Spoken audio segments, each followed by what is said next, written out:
It was a cave whose depths were completely illuminated by torches. In addition, there were an incredible number of monsters, most of which were goblins that lived here. There were an incredible number of them inside, but there were also people who began to destroy the goblins that were walking along the corridors of the cave right at them. Right at that moment, someone started attacking the monsters and their entire group stopped in place after a few blows. It was some kind of creature whose face was almost hidden because it had a hood on its head. After a while, despite being attacked, the goblins ran straight towards the man, taking their weapons in hand. The very next moment, the monsters began to be destroyed by the one who was hiding under that hood. At some point, this person looked around, wondering if help would come soon, because he was not alone in this dungeon. However, the one behind him, also wearing armor, only got angry when his allies started to push him. In the end, they quickly managed to destroy the monsters they encountered, and the last goblin remained, and he didn't even fight them anymore. The second knight came even closer, swinging his weapon at the goblin and hitting it, so they managed to clear the area. After some time, all the monsters that walked through this dungeon were destroyed, although these two did not think that they would have to spend so much time on it. Also, the hooded creature said that the goblins that were enchanted by their master were also destroyed, so they decided to contact him. For some reason, they thought something might have happened to him, but the ally said that Kai was worrying too much and for nothing. But at the same moment, the ground beneath them began to tremble violently, which of course confused them greatly. However, when they looked around, everything became clear because right behind them was a giant orc that caused the earthquake. As this monster was very strong, the two decided that it would be better for them to just retreat and find their master. However, Kai shouted out to Kessel to wait, but it was too late as he ran forward. Despite this, Kai shouted that they shouldn't run away because it would be easy for him to deal with this orc alone. At the same moment, a strong flash occurred in front of the huge orc and he was unable to hit with his axe, which he was already holding. At the moment when he rushed forward, Kai saw that the orc was fighting with Kaslem. Kai stood up for him, worried about his friend and telling him that this way he could say goodbye to his life. However, at that very moment, their master came to them and ordered them both to retreat immediately. Moreover, he was not alone there because the commander also came to the rescue, and they said that they would deal with this monster themselves. He took a card in his hand and raised it up to destroy the monster. Immediately after that, a sphere of fire appeared above them and grew bigger by the second. They all stood far enough away to be at a safe distance and continued to watch what was happening. The very next moment, this fire sphere exploded and scattered into many small flames that destroyed the orc in front of them. Kai and his ally were amazed by what they saw, but they did not expect anything else from their master, who was an unrivaled magician. Then the other man approached the boy asking if he was all right because he looked quite tired, and said that he had spent all his mana on that orc. The mage standing next to him said that the guy was still doing a great job with his mission and showing his best. It was strange for him to hear such words, even though in his past he could only dream of such a level because he did nothing at all. Once upon a time, he could just sit under his blanket in his apartment and hide from the world, watching everything. But 3 months ago, the door of his apartment turned into a portal to a dungeon, so the hero was locked inside his own home. At first, the guy even thought it was quite interesting and wanted to know more about it. And then when the young man went inside, he realized that he felt like a character from some fantasy. But in reality, he found out that everything was not so good, because he was not alone in this dungeon, and of course, he came across the goblins who lived there. As soon as they saw the new guest, they immediately tried to attack and destroy him, and in the end, it turned out that the poison got into the boy's wounds. Then the boy returned home trying to do something about his wounds, but he was still on the edge of not knowing what was going to happen next. However, later he received a message congratulating him on his survival and promoting him to the rank of Dungeon Explorer. Although this story ended well, he was afraid to return there. He also tried to ask for help on the internet, but no one believed his story and there was no point in calling the police. However, fortunately for him, he managed to find several other people like him. It was a special website where you could find not only discussions about all this, and not only tips or groups. There were also completely different quests that were directly related to dungeon crawling. And now his apartment number became the name of this dungeon, which trapped the guy in his house, so he only had to clear it with other players. However, he was too scared to do it alone, so he thought they could do it without his help, and decided to stay home, not daring to go deeper again. However, later he had to go hunting because he needed money to live on, and by destroying monsters he could get this money, and then buy the things he needed on the dungeon's website. Then time passed, and one day he saw a thread that said that the further you go deeper into the dungeon, the more terrible monsters you will meet there. So he decided that he would continue to destroy ordinary goblins. Thus, these 3 months passed and only 5 people remained from the entire group that gathered for this raid. And it was this moment that made the guy think. He wondered why there were so few of them and whether they were alive, and what he himself should do next. And he was already thinking about just continuing to destroy goblins and making a living that way. However, the young man was very afraid that these creatures would one day be able to get to him, and he would not be able to do anything about it or fight back. The main character did not know what to do next, but a wave of panic completely covered him. So the young man began to realize that he needed to quickly decide what to do. Only later did he manage to find a person who received the same quest as himself. And this person with whom he managed to get in touch wanted to start the battle with the boss tomorrow, which is why he asked everyone who was left to gather for such an event so that there would be more of them. At that moment, the young man was very happy, realizing that he was not alone, and there were still those who could fight, so he would live. But then the next day came, and when he looked at the screen again, he was very scared and his body began to tremble. Out of 30 possible participants for this raid, there was only one, and there were 274 days left. But there were only more goblins throughout the dungeon, and no one could destroy them because there were no participants. They walked around their territories guarding the dungeon, but at that moment it turned out that someone was watching them closely. At the very moment when they were not expecting anything at all and were just standing guard, someone attacked them. It turned out that it was the protagonist who found the strength, and realizing that no one would save him, he went inside to destroy those creatures. In the end, he did quite well, and the guy destroyed everyone except the last one, so he rushed right at him. He quickly moved to the last one to finish them all off and began to hit him. After this blow, everything was finally over, and the guy breathed out a sigh of relief seeing that it was over. Then he took the knife in his hands and ran it along his finger, hoping only that this time he would get it right. On one of the goblins he had killed, the boy put a letter with some kind of sign on it, and then he poured some of his blood into it. Then he walked away for a while, thinking that his Arzu's Archwell would work, and he would be able to end it all. Something began to happen around him, and it seemed that this magic began to connect him with the goblin he had destroyed. But then the young man began to feel something strange, and he wondered what was happening to his body. His head started to spin, and the goblins that had just been lying on the ground came to their senses and looked at the boy in front of them in amazement. In the end, he managed to somehow get back home and stay alive, but despite all this, he was left completely alone without any help. He really tried not to pay attention to what was happening around him, and searched for at least something on the dungeon site that could help him. But no matter how long he searched and how many products he looked through, he still couldn't find anything, so he simply had no choice. Now that he can't clear this dungeon alone and there's no help around, he'll just have to stay with it forever. However, before doing so, the guy decided that he needed to at least evaluate his own skills. Sitting in front of the screen and looking at his phone, he tried to do something and finally succeeded. It was written there about mana and concentration, which means that he turned out to be a magician, and using a special application from the site, he managed to read information about himself. And thanks to the skills he developed, i.e. this mana and concentration, he learned what helped him to subdue these goblins. At first, this fraud worked only with one of them, but then when he tried it a few more times, he managed to do it with several other monsters. However, there seemed to be a limit because he could not do anything else, and the young man noticed that his mana was completely exhausted. After a while, Kim Hyunbo came closer to the goblin he had already managed to charm with his own skills. And after he started to feel it, he decided that the best option now would be to just go back. When Hyunbo could no longer even stand on his feet, he shouted to his subordinates to help him right now. Since the goblins were completely obedient to their master's orders, they rushed to help him get to his home. After some time, Hyunbo, though incredibly tired, made it to his house and went inside almost falling over. He realized that he had done it literally at the last moment, because if he had stayed there for at least a few more minutes, he might not have seen his own home again. Already exhausted, the young man started to get to his room and also realized that he had managed to learn something thanks to this site. These magical skills were quite rare, and they are especially in demand in group raids on dungeons. This could be useful to him, but despite all this, he could not create a group raid because there was still only one person. Henbo realized that if he hadn't been afraid a long time ago, they would have had a chance if they had gotten together. Right now, he realized that they would have been able to do much more if he had decided to go ahead instead of being afraid, and he began to cry.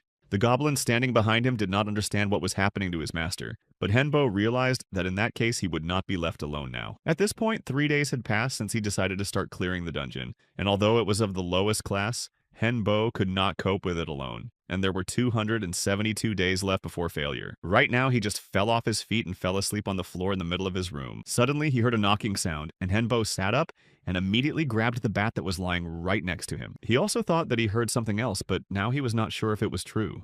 The goblins also remained by his side, but the moment their master was frightened, they also ran back. After Henbo slowly and very carefully walked to his door and opened it, he saw only a parcel behind it. The people who had sent it realized that it seemed that the guy had received the parcel and taken it to his home. The head of this organization believed that it was necessary to invest in their future because most of them would not survive in a year, but those who would survive would be very strong. The assistant said that this was just a guess, but the head did not think that anything bad would happen because it was only $3,000. However, the problem was that he had already spent $900,000 after all. He was helping other people and just spending a lot of money just for that. The man sat at his computer and sighed, saying that he was right and he was really spending a lot of money to help someone. But he still believed that it was best to invest all his savings in people because if you come to their aid in the most difficult moment, They will always remember this act. And even if only 1% of them survive, it will still be a very worthwhile investment for the future. Of course, the employee understood everything, but he still didn't think it was the best idea, and then he added that he wouldn't have been able to do it himself. The manager said that the main thing was that he just understood him and helped him further, and he did not dare to refuse. The man himself also did not know exactly what would come of it, and whether he was doing the right thing by investing so much money. Henbo took the parcel home and began to read who it was from, and it turned out that the box was sent by the head of all magicians. The man wrote that he had seen Henbo's messages and realized that he was not in the best situation right now, which is why he sent these 2 books. Also, the head of the wizards hoped that what was written there could at least help the guy somehow. Hyunbo looked on the website that each of these books cost 200,000 won, and the first thing he thought was that it could be a simple fake. He was going to see what it was anyway and thought that perhaps many people were deceived by this book. Then, after reading some comments, Henbo opened the book and the wrapper was burned, which meant that this thing was not a fake. The young man could not even guess who the head of the wizards was, but he was already thanking him for this gift because it was exactly what he needed. He realized that the use of magic was very similar to knitting, because in order to start using it, you need a clear scheme of work. It is also worth imagining an image in your head of what you want to get. But Hyunbo only now began to regret that he had no time to study at school. It took him as long as 30 minutes to make one magic circle, but it seemed that in 4 days he had gotten the hang of it and understood how to do it. So the young man decided that he would not give up and would eventually be able to get used to using these spells. He also decided to start with today's tasks first, because if he refused to clear the dungeon too often, his level and skills would begin to decline. At this point, Hyunbo released his goblins with whom he was in the apartment, and then ordered them to go forward and went to the dungeon with them.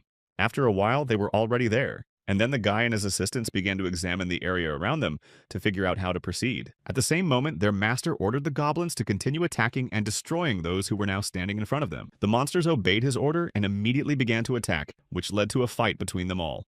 Later, everything calmed down because the assistants coped with the situation, and the boy realized that now it was much easier for him to control his mana. After that, the young man hid behind the dungeon wall looking at the monsters and thought that he would need to tame another one. But as soon as he looked out, he saw not just any goblins, but skeletons. At that moment, Hyunbo was a little scared, not knowing whether to try such an experiment with them, but then he thought that he could do it. He was going to do it anyway, and calming himself down, he thought that it was just a pile of bones anyway. Meanwhile, the other goblins had been fighting with each other for some time, but it seems that Henbo didn't care about that and was only thinking about how to use his mana better on the new monsters. It would be a little harder for him to repeat this trick with skeletons because they have no blood, only bone. In addition, Hyunbo thought that it would be quite uninteresting to destroy them and compete with them, unlike goblins. He decided to look at their characteristics and saw that their sword skills or dexterity with magic and concentration were at the E level. However, this actually surprised him a bit because of course these are bad and low skills, but they were still present. Despite this, Henbo ordered his goblins to rush at the skeletons, thinking that it would be better to catch them first. After a while, everything was ready and he sat down next to the monsters trying to figure out how to tame them. The protagonist tried to remember some information about it from the site, but he couldn't remember anything similar. That's why he forgot about this idea and put a letter with a drawing on the skeleton's face, and then said that he would trust his intuition and emotions.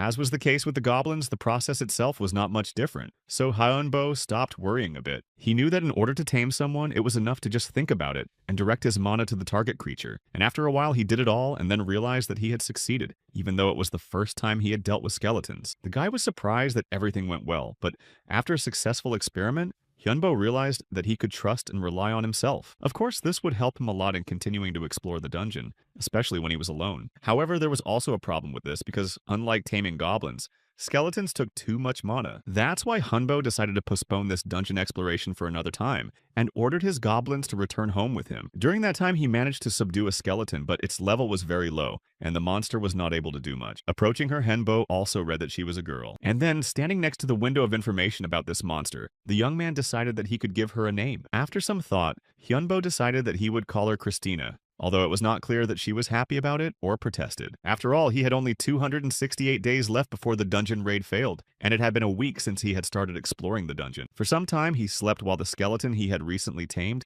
sat beside him and guarded him from possible danger. Henbo, along with his other 2 subordinates and the mage, rushed into the fray at the same moment. But immediately after they tried to attack the monster together, they failed because it was easy to deal with, and the team lost. Only a few hours later, when it was already morning, Henbo pretended to look around and did not realize what time it was. After that, he turned his attention to the skeleton next to him, and for a moment he was even afraid and was about to start fighting the monster. But very soon the young man remembered what happened yesterday, namely the fact that he still managed to tame that skeleton. And now it is his subordinate. As the young man came closer, he saw that something was wrong with Chris because she was just sitting there waving her head in different directions, and Henbo asked if she was okay. But immediately after that, she smiled as much as she could and greeted the owner. But Hyunbo was even more frightened because he could not think that the skeleton would speak. But she kept smiling and telling him not to worry and not to be surprised because she could speak thanks to his mana.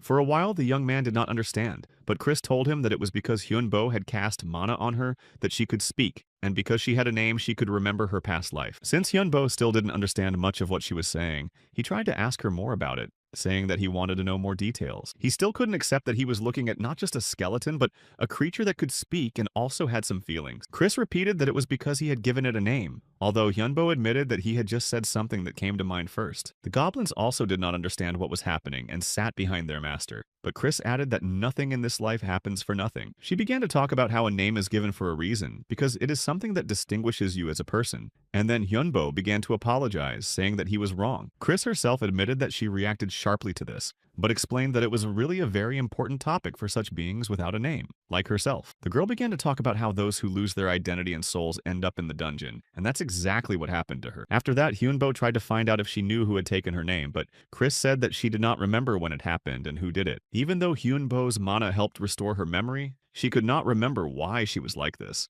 However, she also said that she managed to remember some things from that moment. Chris said that the creature that did this to her was incredibly scary, and when she saw it in front of her, she was not comfortable. At this moment, when Chris was telling everything she remembered, Hyunbo realized that through his magic, he was also able to feel her emotions and sensations. His hands also began to tremble, and this made him realize how scared Chris was at the time. The goblins tried to reassure her that everything was fine, but at that moment, Hyunbo began to doubt whether he could defeat that monster at all. After that, the young man decided to ask her himself what he would have to do next, and whether he would have to compete with a terrible and strong creature. He also began to worry that if he didn't survive the battle with the creature, he might lose his soul and end up in that dungeon like a skeleton, so Hyunbo was scared. However, Chris immediately came to him and told him that she would not let her master end his life like that. She added that he shouldn't be afraid because she would protect him, and would always be there to inform him of any possible danger. Eventually, this helped a little, and the young man asked if she remembered anything else, because any little thing would be useful now. At that moment, Chris said that she remembered something, but then abruptly stopped talking as if she did not understand what she was talking about. Hyunbo could see that he was a little scared again, so she calmed him down, saying that she just needed to maintain her ability to speak with mana, and that he shouldn't worry. Her words made it clear that the mana Hyunbo had now was not enough for her. The young man apologized, saying that now he would have to wait until he recovered, but he did not know what to do next. Then Chris sat down at her laptop and put on her headphones and started to do something. And Hyunbo, who was watching, didn't even know how to comment on the picture because it looked so strange. He decided to look at the window with her characteristics and noticed that there was absolutely nothing about how and how much she could talk. However, despite this, the young man noticed that other indicators had improved and something new had appeared, which was called her gift. He also noticed that she had sea-level magic, so he decided that someday he would take some lessons from Chris. So if they develop magic, Paul will be able to just stand behind and make other skeletons fight. While she was trying to learn all this, Hyunbo already realized that they had a great plan to execute. Chris continued to try to learn at least something, and the young man decided that she would need to buy a computer to study. After Chris took off her headphones, the young man said that he would need help, and of course she agreed to listen to him. The girl had previously spoken about her past life, and the fact is that she was a sorceress then. Knowing this, Hyunbo asked Chris to teach him magic and everything she knew, and she gladly agreed. Eventually, they started studying at the same hour, and Chris explained everything in order, and her knowledge was truly incredible. Thanks to her, studying the book was much easier for him, and Chris told him how to use mana and accumulate it. She also explained why he couldn't use magic circles, saying that Hyunbo should grow up morally and physically, and then he would succeed. In just 1 week, the boy managed to learn a lot thanks to her being his teacher. I wanted to go to the dungeon earlier after sketching all the magic circles, but I had to hurry because there could be a punishment. Chris was always by his side, telling him that now Hyunbo had to survive because he had the opportunity to do so, no matter what the conditions were. The goblins continued to fight with each other again, and Hyunbo realized that he was less afraid of the dungeon now. Then Chris came up to him and said that this time he would need to tame as many monsters as possible. Despite the fact that it was necessary, the young man was still hesitant about whether he could do it right now. Now Chris said that the goblins they had would be enough for now, but he didn't know what to do next. Then she added that they would have to check something, though she didn't say what it was yet. Chris then went up to one of the goblins and said that where they would go next would be connected to her. She also reminded them that they had gathered their mana before going inside. In addition, no matter how hard they tried, the amount of mana could not increase. Hyunbo asked if it had something to do with her, and Chris said that it did. After that, something started to happen to one of the goblins standing next to them, and he flew into the air.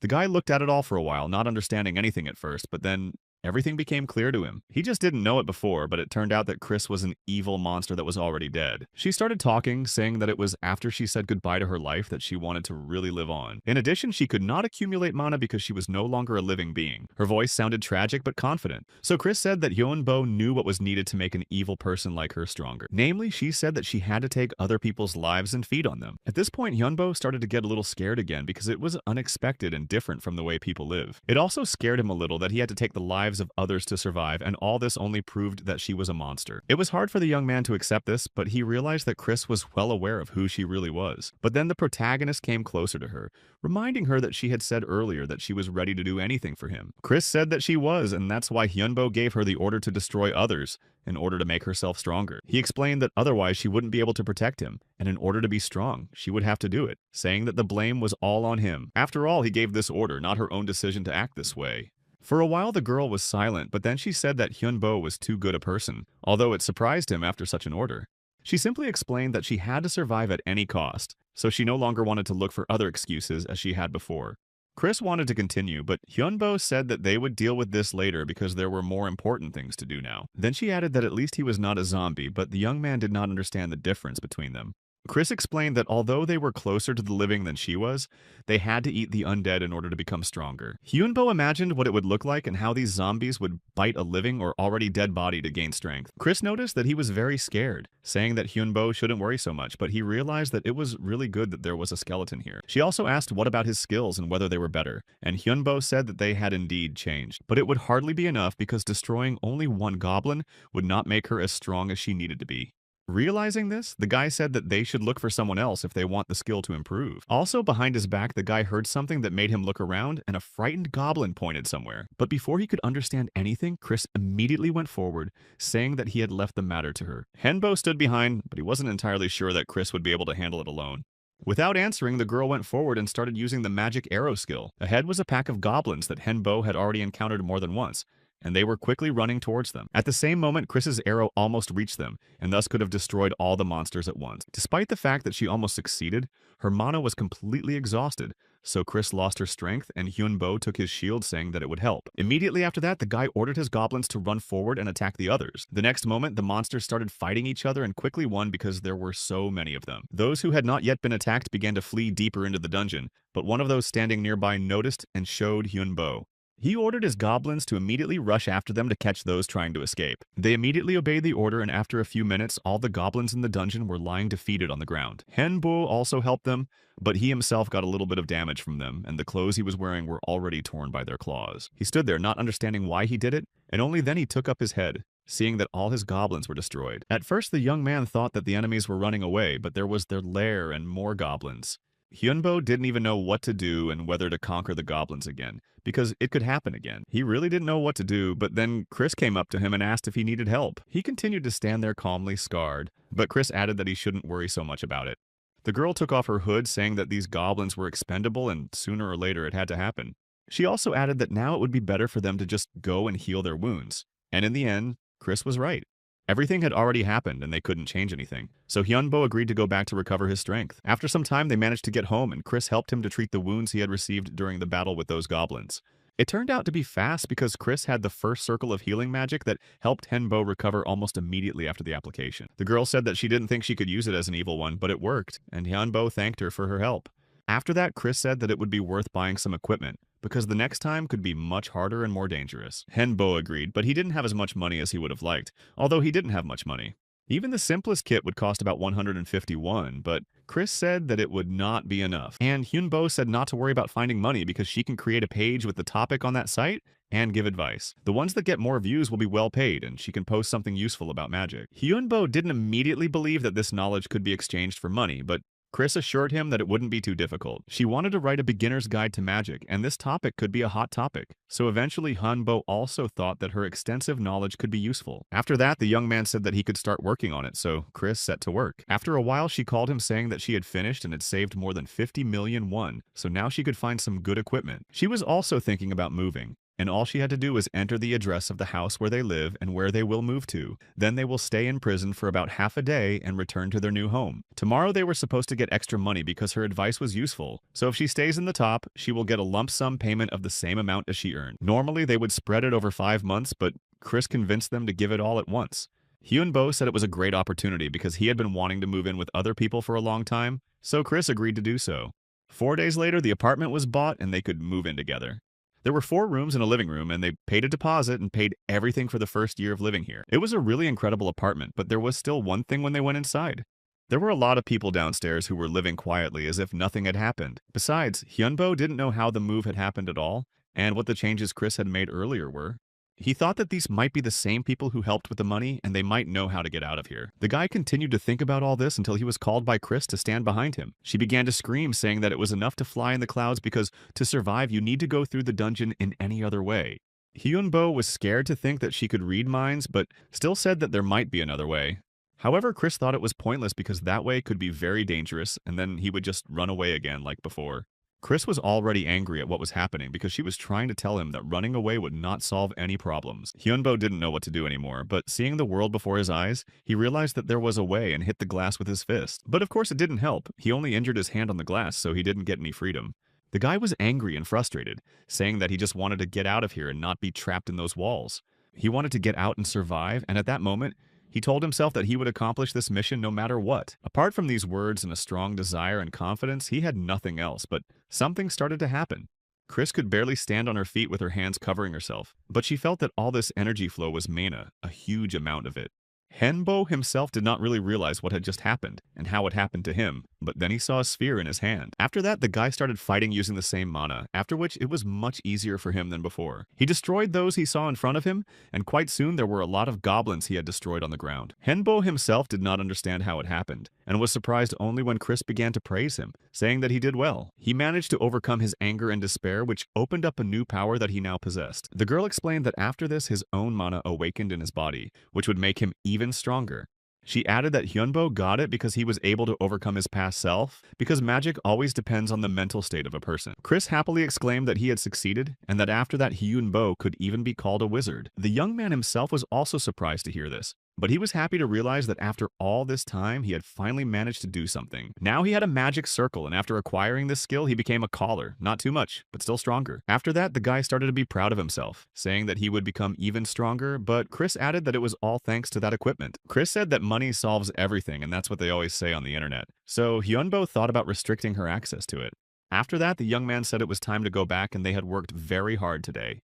They managed to tame 2 more skeletons, both of which had fencing skills and had defense and coordination skill. After they came home with them, Hyunbo tried to use his magic on these skeletons again and put a pattern on them. After that, he was successful, and 2 more skeletons became his subordinates, thanks to this magic. It was them that the boy decided to name Kai and Kiesel and told them right after the skeletons came to. Hyunbo asked Chris if he had succeeded, but she said that it would be better to just wait a bit. He asked what could go wrong, and Chris said that they might not be as obedient as they were in her case. The memories of the end of her life and then becoming evil could have a strong impact on them, so for now they could only wait for her memory to return. Eventually they decided that they would wait for now, so they locked them inside the closet and moved away. One of them just fell down from the closet and didn't get up, and the other one sat there fearfully, not knowing what was happening. Chris came closer and looked at them both, realizing that most likely their memory had returned. It seemed that the skeleton wanted to speak, even though it could not because it had no vocal cords, but it still understood their language. Then Chris began to explain that they really can't do it and that her case was just unique. After that, the skeletons sat down on the ground and Chris began to tell them that they now had a second chance at life. Their names had been taken away from them, but thanks to the return, they were able to regain at least some of their memory of the past. Hyunbo stood behind listening to all this, and Chris also told them that their master gave them new names and that it was his merit. Although he had mixed feelings about it, they now called him their savior. But then Chris also told them that their master was in danger as well as the whole world, which could be destroyed very soon.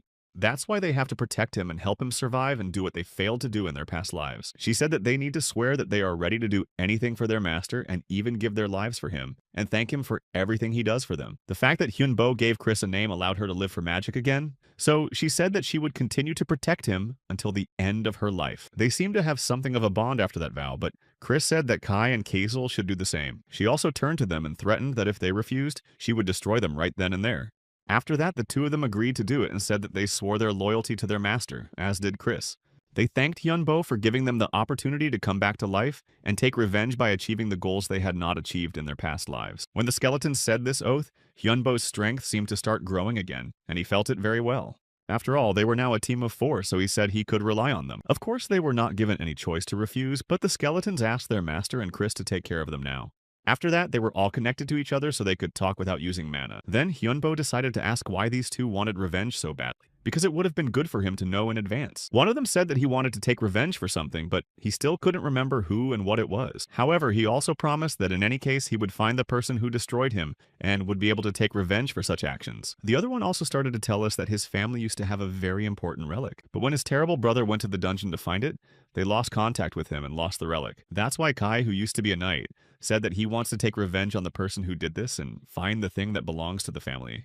In her past life, as well as now, Chris was a magician and all she wanted was to continue studying magic and become even stronger. Since everyone had already told everything and started looking at Hyunbo, he realized that they were probably waiting for him to tell his story as well. The boy was visibly nervous, but he said his name and then hesitantly said that his goal was to survive in the dungeon. He also began to talk about how he had once almost said goodbye to his life, and it had changed him quite a bit. After all, now Hyunbo no longer wanted to feel the fear he had already experienced, nor to feel more fear that was inflicted then. That's why the young man turned to his skeletons and asked them to help him survive here. All 3 of them listened to the boy to the end, and then said that they were very impressed by the honesty of their host. Of course, no one wanted to say goodbye to their lives, so they gladly agreed to help and asked the boy what they should do next. After that, they went back to the dungeon to gain some experience in fighting. Hyunbo praised them, saying that they did a good job and that he could now spend more time on his studies. Kessel was always running ahead of them, intending to kill everyone, and he had to be stopped all the time, so they were moving forward quite quickly. They also got to the boss pretty quickly, although they didn't really expect it to happen so quickly. He had read on the website about this place that there should be 1 goblin warrior and 20 small and slightly weaker goblins. Kessel immediately exclaimed that it would be very easy and they would be done in a couple of minutes, although Kai thought he was being overconfident. After all, there would be one boss, but they were much smarter and stronger than the monsters they had met before. Besides, Chris said that they shouldn't trust everything written on the website and should just prepare for the battle and then come back here. They did just that. And then Chris started checking their stats immediately to see how best to proceed. They really saw that their skills had improved and they were able to become stronger, thanks to the experience they were getting. Kessel and Kai started asking the guy to check their skills as well, because they were curious if anything had changed in them. First, Hyunbo decided to check on Kessel, and although his skills hadn't changed much, they had gotten better. He and Kai both had 5 points left and had roughly the same skills at this stage. Even some new skills were added and the scores became higher, but now it was Hyunbo's turn, because they insisted that the master also check. At first, the guy didn't really want to do it, but then he decided to agree and picked up his phone. He already had 8 points left, and among them, Hyunbo had the highest skill level so far. However, it was still too little and he wanted to become even stronger so that he wouldn't lose everything at once in the end. They had to be careful, and Chris added that they should buy some magic crystal powder even though it was expensive. She said that they needed to take a whole kilogram, but because of the 50% discount, it would not be so expensive. Hyunbo didn't even know what to do, but then he just said that he didn't have that much money to buy that magic stuff. However, Chris said that it was okay because she had read that they could take the powder on credit and pay in installments. Hyunbo asked one last time if she really needed it, and Chris said that it was very necessary, so he agreed to it. A few hours later, she was incredibly happy because the parcel with the magic powder was already in her hand. The girl added that she would be creating something for now, so the others could go without her, although she sometimes scared Hyunbo. They all left the room and Hyunbo didn't know what Chris was doing, but he thought it wouldn't be long, so they decided to go together. It seemed that they had already used up all their luck because they had destroyed 287 skeletons during this time. And Kessel said that luck is an incredibly important thing for living beings, as he knew before. And it is impossible to influence that luck, but at that time the young man said that he had one skill related to luck. It was supposed to help in desperate situations, at least that's what the website said, although the skeletons thought that Hyunbo should just be more careful. Although after all that, the boy didn't really understand why they had such an opinion about his abilities. They said that luck doesn't come for nothing and that it can cause bad things to happen. If she helps you in desperate situations, then Hyunbo's life was unhappy. At least that's what the two thought. So they assumed that Hyunbo had spent all his luck finding them, and now they were just unlucky because she was gone. Kai said that he was very pleased to realize that meeting them could be called that luck. Kessel also said the same thing, and then he asked Hyunbo what he thought about the story. The young man blushed, but the skeletons thought that something was wrong with him and that he was sick, but he assured them that everything was fine. After a while, all 3 of them went back to the house where they saw Chris, who was definitely not feeling well. But a moment later, she stood up and looked at them as if everything was fine, although Hyunbo did not understand what was happening to her. She also said that she hadn't finished what she had started, and Hyunbo said that he was sorry. After that, she sighed and said that theoretically it would be quite easy to create this object. But then she began to get very angry and said that she had failed for the third time out of 5 possible times. And after those failures, she decided to just lie down and clear her head to make it easier and try again. Hyunbo smiled and tried to encourage Chris in her endeavor and said that luck would definitely be on her side. The skeletons thought that Hyunbo might have something to do with it since he was their master, although the young man did not think of it. Chris didn't understand what Hyunbo had to do with it, and the young man just hoped that the two wouldn't tell her anything. Eventually, Chris exhaled, saying that it was hardly Hyunbo's fault because it was her own mistakes that she was responsible for. Besides, even if it was due to luck, sooner or later it would all pass. After that, the girl came back saying that she would try to do it again, but she never said what she was going to do. She turned around and said that it was still a secret, but if it worked out, they would definitely be very happy. After that, Chris went back to her room, going to get back to her work and try to finish it all. Then she went to the door telling them to go to the dungeon and not to sit here trying to eavesdrop. Eventually, they did so and came back not knowing when Chris had last left that room. Kai said that it had been 3 days and he would like to help, but he didn't think he could do it and be useful. Kiesel tried to talk him out of it, remembering the way Chris had looked at them when they were listening in on her, so Kai agreed to wait dutifully until she came out. They believed that Chris was very smart and would do her best and hoped it wouldn't take too long. A few minutes later, the door to the room opened and Chris finally came out. Hyunbo spilled his coffee in fear, but then immediately started asking her how everything went and if she had succeeded. It looked like she was incredibly tired after so many days of working on that mysterious and secret task. But in the end, she showed them the map, saying that everything went well and that it was the map she had been working on. She also explained that it was a spell card, although none of them knew what it meant. She decided to tell them that it was simply a quota with a certain spell. First, you need to take a card and imagine the spell and then use mana to cast it into the card, so you can use it as you like. In addition, it was possible to use magic in this case that would be 2 circles higher than his maximum. Hendu was very happy to thank Chris because this card would come in handy, and then asked her how she did it. She also admitted that in her world there were no spell cards, only some books. That is, she did it completely on her own, and Hyunbo was even more surprised by this fact and praised her again. It took Chris a long time to do something and decide, and she said that this world is very well developed from the technical side. She added that she could easily draw a lot of different things because she just copied them on the printer. She had to spend only a little time to scan and have as much material as she wanted, and then Hyunbo asked what she couldn't do. After all, Chris told them that she had failed to do something for the 3rd time out of 5 times. She said that she couldn't draw them because it's not so easy to make magic out of ordinary paper, so it was all handmade. But thanks to the printer, she managed to forget about the hardest part because she made 20 cards at once, including both the 1st and 2nd circle cards. She also told us that the higher the circle, the more mana it would take, which means that the problem was its low level. However, Kessel then stopped them both and turned to Chris, asking if there was anything for them at all.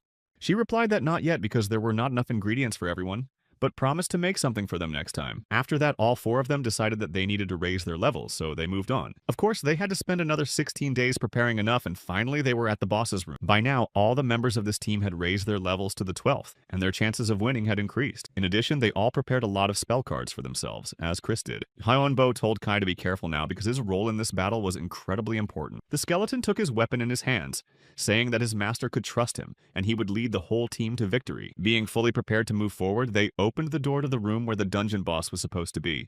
And in fact, it was true, but instead of the 20 goblins that were mentioned on the website, there were many more. Kaisel said that they would still manage because they had prepared well before and then told Kai to get ready. And soon Kai ordered the other goblins that were in their army to rush at the enemies to attack. This was the very beginning of their plan. And after that, the cards that Chris had created earlier were to be used. Together with Hyunbo, they took these cards and began to use their fire sphere spells to direct it at the goblins. After that, explosions started and they could not see much in front of them. But it seemed that this strategy was working. Because of the explosion, part of the dungeon collapsed and those large rocks crushed the enemy goblins in front of them.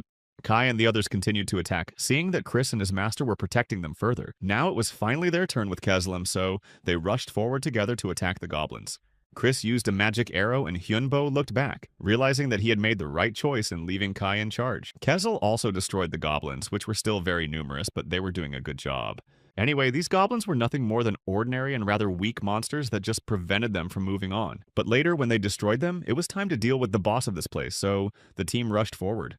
Kiesel was very confident, so he just ran first, saying that he could deal with him. But when he got closer, he realized that it was unlikely to work out because he would have liked to have better equipment than he had now. In the end, there was no way out, so Kesel just promised that if he survived, he would definitely buy this equipment for himself. After that, Kai's voice was heard and he said that Hyunbo started to help them because they would not be able to do it alone. After that, Hyunbo took a few steps forward, his gaze cold and focused, as he was about to use another of his powerful skills. Kesel felt relieved, Not because fear or pain had left his soul, but because he hadn't been a living being for a long time and didn't feel it all. The skeleton moved forward confidently, his bones creaking with every movement, but he did not stop because he knew he had to finally destroy this horrible monster. Finally, he gathered all his strength, swung and struck a crushing blow, after which the huge goblin froze in place, staggered, and fell to the ground with a heavy thud. Kezel stood in a pool of hot blood that had been flowing through his enemy's veins a minute ago, but instead of fear he felt only joy, because he had won. Kai said that it was time to finish off the monster's survivors because they shouldn't be left with any chance of retreat or revenge. In the end, there was not much time left to hold out, and everyone realized that victory was close, if only they could make the last push. After these words, the team rushed back into battle, determined to bring this battle to an end and destroy all the enemies. After a while, Henbo lay satisfied because they had won, and he could finally afford to relax for a moment. After that, they returned home exhausted, hoping to get some rest before facing new challenges. The young man lay down on the ground, realizing that he was very tired because the battle had taken almost all his strength, and it was hard to even think. It turned out that these bosses were really very strong for their circles of magic, and it made them all reconsider their strategy before the upcoming battles. After that, Hyunbo decided to take a break because he felt that if he didn't regain his strength, he simply wouldn't be able to move on. But suddenly he shuddered because he heard something from the goblin that was not alive, and it made his heart skip a beat. The others came up to the owner asking what happened, because they were also alarmed by this unexpected sound in complete silence. The hero realized that he was already very tired, because he decided to rest in such a place even though he knew it could be dangerous. This house was just an imagination, but now Hyunbo said that it was really time to go home because he felt exhausted. Then the boy saw a button on the tablet called Quick Return, and was surprised because he had never seen anything like it before. It was the first time they had ever seen such a button, and it made them both curious and somewhat cautious because no one knew what would happen. Thinking that everything would be fine, the team decided to press it because they believed that it would quickly send them home without unpleasant surprises. After that, a portal opened before them, shining with a strange light and leading into the unknown, causing both surprise and slight excitement. It was a door, and it seemed to be a very convenient feature because it allowed them to quickly return home without any extra effort or danger. Chris was incredibly surprised herself because she did not expect the portal to activate so easily and without any consequences. There was a connection of worlds and materialization all at once, which looked so strange. The other skeletons told Hyunbo to leave her alone because they did not understand wizards and did not want to interfere in magical matters. However, they all wanted to go home as soon as possible because they were tired after the battle and wanted only peace and rest. The hero only thought that Chris sometimes scares him with her unpredictability and how calmly she reacts to strange events. But they had no choice but to wait until she calmed down, because any objections would only complicate the situation. Then they heard the voices of others who asked if Chris had bought anything on the dungeon's website because it could explain the strange appearance of the parcel. But the girl said that she hadn't, and that she hadn't even visited the site recently because she didn't need to. Kai decided to check it out anyway because he didn't like the idea of unknown purchases that could be dangerous. It turned out that someone had sent them another package, and it looked too big to be just a random gift. It was worth being careful because it was unknown who sent it, and it was too big, which caused anxiety among everyone present. But Hyunbo knew not to worry because he saw that it was from the head of the magicians, and he would hardly do anything suspicious. After that, they all looked inside and saw that the package contained something very valuable and unexpected. The team saw some things in a letter praising Hyunbo for his success and saying that he was happy about his progress. The head also saw that Hyunbo was successfully moving forward and wanted to support him on this difficult path. The magician was also sure that the young man could not have done it alone, so he sent some gifts to the others to help them all. There were magical items for skeletons with certain skills that could make them stronger and more effective in battle, and for Hyunbo as well, and the mage hoped to meet him in person someday to see his power with his own eyes. Chris pointed out that the head could have sent this before the boss battle, because then it would have been much easier for them to deal with the danger. But in the end, Hyunbo wanted to thank the magician for it because he realized that such gifts are not given for free without an important reason. The man definitely had enough money, so it was a problem, because it was hard to think of something to give to such a wealthy person. So Chris suggested giving him a spell card because it would be both useful and symbolic for a real magician. She wanted to sell a few anyway, and this was a good option because the head could definitely find a good use for them. Hyunbo agreed that such a gift would be great because it contained not only power, but also the symbolic meaning of their gratitude. She also added that it would benefit the master himself, because he could use it for his own development. After all, it was time to learn the magic of the first circle and take the first step towards real mastery of magic. That's why Chris said that Hyunbo created the card himself and gave it to the magician, because it would be much more important than just handing over a finished item. The young man was angry because he wanted to take a break after the battle and instead had to do something difficult again. But for a magician, rest is training because it is the only way to become stronger and ready for new challenges. So Chris ordered Hyunbo to follow her because she knew that without her, he would simply ignore this opportunity and not practice magic. Meanwhile, the assistant entered the office of the head of magicians and immediately sensed that something was wrong. He apologized when he noticed that something was wrong, and the tense atmosphere in the room only confirmed his guess. The leader said that it was true and he had good news that could change the course of events for everyone in the world. He mentioned Hyunbo and said that he was making good progress in the dungeon, so he sent a gift as a sign of support. The head believed that happiness is not in money and that true strength lies in the support of those who are close to you. Hyunbo was the owner of the #1 topic on the site, which proved once again that his actions were of great interest. The man said that the head had a great feeling if this happened, because he was rarely wrong in his predictions. And the old man added that he expects a lot from Hyunbo because he has the potential to change the history of the entire dungeon. After that, the guy said that they needed to go to the second floor because that's where the key to the next level of the dungeon was. As a team, they went there even though everyone realized that they would face even more dangerous challenges. In the end, it didn't even differ from the first one because the structure of the corridors and rooms was almost identical. However, Chris explained that the level of the monsters was higher, and now they would have to be even more careful than before. And eventually these creatures did appear, coming out of the dark corners and preparing to attack the uninvited guests. It turned out that an orc was standing in front of them, a huge muscular monster with a weapon in his hands and hatred in his eyes. Kai and Kezel immediately rushed to the attack, realizing that speed and the first blow could give them an advantage. But it turned out that the monsters were stronger than them, and their brute strength easily repelled even the strongest attacks. Kessel then got to the main one, realizing that he needed to try to deal a decisive blow. In addition, there was another orc behind him who came out of the darkness and prepared to attack from the back. The young man told them to retreat when he gave the signal because they had almost no chance in a frontal attack. But Chris pulled out her card and focused on using magic against the enemies. She said that she would borrow some of her host's mana because she needed more power for her spell. But then she took too much from him and he felt a sudden drop in energy. Chris immediately created a large fire sphere above them that glowed with bright flames and threatened to destroy everything around them. The other skeletons continued to fight the monsters, ignoring the impending magical attack. When everyone was at a distance, the sphere exploded, engulfing the entire arena in flames and destroying the enemies. The third circle's magic was indeed excellent, leaving only ashes behind. He looked at Chris, saying that she was just incredible because her power exceeded all expectation. But she herself was not well now as her body was trembling with exhaustion. He was scared, but she said that she had just used up all her mana and felt weak. But Kezel was still injured and lost his legs because of the orc's brutal blow. Hyunbo agreed that they should go back because it was dangerous here and they couldn't risk it anymore. Kai approached Chris, saying that he would carry them both because they were not able to move on their own. Eventually they returned, and at least Chris regained her strength thanks to a short rest. And Kesley will soon be fine because the lost bones return with time thanks to magic. Kesley began to demand forgiveness from Chris, saying that she was to blame for everything that happened. However, when Chris apologized, it was not sincere enough, even though she said that she was not there because she did not feel guilty. Then Hyunbo asked what happened to the fire sphere because its power was really impressive. Chris added that magicians will always act rationally even if their actions seem risky. Although Hyunbo thought that rationality was not about her because she often acts on her own.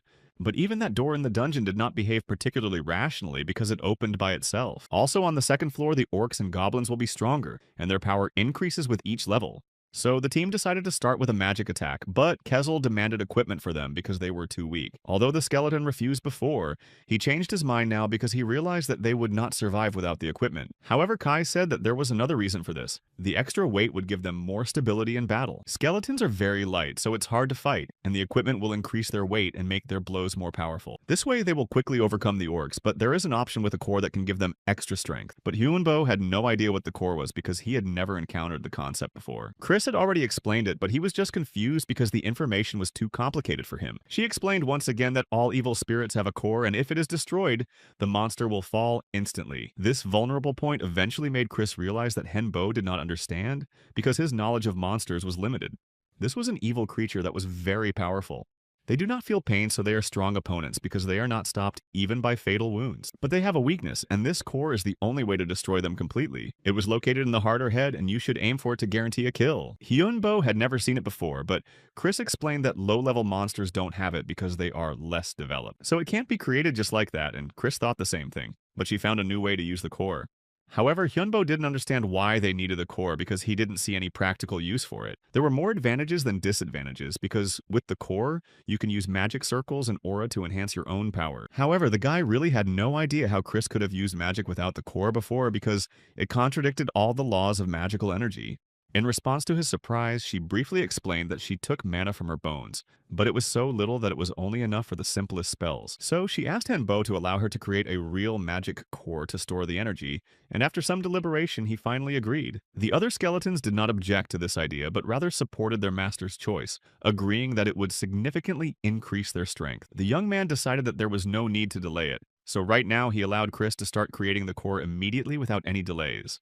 However, the girl was surprised to hear that there would be no delay, because to create such an important thing, the appropriate materials had to be prepared. She explained that the core should be made of materials that can hold mana, such as monster hearts or special magic crystals. She also emphasized that the higher the quality of the crystals, the better, as high-quality material has a significant impact on the stability and power of the core.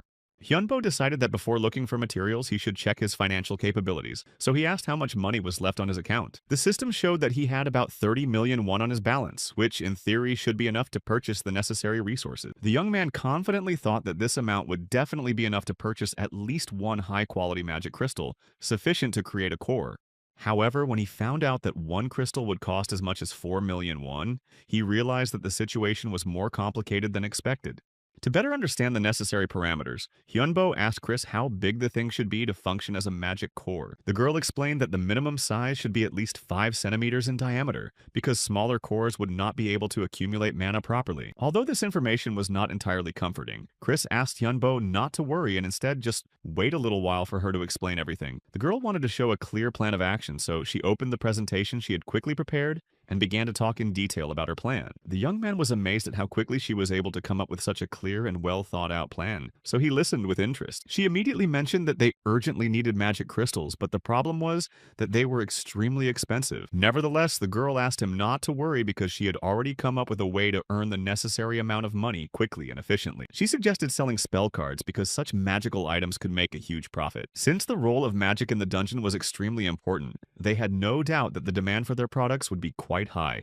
In addition, Hyunbo did not have to worry about the production of cards, because Chris had already calculated that they would be able to create them in large quantities. She explained that only 1 kilogram of special magic powder would be enough to make about 100 cards, each of which would cost at least 3 million. Then she showed everyone a detailed business plan along with a contract that she offered to sign so that everything could be officially agreed upon. After a detailed analysis, everyone realized that the plan looked really promising, so none of them thought it could fail. However, Hyunbo was in no hurry and still thought that it would be a rather large financial outlay for them at the start. Kiesel agreed with his opinion, explaining that 3 million for one card is expensive, but a life is much more valuable than any money. At the same time, in their circumstances, they could not afford to ignore the possibility of earning money, so they had to look for profitable options. So Hyunbo asked Chris how they were going to sell these magic cards and if she had a plan to sell them. The girl confidently replied that she had already discussed this issue with the site administrators in advance, and they gave their full support. This meant that they could start immediately because the sooner they earned money, the easier it would be to pass the second floor of the dungeon. At the same time, they decided that it would be wise not to stop, but at least to fight one more battle before starting the sale. Soon after, Henbo composed an announcement and prepared a post to officially announce the sale of magic cards. After all this, he literally fell to the floor completely exhausted because working on this whole plan was extremely stressful. Seeing how tired he was, Kai decided to support his host and brought him a cup of hot coffee as a token of appreciation for his efforts. Meanwhile, Kessel, whose legs had finally fully recovered from the injury, was surprised to see how quickly everything was progressing. Within 5 minutes after the publication, they sold out of all the cards because the demand for them was so huge. As a result, they managed to raise almost 450 million won, which was much higher than their initial expectations. This meant that they now had all the resources they needed to start producing the magic core without any problems.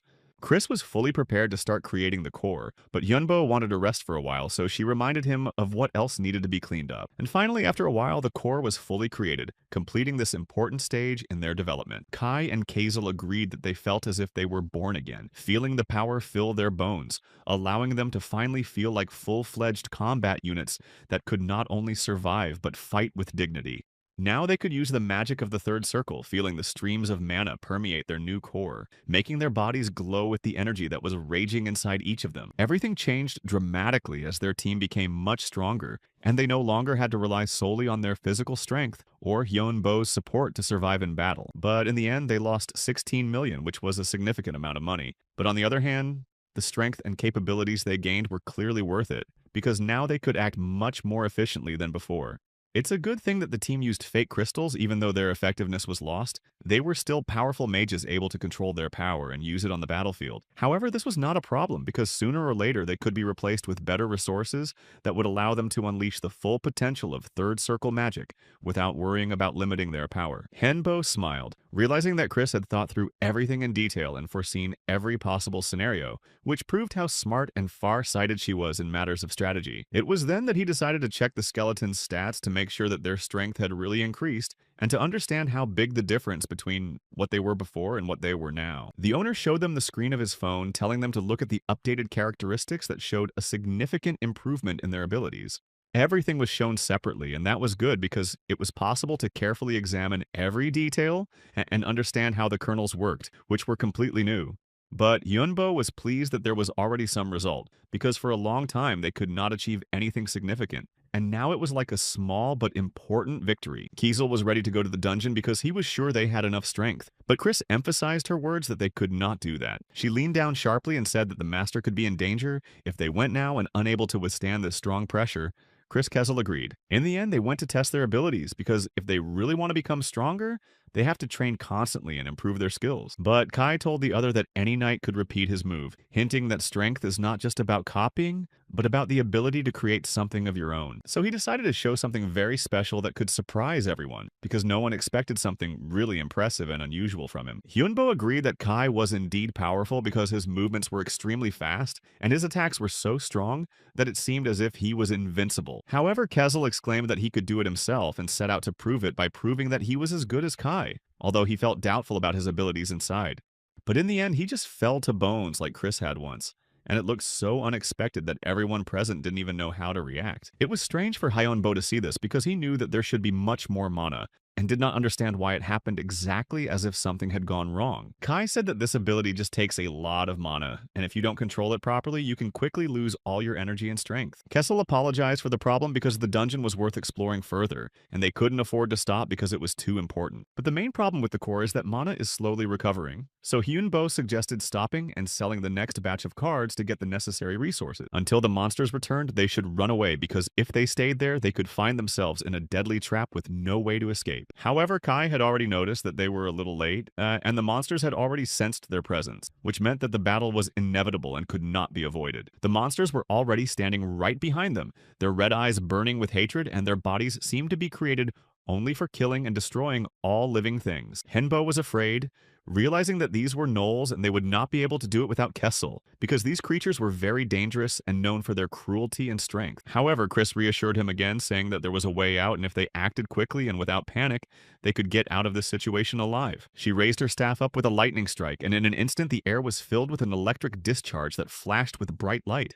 At that moment, all the monsters received this strong discharge, and their bodies began to twitch from the powerful shock, and some even fell to the ground without moving. And while they were out of it, the girl used her ice breath to create an ice storm that fettered their limbs and prevented them from moving. She then commanded Kai to rush forward as well, and he instantly reacted by grabbing his weapon and rushing into the battle with all his fury. The skeleton didn't wait and quickly moved on the monsters using all its speed and strength to prevent them from even having a chance to counterattack. Henbo didn't even do anything, because the skeletons did the job and he just stood by watching his allies destroy their enemies. He was sitting on the ground when Chris came up to him, and her eyes were serious as if she was about to say something very important.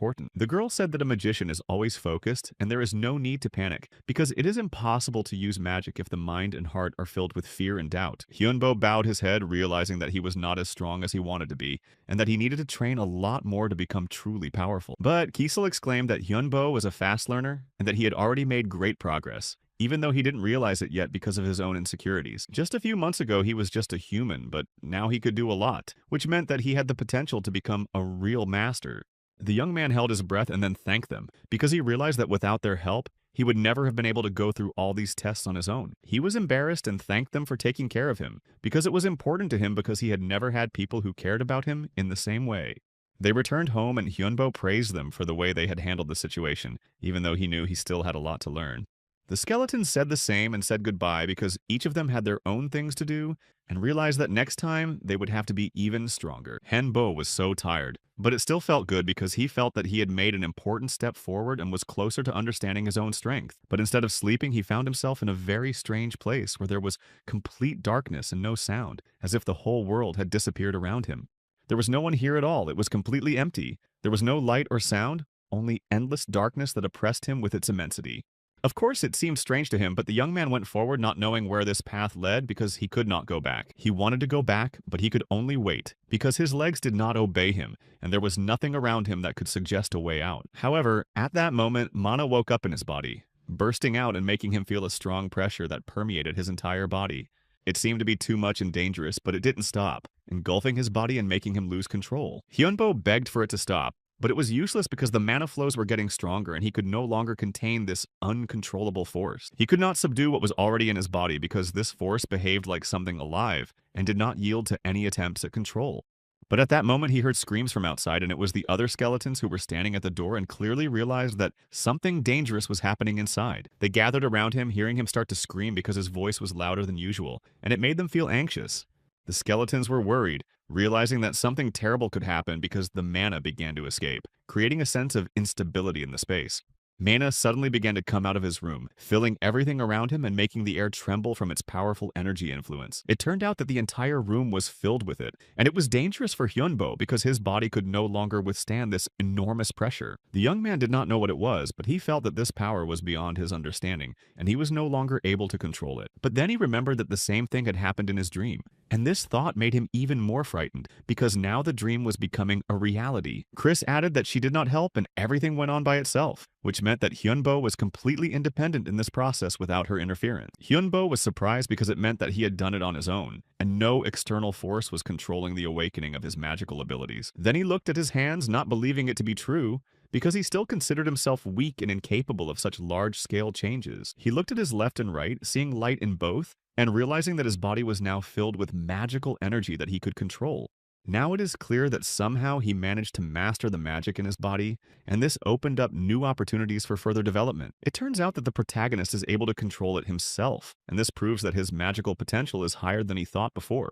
The skeleton said that Henbo has really become a great wizard, and now he can fully use his powers without fear of them. Henbo skipped the second circle and went to the third in magic, proving that his level is growing faster than ordinary magicians. Then the skeletons began to congratulate him on his skills, because they realized that he had made a significant step forward and was now stronger than many. The young man thought he was still dreaming and did not believe it because it seemed too unreal for him after everything he had experienced. Chris explained that magic always relies on the inner state of a person, so this happened because of his own experiences and emotions. Although Hyunbo's results still surprised them because even among strong magicians, not everyone could reach such a level in such a short time. However, everything is different for everyone, so what became a catalyst in his case will not help others and they will have to find their own way. However, this information is still important for magicians, and something can be learned if we study its nature and interaction with mana more deeply. Chris suggested that he talk about this awakening because other magicians might find something useful in it. Using his skills, he could control his mana if he learned how to properly direct its flow inside his body. He just needed to understand the essence of the spell. Although realizing that skeletons are slower to develop, this could be a problem in learning. Nevertheless, Hyunbo was already happy that he was not as miserable as before, and now had a real chance to become really strong. But Chris told him that they would start intensive training because without proper control, his power could become dangerous. He is now a full-fledged magician, so he needs to train more to consolidate his skills and learn how to use them effectively. And she was going to start right away, not giving him time to rest because training was more important than anything else. Chris pulled Hyunbo along, and the others realized that this was going to be a long time coming because they knew she was taking her training very seriously. However, the training really paid off because afterwards he was able to control his magic better and use it without risk. Hyunbo himself was glad that he was doing well, because until recently he could not even imagine that he would be capable of such a thing. The young man sighed as if he had been born again because he felt that he was now a completely different person and his capabilities had expanded significantly. The skeletons again praised the master, but Kai said that it was important to know the measure because overconfidence could lead to problems in the future. So they went back home and then wanted to look at their stats to see how much their powers had changed after all this. Hyunbo pulled out his phone and was about to show them their own performance. Now it showed their classes, i.e. Mage, Knight, and Warrior, which confirmed their further development in the chosen directions. Many stats had improved, but there were no new talents, which meant that additional conditions were required to obtain special abilities. In the end, the skeletons thought so because they felt changes in themselves, even if they did not yet have a clear form or special skills. Kessel said that they could tell because their movements were faster and their reactions sharper than before. He moved closer to Hyunbo, saying that he should be able to see the changes in them too if he looked at the details more closely. It turned out that after all those trials, they really did become stronger, even without an obvious leveling up or gaining new talents. Chris was also changing, but almost all of the changes were inside her, so they couldn't be seen with the naked eye or through her characteristics. So at least she wouldn't become taller than him, but Hyunbo still didn't know what the reason for such internal changes was in this case.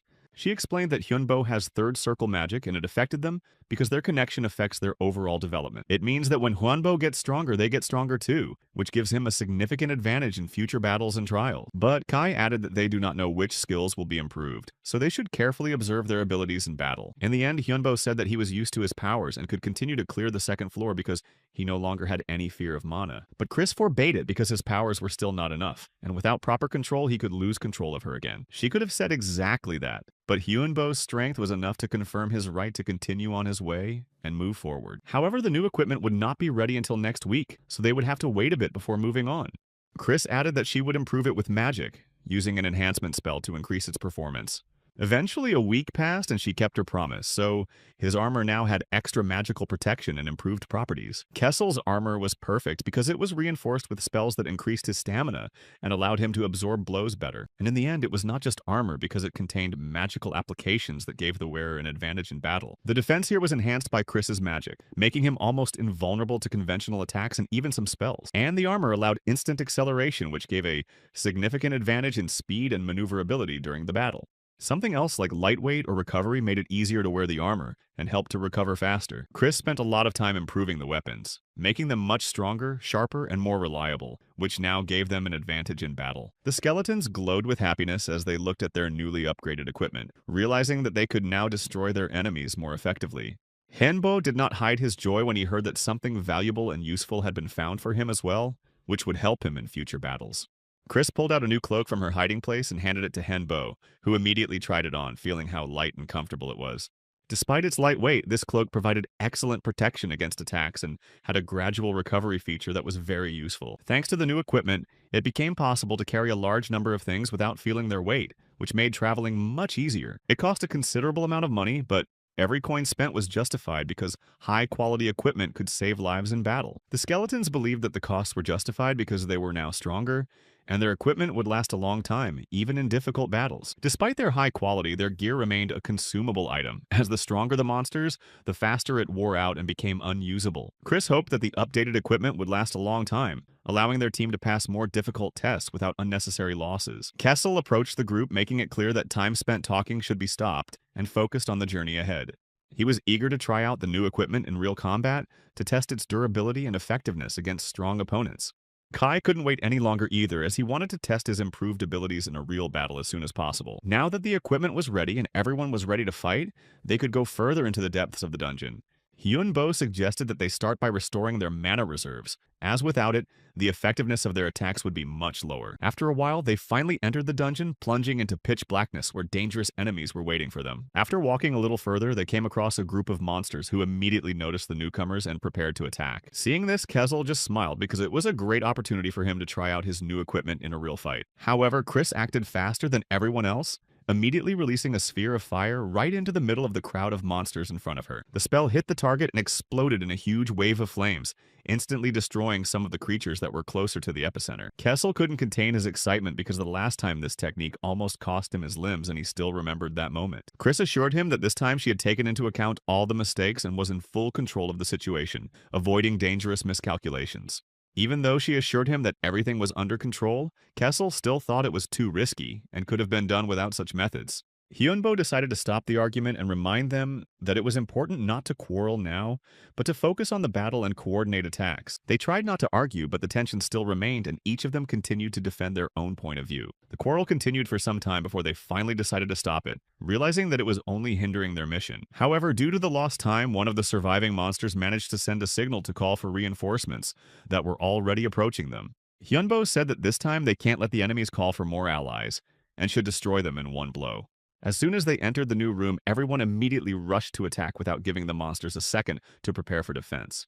Chris and Hyunbo simultaneously used fire spheres to fill the space with bright flames that engulfed most of the enemies. The protagonist used a magic arrow that went through several monsters at once, destroying them before they could even attack. The magic spells made their way through the enemies, leaving a trail of burnt flesh and fallen bodies that no longer moved. Now it was Kezlia's turn, and he rushed forward armed with his sword to deal with those who were still in the ranks. Together with Kai, they attacked simultaneously, cutting their way through the enemies, destroying them without mercy, and leaving chaos behind. When the planned signal was heard, Hyunbo instantly used earthen spikes to block the exit so that the enemies could not escape. Chris complemented the attack by using an ice bolt of lightning that instantly swept across the room, freezing those who were still alive. After that, most of the monsters were destroyed, and only a few of them were still shuddering on the ground, trying to get to their feet. Their bodies lay in heaps on the floor, covered with traces of magical attacks that left behind scorched marks and icy fragments. Kezel and Kai quickly finished off those who were still moving, leaving their enemies no chance of escape from this place. Chris decided to find out how her allies were doing and if they were satisfied with the effectiveness of their equipment after such a hard battle. Kezel immediately answered that he was completely satisfied because the new equipment allowed them to destroy enemies much easier. Today they killed a lot of goblins using only Chris's new equipment, which was a key factor in their success. The skeletons were pleased with their strength and the results they had achieved, because now they could act much more effectively in battle. However, there was one problem that still bothered Chris, and she intended to discuss it before continuing on their way. At first, Hyunbo didn't understand what they were talking about, but Chris explained that they had killed too few enemies and needed more challenges. What they meant was that to really develop, they needed to face stronger opponents to improve their skills. Hyunbo noted that this could be solved quite easily by finding a more dangerous dungeon where the enemies would be much stronger. Chris had something else to say, but before that, she decided that they should go back home to discuss it in a quiet environment. After a while, the team returned to their house where everyone had a chance to rest after the exhausting hike. Kai and Kiesel decided to wait outside to leave the two of them alone. Hyunbo didn't understand what they were talking about, but Chris said that what they were saying was true and made sense, which he should accept in order to move forward. Since Hyunbo and Chris are both magicians, they decided that it would be better to go together because they would be able to cope better and support each other. Once in the room, Chris pointed to the bed and asked Hyunbo to sit down, as they were about to have an important conversation about his further training in magic. She asked what knowledge he found easiest to learn because she wanted to understand what he was good at and what he should focus on in his studies. Hyunbo asked her to wait because he felt very tired and was more concerned with rest than with discussing what would happen next with his magical path. He was exhausted, and the last thing he wanted to think about right now was studying, because he felt he needed to rest at least a little bit before the next stage. Chris told him that it was best for magicians to rest during training because it not only restores their strength, but also strengthens their control over their mana.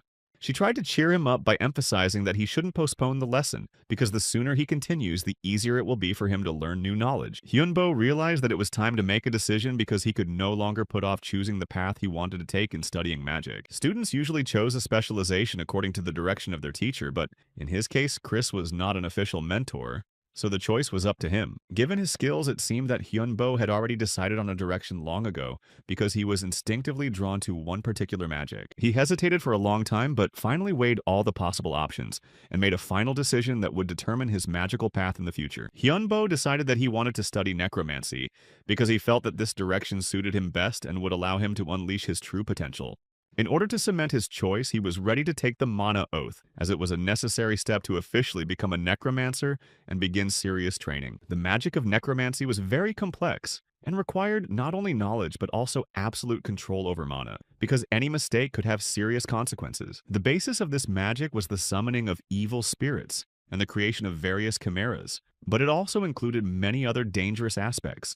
Necromancy included not only spells to control the dead, but also work with poisons and curses that could significantly strengthen the magician. Although this school of magic was only the fifth most powerful of all the schools, it was considered very dangerous because it disturbed the natural balance of life and death. Chris believed that it was too early for Hyunbo to choose such a specific magic because it required great responsibility and a deep understanding of its principles. If he took an oath of mana, his magic level would immediately increase, but it would also mean that he would no longer be able to deviate from his chosen path. His magical power will increase and spells will be much easier to cast, but at the same time, other areas of magic will become almost inaccessible to him. If he becomes a necromancer, it will be difficult to learn spells of other directions, because it will be impossible to change specialization after taking the oath. Despite all the risks, Hyunbo did not doubt his choice because he realized that this path would allow him to make the most progress. He had two important reasons for choosing necromancy, because he believed that it was his true calling, and that it would help those he valued. Firstly, he felt that this magic was a perfect fit for him, because every training he had had suggested that he had a natural aptitude for it. Secondly, he wanted to develop the skills to be useful to Chris, Kai, and Kessel because they were an important part of his life, and he wanted to help them. If he learned necromancy, he would be able to contribute to their cause and support them in their struggle, because this magic would give him new opportunities. In return, they would be able to help him fulfill his potential and become stronger, because the support of friends has always been a key factor in the development of a magician. However, his way of thinking and belief in premonitions differed from typical magicians because most of them relied on knowledge rather than intuition. However, even the most powerful magicians sometimes acted irrationally because magic has always been closely connected with emotions and sensations that cannot be fully controlled. Chris emphasized that necromancy is an extremely difficult field and requires great willpower because even experienced magicians often could not withstand its pressure. Despite this, Hyunbo reiterated that he was confident in his decision because he understood all the risks but was still ready to go this way. He also asked Chris to intervene if he failed because he trusted her and knew that she would not let him make a fatal mistake. Kai and Kessel fully supported Hyunbo, saying that they believed in his strength and were ready to help him in everything to achieve his goal. Chris also did not dissuade him from this choice because she realized that he was really serious and had already made the final choice. After all the thinking and discussions, Hyunbo decided that it was time to start the process of taking the mana oath and take the first step in necromancy. It was not a very long process, but it was extremely important because it consolidated the magician's choice and made him a part of the chosen magical direction. As he said the words of the oath, his mana seemed to go beyond his body, and now he officially became a necromancer, having discovered a new path. Chris hoped that he would succeed and that he would be able to become a great magician because this choice would determine his entire future in the world of magic. Soon after, Hyunbo asked where he could find books on necromancy because he realized that he needed the right materials for serious study. And then the young man asked where he could find books on necromancy because he realized that without the necessary knowledge, he would not be able to fully develop in this direction. Chris told him that all of them are available on the dungeon's website because it is there that all the necessary materials for magicians who practice the dark arts are collected. But in fact, they are very expensive because books on necromancy are rare and hard to find, even in specialized magic shops. A book of the third circle of magic will generally cost 20 million won because such artifacts contain powerful knowledge. But the second circle book would definitely be possible to buy, although Hyunbo didn't know if he would have the money left over because even it was expensive and required serious expenses. However, Chris had an answer for that too, because she always found ways to solve financial issues and help those who needed magical resources. They come to this world empty-handed and leave when they have gained a lot. So it is better to spend while you are alive because what you have accumulated does not matter after death. Eventually, after the conversation, they went to the dungeon because they realized that they couldn't delay and had to start training him as soon as possible. Hyunbo stepped forward to begin his spell because he felt it was time to put his knowledge into practice and test his strength. He then directed his magic at the skeletons lying on the ground. Eventually, he succeeded and all the skeletons began to rise from the ground, filled with dark energy and ready to fight.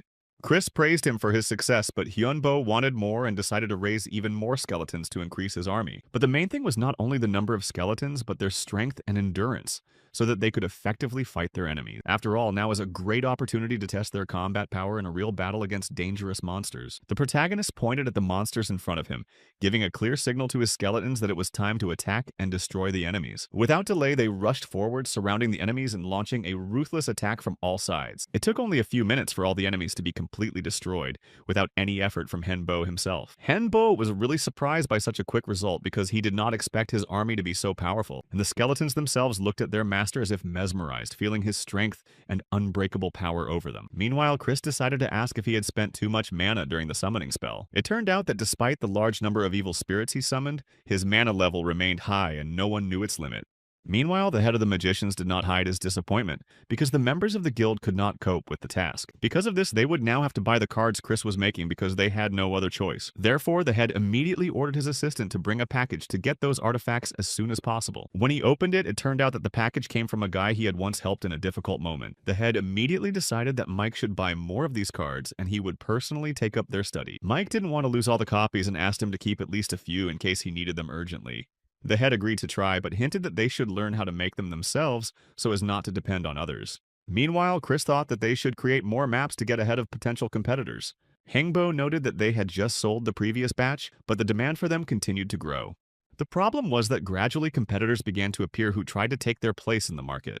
In addition, numerous counterfeits began to spread on the market, which were much worse than the original cards. But Chris was sure that eventually everyone would realize the difference and start buying only high-quality products. Therefore, the best solution was to produce even more cards and sell them as quickly as possible before the market became saturated. Soon, the whole team gathered again in front of the dungeon entrance to continue their adventures in the dark depths. A lot of ghouls and slimes were expected on this level, so it was worth being careful because of their poison. However, not everything can be trusted because much of what people write on websites can be just fiction. Although the boss of the second floor was really strong and confirmed the information they had previously learned, this was not surprising because the orc had third circle magic, which greatly increased his combat capabilities. These orcs also differed from others in their sharp minds, which made them much more dangerous opponents. But in the end, the team managed to defeat him after a fierce battle using their strength and strategy. However, Hyunbo and Chris felt a little sorry that he was not able to win this powerful orc over to his side. Kai felt that something was wrong because the monsters that were supposed to appear had not yet shown any activity in the dungeon.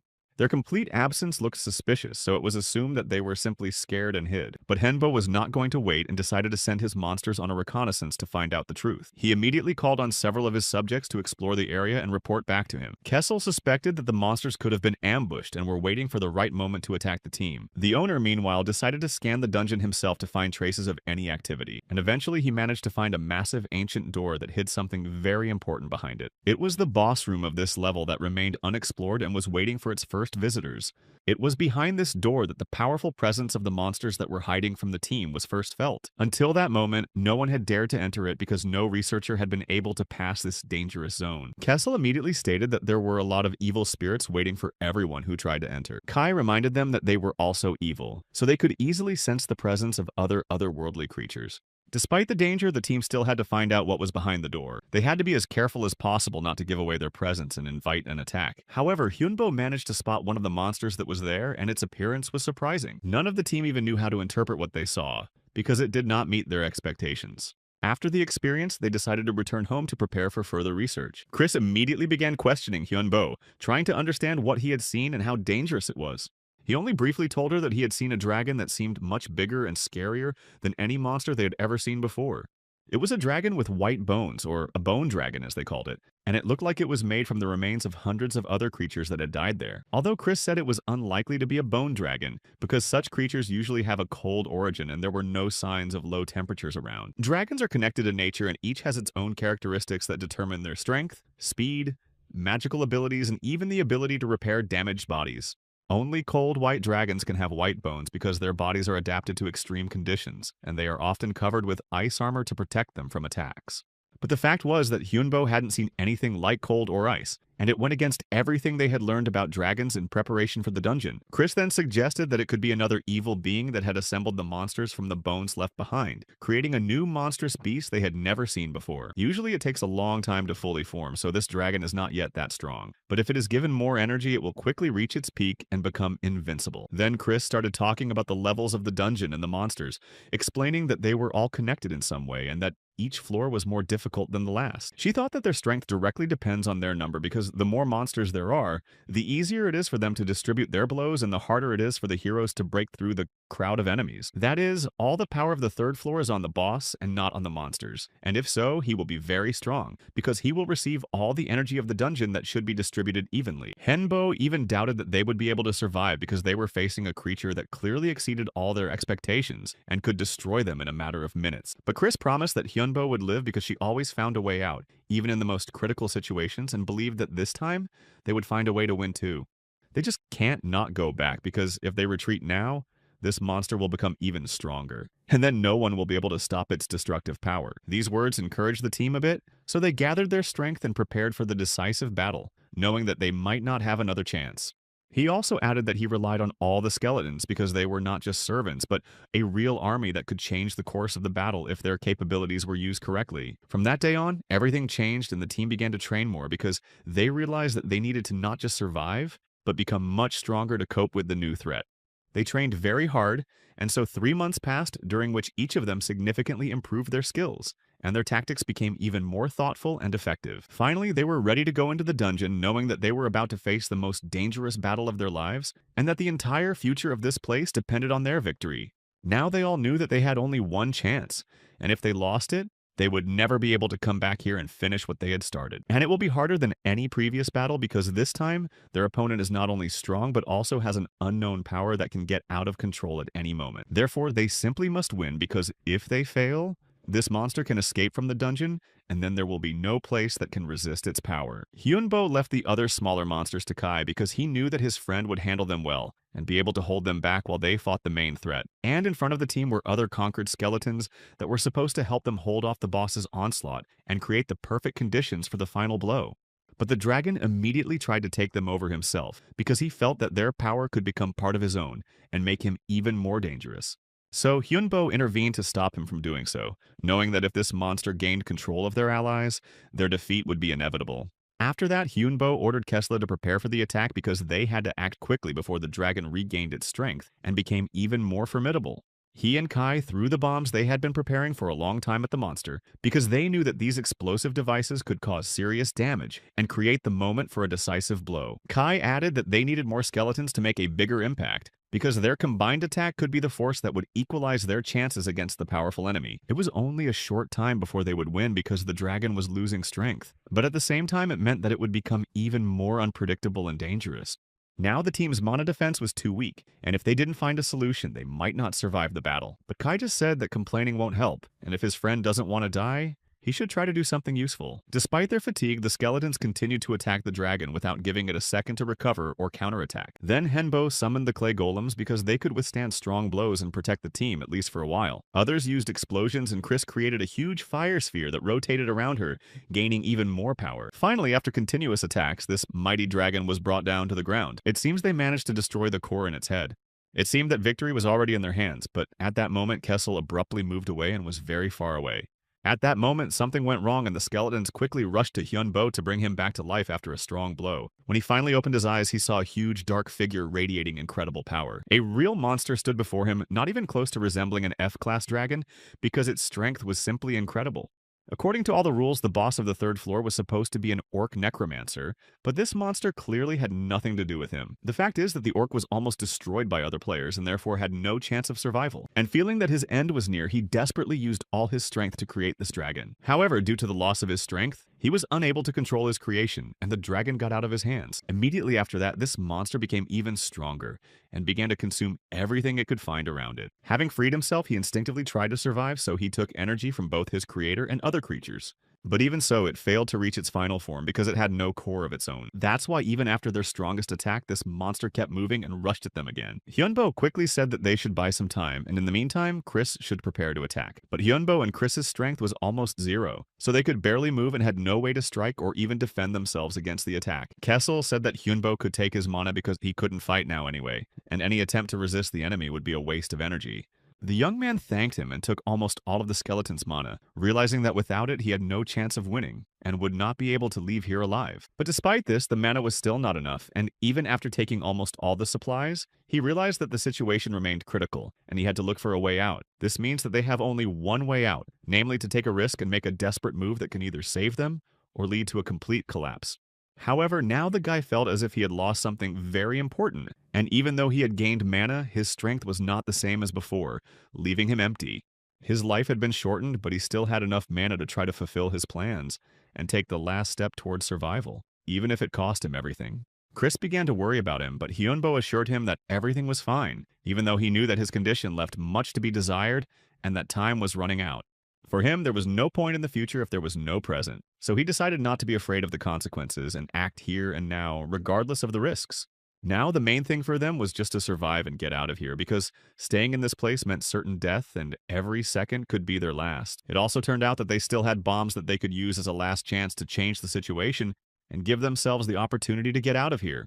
But Hyunbo was very reckless and almost got attacked, which could have been fatal for him if he hadn't reacted at the last moment. Meanwhile, the clay golems almost managed to stop the dragon and kept it trapped, preventing it from attacking Hyunbo and his team, although it didn't last long. He ordered them to keep the monster at bay, and the team had to dodge, as a direct collision could end in disaster for everyone, and they couldn't take any unnecessary risks. However, this skeleton dragon was much stronger than they had anticipated, so even their joint efforts did not guarantee victory, but only delayed the inevitable. The very next moment, Henbo was lying next to his broken staff, realizing that he was now completely defenseless and had only a few seconds to decide. He was afraid, but he knew he couldn't just give up, so he gathered all his strength to continue the fight, even though the odds were extremely slim. Although for a moment he really thought that it might be the end, he quickly dismissed these thoughts and decided to fight to the last because there was no other option. He had no mana or strength left, and his comrades in arms could not help him, so the only option was to do something unexpected that could change the situation. However, the young man still continued to fight and used psychokinesis to take control of the situation, even though he realized that this was his last chance, and he had no right to make a mistake. There was only one way to survive, and he had no room for error, so he had to act with maximum precision and not hesitate for a moment. Hyunbo knew that he had to do it, so he summoned all his will and decided to risk everything on the last chance that could change the course of the battle. Therefore, the protagonist tried to subdue this dragon using all his strength and will to make him recognize his superiority and submit. But the monster said that he would never recognize a human as his master because he considered it beneath his dignity and was ready to fight to the last to prove it. However, Hyunbo did not give up and tried to take control, making every effort to change the situation and force the dragon to accept his authority. He said that he was giving the dragon one last opportunity to obey him and would make it the strongest dragon, but if it refused, it would die with him. The dragon skeleton thought he was an idiot, even though Henbo said that he was able to challenge himself and change, to become stronger and overcome any obstacles. But he still couldn't become stronger without help, so he realized that he had to use all available opportunities, even if they seemed risky.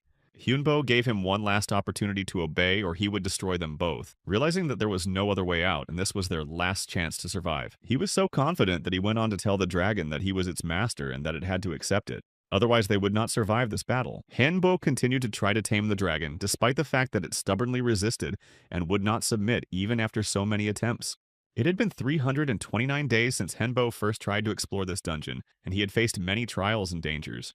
Eventually, the dragon surrendered, realizing that if he agreed to cooperate, he could gain much more power than he had before, and use it for his own purposes. One of the high-rise buildings in Cannes looked quite ordinary, but in fact it hid something important that could change the course of events and influence the dungeon explorers. That building housed a company that supported dungeon explorers, and it was its employee who brought important news about the successful completion of one of them. Despite the fact that the dungeon was Class F, this time its passage turned out to be unusual because an event occurred there that attracted the attention of the company's management. Because of this, the employee insisted that the manager personally familiarize himself with the reports received because he believed that such information could not be ignored. The manager's desk was filled with a large number of emails, which indicated that something really important had happened that could affect the entire organization. However, after reviewing one of the papers, he threw it on the table because he considered the information to be absurd and simply impossible for a dungeon of this level. He had heard of similar situations, but he could not believe that a skeleton dragon appeared in a Class F dungeon, which by all rights should not exist in such a place. What was even more impressive was that the same guy who sold the maps with the skeleton squad had gone through this dungeon, which was unusual in itself. The head of the organization was furious that his subordinate had only just told him about it, as he had intended to support this player even earlier. He was worried that the player might feel disappointed to learn that they knew about his achievements, but did not provide him with any help when he needed it. Despite everything, Hyunbo survived the battle, although he lost it. But the fact that he survived such a difficult battle was already a significant achievement. He felt very disappointed in himself because he realized again that he was still too weak to cope with such threats, even after all his efforts. Against all odds, Chris Kai and Kessel also survived, which meant that they were able to cope with the danger and save their lives, even though they were seriously injured. Despite their severe injuries, Chris and Kai did everything possible to save their owner, even if it required them to make great sacrifices and take risks. The girl explained that they managed to survive only because they moved their cores, which allowed them to avoid death and withstand the consequences of a difficult battle. She also added that, although it is necessary to work on mistakes, constantly thinking about them and dwelling on failures will only hinder further development. As a result, they not only survived but also managed to conquer the dragon Nidhogg, who, although he did not recognize it, had already become part of their team. The dragon himself claimed that no one had tamed him, and that he had decided to join because he considered it beneficial for himself and his future. Chris pointed out that whether he would admit it or not, it was Hyunbo who gave him his power and name, which already made him indebted to his new master. Despite all of Nidhogg's denials, his soul still belonged to Hyunbo, and that was an indisputable fact that even the dragon himself could not deny.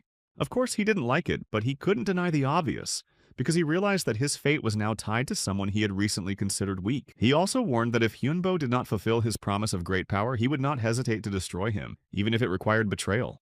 When the dragon disappeared, Hyunbo thought only about how much he wanted to go outside after the long sweep and finally feel the freedom outside the dungeon. Chris said he could go, but warned him that he would need at least another half a month to fully recover before he could return to training. Kai and Kezel were glad that their master was on the mend, because if he wanted to walk, it meant that his condition had improved significantly and was no longer a cause for concern. Kiesel decided to go with Kai because he was to replace Chris and take over all her duties so that she could do other things. She was going to go to work on creating cards for sale, as this was her main task, which required concentration and a lot of stamina. Kiesel also got ready to go help her, and Kai asked if Hyunbo was okay, who looked pensive as if something important was bothering him. Soon, the young man decided to go outside to get some air and maybe find answers to the questions that were bothering him. Since the skeletons could also see the street, they also wanted to go there to learn more about this world and expand their understanding of human life. Hyunbo decided not to object and let them go with him because he realized that they were also curious to see everything with their own eyes. They had fun observing city life and interacting with people, but it was time to go back home and continue their work. Of course, Henbo also thought about staying here forever because it was calmer here than in the dungeons filled with danger, but everyone has a place to go back to, and he wanted to go home after his walk. In addition, Hyunbo was thinking about finding a new home for them, because the old one no longer met their needs and was not spacious enough. The taxi driver noticed that Hyunbo seemed to be in Seoul for a short time, and he nodded, confirming that he was not used to this city and its many features. There were many interesting things to see here, but the man said that it was better to be at home after sunset because there have been many disturbing events recently. Recently, people often disappear, and in Korea alone there are 50 missing persons, and it may be because of monsters that could enter the city unnoticed. But Chris said that it can't be monsters for sure because people can destroy their own kind without any magic or supernatural intervention. They can't know for sure what's behind the disappearance, and Hyunbo is an ordinary person who can't help because he has no influence on such events. Besides, it is beyond his power, so Hyunbo did not want to interfere because he had enough of his own worries that required his attention and efforts. People always disappear, but the main thing is that it's not Hyunbo, so he decided not to delve into this problem and continue to do his own thing. He should just focus on his promise and not get involved in other people's business that has nothing to do with him and can only cause trouble. The skeletons also said that despite all this, they would support any decision he made, so he shouldn't hesitate in choosing his own path. Also, free time is running out very quickly, so he needs to get back to business as soon as possible and not waste precious hours on useless thoughts. Chris told him that he should get down to business because it would take a lot of time and require maximum concentration and endurance. They also managed to move to a new house, which was much more spacious and comfortable than their previous place of residence. It is quiet and spacious, and even Nidhogg can fit in, which was a great advantage for them because they don't have to worry about lack of space. There's also a river of mana flowing under this house that can greatly enhance their magical energy and make them even stronger than before. This is an ideal place for mages. So this house is a godsend that opens up many opportunities for them to develop and improve their skills. The skeletons also asked what was wrong with the dungeon because they had been resting all week and not doing any serious tasks that required effort. And then Hyunbo mentioned that there was a new quest that could be a great opportunity for them to test their strength and gain new experience. Although Kai didn't think they would stay in F class, it was only a plus for them because they didn't attract too much attention and could act quietly. However, Hyunbo thought that the skeletons were too safe and might underestimate the challenges ahead, which would require more preparation and caution. The bosses will only get more powerful and they don't know what to expect, so it's better to stay alert and always be ready for any surprises. They may be confident in their own abilities, but they should always be cautious because overconfidence can be the cause of their defeat. Chris agreed, saying that it is indeed worth acting carefully and not underestimating possible opponents who may be stronger than they seem. Kai and Kezel started apologizing for saying such a stupid thing because they realized that their overconfidence could turn into big problems for them. But in the end, they realized what they had said, and Hyunbo breathed a sigh of relief as his allies finally realized the importance of caution in future battles. Once upon a time, it all started when the door of the boy's apartment became the entrance to a dungeon, and he was scared because he did not know what was waiting for him. But he was never alone. He was always surrounded by many players, although they gradually disappeared and eventually there were fewer and fewer of them. After completing the dungeon, they decided to meet somewhere else, and it brought a lot of joy because everyone wanted to share their experiences. And then they wanted to become the best guild in Korea, and then the whole world, because they realized that they had all the necessary skills and capabilities. The guy really dreamed about it and was ready to do everything possible to make their guild the strongest and to be recognized among others. But then something very terrible happened in front of his eyes that changed his views and made him reevaluate everything he had done up to that point. It was this moment that broke him and several others, so they just tried to survive by promising to tell the monsters everything to save their lives. It was a wandering boss about whom little was said on the site, although at first the players still thought they would be able to cope and overcome him. Despite this, the monsters were also defeated, though not all of them. and now they could focus on the last enemies. One of the most powerful was able to break away from the hero because he had great speed and strength, which allowed him to create a distance between them. And then he was behind him quickly and sharply, using incredible agility, so the hero barely had time to react to the attack. Despite the fact that the monster was moving quickly, the hero was able to easily dodge it because he had predicted its trajectory in advance and retreated.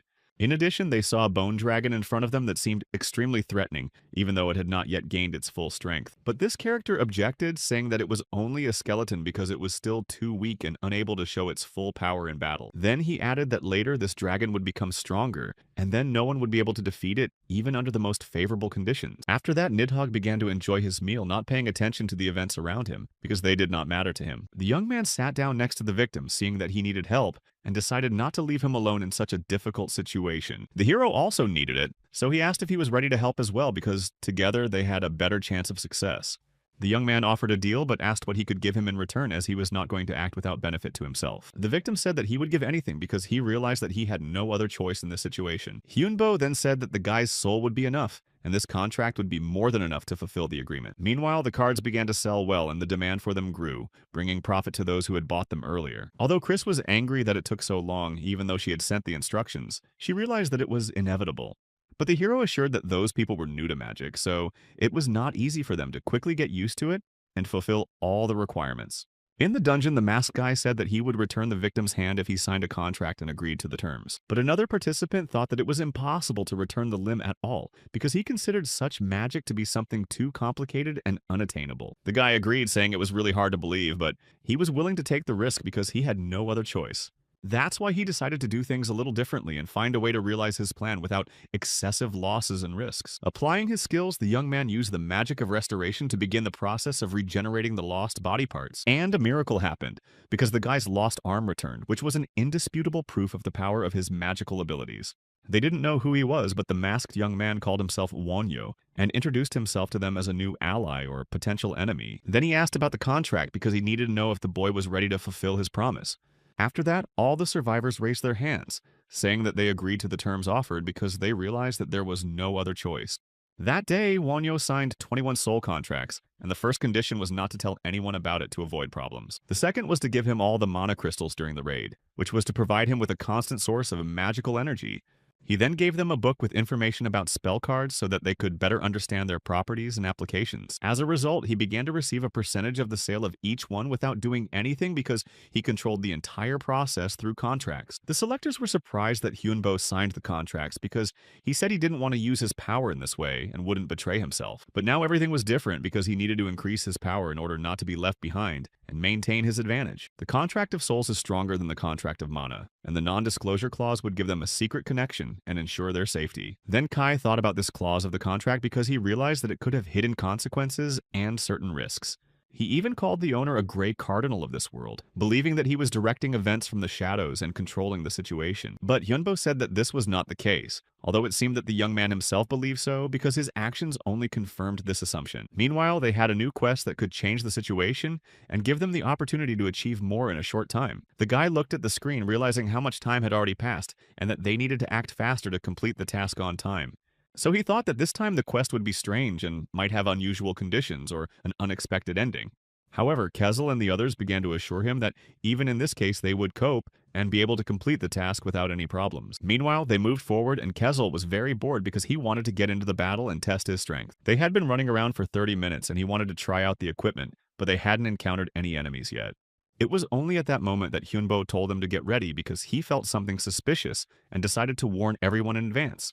But it wasn't monsters, it was other dungeon explorers, people who were also looking for something valuable or fulfilling their mission. It felt like there were about 5 people, and it took about 19 minutes to walk, so they still had time to prepare for the meeting. One of them had a crossbow and the others had some other weapons, which indicated that they were ready for a fight or possible conflict. Then Chris asked what they should do next because she didn't want to act without coordination and take risks without a clear plan. The young man just put on a mask and told them to get ready to attack in case the situation became threatening. Being ready, the whole team moved forward, realizing that this meeting could be decisive for further events. Then they met Jin Hyun, and he was the head of this clan, which made him an important ally or potential enemy. The young man introduced himself as Wonyo, shaking hands and showing confidence to make the right impression on the other person. He added that he had an evil spirit behind him that he had been able to subdue earlier, and that this power could be useful in future battles or missions. Jin was surprised that the boy was able to subdue even skeletons because it required great strength and skill in magic. He also added that Wonhyo could join them because mages are very much needed in the team, and their strength would be a great advantage. Jin hoped that Wonhyo would agree because he could be a good addition to the team and could become a key figure in their plan. In the end, he decided to agree and see what would happen, because it opened up new opportunities and advantages for him. Jin told him that he had made a great choice and called him along to introduce him to the rest of the clan and their purpose. He was going to introduce Wonyo to the other members of the group to show that they were a real team with their own principles. Although Kessel said that he didn't like it at all because he felt something strange about this alliance and didn't trust the new people. And Hyunbo also felt that there was definitely something wrong with this guy, so he decided to be careful and keep an eye on his actions. And then the young man learned that 16 people had died in one day, and this made him think about the danger of this place. Given their skills and level of training, this result is not surprising because they did not demonstrate anything that could have influenced the course of events. Some researchers are so unprofessional that even their presence in the team raises questions because they have neither the relevant experience nor the necessary knowledge. It is striking that with such training and lack of basic skills, they were able to survive at all because in the dungeon, any mistake could cost them their lives. The team did not interfere because these people wanted to go on despite the obvious danger and complete disregard for all the warnings they had been given before the mission.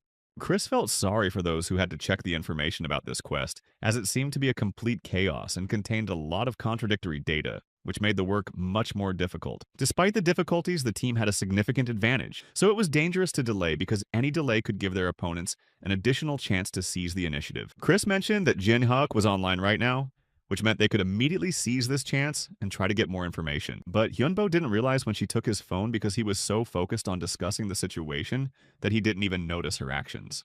Kiesel interrupted them, saying that they shouldn't ignore the guy because it would be bad if everyone else gathered in the squad, and it would lead to significant complications in the implementation of their plan. Kai said that he didn't like Jin Hyuk anyway because he seemed too cunning and self-confident and ready to act solely in his own interests. Kiesel immediately supported him, saying that he was a good man to speak out because he himself thought it was dangerous to trust such a person. He himself hated Jin Hyuk because his behavior, his methods, and his attitude toward others only caused irritation and distrust. Although Hyunbo didn't understand what Jin had done to them because at first glance his actions didn't seem so critical or dangerous. Kiesel said that he was annoyed by Jin Hyuk's behavior, manner of communication, face, and everything because he always acted as if he was better than everyone else. And Kai added that his clan also didn't seem responsible because their decisions seemed too impulsive and their actions chaotic. Although it's strange that Hyunbo, who talked to him so much, didn't suspect anything because he usually had a pretty sharp intuition and knew how to read people. But if you also ask the clan what they think of the leader, they all unanimously say that they are happy with him, although it seems that this is not the case, and they only pretend to support him. There is hatred in their eyes, at least he thought so, because their facial expressions and tense atmosphere indicated hidden anger and frustration. But Chris added that this was just Kai's guess, as they had no concrete evidence against Jin Hyuk, although he himself could not ignore his intuition because every time he talked to this guy, he had a feeling of danger. Sometimes people show hatred even for trifles, but in this case, Kai was sure that the reason was deeper and more serious. But they really don't have any evidence, even though Chris seemed to trust Jin and didn't think he was as dangerous as Kiesel and Kai.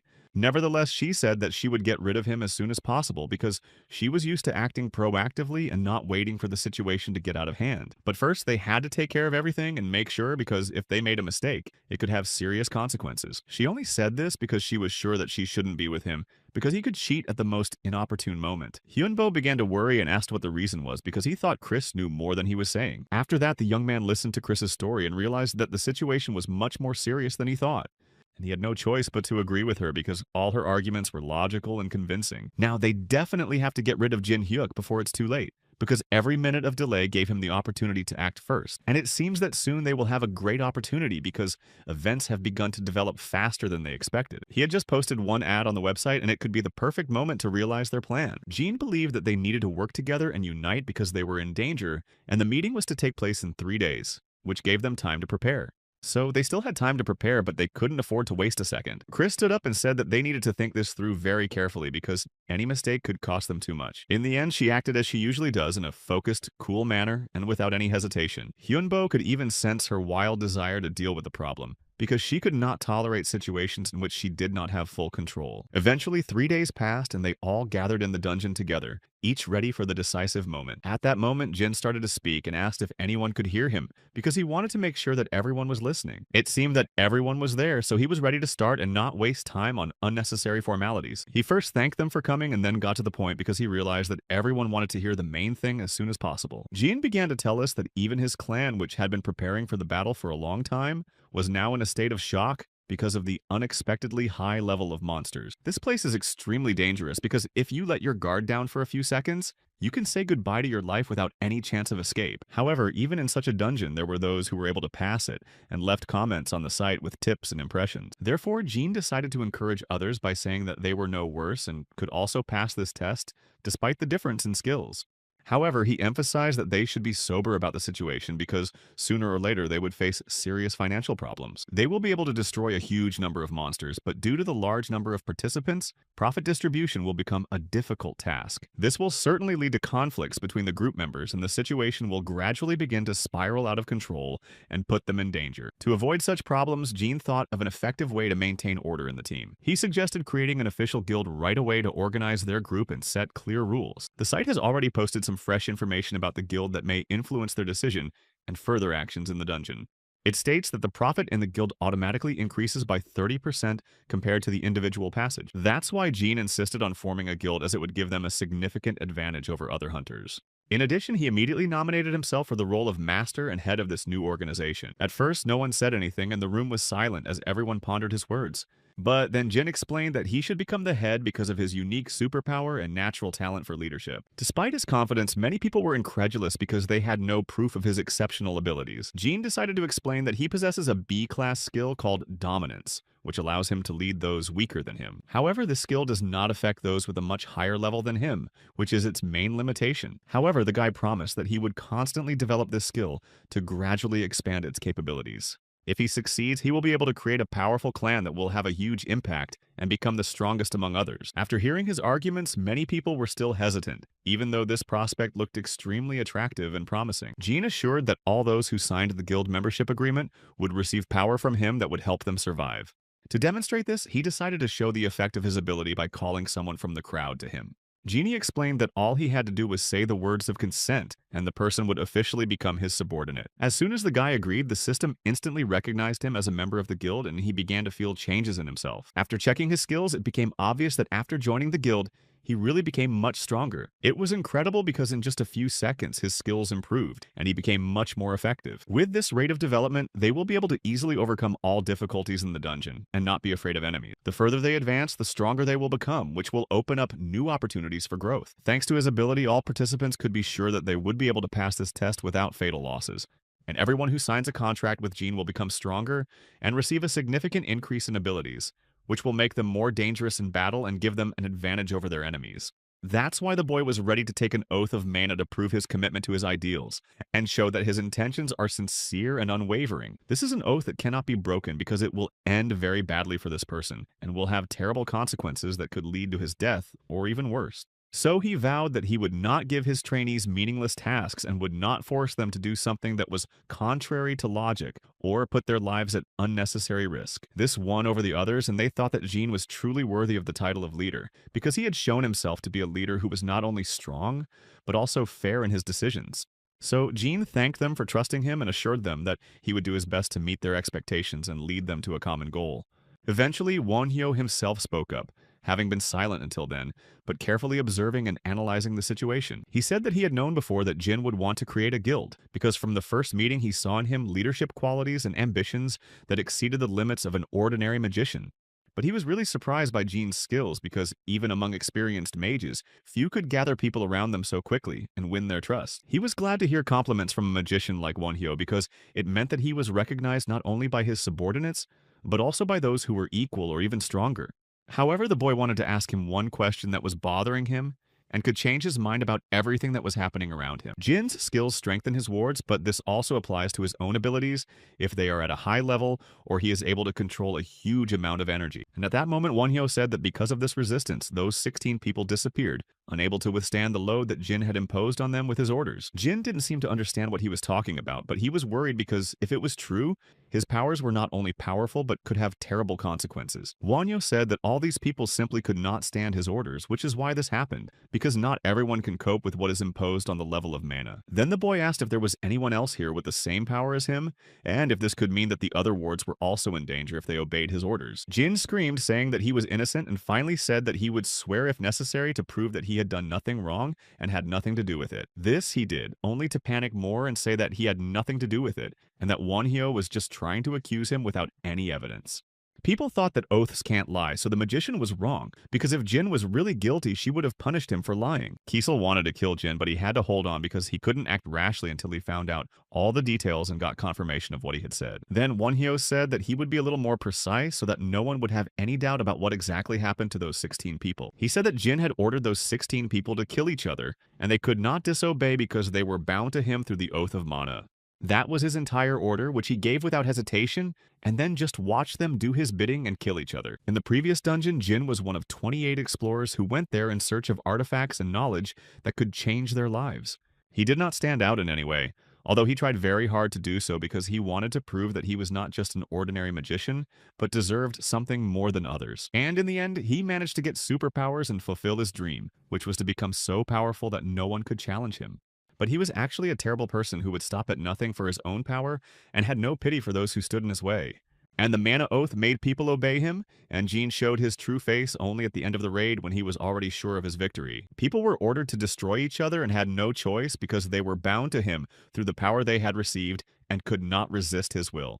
In the end, he did not destroy anyone himself, but gave the order and watched everything from the outside as if it were just an experiment that did not concern him personally. However, Jin himself denied everything, saying that Wonhyo had no evidence, and that he was just trying to destroy his reputation out of envy or distrust. He also added that the magician was even afraid to show his face, because he knew he was wrong and his accusations were just unfounded speculation. Then the young man said that he had evidence, although it would be hard for Jin to believe it because it would change everything he thought about himself and his power. The researcher thought it was nonsense because all the bodies disappeared in the dungeon, and there was nothing left that could confirm his guilt or expose his true intentions. And he still successfully controlled the survivors, not even giving them a chance to escape from his influence and tell anyone the truth about what happened. That's why his wards began to say that Jin was innocent and was being accused unfairly because he had done nothing wrong, and it was all just slander. Wonhyo felt sorry for them, so he decided to help them right away so that they would not suffer and understand the truth that would be revealed to them after his intervention in this situation. It was then that the young man used a skill that brought back to life the undead that everyone thought were lost, and now stood before them, alive again thanks to magic. After that, those 16 people appeared right in front of them, causing everyone around them to freeze in shock, as no one expected to see them alive. He introduced himself again as Wonhyo and said that he was a necromancer who knew the art of controlling the dead and was able to bring them back to the world of the living. This made people afraid because they didn't really know what it was and what necromancers could do, because their magic had always been a source of fear. But they understood everything correctly because such magicians have the ability to raise the bodies of those who did not survive and control them, forcing them to obey their orders. Although most of all he specialized in evil spirits, which was the best weapon in his hands, allowing him to easily deal with enemies. Therefore, he is able to summon those who are not so easy to see because they are in the world of shadows and only a true necromancer can control them. Wonhyo also added that these people were always wandering in front of his eyes, so he intervened to give them the opportunity to speak and find peace.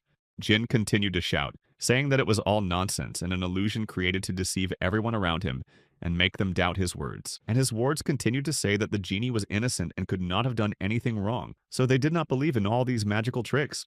And those who did not survive screamed for him to release their relatives from his power because they did not want their loved ones to remain under Genie's control. Jin said that no one should believe the MKG in this illusion because he was just lying and trying to use people to achieve his goal.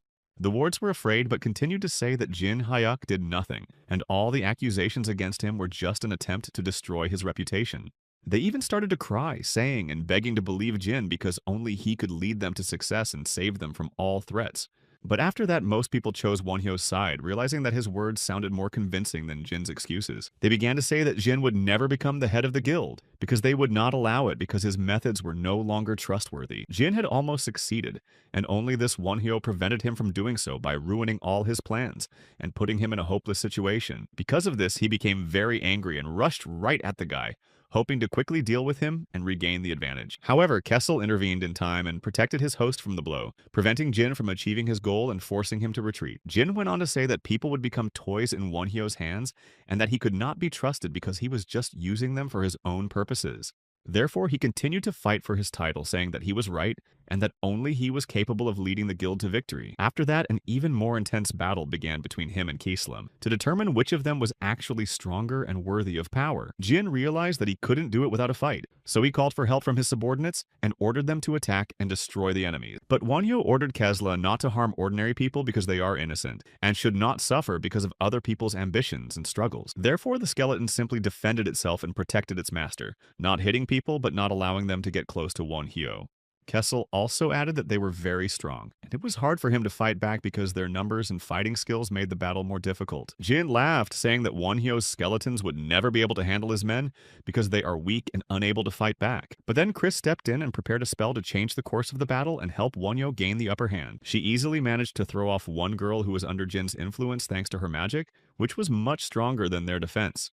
That's what pissed him off, and Jin decided to fight to the fullest and show his strength, proving that he was still the strongest. He said that this is a berserker mode and their strength has increased due to the reduction of health points, which allowed them to become faster and more dangerous. So it's either destroy them or lose them yourself, because retreat is no longer an option and only victory will allow them to get out of this situation. Eventually, Kai and Kaisel began to fight with two of Jin's subordinates, showing all their skills and trying to defeat their opponents.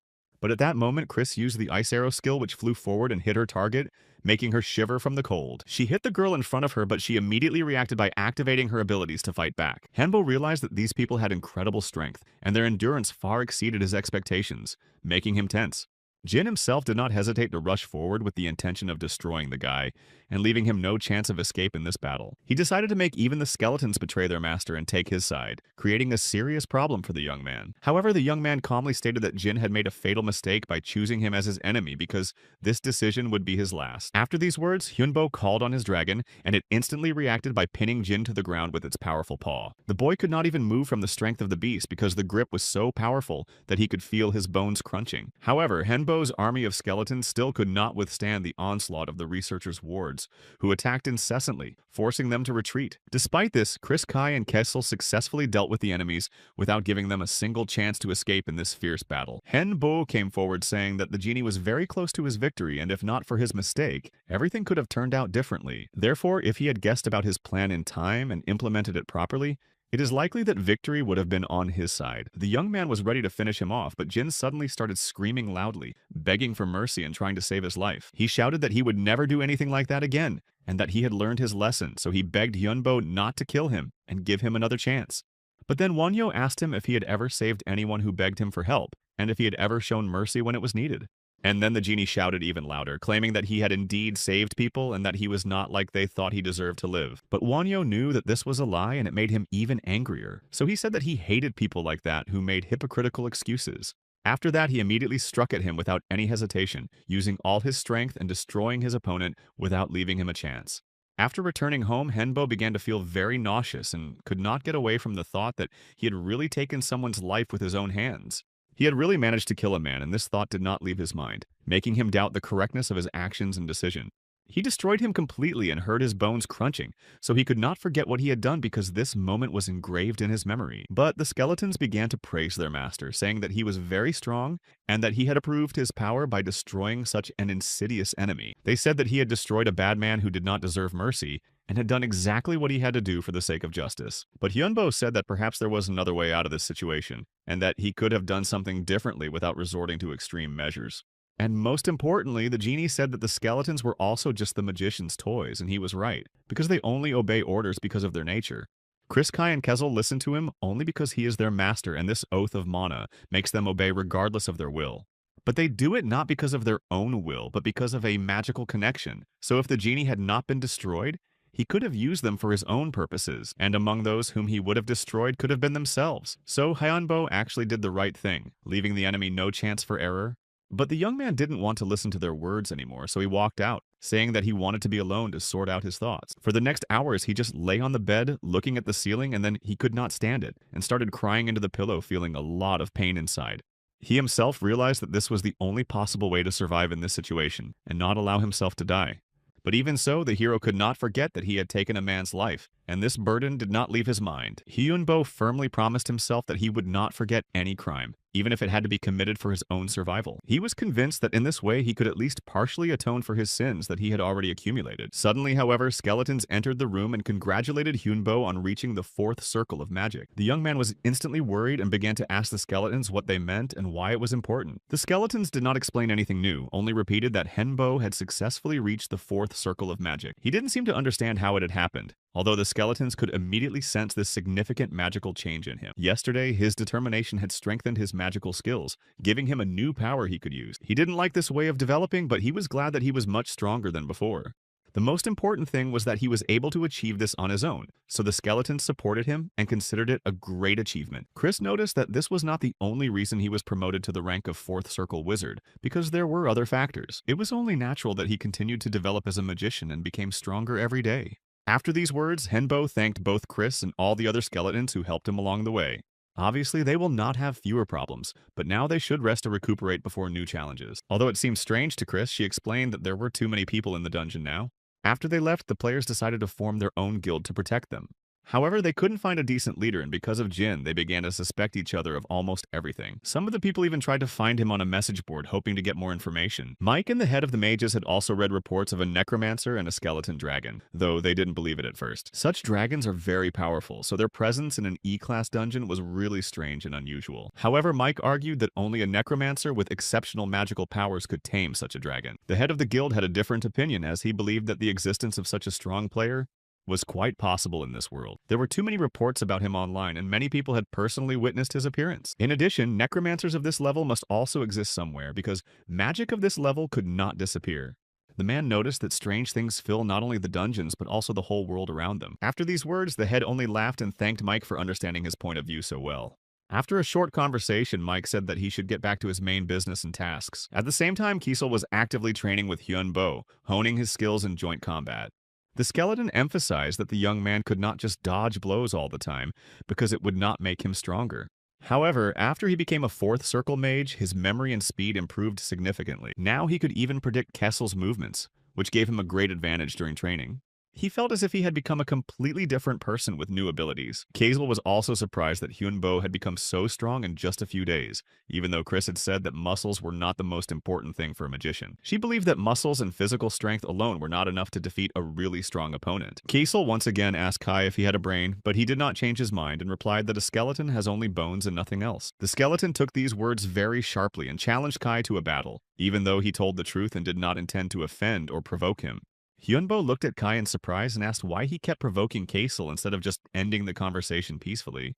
Kai did not pay attention to his words and only calmly replied that 13 more people who were not strong enough said goodbye to their lives in the dungeon. The survivors decided not to take any more risks and created their own guild, calling it the Normal Guild, but they were unable to choose a leader. The young man coldly stated that he was not going to waste his time on these people because they did not matter, and Kazel fully supported him. However, Hyunbo had a different opinion and admitted that he would like to get through this dungeon as soon as possible and not come back here in the future. But at that moment, Chris suddenly approached him and coldly said that this would not happen, so they would have to change their plans. She reminded them that she had already told them that it was much more important to focus on developing their own skills than on trying to complete the dungeon. Hyunbo didn't want to go there right now, but he still didn't know what to do with his training and how to properly distribute his energy. Then Chris smiled and said that now was the time to create a new plan that would help them develop properly and become stronger. Meanwhile, the girl under Jean's influence fell asleep again, but this time her dreams were nightmarish and filled with fear. She could not forget the terrible battle that took place in the dungeon a few days ago and left a terrible mark on her memory. The girl woke up abruptly and realized, breathing heavily, that she had once again dreamed a nightmare from which she could not escape even in her dreams. But she didn't understand why she was still having these nightmares, because Jin Hyuk had died long ago and didn't exist in this world. Then suddenly she heard the voice of a magician apologizing to her for what he had done to Jin Hyuk and ruined his life. However, it was from this moment that the real suffering of the researcher who did not yet realize his fate was to begin. Those who had died in the dungeon began to abuse Jin Hyuk's body as if to take revenge on him for their lost lives. Hyunbo did not forbid them anything and only indifferently allowed them to do whatever they wanted with him without interfering in the process. Jin Hyuk could not find peace because all these people whom he had underestimated were now taking revenge on him for losing their lives. The girl stood silently, not understanding what was happening and whether what she was seeing in front of her was real. She also realized that she was in the same dungeon and felt that she could move again as before. She looked frightened but gradually came to her senses, realizing that it was all over and the past would not return. Another girl came up to Hana with tears in her eyes and was happy to see that Hana was free. Hana also could not hold back her tears when she saw her sister whom she thought was dead. She rushed to her begging for forgiveness because she was convinced that she was the reason her sister could not survive. But the girl denied it and said that Hana was not to blame because she was strong and did everything she could. Her sister only asked her to live and survive for the sake of both of them, as this was her last and most important wish. After these words, the girl simply disappeared into thin air, leaving Hana alone in the dark with her own thoughts. It was then that Hana realized that she could not just sit at home and cry because she had to move on. She decided that she would become stronger to prevent such a tragedy from happening again, and not to lose anyone else. So she went back to the dungeon and started training to fight goblins to improve her skills. Meanwhile, Hyunbo was thinking and trying to understand why Chris needed this base and what role it played. The girl calmly explained that there are many dungeons in this world, but it is almost impossible to explore each of them. She emphasized that if you make even one mistake, other researchers will turn into an evil person with no name, and all the other monsters will be able to enter their homes through the gates, so they need to immediately strengthen the defense to avoid a disaster. In the end, Chris was right because there was no hurry and every step should be carefully thought out so as not to make a fatal mistake. And those people the taxi driver was talking about could also have become victims of monsters, so their fate remained unknown and caused concern. These bases are needed to increase the number of survivors because they will become a safe place where people can hide and recuperate. Therefore, Hangbo asked when they would start construction because the sooner it happens, the more people can be saved. But Chris mentioned another problem that needs to be addressed because without it, everything else may be useless. The construction requires money, but the cards are not selling well now, so we need to find an alternative way to get funding. The number of fakes is starting to grow, so Hyunbo thought that they need to increase the quantity of goods to reduce the demand for fakes. But Chris suggested selling magic artifacts because it could become a stable source of income and solve financial problems. Of course, Hyunbo was surprised because others might learn how to make them, but Chris assured him that it would not be a threat to them. But Chris added that she was doing it to make money and her talent was hardly needed, so the losses would be minimal. And in this situation, she wanted to do her best because no one could compare to her, and she would be able to create unique artifacts. Then Hyunbo agreed, saying that they could start their business and if everything went according to plan, they would quickly make a profit. Although when Chris said that Hyunbo would also be busy with her, he was not particularly happy because he did not expect such a development. But the sooner they start, the sooner they will finish, so there is no point in delaying because time is playing against them and the situation is getting more complicated. So the next day they began lessons on creating artifacts and Chris taught him very carefully so that he could learn the basics faster. Thanks to her, he managed to learn quickly because Chris pointed out the slightest mistakes and explained how to avoid them in the future. The punishment was a magic body potion and it tasted terrible, but it made him be more careful about his actions. It tasted sweet, bitter, salty, and sharp at the same time, but he drank it because he didn't want to fall behind and wanted to finish his studies as soon as possible. This went on for 3 months, but eventually the young man did it and was able to create a full-fledged artifact on his own without any help. But Chris came to him and told him that the master had forgotten something, and without it, his work would not be considered complete. Because of this, tears came out of Hyunbo's eyes and he begged to take it away from him because he could not bear another punishment. But then he met Kai, who said that the time had finally come, and now they had an important task to complete that required full concentration. Now the boss of the E-Class dungeon appeared, and it became a great threat to everyone inside because he was extremely strong. Many people had already gathered in the dungeon to defeat him together because they realized that they had no chance of winning alone. Hana was also one of those who arrived there, and she was ready to do everything possible to help her comrades in the battle. She said that they would handle everything themselves because they were not going to rely on anyone else and wanted to prove their strength. She became a master and the head of the guild and told everyone to get ready to enter, because the outcome of the battle would depend on their preparation. The guild was large, and Hana encouraged them before they went forward so that they would not lose confidence and act as a unit. However, suddenly someone else came into the dungeon, and it was surprising because no one expected outsiders to appear at that moment. Wonhyo stood before them, along with a crowd of skeletons that obediently followed him as if he were his personal army waiting for a command. There were 392 days left before complete failure, and he had also come to help them in this important battle that lay ahead. Walking a little further forward, the young man finally greeted everyone, as he hadn't had the opportunity to see them and talk to them as before. The people next to him were somewhat surprised that Wonhyo was the owner of the skeletons standing behind him. But then Hana calmly spoke up and said that they were all very happy to see him, because it had been a long time since they had last seen each other. Last time, she hadn't had time to introduce herself properly, so as the head of the group, she decided to do it now. The girl thanked him for helping to free her sister and admitted that she had long wanted to find a way to repay him. But the young man just calmly replied that she shouldn't worry about it because he just wanted to teach Jin Hyuk a lesson and nothing more. After that, Hana decided to ask him directly if he would like to join them for mutual benefit in the future. She said that his team was undoubtedly very strong, but even for them, this dungeon was too difficult and could be a problem. However, Wonhyo interrupted her and assured her that in this situation, it was not him who needed help, but someone else, and he understood that. Then Hana decided to offer him a special reward for his cooperation to convince him that it was a really good deal. She took out a huge amount of cash from her bag and also showed him some mana crystals that could be very useful.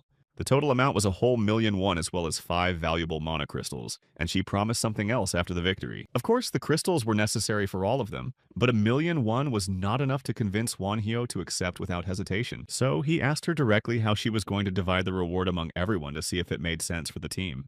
Hana immediately explained that they would simply divide it equally among each team member, without exception or additional conditions. In addition, she said that 5 members of her guild, including herself, were ready to take an oath of mana and fulfill his wishes. After listening to all her suggestions, the young man finally decided to agree to cooperate, not only now, but also in the future if necessary. They shook hands, and after that, Hana promised that she would tell him a detailed plan of their further actions in this dungeon. According to her strategy, the melee fighters were to become a shield for everyone, while the archers and mages would act from a long distance. Since they didn't know what kind of abilities the boss had, she decided to use the simplest but most reliable method of combat. However, very soon they had to completely forget about this plan, because the situation turned out to be much more complicated than they thought. The boss of the dungeon was a werewolf, and there were about 100 smaller monsters in the room ready to fight. But Wonhyo said that there is always a way out and they just need to find the right approach to destroy the enemies and get out of here. Then they quickly came up with a new plan, and after completing all the necessary preparations, they went straight to the boss room. Most of the players realized that it was much more dangerous than they first thought, and they would have to act with extreme caution. Inside, a huge number of wolves were already waiting for them and the main boss, who immediately noticed the newcomers. The monsters instantly began to attack, so Hana loudly ordered the shield bearers to come forward to protect the others from the first attack. She also commanded the first and second squads to immediately start attacking to prevent the enemies from taking the initiative. She also ordered the third and fourth squads to throw fireballs in the direction of the monsters to inflict maximum damage. After that, the team began to follow orders without hesitation because their survival in the battle depended on it, and none of them wanted to be defeated. But despite all the players' efforts, many monsters were still alive and kept moving forward, destroying barricades and breaking through the defense. Hana loudly exclaimed that she was leaving the bull to Wonhyo because she believed that only he could deal with this threat using his unique abilities. Hearing her words, Wonhyo immediately used the skeleton army and the bone spear to strike the enemies with a powerful blow without giving them a chance. In just a moment, he gave the order to fire to hold back the monsters and prevent them from advancing deeper into the defense, threatening the safety of his team. People were already excited, thinking that the victory would be easy because the enemies started to fall one by one, and it seemed that the battle was coming to an end. But suddenly the situation changed when the bulls went on the attack again, punching through the weaknesses in the defense and forcing the players to retreat under the pressure. Hana sharply shouted that they could not retreat and ordered everyone to shoot at the enemies because if they ran away, they could lose the battle. Immediately after that, dozens of arrows and fire spheres flew into the sky at high speed, flying straight into the crowd of monsters, tearing through their ranks. Some people didn't even realize what was happening around them. They just followed orders, guided by instincts because they didn't have time to think about anything else. But the monsters managed to break through the defense and rushed forward, threatening the entire team with a mortal danger that could cost them their lives. Hana immediately ordered 2 people to fight one monster and do everything possible to destroy the enemy, without giving it a chance to counterattack. She no longer even believed that they would be able to win this battle and began to wonder whether they should surrender to avoid unnecessary casualties among their own. But when the army of skeletons moved forward, Wonhyo ordered everyone to retreat to regroup and try to change the tactics of the battle. Hana looked back and worriedly said that there were not enough skeletons because they would not last long, unless there was another plan. But Wonhyo just calmly replied that the battle was not over yet, and they still had a trump card that he planned to use at the decisive moment. His army of skeletons immediately surrounded the monsters from all sides, leaving them no chance to escape or regroup for a new attack. Hana was surprised to see such a huge number of skeletons because she knew that it took a huge amount of mana. But what impressed everyone the most was that a giant bone dragon appeared behind them, looking both majestic and terrifying. After that, Wonhyo used the Breath of Darkness and directed it at the enemies to deal them the final blow and end the battle. The spell manifested itself in the form of a dragon that rushed forward, tearing the monsters apart with its powerful blows, leaving them no chance. But at the moment when it seemed that victory was near, the dragon suddenly disappeared without a trace, as if it had never existed in the first place. This use of magic exhausted Wonhyo, but he saw that the monsters began to lose strength and realized that his plan had worked. However, he was not going to stop because the battle was not over yet, and he needed to make even more efforts to finish it off. Despite the heavy losses, there were still quite a few monsters, and they continued to advance as if not noticing their own losses. It seemed that instead of easing the situation, the team was only further divided, which only made the battle more difficult for them. Hana realized this and immediately ordered everyone to regroup to attack the enemies together, as this would increase their chances of victory. After that, the archers immediately went on the attack using all available means to somehow weaken the ranks of the monsters and force them to retreat. They managed to strike a lot of accurate blows, although not all attacks hit the target, but the monsters fell under a barrage of arrows and magic spells. But even so, some monsters still made their way forward and turned out to be very strong, which posed a great threat to the defense. Wonhyo immediately decided to take the bulls on himself, and the guild was to focus on killing the mice to evenly distribute the forces. But while they were discussing the strategy, one of the monsters suddenly sneaked up on Wonhyo and almost hit him with its sharp claws. But at the last moment, Kessel and Kai stood up for him and rushed forward, stopping the creature and throwing it back. At the same moment, Chris immediately used a lightning bolt on the enemies, hoping that it would be enough to finish them off. However, a new problem arose because the monsters had too fast regeneration and restored the damage they had received almost instantly. But this did not mean that the team had no chance of winning because they were still strong and could find a way to stop the enemies. In the end, Wonhyo only pretended to be out of mana, and the trick worked as he expected, forcing the monsters to act carelessly.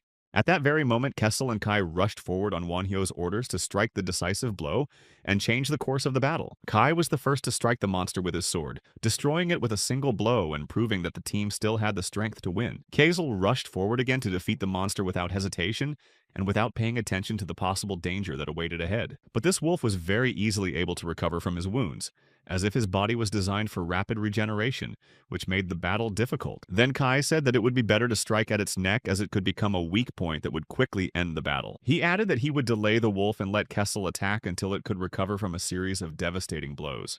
But Kessel wanted to do everything himself and told Kai to stand back because he didn't want to rely on anyone even in the most difficult situation. Meanwhile, Chris also told them to leave the wolf to her because she had her own plan for dealing with the creature. Eventually, she managed to capture it and tie it up to immobilize it, which allowed the others to act without risking their lives. After that, Kessel immediately rushed at it to finish it off, not wanting to give the monster any chance to escape or counterattack. In the end, he succeeded, proving that his strength and determination can overcome even such dangerous opponents.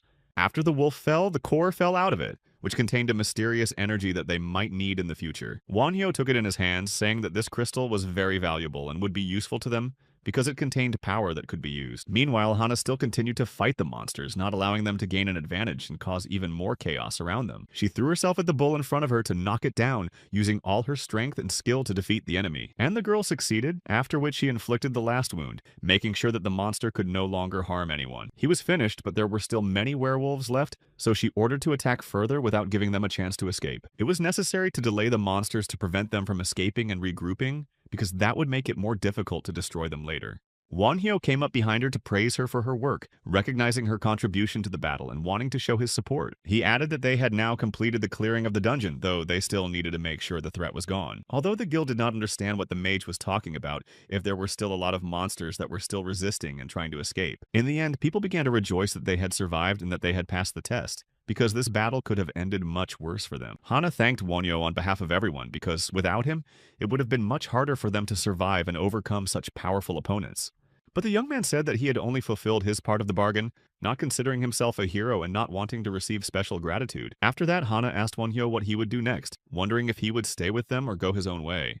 He said that he could work with someone, but he wanted to go his own way because he did not want to be tied to a particular group. After that, the magician and his team said goodbye to Hana's guild, deciding that their paths were temporarily diverging. Finally, the girl added that they were going to the second floor in 3 days, so she invited Wonhyo to join them, if he changed his mind. The young man replied that he would think about it and left without making a specific promise, but leaving the possibility of returning to them. Then one of the guild members approached Hana and said that Wonhyo was a really strong magician because he had proved himself in battle as a real warrior. He even had a dragon skeleton and an evil spirit that was really strong and could turn the tide of any battle in favor of his team. All of them dreamed of continuing to go through the dungeon with him because with such an ally, their chances of success increased significantly. And if Jin Hyuk were alive, they would all become Wonhyo's enemies, and they didn't even want to think about the consequences of such a feud. At that moment, Hana shouted out to gather the guild around her because she wanted to address everyone and inform them about further actions. The head happily said that they could now return home because the main goal of their journey to the dungeon had been achieved. Meanwhile, Chris was carrying the crystal they had gotten, which was very valuable to them because it could be useful in the upcoming trials. She also told us that in her world, the moon was called the eye that lightens the darkness because it was a symbol of hope in the darkest of times. When the moon turned red, all the monsters of the continent turned into evil creatures that attacked everyone who came across them. If the moon was blue, all these terrible creatures behaved surprisingly calmly, as if they had completely lost their aggressiveness. Due to this, the moon crystal could be used for various purposes, changing its properties depending on the conditions around. For example, with the help of this crystal, it was possible to obtain accelerated regeneration, similar to that of the legendary wolf. This meant that the chance of survival increased significantly, and when Kezel approached Hyundo, he immediately praised him for his work. However, even after that, the young man did not understand how Chris was going to use this mysterious crystal. The girl then calmly replied that the best solution would be to use this artifact as a core for one of them. Hearing this, Hyundo wondered which of the three of them would be the best choice to get the most out of it.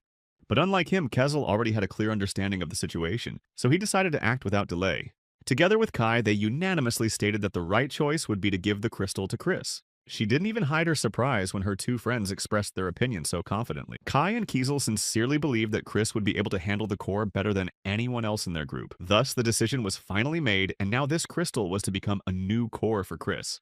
The girl just thanked them for their trust because it was important for her to know that they believed in her. She also assured them that she would do her best to live up to their expectations. After that, Chris quickly headed to her room as she was going to start installing the kernel immediately. This meant that they would not see her for quite some time, as the process required considerable time and effort. Meanwhile, Hana's guild went to explore the second floor of the dungeon 3 days later. They immediately noticed that they could not see the end of this mysterious place even from the corner of their eyes. It was already clear to everyone that the second floor of the dungeon was much more dangerous than the previous one. So Hana ordered her people to stay alert and focused to protect each other. She emphasized that their main goal was to survive in these harsh conditions and return home safely.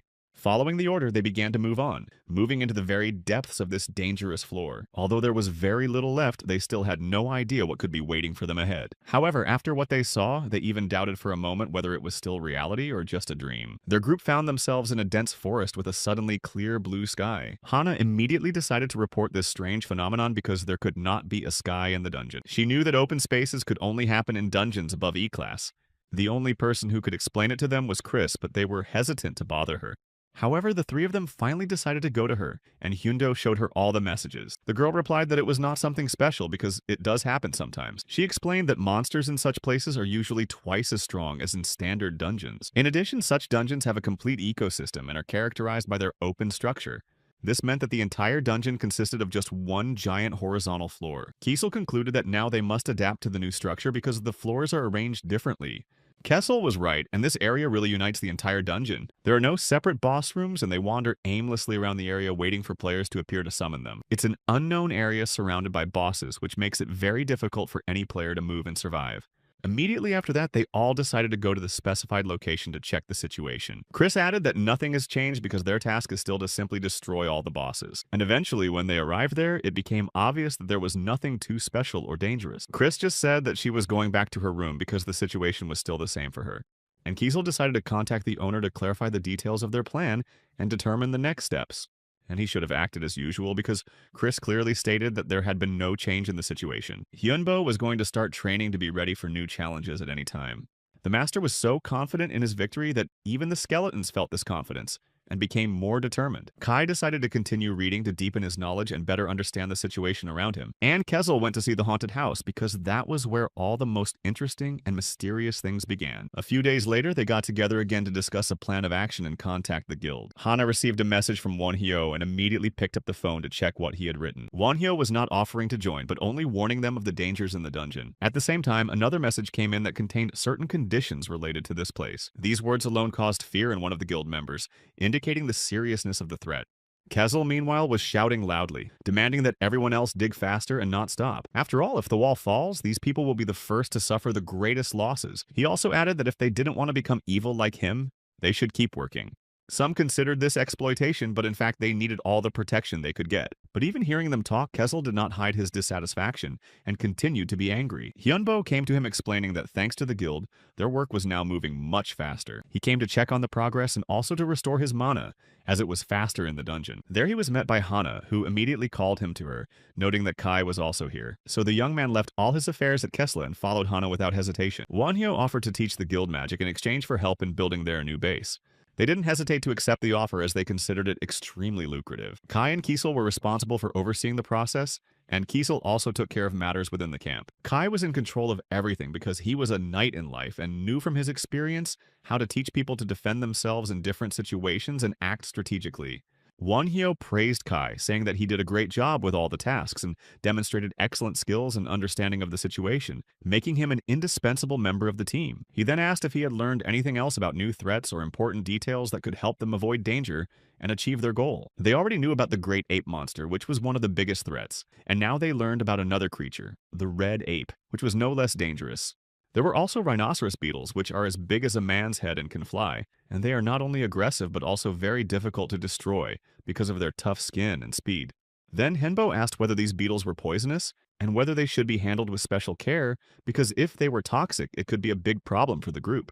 Kai said that most likely these creatures are poisonous, but due to limited information, he could not say for sure and advised to be careful every time they meet them in the future. Finally, the host said that he would be waiting for the next news from Kai about new threats and possible changes in the situation, as this mission was extremely important for their survival. Meanwhile, the other players trained under the supervision of skeletons trained in ancient magic, who helped the players improve their fighting skills and tactics for the upcoming battles. Wonhyo said that their stance should be confident and clear, because it is a key element in fighting strong opponents, and can determine the outcome of any battle. This continued for some time, with everyone practicing under the watchful eye of Wonhyo, who controlled every movement and action to make them as effective as possible on the battlefield. Wonhyo taught them magic, which was an important part of the training, and always recalled Chris's words that a magician should give as much as he receives from natural sources of energy. And during the training, he was able to learn new information that would strengthen his circle of magic and give him new opportunities to use power in future battles.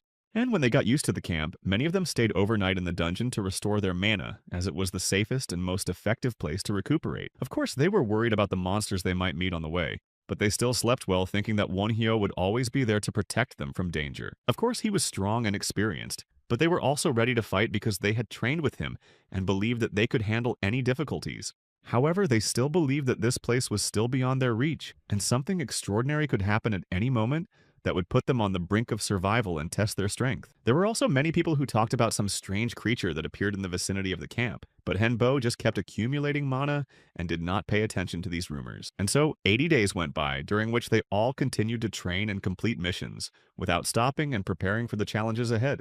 At that moment, Kai came up to them and said that everyone was running away as fast as possible because the situation had become critical and they had to get out of this dangerous situation as soon as possible. A landslide started next to them and many large stones fell from above, blocking all exits and threatening their survival if they delayed or hesitated. These stones blocked their way and made escape almost impossible because there were huge boulders that created a wall that could not be overcome. And then the monsters came and surrounded the team from all sides and blocked their way, forcing them to act immediately and choose a strategy for defense. No one knew how the monsters had spotted them, but now they could only fight for their lives because it was impossible to avoid the battle due to the number of enemies. Then Kai told Hana and the boy to report back to the master and inform him of new threats that could be even more serious than they could have foreseen. This was what was needed from the scouts, and he himself rushed into the battle to give the monsters no chance and stop them as soon as possible while there was still a chance. Kai quickly ran to the monster to strike it down and prevent it from destroying the team, but the enemy was strong and fast, so the fight promised to be hard and bloody. But he was quickly wounded, and the creature itself attacked the skeleton that was nearby, becoming even more aggressive after seeing Kai fighting other enemies. At the last moment, Hana rushed to him and saved Kai from a fatal blow, showing her courage and determination in a critical situation. She and the boy were able to overcome the monster and it fell to the ground, preventing it from threatening their lives and opening the way to victory. After that, an arrow flew at the big monkey, which was accurate and strong, piercing its defense and leaving the enemy unable to continue the fight. Kai thanked them because thanks to them he stayed alive and could continue fighting other monsters to protect his team and fulfill his mission. But Kai had been training them all along, so they had to win and prove their strength in a fight against any enemy, even when the situation seemed hopeless. Despite the fact that there were a lot of different monsters around, they united and were ready to fight because they believed in their strength, and that together they would overcome any difficulties. The players gathered together to attack the crowd, uniting their forces and moving forward to destroy the enemies and win the battlefield. After that, the team started shooting at the monsters, trying to stop their advance and neutralize each of their attacking waves. A very serious and difficult struggle began between them, where each team member is actively fighting for their lives and the opportunity to move on. Kai said that they should be careful because they began to fire on them from all sides, which makes the team really pay attention to every movement. The creatures acted differently. They divided the team and attacked very spontaneously, which greatly complicated the strategy and forced everyone to act blindly. But this did not stop Kai and did not scare him, so he boldly rushed forward, hoping to quickly defeat the enemies and continue the fight. He managed to overcome this big monkey very quickly and went on without stopping to quickly find an opportunity to destroy the rest of the enemies. He looked around to see if all the targets were safe after the monkey's attack because the situation was very tense and every team member was important for victory. But the battle was not over yet because a white monkey appeared in front of them, much stronger than the previous one and threatening even more danger. In the end, Kai had to stand in front of it and start another battle, gathering all his strength to stop it and save the team. Kai apologized to his master, saying that they would have to cope without him because the next battles were becoming more difficult and dangerous.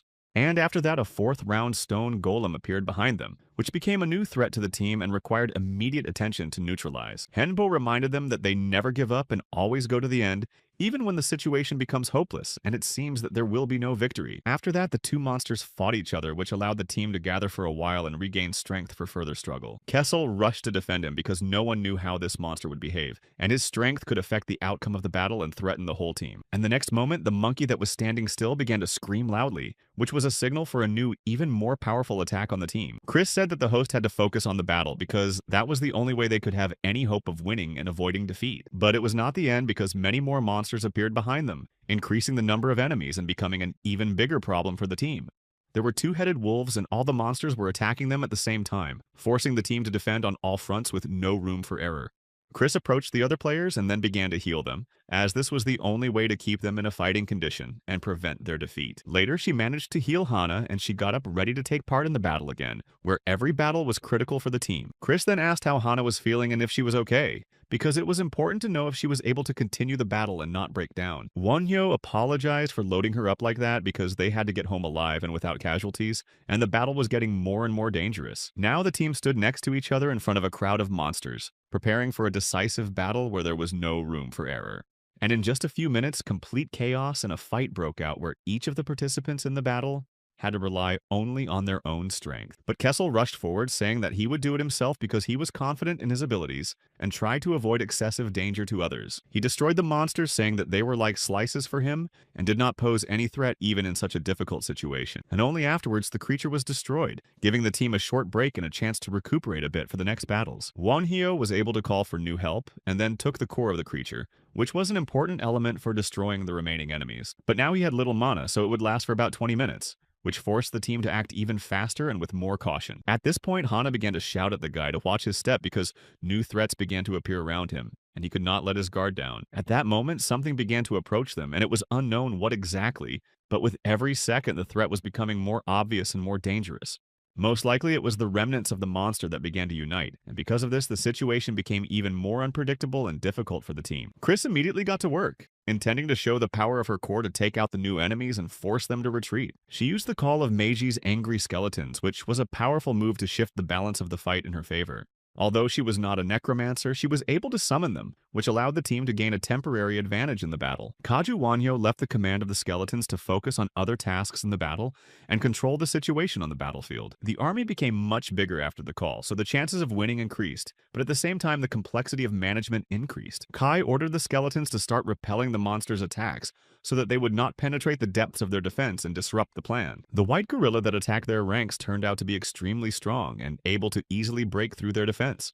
Picking up a large stone, the gorilla threw it with force, causing the stone to shatter, further complicating the situation. When the other players started attacking, they thought they had won, but it was only a temporary victory and the battle continued. Hana started to get very angry at the guy, even though he was scared and didn't understand why she was reacting so aggressively. At that time, their team was suddenly attacked by a two-headed wolf, which greatly increased the level of danger and complicated the strategy. Wanyo rushed forward to use his bone prison in hopes of holding the wolf back and preventing it from breaking through the line of defense. He ordered Chris and Kessla to cover him so they could provide protection and not let the enemies break through their front. The boy was very angry that the wolf started attacking his dragon, which he perceived as a personal insult and a threat to their strength. Wanhyo ordered Nidhogg to wait for the command because the monsters were unusual and each of them required a special approach and strategy. They were being pushed back, but Hyunbo's mana was running low, which put them in a difficult position and increased the likelihood of defeat. Nidhogg got angry, saying that he was a dragon and never lost, and then tried to regain control of the situation. Hyunbo felt the same way, not believing that his opponent was able to push Nidhogg away, and this caused him great shock and disappointment. However, now he had to accept the situation and continued the battle because victory was still possible with the right approach. Wanyo decided to take a risky move and transfer all his mana to the dragon, hoping that it would give him the strength he needed. After receiving the power, Nidhogg instantly used his breath to direct it at the enemy, which became a powerful counterattack. After that, they continued the battle, but it quickly ended as Nidhogg's power proved too much for the enemies. Hungbo was lying on the ground exhausted next to his staff, indicating that he was completely exhausted after the fierce battle. Other skeletons stood near him trying to bring him back to life because they were very concerned about his condition and health. They were very worried about Henbo and were very happy when he regained consciousness and was able to start acting again after a hard battle. The young man himself did not understand what had happened and asked the skeletons what had happened because he did not remember the events during the battle. The skeletons replied that he had lost all his mana and needed to rest to regain strength for the next battle. Then the boy asked what happened to Hana's guild and if they were safe because the battle was too intense for everyone. Kai said that Hana's guild was safe and had already gone home, which meant that the main threats were over. Henbo spent all his mana, which could have ended badly for him, but this risk allowed him to defeat the monsters. They were becoming even more aggressive, so it was necessary to destroy them as soon as possible to avoid further losses in the battle. This was true, but Hyunbo knew there was another problem. Nidhogg's pride put them in grave danger. Because of Nidhogg's pride, they were in danger because the dragon was too stubborn to recognize the limits of his abilities. Kai said that they had cleared the situation, but there was still something that needed to be resolved before they could move on, so they had to stay. Something unexpected happened because of that exploration with Hana that forced them to reconsider their plans and deal with the new threat that appeared in front of them. They managed to find a new giant monster that was different from the ones they had met before and could create serious problems during the battle. Henbo was surprised when he heard that there was another giant walking in the forest because he did not expect to see another creature of this magnitude after the previous battles. But this low-class monster shouldn't be a problem. Even though it's big, its size can prevent a quick end to the battle. However, do not think that the battle with him will be very easy because his physical strength and endurance can exceed all their expectations during the battle. He is stronger than trolls, but he will not be dangerous for Chris and Hyunbo because they are mages and will be able to keep him at a distance using spells. Therefore, Kai believed that it would be the most dangerous monster of all because its physical strength could be a serious threat even to them. Although at the time he was even excited thinking that it would be interesting because finally they would have a real challenge that would make them do their best. But Nidhogg said that he would deal with him himself and let the others stand aside and not interfere because he did not want them to interfere with him during the battle. The dragon said that this time they should stay out of his way because last time their presence had only created additional difficulties for him. Then he added that they should not waste his time like last time because he did not intend to waste his strength on those who could not cope on their own. Kezel could not stand it any longer because even though Hyunbo and Nidhogg were enemies, he had no right to behave like this because it went beyond the boundaries of ordinary enmity.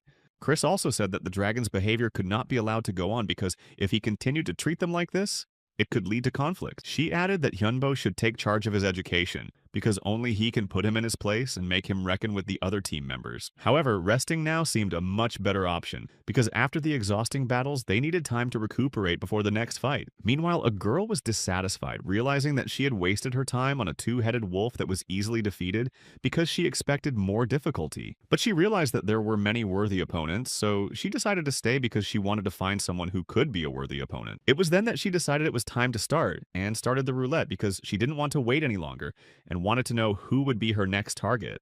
And the result was immediately apparent, because as soon as the arrow stopped, it became clear that her next opponent would be much more dangerous than the previous ones. Although it was not what she expected, as she thought to leave him for dessert because she wanted to have fun before taking on a serious battle. But as it happened, she decided to start the meal with sweets because she realized that this battle would be the most interesting and dangerous for her. And sometime after the battle, the team began to prepare for the battle with the giant because they could not afford to lose their advantage due to fatigue. At some point, the participants even managed to find some more stones because they came across the remains of magical artifacts that could help them in the future. It was a goblin heart, and now Henbo knew what it looked like, because he had only heard about it before but had never seen it with his own eyes. It draws power from the outside and summons golems, as Hyunbo explained, because this magical entity has the ability to control creatures made of stone. He tried many times to find the right use for it, and now he has found it because he realized how to use this heart in battle. Then he handed the heart to Hana and she looked at it carefully, wanting to understand if it was really as valuable as he said.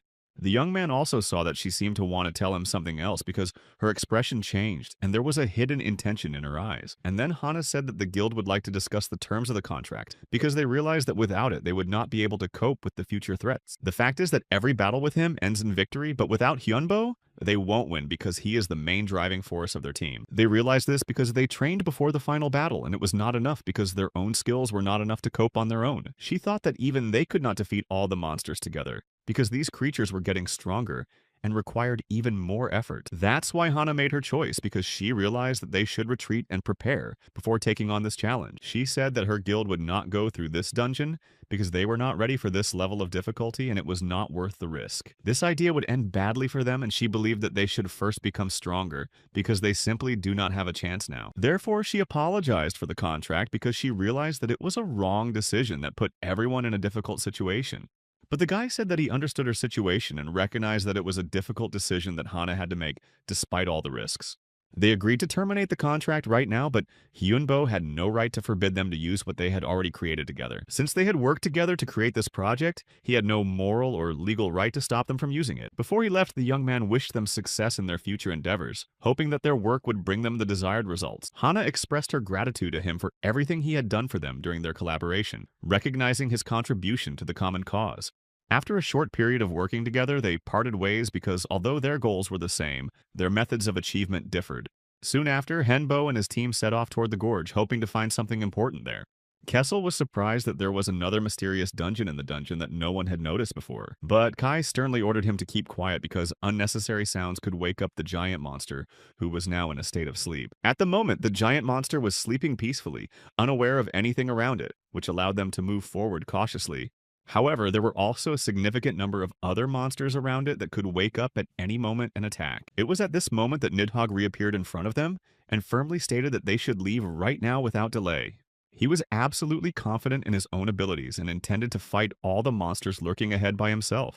However, Nidhogg's words only angered Kessel, who did not share his self-confidence and was not going to stand by. In the end, Hyunbo decided not to argue and simply agreed with his decision, ordering everyone to prepare for a possible battle. Immediately after that, Nidhogg rushed forward at the monsters without waiting for help from others and without planning to retreat. The monsters immediately reacted and attacked him en masse, trying to overwhelm him with their superior numbers. However, the dragon also fought well from the very beginning, trying to break through the crowd and get closer to his main goal. In the course of the battle, he managed to throw one of the monsters a considerable distance, giving him a slight advantage for a few seconds.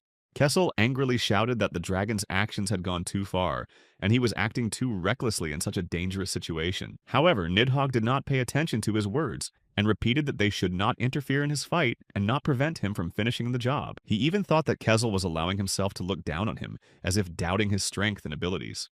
But their conflict was interrupted by a sudden attack of the monster, which again rushed at Nidhogg and struck him with a powerful blow. This time, the huge giant managed to hit him so hard that Nidhogg lost his balance and fell to the ground. Seeing this, the other team members realized that if they did not intervene right away, the situation would become critical for everyone. Kiesel did not wait and was the first to attack the monsters to change the course of the battle and prevent the dragon from losing. But Nidhogg stood up again and said that he would be the one to defeat the main monster and end the battle with victory.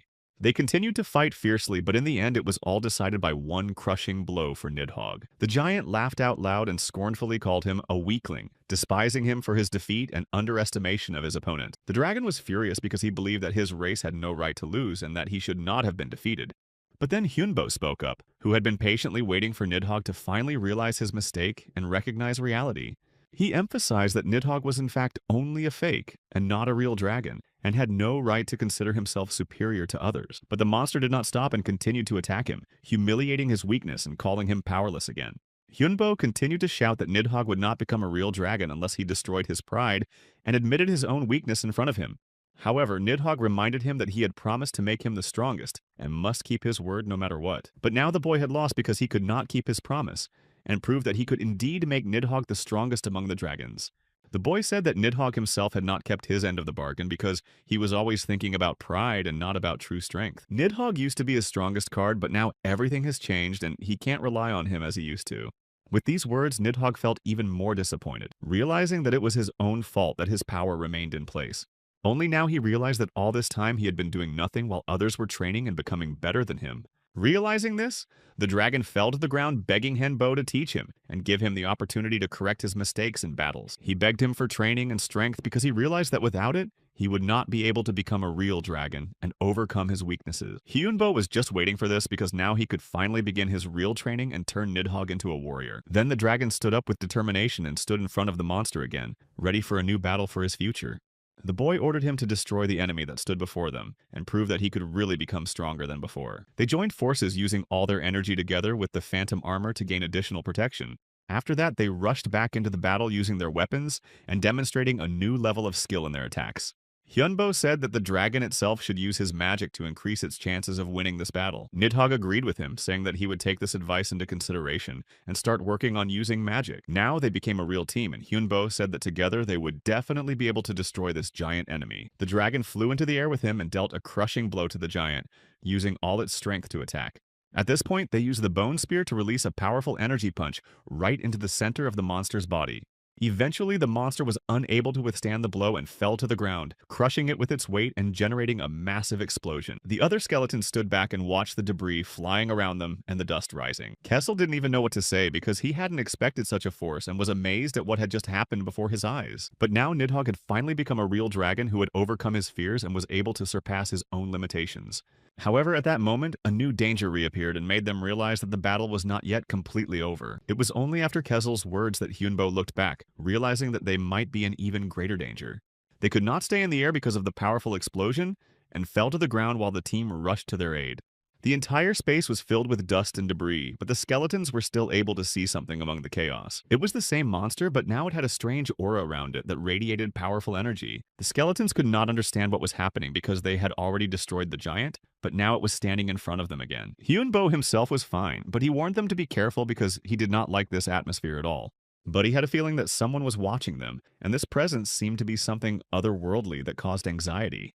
Then he heard a voice saying that she recognized Hyunbo's victory and that she no longer intended to continue the previous battle. But the girl also said that this battle disappointed her because she expected something much more from the enemy. Therefore, she wanted to start it anew because she did not feel satisfied enough with the previous fight. Hyunbo told all the telepaths not to move so as not to provoke her and create a new threat. But she was just waiting for Hyunbo to at least talk to her because it was more important to her than the fight itself. Only then did he ask if she would answer his questions and if she could explain the reasons for her actions. But the girl immediately said no because she did not consider it necessary to explain her motives to him. Then Hyunbo said that there was no point in it for him because he would not benefit himself and did not want to waste his energy. Now the girl smiled, saying that she realized who Hyunbo really was and what his true nature was. Earlier, she was going to destroy him, but now she changed her mind because she was interested in his attitude to the situation. And she liked Hyunbo's confidence, even though he didn't yet understand what was happening and the danger he was in. She also didn't like people who had insight because they could predict her next steps, and she was talking about Nidhogg. And then the young man began to guess that her target might be connected to him. The girl added that it would be boring for her to just leave if she had already come here and wanted to finish the job. and the guy's body seemed to recover from the flow of mana again, as if his strength was returning to its pre-battle state. She did this so that she could start fighting again and see if Hyunbo could stand up to her once more. She wanted the two of them to fight each other because she felt that Hyunbo was worthy. She said she would restrain herself and stop if he survived for 5 minutes because it was her test, and it seemed to Chris that the girl's words and actions were at odds, although Hyunbo decided to do as she said in order not to take any risks. If anything, Hyunbo was going to give mana to Nidhogg to strike, because he realized that he couldn't handle it himself, and the whole team gathered to fulfill the master's orders because they knew that without it there would be no chance of winning. The girl said that she didn't want to wait so long and therefore decided to speed up the development of events in order not to lose interest. And it was at this moment that Hyunbo ordered Nidhogg to start the attack, because he realized that delaying would lead to defeat. Then he told Chris to give the mana to the dragon because it was the only chance to deal a powerful blow. And after that, Nidhogg used the dragon's breath to destroy the enemy with a magical strike. But for this girl, this attack was too simple and easy, and she did not feel threatened, even by this blow. Then she said that she was too bored because she expected something much more difficult in return. Hyunbo did not know how this demon could strike with one hand and not show even a hint of weakness. And the girl was already thinking of destroying Hyunbo, since he had not lived up to her expectations and had not become a worthy opponent. Kiesel was afraid himself, and it seemed to him that the girl was from another world because her strength was beyond comprehension. And recalling her words, Hyunbo realized that it could be true because she had something unnatural and superhuman about her. Therefore, he handed over the power to Nidhogg and told him to attack because he understood that it would be more effective. And by his master's order, the dragon grabbed the giant who was wearing the shield. Then Hyunbo asked Chris to make a magical explosion that would be the final blow in this battle. Although she gave up all her mana, her strength was enough to fulfill her plan without any difficulties and delays, which was decisive in this situation. The very next moment, there was a powerful explosion that made everyone around feel the power of their actions and retreat to a safe distance. The fire filled the space, and it seemed that everything was going according to plan, but something made them wary and cautious. But suddenly the monster began to come to life, absorbing the mana that remained in the air after the explosion, and this forced them to change their strategy. Kiesel had to destroy the monster's defense shield before it fully recovered and became even more dangerous than before. At that time, Kai took responsibility for protecting the rear, making sure that no one attacked from an unexpected direction. Thanks to their coordinated actions, they still achieved their goal and were able to fulfill their plans, even though it was not easy. Kessel had successfully destroyed the barrier surrounding the monster, and now all that remained was to finish it off before it got up again. Hyunbo just hoped that everything was going according to his plan, and that nothing unexpected would happen that could change the situation. He used the last of his strength to lift the giant and deliver the final blow that would decide the outcome of the battle. But he realized that such a powerful creature as this girl could not have come here on her own, and someone had to help her enter the world. She paused as if thinking about whether she should tell the truth or leave it unexplained. But in the end, she said that Hyunbo was really different from the others, and had something special about him that interested her. Then she looked at the others as if to assess them and say that their knowledge could be useful to her. She liked this company, so she decided not to take their lives and let them survive the encounter. Moreover, she decided to give them a reward because their battle and determination had entertained her and brought her satisfaction. However, first she wanted to take Hyunbo with her and make him a part of her story by changing his fate forever. Hyunbo didn't immediately understand what she meant, but her look and tone hinted at something important to him. She said directly that she could have made him her servant or even a student, teaching him something new and powerful. But it was time for her to leave, so she simply added that she was leaving them a small bonus as a memento of the meeting. She called herself Gloria, a demon dragon of misfortune who received her blessing from the darkness itself and embodies its power. The darkness gave her power, and she promised that she would return someday to play her game with Hyunbo again.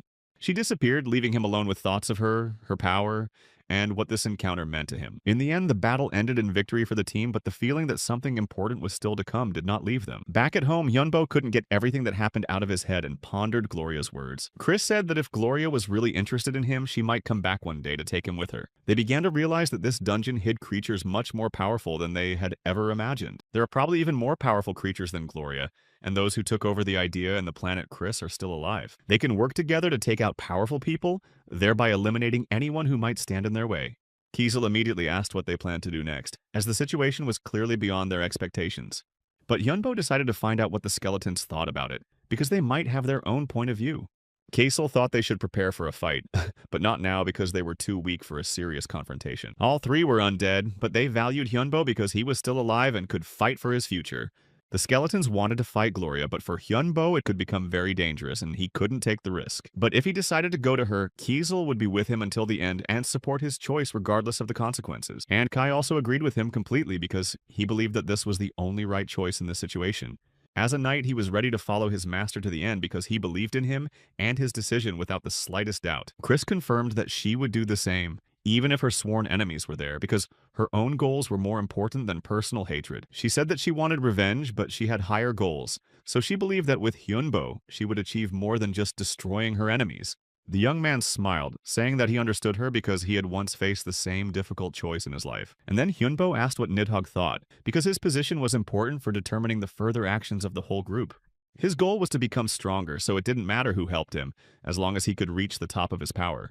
It seemed that only Kezel thought differently because his thoughts were different from everyone else's, and he had his own plans. But then the skeleton asked for the master's opinion because he believed that his decision would determine the future of their entire team. It was hard for him to decide because his life was already on the line, but Hyunbo believed that they would not be safe on the side of that girl. So he wants to fight for now because he sees no other way but to keep moving forward without fear. Until now, they had a choice to fight or run away, but now it seemed that the possibility of retreat was becoming less and less real. Therefore, it was necessary to become stronger to be on her level, because without it, they would have no chance of survival in the future. Kiesel was happy to say that he would help Hyunbo, because he saw it as an opportunity not only to support him, but also to become stronger. But the thing is that Gloria is not like other opponents, because her power and influence go far beyond ordinary opponents. Chris added that if their lives are threatened by their escape, she could betray him because she values her own safety. In other words, Chris will also become an enemy if he realizes that their strengths are unequal and that fighting her will become pointless. They've already been through a lot together, but now Hyunbo must make an effort not to lose trust because it's a matter of their future. But they are interrupted by the doorbell, which must be connected to the world, because the tension was only growing with each passing second. Perhaps so, but Hyunbo was not expecting guests, so he was filled with a sense of anxiety and wariness of the unknown. So he walked over to the screen and looked at it, asking who it was because he couldn't afford to be rash in such a situation. The girl immediately showed him her name tag, Kang Hae-mi, and greeted him, making it clear that she was there on official business. She said she managed the dungeon's website and asked to talk because she had important information that could affect everyone. Hyunbo calmed the skeletons down, saying that it was someone from the site, because he realized that panic would only prevent them from thinking soberly. But they were only surprised that some company was behind it because they did not expect that the dungeon could be under someone's control. In addition, Hyunbo did not understand why they needed him at all, because he did not consider himself to be someone important to such influential people. The young man really did not know how it was possible and why that girl was here, but he felt that all this mattered for his future fate, and the head of the company did not know how it was possible that such strong monsters were in such a low dungeon, because it was contrary to logic. But there was someone who survived there, a guy with a good talent who attracted the attention of the powers that be with his endurance, and they were going to send their people to the place where the people disappeared because they wanted to find answers and understand what happened there. The chief suggested contacting a promising researcher who might have useful information for their organization. He ordered to immediately contact Hyunbo to get the necessary data and discuss possible cooperation. Hae-mi entered the room and emphasized that she ran a website and organization called the Operations Bureau. Hyungbo was surprised to hear that he hadn't realized that there was an influential organization behind the website. Himai explained that they are engaged in sending parcels and money transfers using the support of higher beings. Chris asked with interest who exactly these mysterious higher beings were that helped the organization. She also asked if they could contact these beings anytime they needed to. Hae-mi replied that they had no exact information, but they assumed that there were demons and gods among them. Chris mumbled something inaudible, obviously thinking about what she had heard. Hyunbo couldn't resist asking Hae-mi why she had come to see him personally this time. She explained that they track high-performing researchers and monitor their activities. She also said that according to their data, 16 people had disappeared without a trace in the dungeon. She found it because she wanted to get detailed information about this situation. She also intended to offer Hyunbo cooperation with their organization. Hangbo asked what exactly they could offer him and how he would benefit from it. He said that he did not need money because he had enough. In response, Hae-mi offered him rare mana crystals of great value. She added that they even had extremely rare crystals that were scarce on the market. Hungbo realized that this was a good deal because mana crystals are always needed in his business. Chris suggested that Hae-mi might have things that are not even available on specialized websites. Therefore, Hyunbo replied that the crystals alone would not be enough for him to make a deal. This meant that he was confident in the high value of his information and demanded more. He firmly stated that he was even willing to bet his own life on it if necessary. However, after he said that, Hae-mi just stood up silently and looked at her phone. She started a conversation with someone on the phone saying that there was a serious problem. It turned out that there was a director on the other end of the line who wanted to talk to Hyunbo personally. When he got in touch, they politely greeted each other and started a dialogue. The director said he was ready to offer him crystals along with rare metals and medicinal herbs. Hengbo agreed to the deal on the condition that the price would be cut in half. However, the manager said that he could not lower the price below 90% of the original price. The maximum concession he could make was to reduce the price to 85, but Hyunbo did not agree. Eventually, they settled on 75, but Hyunbo still demanded a 3-year contract. The boss exclaimed irritably that this was too much, and his demands were excessive. But Henbo promised that he would not leave the country during these 3 years. When the researchers finished exploring all the dungeons, they could finally join the organization. Therefore, they needed information about these people to make the right decision and prepare appropriate measures. Henbo was not worried because he knew that he could always find better working conditions elsewhere without any problems. The boss eventually agreed, but insisted that Hyunbo work on behalf of the board without violating his instructions. However, Hyunbo refused because he did not want to be tied to their terms and conditions and to act on his own convictions. He realized that this meant certain limitations, and he was used to making decisions on his own without external pressure. Then the boss relented and offered a discount of up to 70% and a 2-year contract with no strings attached. Hengbo asked if all the conditions for mercenaries would be met, and the boss assured him that all requirements would be met. After that, the young man asked for a more detailed explanation of all aspects of cooperation to avoid possible misunderstandings in the future. The boss was not sure how long he could withstand a contract with such a person because of his character and demands. But in the end, he decided to sign the contract and had all the documents sent through Heimi to speed up the process. Kai immediately expressed his opinion, saying that the owner was on top of his game and knew how to negotiate in his own interests. Kessel added that they would support Hyunbo and help him in all situations that may arise in the future. Nidhogg was also satisfied with the terms of the contract as they met all his expectations and requirements. But the boss emphasized that they would have to pass a test to prove their competence to other companies. Even though they were an independent company, other organizations might not be happy if the contract was signed without testing. The boss recognized Hyunbo's skills but believed that the team had to prove their strength so as not to look weak. After all, if they show weakness, other companies may try to take the boss's place and change the balance of power. He tried to explain that even ordinary people can control researchers if they use the right resources. Therefore, the boss ordered them to go to a closed dungeon that no other participants had ever been through before. Such dungeons are connected to the world and are closed to avoid the risk of monsters coming to the surface. Hyunbo realized that monsters could be here, and that's why companies are looking for people with his abilities. The dungeon was officially rated F, but in reality it was much more dangerous than usual places of this level. After that, Hyunbo decided to consult with his allies and asked their opinion on the contract. Kai said that quarrels were inappropriate now because, in case of conflict, the situation would only get more complicated for all participants. Kiesel agreed that they should establish ties with the board because it could bring them additional benefits. Chris added that they need to become stronger because without it, they will not be able to achieve their main goals. Besides, they have bigger problems than this and should focus on solving the most important issues. Gloria was their main goal right now, so they had to deal with her first before taking on other tasks. Eventually, the whole team came to an agreement and decided that they would agree to take the test in this dungeon. Hyunbo immediately started asking questions about the place to get as much information as possible and prepare for the test. Soon after, they arrived by helicopter and began preparing to go down into the dungeon to take the test. They were accompanied by Heimi, who helped them organize all the necessary formalities before the test. She explained that this young man was the same researcher with whom they had previously contacted and arranged for the test. She mentioned his name to convince Jun to let them through and give them access to the trial site. But the man doubted that this young man would be able to handle the test because he seemed too inexperienced for it. Jaime said that even though he looked like an ordinary person, he had actually been through many dungeons and had a lot of experience. However, it was Jun who had the right to choose who was responsible for the whole operation and determine the strategy. Heimi added that this order was given by the boss and he had no right to refuse or ignore it. Jun just said that he had no intention of taking responsibility for the failure of Hyunbo and his team. Kiesel was already getting angry that this idiot couldn't even do such a simple task as letting them into the dungeon. But Kai, being too kind, decided that it would be just a welcome ceremony and they had to be prepared. Eventually, after these words, the team could not be denied entry, and they entered the dungeon without any problems. Looking at them with curiosity, people laughed, saying that they looked more like cosplayers than real dungeon explorers. However, people couldn't stop laughing and continued to do so even after the team went inside. Jun led his team through several corridors and stopped in front of a large, heavy door that led to the dungeon. He then gave a clear order to open this huge gate and let the team continue on their way. And after a few moments, the dungeon door opened, giving the team access to a dark and dangerous world. Jun told his team that they could begin the mission and not to hesitate but to act quickly and decisively. Henbo walked further into the dungeon and saw a dark door with a cold wind coming out of it. Goblins in heavy armor immediately began to come out of the door, ready to attack and resist. They did not wait and rushed into battle first, trying to destroy any threat. However, there was a serious problem as the doors would not close, and the entire dungeon was open to monster attacks. Jun quickly gave the order to spring into action and ensure that no monster could escape and get into the outside world. The squad opened fire on the approaching goblins. Their weapons were powerful, and they quickly destroyed the enemies in their path. Their weapons were extremely strong, so they could easily destroy any monsters that approached. However, due to the intense fire and struggle, the team itself was in danger and could be the next target.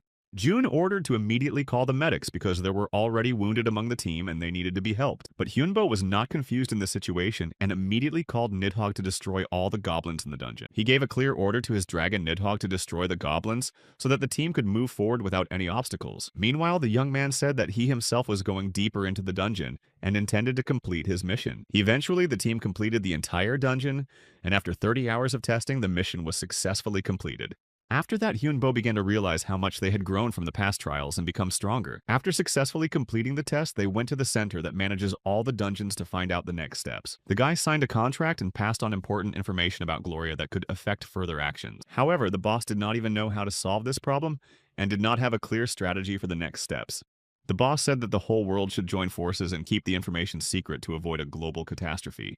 He also handed over an item with an order to pass it quietly without asking questions, so as not to attract the attention of outsiders. The secretary took the item in his pocket and did not hesitate to follow the order without asking any questions of his boss. And Hyunbo asked Chris if there was anything useful on the company's list and waited for her answer to further the mission. She replied that there was something, but Hyunbo still didn't want to spend too much money on such things. Jaime said earlier that the prices were set by higher beings, and Hyunbo had no way to change them. Chris wanted to take everything on the list and use it right away. But Hyunbo decided that they should be more careful and not spend it all at once. But at that moment, a strong shaking started and the ceiling started to cave in, making everyone start to worry. They didn't understand what it was, but quickly heard an apology from the person who caused the collapse and realized that it was Kessel. It was he who was looking for a place for the magic circle that was necessary to fulfill Hyunbo's task and caused the collapse.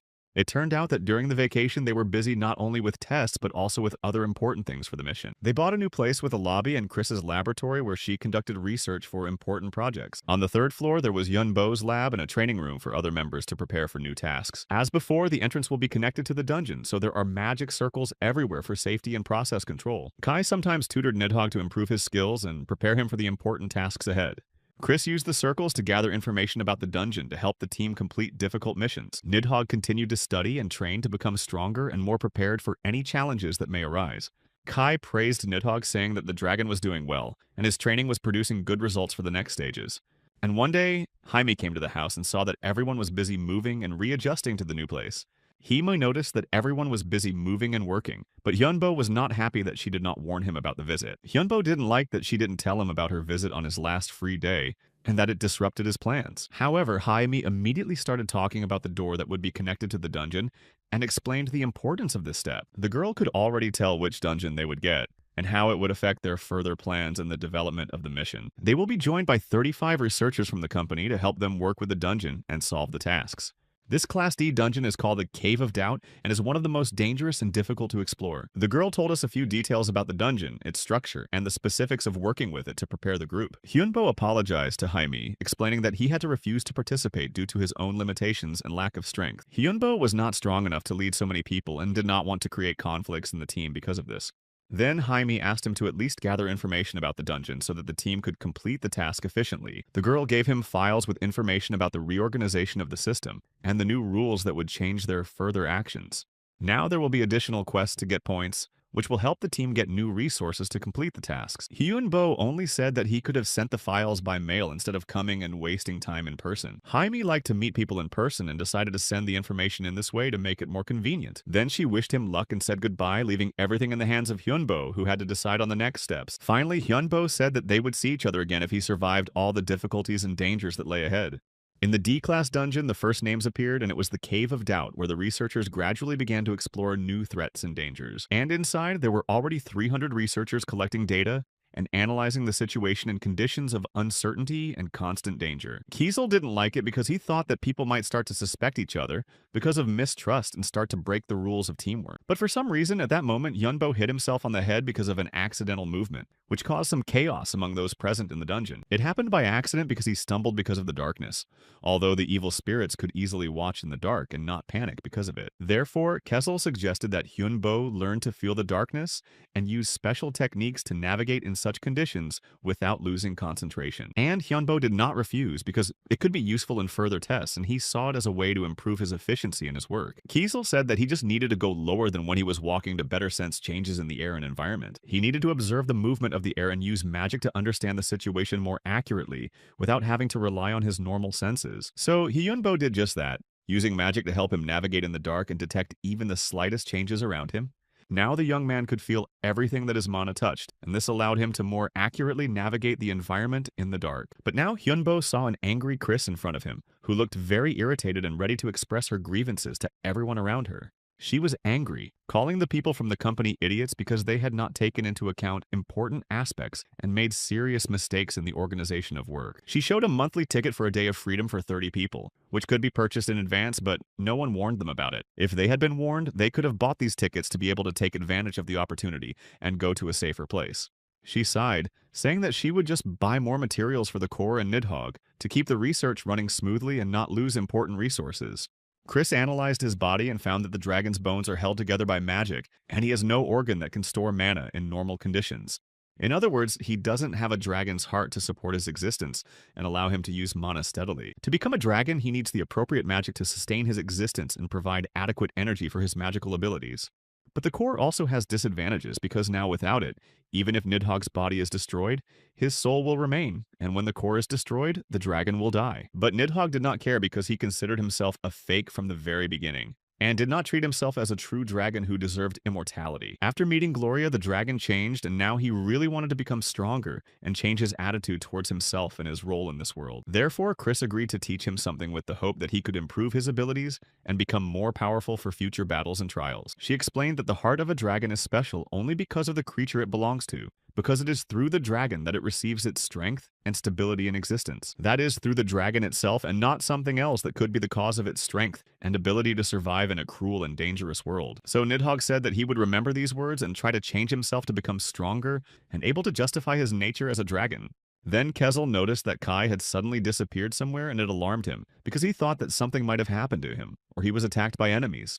He began to worry, thinking that his friend had already been attacked and he needed to know immediately what happened to Kai and whether he was in danger. But then Kai appeared from behind Kessel's back, hearing his name, and reassured his friend that he was fine and that there was no threat. This scared his friend very much, and he asked where Kai was because he was worried that he might be in danger after being gone for a few minutes. And he replied that he managed to find the traces of the ambush as he had done before, which allowed him to avoid the trap and to keep himself safe this time. And apparently this time they are in for something much more serious than before, because the traces of the ambush indicate an organized attack by monsters or enemies. It seemed as if the monsters were waging a guerrilla war against the researchers, using cunning and insidious tactics to destroy the research teams. Therefore, the team decided to move forward more cautiously and not panic, but to act with the utmost caution and take into account every possible danger. Meanwhile, these researchers had already set up their camp in a safe place and prepared for the next tests with possible dangers. The space was large and allowed the participants to move freely and train without obstacles, providing a comfortable atmosphere for everyone. Initially, the participants trained together, but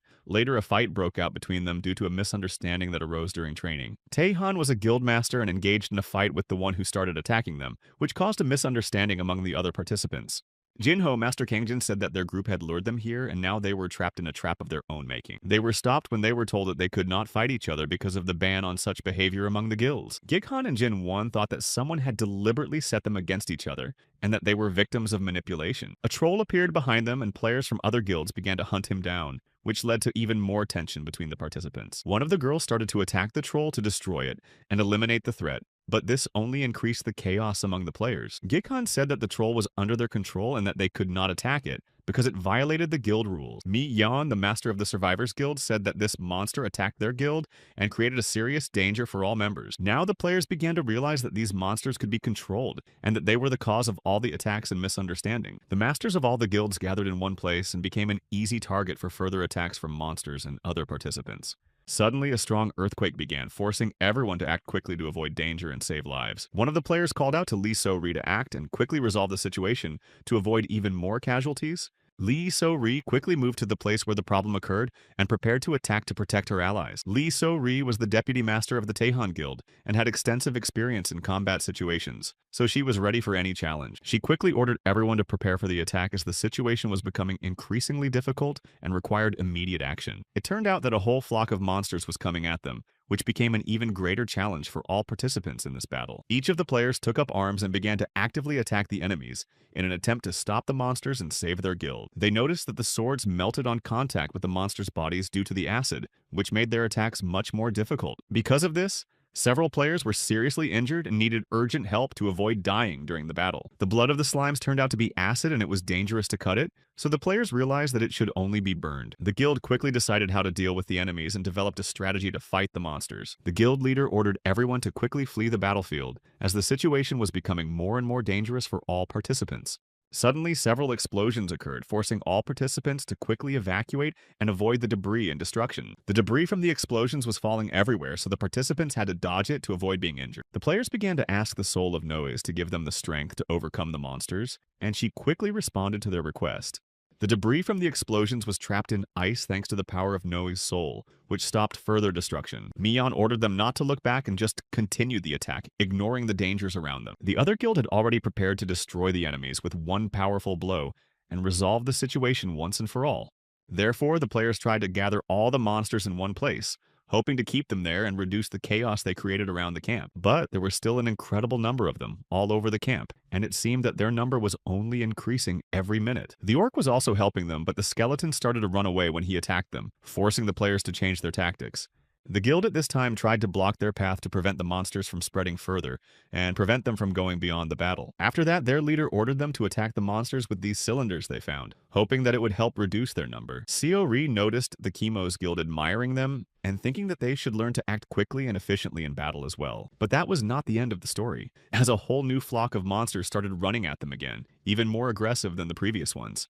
In the first wave, the monsters tried to deprive the players of their weapons, and now they were not giving them the opportunity to fight, because the team had nothing to defend themselves. At that time, Mion ordered all the members of her guild to give mana to Noes so that she could use a powerful magic attack. After receiving so much power, Noes used the ice arrow again, which shattered into pieces and damaged all the monsters nearby. But the guilds were still not going to give up because they had already come a long way, and did not want to give the victory to their enemies like that. There was no way the guild was going to give up and give the victory to the monsters, because this was their most important battle ever. But the problem was that there were too many of them, and without weapons, the players simply couldn't cope and had to dodge attacks. Also, a dark cloud appeared over one of them right in the middle of the sky and began to spread rapidly, creating even more tension. The guild leaders told them to leave all the monsters on them and to take the wounded so that they could survive and return to the ranks. Kai, Kezel, and Chris were also there and started attacking their enemies as a team, attacking them from different directions in a coordinated manner. The other players saw the skeletons and the bone dragon and realized who had come here because these creatures were under the control of a necromancer. They already knew that necromancer Wanyo, who was supposedly very strong and could control a huge army of the undead on his own. At that time, an even greater struggle began at this place, and the guilds tried to resist the monsters that were constantly attacking them. Those who were sitting on large lizard-like creatures said that they should retreat to gather strength for the next battle. Then the guilds noticed that the enemies were trying to escape and immediately rushed after them, not wanting to give them the opportunity to regroup. But for them, the main thing was that they survived and thanked the necromancer and his team for helping to save the situation. However, after that, chaos began no less than before, as they had to gather various materials to be ready for another fight. People started thanking Wonhyo for coming here, and Mion just looked around trying to find any monsters that might still be there. After that, a few people came to report that something had happened to their guild members, even though there were no signs of monsters.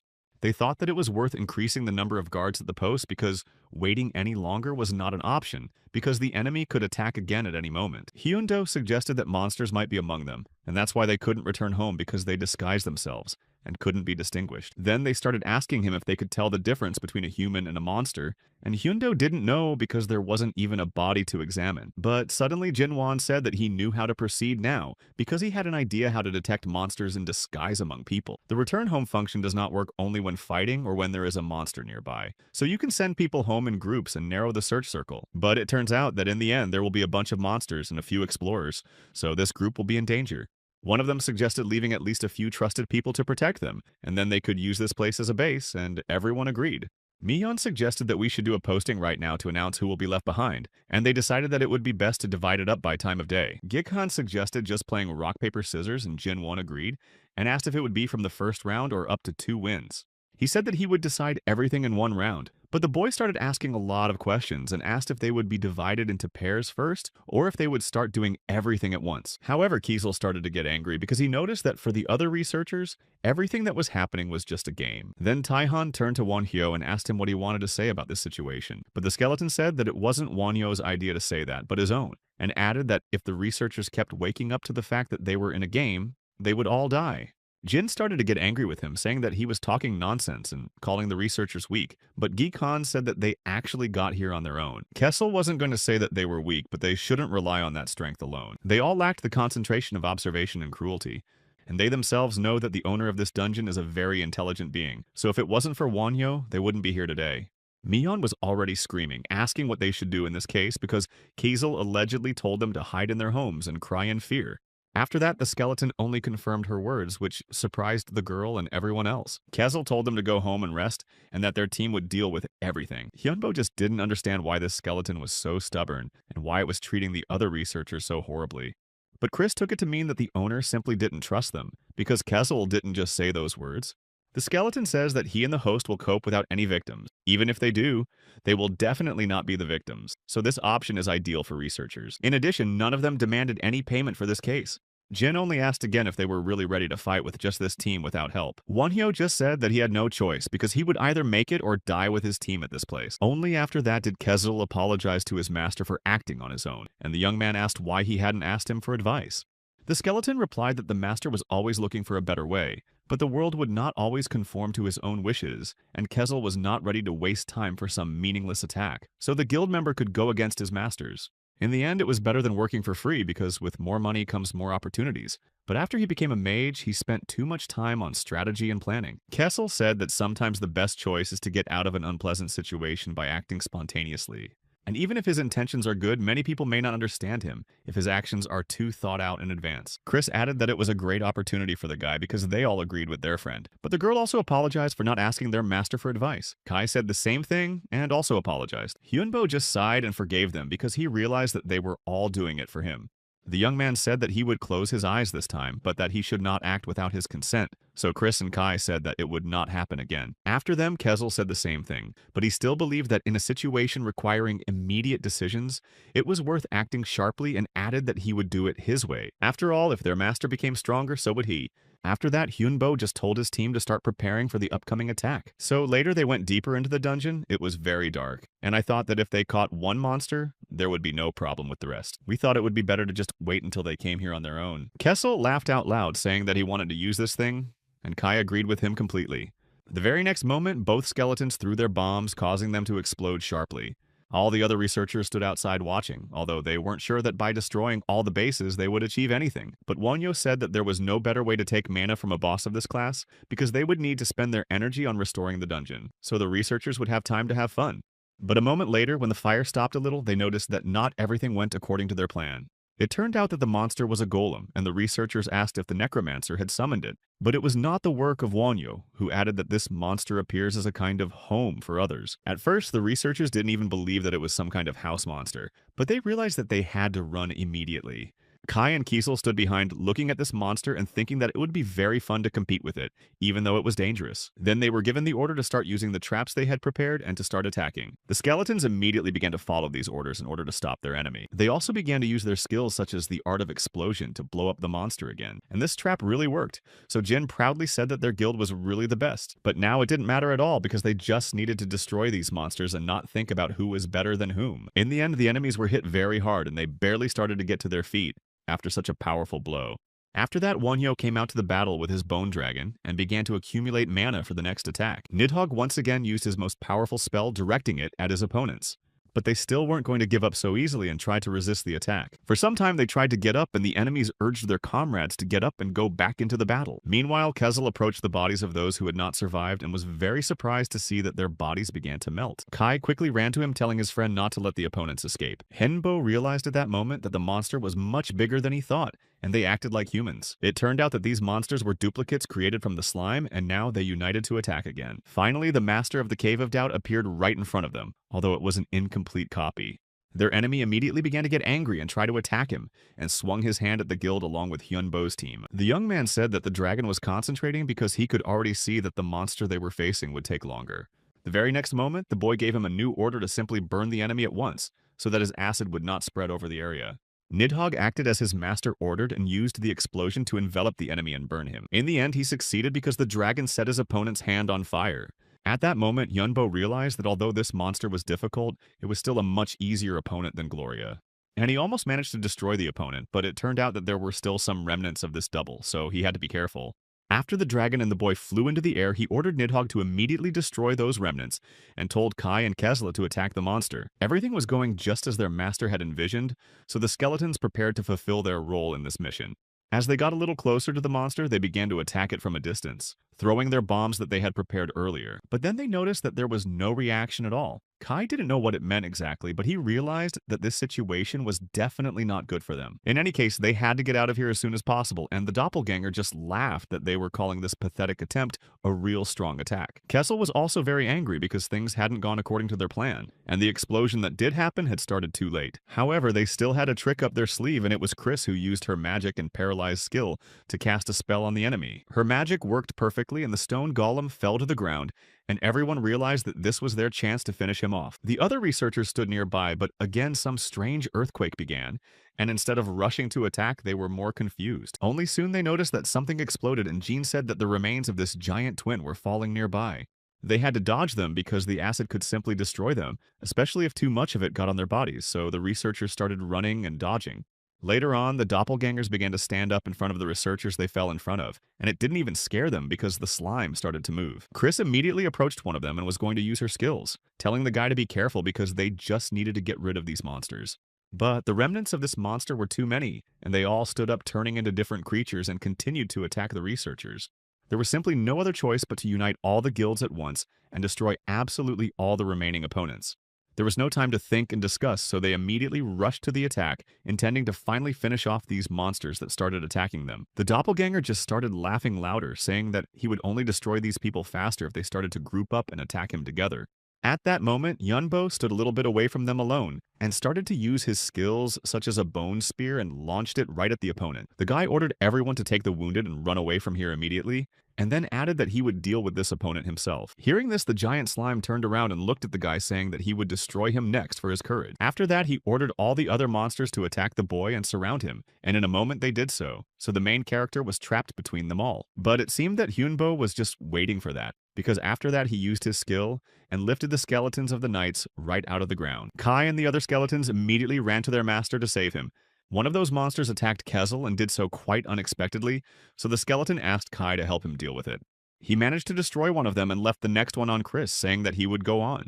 The monster was about to attack the girl while she was busy destroying another opponent, and the slime already thought that he could defeat her at that moment. And in the end, he could have succeeded because the monster jumped to the place where Chris and Kai were standing, which made Kezel very worried about them. The monster just said that none of the researchers on the team could handle it, and its powerful strength. At that moment, Hyunbo realized that the monster was ready to destroy the entire dungeon just to spread his mana, and that his monster would be stronger than his skeletons. But the protagonist was still not going to give up and knew that he was the one who would win this battle. In a few minutes, the skeletons were able to defeat these unfortunate monsters, who now began to tremble with fear, not realizing how they were defeated.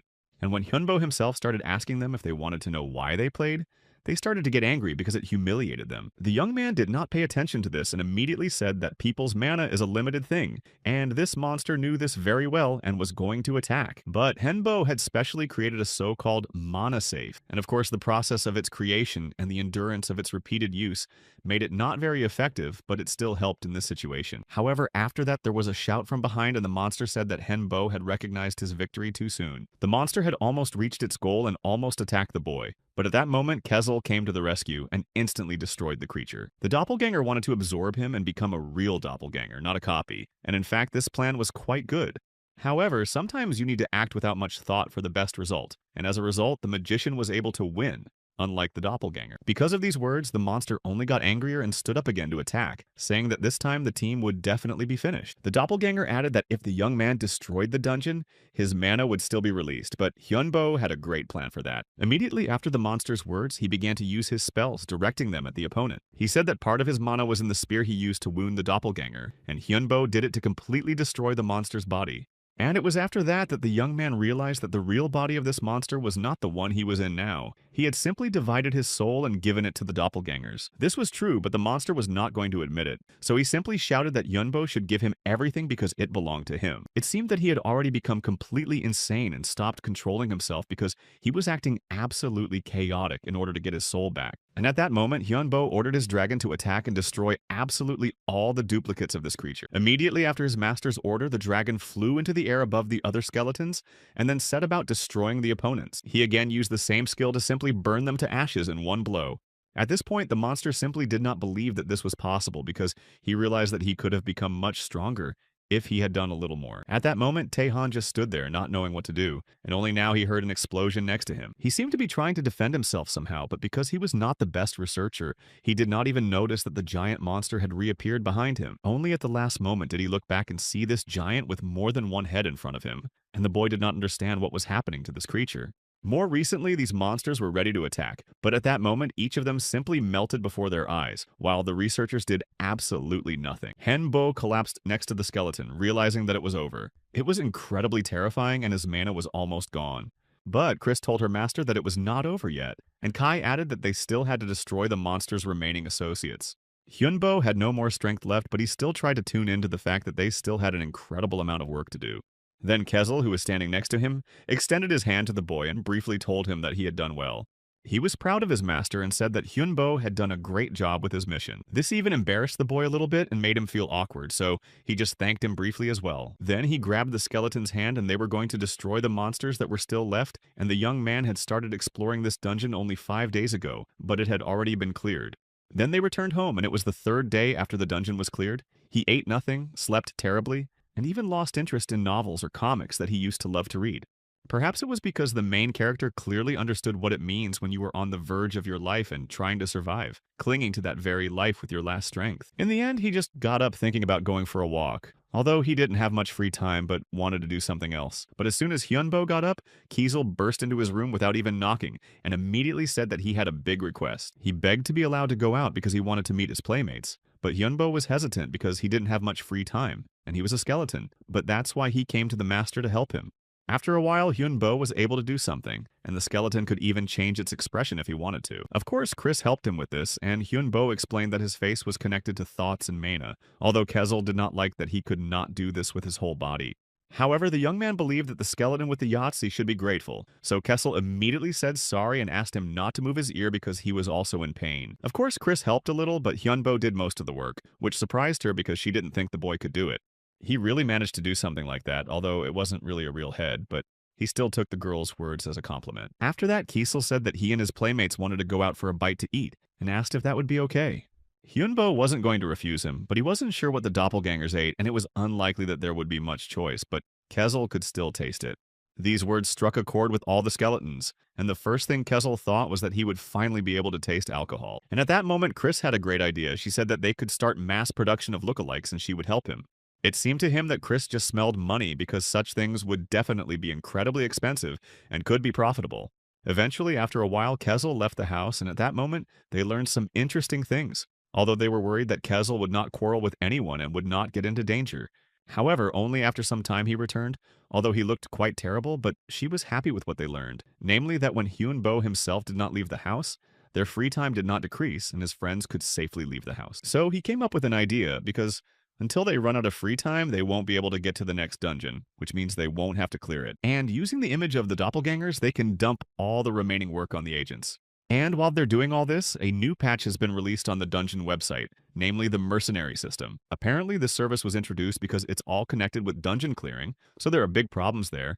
And Kezel added that he had never heard the word mercenaries. Kai, in turn, said that clearing dungeons as mercenaries was a good idea, and the owner agreed. The mercenary system is an innovation on the dungeon site and can be applied for by those explorers whose dungeon clearing time reaches 2/3 of the average time. and this method is great for those explorers who want to help others and earn money in their free time. There is even a payment from the client who submits this application, and a reward that is given when exploring the dungeon. And after clearing the dungeon, free time also remains. But such a system is suitable for large guilds or very skilled explorers, but Henbo did not understand why the site added such an option. Chris assumed that it was because mana from the dungeon was starting to leak into the outside world, but Hen didn't know that there was a difference between mana in real life and in the dungeon, to which the girl replied that it was still unknown. However, as the number of researchers increases, so does the density of mana, and in a year or so, the density of the dungeon and the real world will be exactly the same. Kessel said that before the density of mana became the same, they should develop their talents and clear as many dungeons as possible. Kai said that everything was going well for them, and Hyunbo agreed that it was really good for them. But it's hard to turn a blind eye to such large-scale changes in the outside world, because if monsters from the dungeon appear in their dimension, it won't end well. Other researchers will be forced to immediately enter the fray, and the world in turn will never return to its previous form. And most importantly, the demon of disaster Gloria may not be their final boss, and there will be someone else who is many times stronger than her. But even if someone as strong as Gloria appeared in this world, it would also be a great disaster, and Hyunbo was well aware of this. He knew that thousands of people would be in danger because of this, and he didn't want to let that happen. At that moment, Chris put her hand on his shoulder, saying that the situation could be incredibly useful for them. But the most important thing was to become stronger before something irreversible happened for the whole world. As hard as it was for the boy to realize and admit, he agreed with her saying that Chris was right. That's why the owner told his skeletons that they would start working as mercenaries for that company from now on. Period. Kazel added that they'd better be prepared for situations like the one with Jin Hyuk recently, but Hyunbo didn't understand what the skeleton was getting at. Then Kezel added that most likely with this system, someone would want to destroy those players who are weaker. And in the end, Hyunbo made a decision. He said that they themselves would destroy such unnecessary enemies among their own people. And he was supported by those who said that wolves in sheep's clothing are the most dangerous, and there is no need to feel sorry for traitors. So they decided to start on such a happy note. The protagonist decided to find a suitable query to start with, so he went to the site and clicked on the screen. Although they realized that there would be an incredible number of these queries, they did not think that it would be so much. America, England, and China were also there, and it turned out that they could respond to requests from all over the world. But Hyunbo was afraid that they wouldn't find good offers from Korea because he didn't know any foreign languages. But Chris said they could use the magic of translation, even though it was the first time Hyunbo had heard of it. She explained that it was telepathy, which allows you to understand each other regardless of language, and although it's hard to get used to, it's cool. That's why she decided to make items for translation magic, and after that, Hyunbo thanked her for it. Kessel then said that since it happened, they could take as many requests and offers from others as possible because it wouldn't hurt to earn more. And Kai offered one of the requests that he had found, although the reward was not particularly large, but they were really needed there. And Hyunbo agreed that those people really needed the help of professionals. Chris added that they needed slime liquid, so she would accept the request from the F-ranked dungeon, and it turned out that she and Kesla had the same opinion on the matter. That's why Hyunbo decided that in this case they would accept the request that Kai offered. All the skeletons agreed with the master to do some good deed. But he said that there was another reason for this task, although it surprised the skeletons who heard it. This customer said that he would do anything if they helped, and Hyunbo was only too happy to increase the number of allies of the team. He also wrote that most likely people had heard of the necromancer Wonhyo, who had already completed more than one dungeon and was equal in strength to the entire guild, and that he might even be stronger, which is why this player wondered how this person could be so strong, and believed that Hyunbo had signed a contract with the devil to gain this power after that, and the person wrote many more different assumptions about this necromancer. The head of the magicians said that he didn't care what rank this guy had, whether he was a thief or a hero. They needed to meet immediately before he became too strong to be lured to his side. That's why the man called the administrator to him, but after waiting for a while, he didn't hear any response, so he called him again. Realizing that it was too quiet, the man began to worry a little, realizing that there was usually a lot of noise here. But soon the head of the magicians looked at the open door, and behind it was as dark as it could be, so it also confused him. He was very alarmed when Wonhyo, whom he wanted to meet so badly, came out of the same dark door and began to ask him how he got here. The boy only said that he had come to warn him about something, although the chairman had no idea what he was talking about. Wonhyo only said briefly that the man himself should realize that the time had finally come. At first, the head of the magicians did not understand what the boy was talking about, but in the meantime, incredibly fierce battles continued in the dungeons. All these disasters were terrible, and despite the fact that they wanted so badly to prevent what was happening, many people have already suffered. These catastrophes are incredibly global and require the intervention of many hunters who have a higher rank. They are the ones who are now trying to somehow prevent the monsters from entering the real world and destroy them right at the portals, but they have not always succeeded. But Gloria, as expected, was much stronger than all these people, and it was as dangerous outside as ever. After that, the necromancer took off his mask, saying that he would still be able to win this battle, even though it would be difficult. This girl, who had already been hurt by monsters and had seen a lot of horror, sat under a blanket in a dark room, her body shaking, and she was very worried that this could be her last day. From the very beginning, everything went according to plan, but only until the explorers met the monsters on the 3rd floor. Because of the goblin commander, most of his squad did not survive, and everyone else just started hiding in their homes out of fear, afraid that they might suffer the same fate as their allies. Eventually, they reached the point where there was only 1 month left to clear this difficult dungeon, and there was still a lot to do, but they were scared. The girl continued to sit in the empty room under the blanket, but at that moment her phone vibrated and gave a signal because she received a new notification. She immediately grabbed it and opened the message to read that the dungeon had been cleared thanks to the mercenary system, although at first she didn't even believe it. Then she opened the door and looked behind it and saw a skeleton, dragon, and a mage standing right in front of it. These people knew Wanyo and his dragons and the skeleton army he owned, though they were still shocked that they had just almost lost their lives. It was hard for them to believe that this guy had cleared the dungeon by himself, but people began to consider him their protector and hero who saved their lives. This girl immediately went up to him and began to thank him sincerely for being alive because of his intervention. But the young man said that there was no need to thank him for that because he admitted that he did it for a reason. The fact is that in their request it was written that they were ready to do anything if someone agreed to help and save them. The girl immediately confirmed these words, saying that it was true, and then asked what they could do for him.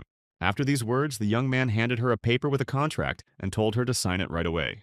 Without even reading what was written there, because it was a condition of the contract anyway, Kim Mi-jin immediately signed the contract that the young man handed her. Won Hyo noticed that she hadn't even looked at what she was signing and immediately said that it was very stupid to do so because it could say anything. However, Mi-jin briefly replied that she had already read his contract. She added that her soul became his property and that it could not be spread, that it could not be transmitted to anyone by voice or text, and that 5% of her monthly income would be transferred to him, and that it was a completely unfavorable contract for her.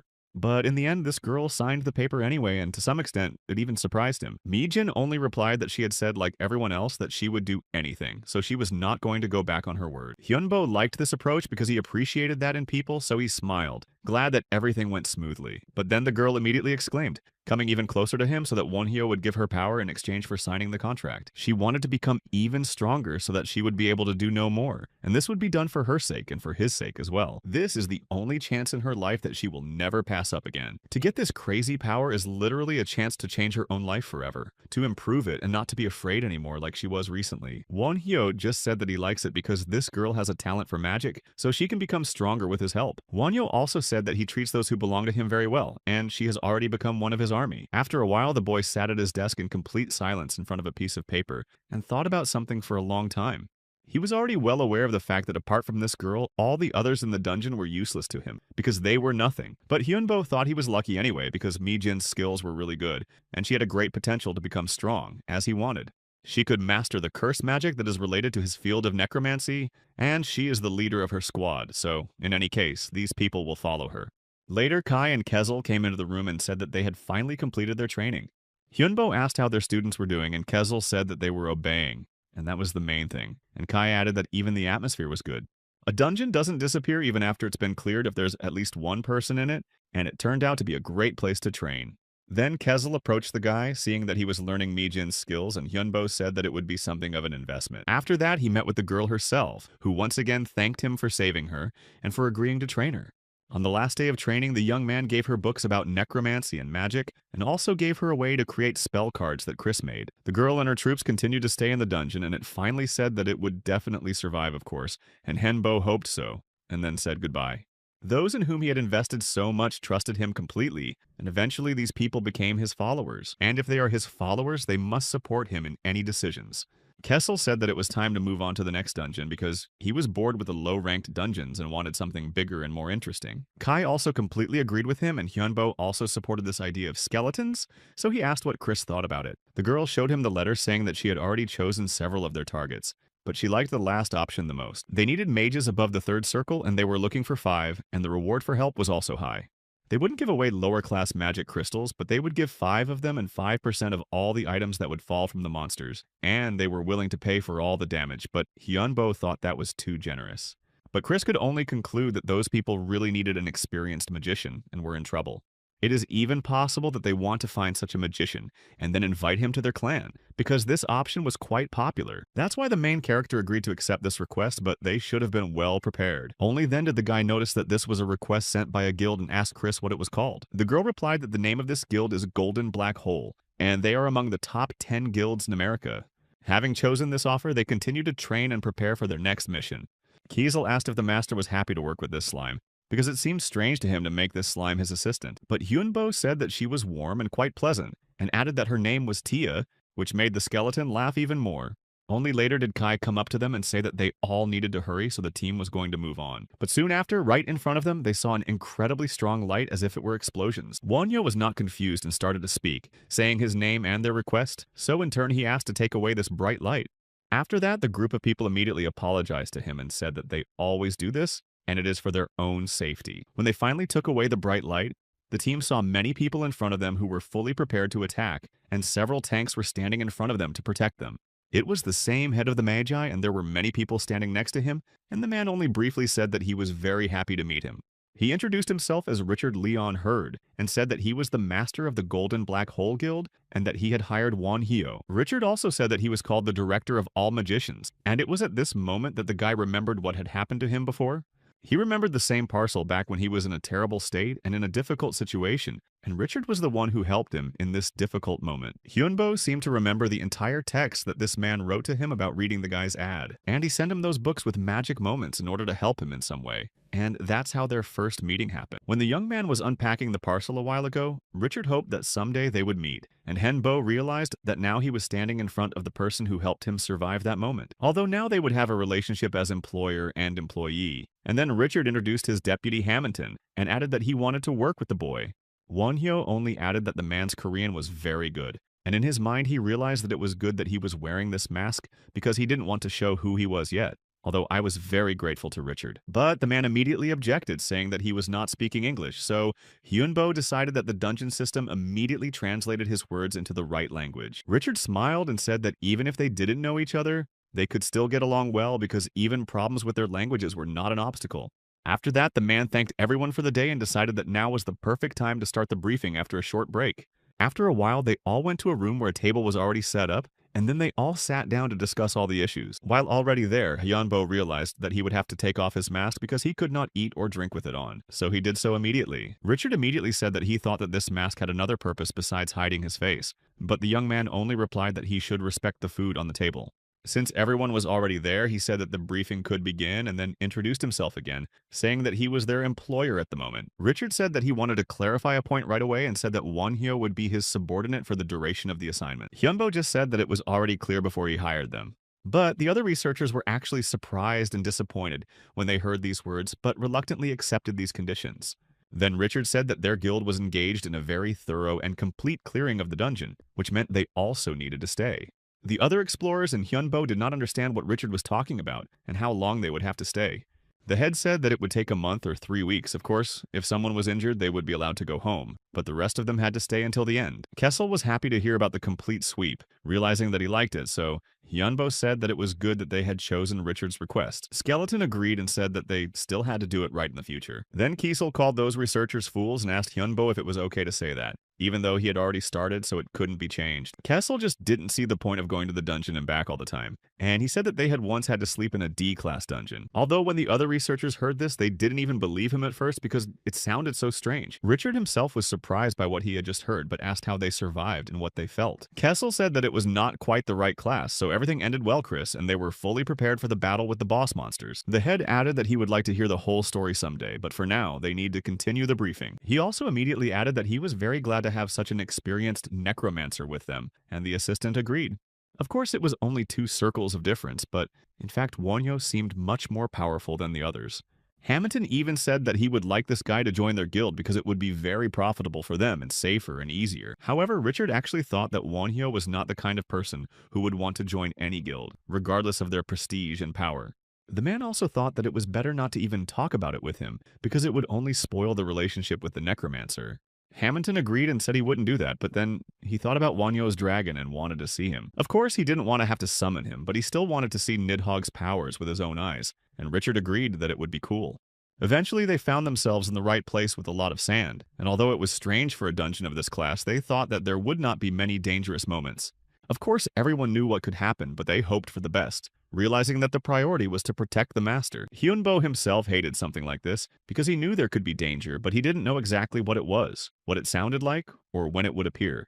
At that moment, Kai suggested that he gather as much information as possible because that way they would have at least more advantages over the monsters. Kiesel agreed completely, saying that if they meet someone like Gloria again, this time it could end badly, so they need to be prepared. Chris said that they all need to join forces to survive and it will be much safer. Richard then asked if the team had finished their conversation and if they had anything to tell them. Henbo, who had put his mask back on, said they were ready. The young man said that he had encountered dungeons of this type before, and that there are usually many monsters in such areas. Richard had already realized that the location was terrible and that they would have to fight bosses. He didn't even know what to do because there were no traces, although the battle should be completed as soon as possible. But then Wonhyo reappeared and said he had some more bad news.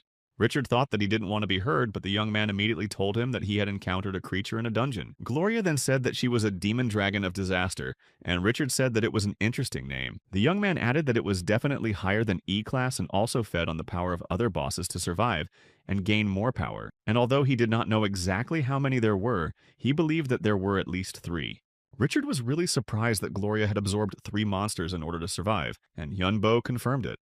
The head believed that it was a miracle that Hyunbo survived, but the young man said that it was just luck because Gloria did not want to take his life. She was just testing him. That is, she just wanted to compete with him and check how strong the opponent was. Richard was surprised by Gloria's conditions, and Hyunbo said that she only gave him 5 minutes to hold out against her and gave him 3 more opportunities to attack her, promising not to hurt him.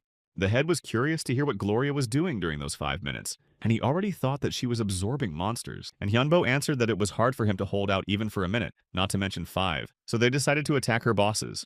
And as a result, the girl recognized his strength and regretted not destroying him, saying that he passed that test. Richard assumed that Gloria was just traveling through different dungeons and entering them to find someone strong to make servants, or just associates. So the man realized that in the worst case, she would just appear again, and asked how many people Hyunbo needed. But the young man replied that it would be easier for him alone. Eventually, Richard handed him a bracelet that was a magical way of communication, and there were only 8 of them, so he asked him to return it later. The young man took the bracelet in his hands and examined it, and he was really surprised that such an object for communication existed. Hyunbo finally promised to contact them, and Richard just hoped they would survive. Kessel was waiting for this moment to finally launch an attack in this dungeon. Immediately after they said goodbye to the guild, Henbo threw the crystal somewhere in front of him. A car immediately appeared in front of them, and Hyunbo said that Kessel was driving, and he was only too happy to say that he would do a great job. Earlier, when they were thinking about how to improve their team, Kiesel had mentioned that they definitely needed some kind of transportation. He meant that they were spending too much time just getting to the dungeon. Chris also completely agreed with him and suggested that they summon a dragon and move faster to the dungeon with it. Hyunbo also added that this was a good option, but there was also a problem because the mana cost for Nidhogg would be too high and would only make the situation worse. After that, Chris asked why they were talking about the machine and not something else. Hyunbo replied that it would be the most familiar option for him, and that their entire group would be much more comfortable in a car. Eventually, they got into their new vehicle, and Kiesel was going to show them that he would make a great driver. Richard started discussing it with Mike because neither of them thought they would see a car in the dungeon while on a mission, but he believed that the principle of operation was similar to golems, and the main thing was to simply set up the engine and then drive it. At that moment, the man decided that he could learn a lot from Hyunbo, and told Mike that they should get into position themselves. Soon after, they took their places, waiting to see what would happen next and waiting for the moment when the monsters might appear. Somewhere in the back, there was a girl hugging her teddy bear and sighed heavily when she realized that people had reached the 2nd floor. She seemed to start looking for someone among the crowd of people, and then realized that this fool was not with the group of people, and realized that this was her chance. Meanwhile, the team continued to drive forward, and everyone agreed that it was strange for them to drive this car here, especially with Kessel at the wheel. Then they tried to figure out how many minutes it would take to get there, and it turned out that they would have to drive for about half an hour. Meanwhile, Chris was looking around, but she couldn't see or feel any monsters. Hyundo didn't notice anything either, but it only made him more worried, so he told his team to be careful with these places. Then the young man looked at his magic communication bracelet and realized that for some reason it was not working. It was after this moment, when the bracelet began to glitch and make strange noises, that Hyunbo told Kessel to go back. Of course, the skeleton listened to him, but they were no longer sure that he was going in the right direction. But Kessel assured them that everything was fine, and it was definitely the right way, because he had checked it with magic. Hyunbo added that there was definitely something he didn't want to meet, but in the end they didn't know the reason or the solution. Later they arrived somewhere, although they still saw nothing but mountains of sand. But Hyundo got out to check what was outside. Chris came out after him saying that she had good news and bad news and asked him where to start. Hyunbo said that he wanted to hear the bad news first because it was better to solve the problem right away. Chris immediately told him that they were stuck in these mountains, but that he could not solve the problem with his magic. Hyunbo didn't understand how they could get stuck because of magic, but Chris explained that she sent her mana in different sides to understand where the danger would be. And as a result, the mana very spontaneously stopped in one place, as if it had run into a barrier. Of course, it was not easy for Chris to control it before, but it turned out that her mana just moved to a completely different place at that moment. And she was sure that it was no accident and that someone had decided so she said that it could happen to all of them. The lowest circle of magic for teleportation is the 5th for the group, but if you move away from each other, it will be the 8th, which means that they were closed here by a creature of the 8th circle. And as for the good news that Hyunbo also asked about, Chris said that the same creature had trapped himself in this place as well. At first, the guy realized that they were in a terrible situation, but then he added that everything could be much worse. The fact is that if such a creature is nearby and does not destroy anyone, it means that it can even save them. They said that they needed to find a way out of here and get out because no one wanted to miss this chance. But it was at this moment that the guild began to attack the dolls from all sides, although at first people thought that they were not their rivals despite the fact that there were many of them. The group began to fight back and it turned out that they were not such weak opponents, and there were actually more and more of them. Eventually the guild was able to deal with them, but they had spent almost all their energy and were worried that this was not the last attack and that they would not be able to recover. Richard looked around and then said that this attack was incredibly unexpected for him. The man realized that they were in danger but said that they should start with helping the wounded and then rebuild the defense, and Mike decided that he wanted to set up a camp. Richard immediately agreed with him, saying that they needed this camp here and now because otherwise they might not survive.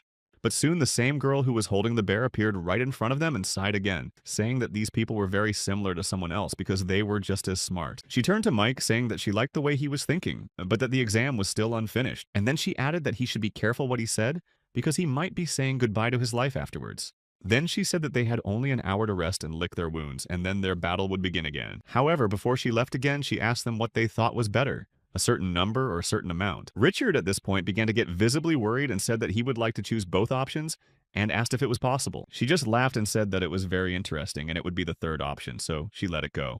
Then she said that their opponents would be superior in quality and quantity, and they should prepare because they had only an hour to rest. After these words, she simply disappeared as if she had vanished into thin air, reiterating that they only had an hour and they had to be ready before the start. Richard realized that the situation was just terrible because that girl was just testing them, and after that she would definitely want to take over the guild. Then the man told his group to sit down and just listen to what he had to say.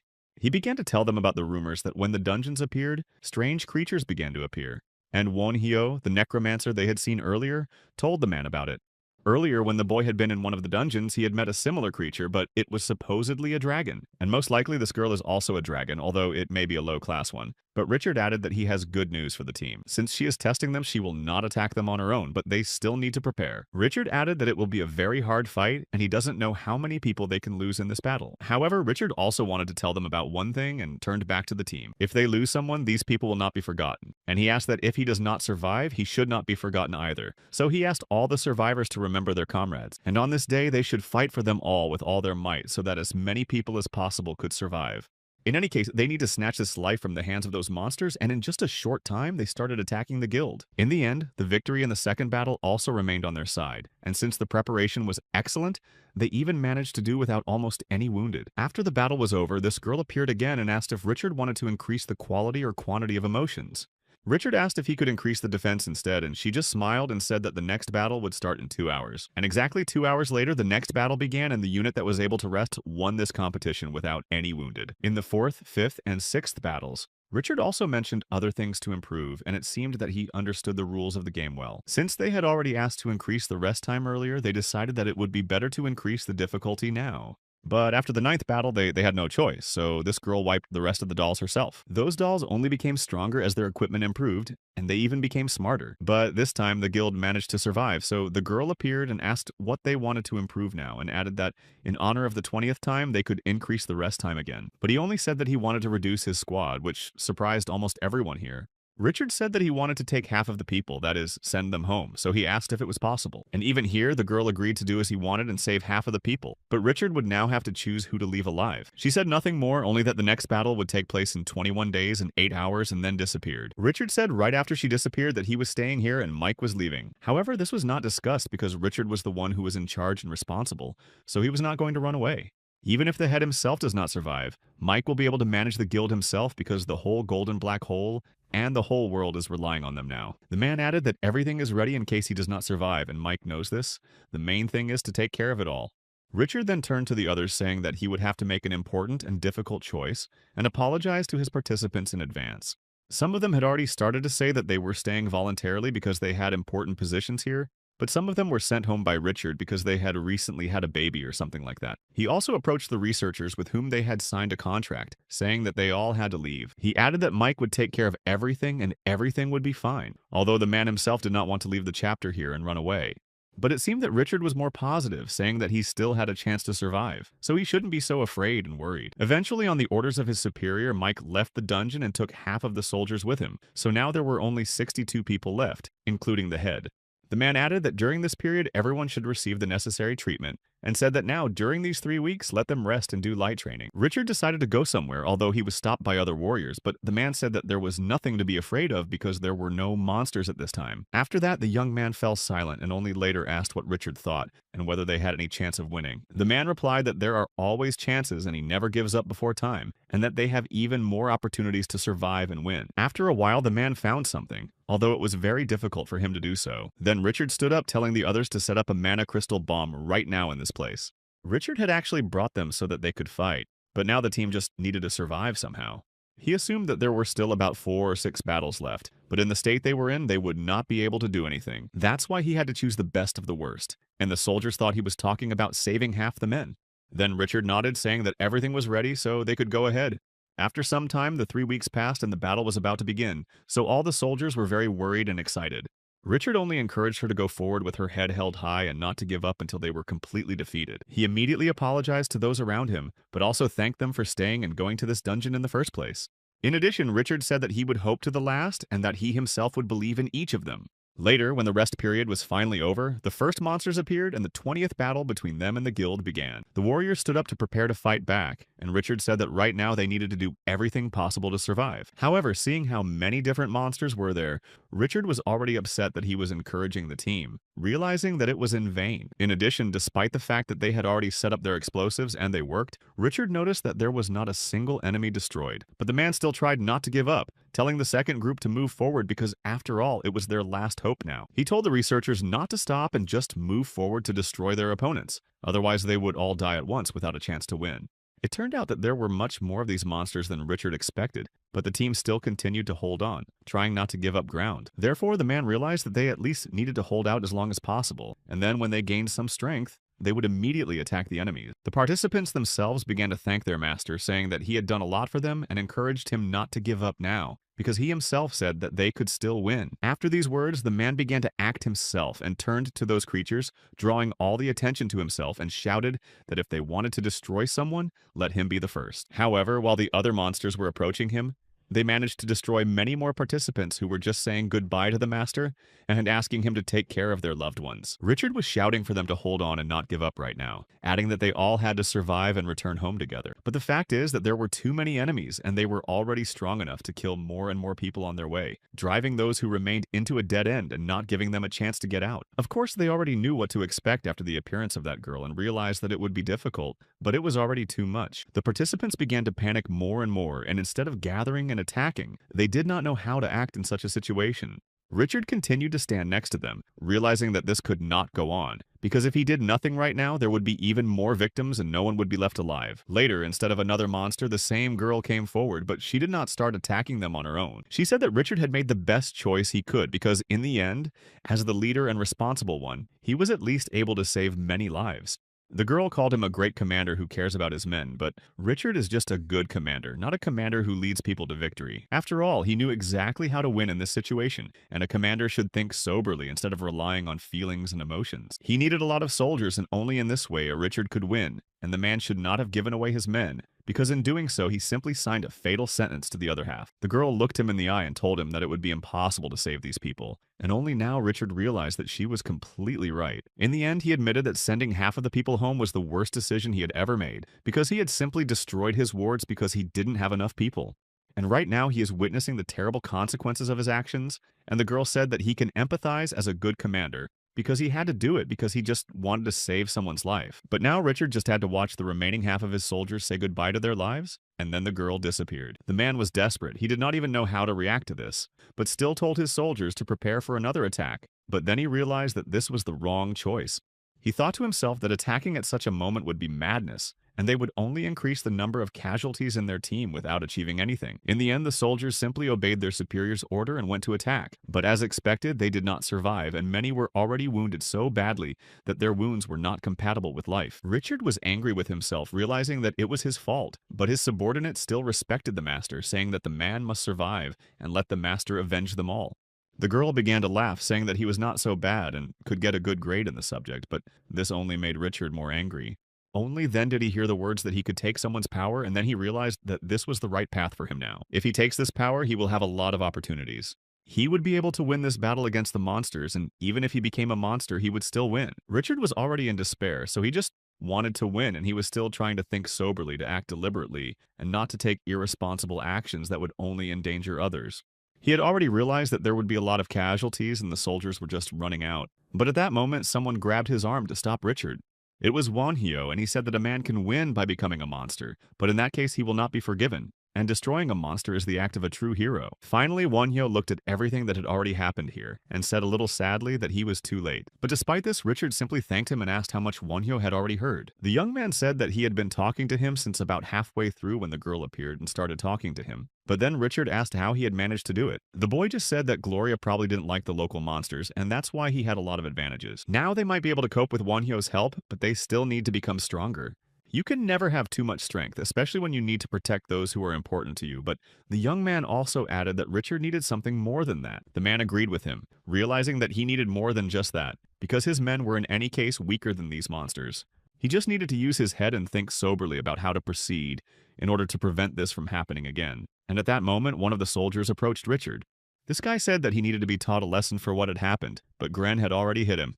However, it didn't stop there, and they took turns beating Richard, not going to stop. Gren said that they wanted to follow a man who knew what he was doing and would get them out of there even if it was difficult. But now they were following the Monsignor. And then they said that he didn't have to become the same monster because his strength is his army. These words made Richard feel worse, but he thanked each of them and then went forward and apologized one last time. Then Kezel appeared and told his master that they had already finished and managed to quickly deal with everything. The young man just sighed heavily and closed his eyes, saying that he was done here as well.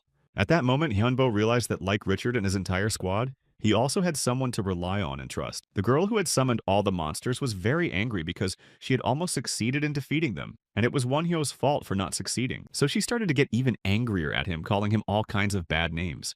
But Hyunbo replied that it was just his job, which he was able to do successfully. After such words, she not only started to get angrier, saying that we should destroy him now, because the guy has not yet been able to win, and the previous situation where he was able to overcome the opponent will not happen again. But Hyunbo said that he wasn't going to choose anything. He didn't need this choice because he would do as he saw fit. Then this girl began to get even angrier at him, saying that after such words he would only be able to say goodbye to his life here and now. The boy was not going to end his life right there, and the girl began to say that because she was afraid of that lizard, she was not going to feel sorry for him. But Hyunbo replied again just as defiantly that she simply could not destroy it or even hurt it in any way or cause any other harm. She was only more enraged that Hyunbo dared to look down on her, so she said the same thing as before, that she would simply destroy him. After saying that, she finally rushed at him to destroy him, and used all her skills to do so. Hanbo just kept saying that she was too strong, but the thing is that somewhere in the dungeon there must be a source of such excessive power. He remembered that Gloria had an incredibly hard time supporting herself, and spent an incredible amount of energy on her own soldiers. Henbo said that it was quite simple, this girl simply did not have enough strength to attack the next time. He also began to realize that this girl is weaker than Gloria, but is still an incredibly strong monster who is able to summon her comrades in arms. However, the guy still managed to understand the secret of her power, and she was lucky only because of 3 accidents that he noticed during all this time. Firstly, he managed to become stronger right after he overcame this barrier, and after he did so, all the power remained with him. The second reason was that he was a necromancer, and the third was that Hyunbo could control the monsters that she did. This girl divided her soul into many parts in order to be able to control so many monsters at the same time, which is why everything turned out this way. And this ability to subdue the soul and give it a physical shell is the very work of a necromancer, so he easily managed to defeat all the monsters of this girl. And if he doesn't want to collect her soul, he can simply destroy it, which is also part of his abilities, which is part of the sphere in which he works. The magic of the fifth circle is a soul explosion, and he could use these souls to create those explosions with their help. This is how he managed to defeat all those soldiers, and it means that her soul was significantly weakened, because most of it was simply destroyed. So the guy thought that he would have to recover from such losses for a long time, but the girl still kept screaming and saying that sooner or later she would come back and destroy him. She allegedly started to curse him, but the young man only replied that he hoped he would still continue to live. In the end, she just couldn't stay here any longer because of the insane loss of her strength, and then finally said that this was not the last time they would meet. After all those words, the girl simply disappeared with her soldiers, and Richard and the rest of the guild stood behind him. The guildmaster was still in shock and did not even realize what had just happened, but at that very moment someone approached him. It was one of the warriors, and he quickly hugged him, saying that he was very happy that Richard was alive. But the man was even surprised to see such a reaction, although it was very pleasant. In the end, although there were many casualties, some of the team managed to survive, and it was finally over. As there were many wounded, they quickly went to the field hospital to treat their wounds and help the injured. Henbo took off his mask again to have a snack because he was already hungry during the battle, and Richard just noticed that he had a great appetite. The man himself had also been hit pretty badly and now had to walk around with an intravenous drip, but in general he was not feeling too bad. And the young man immediately asked how the man was feeling to make sure, and Richard said that he was fine, but that recovery would take a long time. But the main thing for him was that he had survived, because he had saved his life, and then he added that the dungeon was now gone. On the one hand, it was terrible news because now they would not be able to return, and the only way to get out of here again was to take on the next dungeon and go through it and get out. Richard sat down on his bed, telling him that he shouldn't worry and that he would pay for everything anyway, and then asked if Hyunbo wanted to stay in America. He added that it would be a great honor for them to have this young man join their guild in America, if not the world. Hyunbo smiled and thanked him, but said that he would not accept the offer because he did not want to be part of a guild unless he could start his own business someday. Richard did not insist, and he had already realized that he was likely to receive such an answer, but then he asked if the young man wanted to stay in America and added that they could cooperate in that case. Hyunbo said that this was a good idea, but he did not want to leave Korea in the near future and then asked if it was because he was Korean. But that was not the case. The young man said that he already had everything ready and did not want to part with what he had already achieved. In the end, Richard just agreed and said that they would move on to the next thing, but finally wanted to say it all again. The old man sincerely thanked the boy for surviving thanks to him and added that he would definitely repay him for all of this. And Hyunbo said that he would not forget about it, and that he hoped for an additional reward because he had done much more than they had originally agreed. Of course, Richard said that everything would be fine, but now the guy just needs to have a good rest. Meanwhile, the skirmishers realized that the young man was fine, and that if it wasn't for their master, the people in this guild would not have survived, even if they had been late for a minute.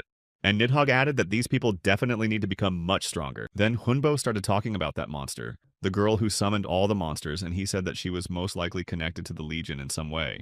Kai said that he was thinking about the Legion as well, but Kiesel said that he didn't even know what it was. Kai was actually very surprised by this, but he explained that a legion is a top-class monster that is similar in characteristics to a ghost and is almost impossible to destroy. We can say that the legion is a ghost that controls other monsters, although in fact there are many monsters of a similar type. But the legion is different because it has the ability to control its dolls, and it also divided its soul to do so. But that girl didn't look like an evil person, she also had a physical shell. And Hyunbo, although he showed his confidence in front of her, realized that he did not want to see her again. But at that very moment, Nidhogg appeared right next to him, and Hyunbo asked what he wanted to tell him.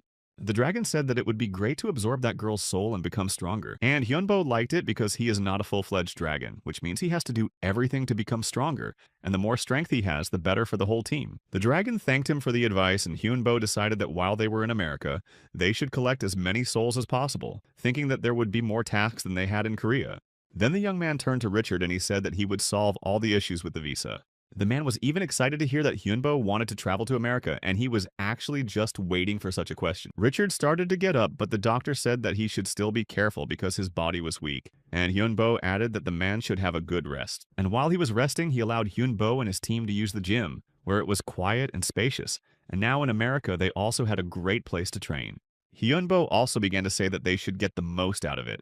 The hero was also able to master the concept of coordinates on the fifth circle of magic, and believed that this skill was directly related to his specialization. But he was not sure that he was developing his self correctly, so he just wanted to go beyond his own capabilities. Hyundo was sure that the path he was following was exactly right, so he began to give his all. Even though he had been on the verge of death several times, he thought that these were logical mistakes, and now he was on the fifth circle, but he still hadn't reached his peak. He began to realize all this at the very moment when Gloria was saying that Hyunbo was just an idiot who could not achieve anything alone. Gloria was the one who helped him escape, and if she had wanted to, she would have never let him go, and they wouldn't be here anymore. She told him that Hyunbo had to improve his ability to use coordinates, and then he had to go beyond his abilities and use the magic of seventh circle teleportation, and Nidhogg also used such skills. As a result, they were able to escape, but the dragon was already on the verge of death and could barely survive due to such strong magic and exhaustion. Gloria praised them, saying that she would help them heal, and it was thanks to her that they were able to regain their strength and continue on. Chris had said it before, but reiterated that they needed to get stronger because they were surrounded by very powerful opponents. Hyunbo completely agreed with her because otherwise they would just say goodbye to life altogether. And the girl who faced the team this time began to hate Gloria like crazy. She came closer to the blonde, saying that she really liked the way she was being treated now in front of her without being able to do anything. The girl shouted that Gloria had already crossed all the boundaries and she would not forgive her for that. But Gloria said that she was able to do what she wanted to do, but that she was even sorry to destroy the girl now. And then she laughed at her for calling herself a demon after what happened. Although Gloria believed that she had absolutely nothing to do with a demon because she was not worthy of calling herself that. But she agreed to just save her because she was in a good enough mood. So Gloria said goodbye, doing what she said, and finally threw in that she wanted the girl to remember that she was alive only because of her.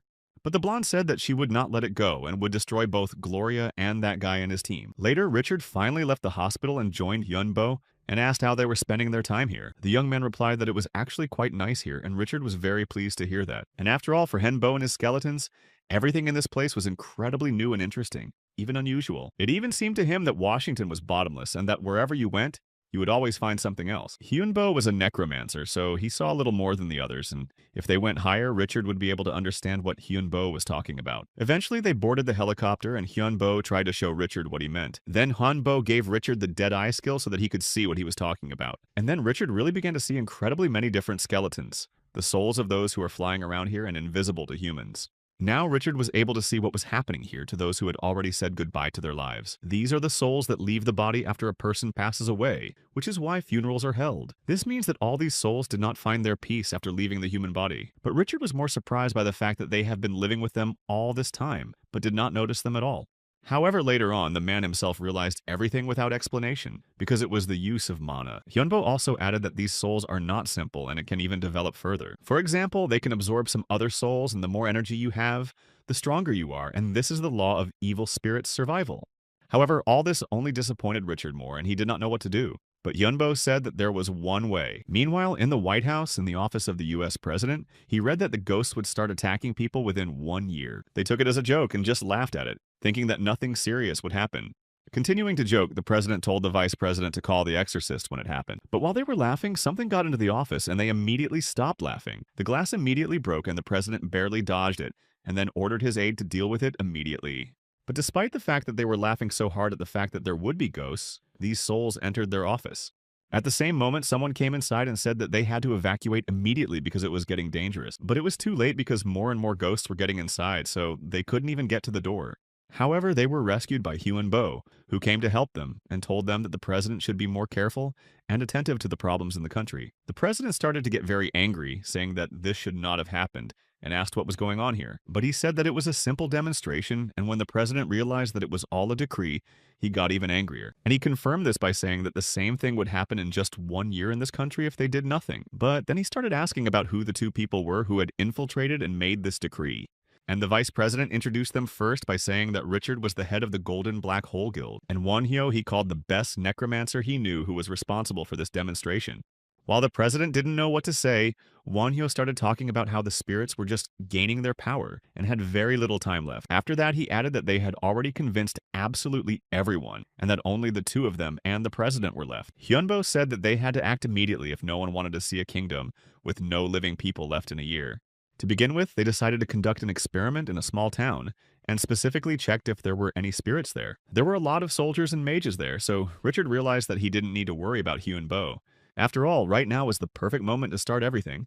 They had everything prepared, so Hyunbo just gave the order to his dragon to start using magic. After that, a voice was heard, and not just one of these creatures was screaming to let go of their bodies that belonged to them. Henbo already knew that for a necromancer, mana is the most important thing, and he will never have it in abundance. So he invented a ritual for its quick restoration. He simply took the mana that belonged to the evil one for himself, but it is actually quite bad for living beings. That's why Hyunbo immediately handed it over to Nidhogg as soon as he took it, since he was an inanimate dragon made of bones anyway. But then the boy turned to the dragon and told him to wait because it was not just the amount of mana that was important. It was incredibly important that this mana was of high quality, and only then could Hyunbo continue to use it. Later, they completed their ritual and then the boy asked about his condition. It turned out that Nidhogg's characteristics had increased, and he still had 133 points left. The boy also realized that the dragon really changes, which means that it can become completely different and much stronger, and then Nidhogg thanked the master. The stronger the dragon is, the stronger Hyunbo will become. And the young man said that he could not continue to create the heart with only one energy. It would be better to use something tangible as a basis, so he had already asked Richard to get the dragon a good crystal. Now he just had to wait and the dragon thanked his master again. Then they asked him how the ritual went and he said that everything was actually successful. But instead of doing his job properly, Richard decided to bring a nun and a priest here and introduce them to Wonhyo. The priest's name was Romeo and he greeted Wonhyo. The nun also greeted him, but no one said why they were brought here in the first place. That is why the dragon decided to ask why they came here. Romeo said that they just wanted to make sure that Wonhyo and the dragon were okay, and he was glad that they were. Then the priest started to say something about not seeing any evil energy in their souls, while Wonhyo stood there silently. The young man then said that he was only taking the energy of the spirits that were bothering people and absorbing it to become stronger. Now they realized that Wonhyo wanted to do this for the betterment of the whole situation, and he added that he wanted to take over the city. Romeo said that some of his colleagues also wanted to test the effectiveness of Wonhyo's methods, because not everyone trusted him. Although Wonhyo was not happy about this, at least he knew why these two had come here. There were much more people on their side, so they were supposedly stronger, and that's why they came first so they wouldn't destroy each other later. But the young man said that if his life was threatened, he would defend himself, and he just agreed and thanked him. So Wonhyo was going to try to make sure that people stayed safe as well. The president himself sent those two here, and Richard said that they are also exorcists. Wonhyo just laughed but added that the ritual had just gone well. He hoped that all the next rituals would be the same and everything would end well for them. Richard also said that he had good news because, as he promised, he managed to get one crystal for the dragon. The man said that it was a diamond of hope and also called the diamond of bad luck, and he believed that it would be perfect for this dragon.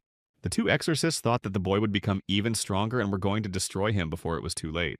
Romeo agreed, but said that they would have to wait for the right moment to do it. They believed that Wonhyo was well-intentioned, but they didn't like the methods he was using, so they decided that they should first observe him and then think about how to proceed. But still, he did not like the fact that they had to have at least some kind of connection with such a person. But then he said that it was their job and they had no choice, so the two of them decided to show how terrifying and dangerous this guy's power was. Meanwhile, Hyunbo had already returned home and was sitting at his desk continuing to write something, but at some point he was distracted. It was Richard, and the boy told him that he needed to create an evil creature that could regenerate its mana and compete for 3 hours and use at least 3 weapons. But the young man said that it was actually quite a difficult task, so the man asked what was so difficult. And Henbo explained to him that he needed to find a skeleton that could throw a spear and was good at fencing, and it had to be one face. Richard asked what the problem was, and the young man replied that it was too long and complicated to produce, and he did not know how to get all these qualities right in a skeleton. That's why Richard advised him to study robotics, because this thing could really help him with this task. The man explained that in fact these are similar processes because they create the body's choice of behavior and so on, so he thought it could help. The protagonist thanked him and said that he would take it into account and think about how to use it in his business. Richard also asked if he should give him something back, although the protagonist did not understand what you were talking about. The man replied that he would just wait for the next rituals, and then he smiled. Then they performed 2 more rituals and took absolutely all the negative magic from about 1,000 evil spirits to give it to the dragon. They also began to conduct rituals in the megacities they wanted to visit earlier, and the first city for them was Las Vegas. This place always hosts conferences and things like that, so they were able to disguise the ritual as one of them. They called this thing a parade of supposedly evil spirits against humans. It was supposed to be a show that would start at 6:30, and finally the day of the parade itself came. Most of the people gathered here to see what was going to happen, because the parade was supposed to be very big, so they thought it would be something cool. In addition, the award was quite big, but then they noticed something they hadn't expected to see. Parachutes with cargo just started falling from above, and there were a lot of helicopters flying around, and they came down from them. Then one of the soldiers started this parade and drew attention to himself, telling the others to start moving on one side. It turned out that they were supposed to get their weapons in that place, and then they were supposed to kill their opponents. Most of the people who came there were even scared and thought about running away because it did not look like a normal parade. Also, this soldier said that as they could see, these weapons do not pose any threat to the living and can be used for evil spirits to take their power. If their weapon is full and the indicator turns red, they should return to the base and get a new weapon, and the more people catch this evil, the better weapon and reward they will get. After that, a few more soldiers came down from the same helicopters and were ordered to start fighting. Henbu stood on top of the helicopter watching and realizing that this was an incredibly smart move. Richard added that there was no other way to handle such a large city. It would have been incredibly difficult to lock all the people in their homes, so the best way to do it was to do exactly what they did, and then Richard left everything to the necromancer. Later on, people saw a giant red dragon in front of them and realized that a lot of money had been invested in it, and then they wanted to ride this creature themselves. The wizard who was flying on the dragon said that it was time to start destroying the spirits that harmed others, so he asked people to fight with all their might. He said that this should be done for the sake of all of them, because in this way they would even be able to save their lives in the future when a disaster would come. Then one of the spirits said that he was not going to disappear from here, and of course he did not want to be destroyed here. The soldiers noticed another evil spirit, and one of them had already destroyed 15 of them in the meantime. The thing is that this whole situation was also a competition. That is, whoever destroys the most has a chance to take the first place. People started to take their weapons and were actually very surprised by how they would destroy those monsters, because some weapons were fired with fire, some with electricity, and some with air. But because they didn't know how to use this thing well, the weapons immediately broke down. Or at least that's what happened to many of them. Hyunbo had already noticed that they liked this test weapon very much, and the young man was glad that he would be able to test it in the real one. The wizard who was standing in the middle of the metropolis watched everything that was happening and thought that it might all end soon. In addition, the people who had already started to fight those creatures looked quite tired, so he thought it was better to finish. Then he flew up again on the dragon and immediately praised everyone for what they had done. But with the energy of the evil spirits, they had only strengthened the power of his dragon and given it more energy. Then the wizard said that all these people had become completely useless, which meant that they had to do something to survive. Then the wizard said that today he was very kind, and they were very lucky because this time he would just turn a blind eye to the situation. However, the next time they will not be able to fight him off so easily, so he added that they just need to wait until he takes over the world. In the end, it was all over now, so he didn't realize that he could move on to the next task. This particular task seemed very boring to him, but one of the knights standing there said that this man would not be able to fly away from here so easily. Then the wizard noticed a real knight in front of him who had silver armor and also noticed crosses and holy signs. Then the wizard realized that it could be a knight from some Catholic church. At that moment, Richard did not understand what was happening, because earlier the church had said that it would support them to the end. The man immediately turned to Romeo, asking why they were not breaking their contract, but he said that he did not even understand what was going on. Romeo replied that he had warned them that they all had their own agreements, and most likely some of them just decided not to listen to his words. Richard did not understand why they decided to do this, because in this way they only create problems, of which there are already many. After that, Richard picked up the radio and said that 4 helicopters and 7 tanks were approaching them right now. The situation was now just terrible, and they decided that one of these soldiers was a religious fanatic and was messing up the whole situation. Then Richard asked if this man could escape, but he didn't even know what to say, because it would be difficult to do so given how many vehicles were approaching them. But then one of the soldiers approached Richard and told him not to worry about it. He also picked up the radio and said that Judas had sold the superstar, and they had to follow the plan and not move the necromancer. It was Captain Hedrick who said that he wanted to apologize because he didn't think his squad could do something so terrible. Only after that Richard realized that they had waited so long on purpose to catch the traitors, and it turned out to be a correct assumption. The captain said that they knew about the existence of those traitors, but they still lacked real evidence, so they had to take such measures. After that, Richard talked to the wizard again on the radio and added that he still had a chance to escape, which was a good idea after all. However, at this very moment, the wizard said that he did not want to escape from here at all. At this point, Richard did not understand what was happening, but the wizard only said that he was going to and hoped to change the course of this scenario. The discontent of the other people was incredibly high,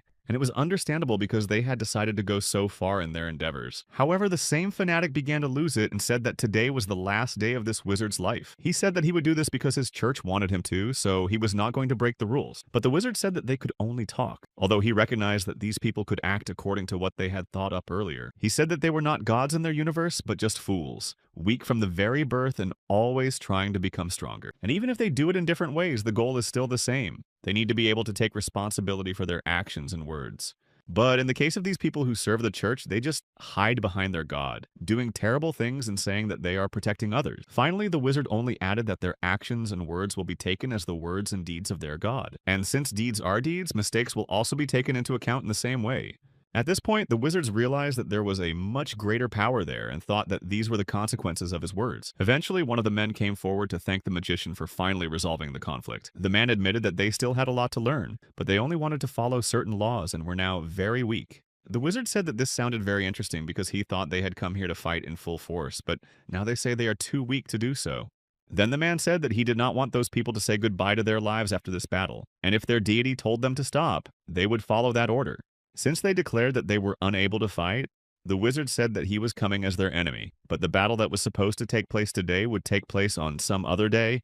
They just had to wait. At this point, Hyunbo was thinking that there were many more problems than he had expected. After that, he immediately turned to the dragon that had been standing behind him all along. Hyunbo then asked him why he was still under his control, since he had much more wealth than his master. But Nidhogg believed that it was because of the oath he had made to the boy earlier. He didn't remember how he said that the dragon was a fake and would never be real. But if he was with him, he would make him better than the original. The dragon said that if in the past he was a fake, now he felt like a real dragon, and the oath seemed to become an oath between the dragon and his swordsman, although the boy was very surprised. As Henbo had promised him, he made him a dragon that was better than the original, and now he himself can make his master stronger.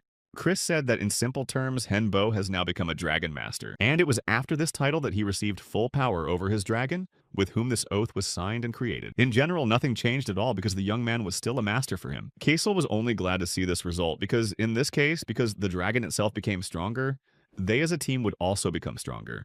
He even thought about signing such a contract himself someday because he would like to become a warrior of darkness, or a champion of darkness someday. Kai a captain of darkness or a soldier of darkness. But in any case, they were all going to continue to go with their master wherever he went. But Chris told them not to talk about something they were not sure about yet, because the more you wait, the more you will be disappointed if something doesn't work out. However, Hyunbo admitted that he thought they would all only get stronger, which is why they decided to go to the city right now. 45 days later, the next stage of this parade began, and it was also successfully completed in their favor. Also, Kessel, Kai, and Chris had received a lot of negative mana, and by using their core in the form of a moonstone for Chris, a diamond for Kessel, and a sapphire for Kai, they were able to use it properly. After they implemented these cores, the skeletons' fortunes changed, and their stats became much better than before. Kessel was already at the 128th level, and his stats had increased significantly compared to before. Thanks to such a drastic change in the dads, their races also received a new status of being able to change. The protagonist himself was able to raise his own level, although he was still at the lowest among the four. Eventually, they managed to successfully clear the dungeons of rank F and E, after which they managed to complete the third stage. Then they came back to Richard and told him that it was time to go back home, because the man thought that they had gotten used to living in this place. However, Hyunbo smiled and said that Korea was still his home, and that is why he wanted to return home. Richard simply agreed, but finally added that he would always be happy to see him here. So the young man thanked him and said that they would definitely meet again someday. After that, the team just turned around and left the building, realizing how much nicer the air was in their country. Later on, they saw Jaime in front of them, who also decided to come to this meeting. She said that she was very happy to see them alive because she hoped that everything would go well, and Hunbo asked if there were any problems. He also asked about what he had asked about earlier, and Jaime said that everything was ready, but she didn't think it would be enough, although Hyunbo assured her that it was. She said that a copy of the Korean peninsula was created with Young-ho's help, and she sent it all to Hyunbo's house. And then Jaime turned her gaze to the people standing behind the young man, as she was meeting them for the first time now. But one of them jumped up to Jaime, telling her to stop joking because they had met several times before.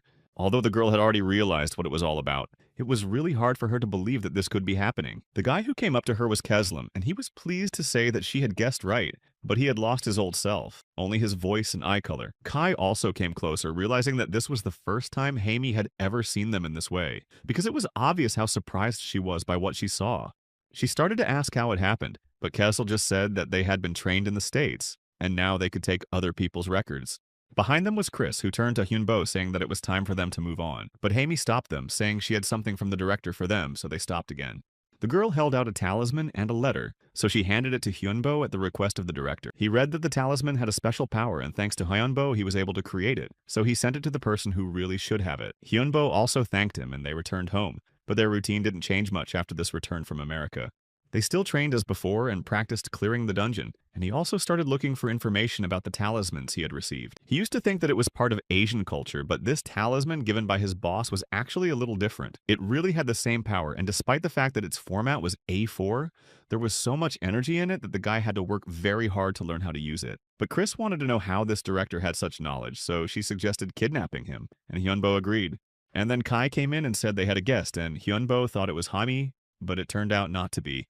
It turned out that it was the person whom Hyunbo wanted to kidnap, the director of the company. Eventually, they met and sat down together to discuss everything. He was younger than Hyunbo had imagined, but then he doubted that it was the director because he didn't sense much mana in him. Hyunbo remained silent for a long time, and finally he smiled and asked if he had finally fully examined him. The young man replied only briefly that he knew who he was, but did not know why he had come here now. The man said that he was the one who made the magic talisman and gave it to Hyunbo. However, Hyunbo was still surprised that the man came here in person, as if he didn't know how dangerous magicians could be. But the boss knew this very well because he had even competed with several of them, and some of them were really crazy, and he said all this while looking directly at Chris. Then he added that the magicians had even learned to increase the amount of mana, which made things even worse, and he was now talking about wizards in general. After hearing him speak, Hyunbo was finally convinced that wizards existed in the real world as well. But in fact, he was not surprised at all because he had long assumed this option and added that magic exists on Earth, so he could not be surprised. And although there is not much of it, magicians have learned to use it in the right way. The boss asked if he was interested, and the guy replied that of course he was interested in this topic. Then the man said that he could tell him everything he had learned from the magicians he had personally destroyed if Hyungdo asked him to. But the young man replied that he did not think he needed to ask for anything. There were many of them here and he was the only one, so Hyunbo said to just tell him everything he knew about the mages. The man laughed, saying that all the magicians always tried to deal with him right away, and he was only trying to teach the new generation. At that moment, Hyunbo felt that he could not move and panicked, realizing that he was controlling them. The thing is that the guy didn't even feel any external pressure from him. Then the man just stood up, saying that this experience would be great for Hyunbo and his team. And then he just walked away asking if he could smoke here, but Hyunbo said it was forbidden. But as he said, he needed payment for the information, and the guy would have to do everything he said within 10 days. And if he did it, the boss was even ready to give him a bonus, and it might even be a better place than this. He also handed him the same talisman and said that with its help, they would be able to communicate with each other because the phones would not necessarily work. After that, the boss just walked to the door and said goodbye to them, saying that they would meet again soon. They were completely defeated, and Chris didn't understand how he was using magic at that level. So Hyunbo said that he and his team would most likely have to prepare, because the tasks could be difficult. Kessel and Kai felt incredibly terrible, and they began to apologize to their master, saying that they had lost in an incredibly terrible way. The protagonist himself did not even understand what it was, whether it was pressure or some kind of paralysis or something worse like time stopping. Chris also couldn't answer the question of what exactly it was, but she agreed with the others that it was definitely just awful. In the end, they tried to forget about what had happened recently, and the next day they met Hami again, who had something to give them. It turned out that it was a payment, and she added that she hoped they would make it, all of which were the director's words. Hyunbo and Chris were now standing in front of the trucks, and Hami continued to show them something and tell them. The young man wondered why there were so many trucks because there were 5 trucks that weighed about 10 tons. The girl also handed him 3 books, saying that her boss had asked her to give them to him as well. There was an entry-level book for modern magicians, a beginner's book of darkness, and a book on talismans for beginners, which was exactly what Hyunbo wanted. A few days later, they began their mission, and Richard called him to say that he had delivered what he needed, although he had to contact the Vatican. The young man only thanked him for his help, and all this time he did not refuse him any nuances, period. He was standing next to 1.5 tons of silver and 18 tons of iron, and Richard really had to work hard to get it all out. In order to make it easier to move everything, the guy called golems because they were much more powerful than humans in terms of physical strength, so he ordered them to move it all inside. When the skeletons came inside and asked us how the preparations were going, it turned out that everything was going at the highest level. In the end, now they just need to create an incredibly good defense, even though they were all at the level of primates before. Thanks to the development that the protagonist could provide, they developed their talents and they also managed to improve their brains. 2820. So Hyunbo ordered them to be very careful with the new materials anyway. These creatures were so advanced that they even became in demand and had to be satisfied, so he was glad that the American authorities did it and not him. In any case, he didn't want to work too hard because of this, but the soldiers were still completely under his control. Also under his full control was the weapons warehouse in the basement, where America sponsored him with weapons of various formats and even bombs and missiles. All of this would help him equip his army and also serve as a defense from the outside. inside. After that, they started developing new weapons. Chris came up with sketches for them, and the Americans turned them into reality. After a while, the young man went to the basement where Chris was sitting and asked her how she was doing. The girl replied that there was no big difference yet because energy efficiency, increased capacity, and production costs were difficult to improve at the same time. So Hyunbo simply told her to keep working, and he would help her later. They were also able to start mass production of spell cards, which Chris was also working on at the time.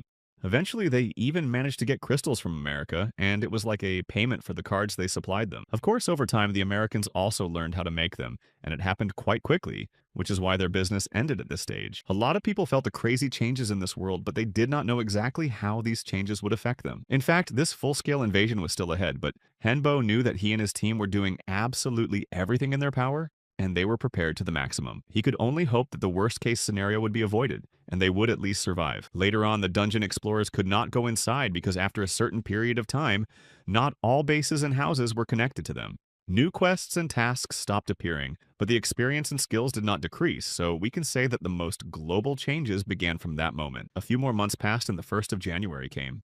A man was standing at a bus stop waiting for a taxi, and he was very angry because he was expected to work on the first day of the new year. It was already 9 o'clock in the morning, but it was still not very bright outside, but in the end he had no choice and just got into the car, not wanting to work anymore. Sitting inside, he looked up at the sky and found it very strange that even though it was winter, there was no sign of the sun. After some time, they should have started driving, but the car in front of them did not move, so the driver got out to find out what was wrong. When the man was about to stop driving, he was horrified to see that the driver of the car in front of him was dead. In addition, a huge monster appeared behind them and began to destroy all the cars that came under his hands, so chaos began. All the people were afraid. They were in a panic and did not even know what to do. And eventually, those 4 days began that they would remember for the rest of their lives. It was only 4 days, but they were able to completely change humanity before and after. There were more and more of these monsters in the city, and people were panicking, trying to save themselves and begging someone to save them, because they still wanted to live. Of course, the news immediately reported this, but people were surprised by how close the people were able to get to the car to shoot such footage. Later, the protagonist received a call from his boss, and he said that it was time to leave. So the young man asked where exactly he was going. He immediately replied that their meeting would be held in Seoul and said that Hyunbo should try to destroy all the monsters he encounters on the way there. And of course, he expected the boy to be able to destroy absolutely all of them, and the man added that he shouldn't worry if he hit something else. Hyunbo said that he understood and asked how much time he had, to which the boss said that he had until lunch and asked if the young man could do it. But when Hyunbo reset, he realized that not everyone was happy with this ridiculous task. After that, they could go and destroy monsters because they were allowed to do so. Some people were still trying to escape and were scared, but they tried not to look back and go as fast as possible. However, they almost fell into the monster's clutches because they were much faster than some motorcycles. This guy didn't understand what was happening because they were just living their lives calmly and carefree, but at some point all these monsters appeared literally out of nowhere. They did not want to leave this world, but they realized that it would be difficult to escape, so they just ran away and hoped that someone would save them. However, at that moment, someone did appear and threw them off the motorcycle somewhere. They just sat on the ground for a while, not realizing what was happening. But at that moment, someone came up to them, and those two frightened people asked who the knight was. But he didn't tell them anything about it. He just said that when the fog cleared, soldiers would appear, so he called them to follow him. The grizzly that was there also had a hard time with that and almost got hurt at that moment. Later on, the same armies of soldiers came here, and the couple was happy that they managed to survive. Many people gathered in the bunker that was built on the outskirts of Seoul. Kim Dae-chul was the president of South Korea, and he asked what the situation was outside. Han Kyung-chul was the minister of defense and said that the military was trying to clear the city of those creatures. The reasons for their appearance were unknown, but it was expected that about 60% of the population would not survive such a wave, and that was at best. Park Man-hyo was the youngest son of the CEO and asked the president what he was going to do in such a situation. But another man came up to him, allegedly saying that he could not ask such questions just like that. But in a moment, that man was destroyed and only a red spot on the ground remained. Man-hyo was only happy, saying that finally this idiot would not say that nonsense and they would not have to listen to it. The man standing next to him was incredibly angry that a son could do such a cruel thing to his own father. But Man-hyo lifted him up by the neck, saying that he was listening carefully and then began to threaten that he would do the same to him. Other people began to realize that Man-hyo had superhuman strength and thought he was a traitor. So he let the man down on the ground and said that he might be a traitor to them, but he just wanted to choose the right side. Man-hyo simply chose the side of power and no one had the right to blame him for that, and now he became special among them. Then he laughed and said that the humans couldn't win this war anyway, so there was no point in fighting them. And then Man-hyo added that his current strength is only a small part of the power of those creatures. Humans don't even have to try to join the battle, but Man-hyo added that they are ready to show them mercy. He said that if they join them, the creatures will destroy everyone else but them. And then he added that of course they could refuse, but then they would be destroyed along with everyone else here. But starting to be afraid, almost all the people fell to the ground, saying that they would immediately join him. T'Chol said that Manhwa was making a huge mistake and that he would not fix it. However, the guy said that he shouldn't care if that's all he had to say. After the president remained silent for a few seconds, Manhwa rushed at him to hit him. However, Daechul took a sharp step back and a soldier stood in front of him and stopped Manhwa. He said that Manhwa was quite strong because his hand was shaking. It was Sergeant Hyun, and he immediately told them to leave Manhwa to him. However, the president himself did not know who this man was who had appeared so spontaneously in the bunker.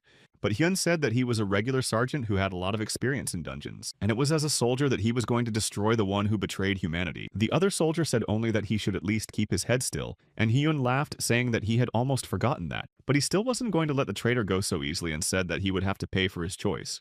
At that very time, it was the first of the 4 days that were called the Black Days on Earth. By this time, almost all people had realized that the worst monsters were hiding among them. Meanwhile, the soldiers continued to shoot at other creatures, saying that they could not spare the bullets because if they were slow, the number of victims would increase. The next monster that came under their attack was incredibly large, so they decided that it was better to aim for the heart to make it easier to destroy. Then this giant creature grabbed onto a car with people in it, and they started begging for help. Of course, the military could not ignore this and immediately decided to report that a person had fallen into the hands of this monster. One of the soldiers said that they needed the help of tanks immediately, and he himself took full responsibility for this. Despite the fact that they tried to talk Roger out of it because it was too dangerous, he insisted on doing it. The guy immediately gave the order to shoot and to do it immediately, but at the same moment, a voice stopped him and told him to wait.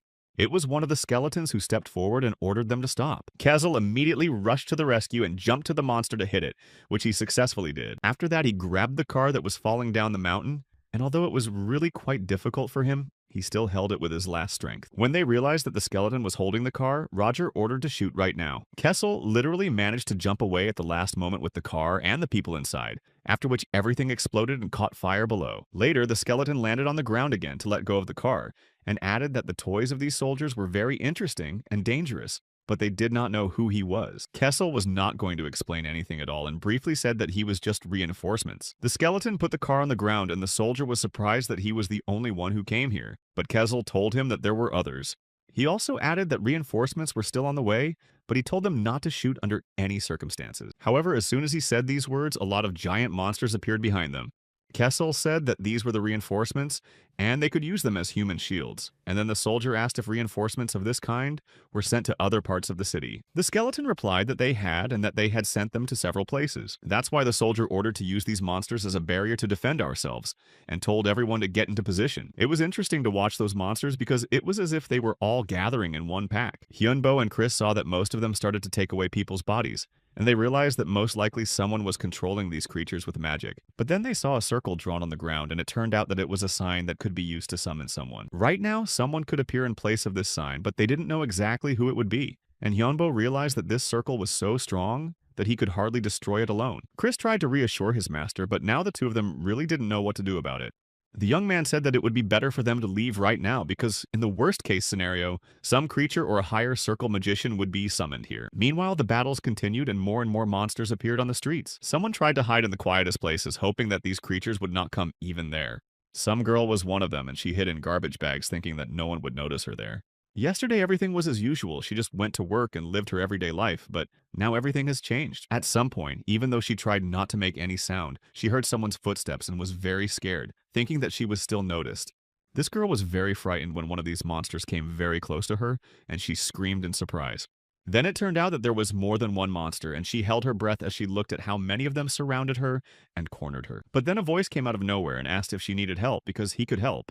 The girl did not see anyone near her except for those creatures, so she looked around asking who was not speaking. The voice said that it would be very sad to disappear from this world, especially when she was so young, and then asked if she was going to give up. The girl asked again, frightened, who he was, and the man replied that he was evil, which became so because he had lost to some deity. He was also the force that could resist him, because he was not going to just watch what was happening. He said that she only had to wish and he would fulfill her wishes, unlike the talentless god. After that, the girl spoke to him again, begging the demon to help her and save her.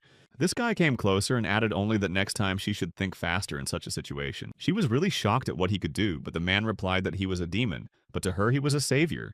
Then he picked her up and they were in a different place while the girl still did not understand how it happened. The demon said that he would take her to a safe place where there would be no monsters and save her as he had promised before. And then he turned his head sharply and looked at the sky for a while and then smiled in surprise. The demon didn't think he would ever see a necromancer of such a high level with his own eyes.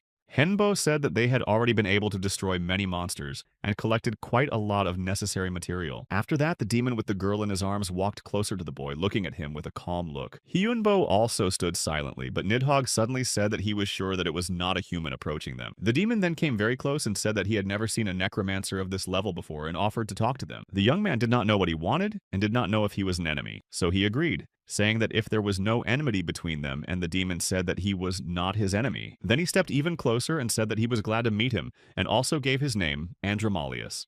At this point, Hyunbo began to really worry because he knew that this was the Demon of Solomon, the 72nd defeated god and the Count of Justice.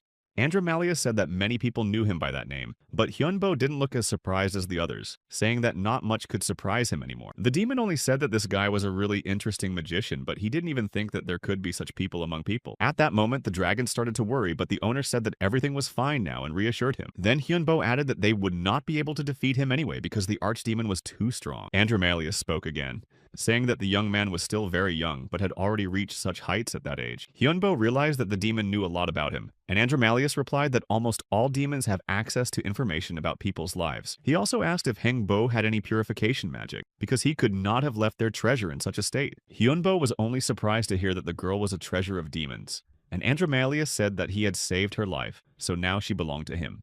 The young man did not understand what had happened, but he noticed that the demon really appreciated her.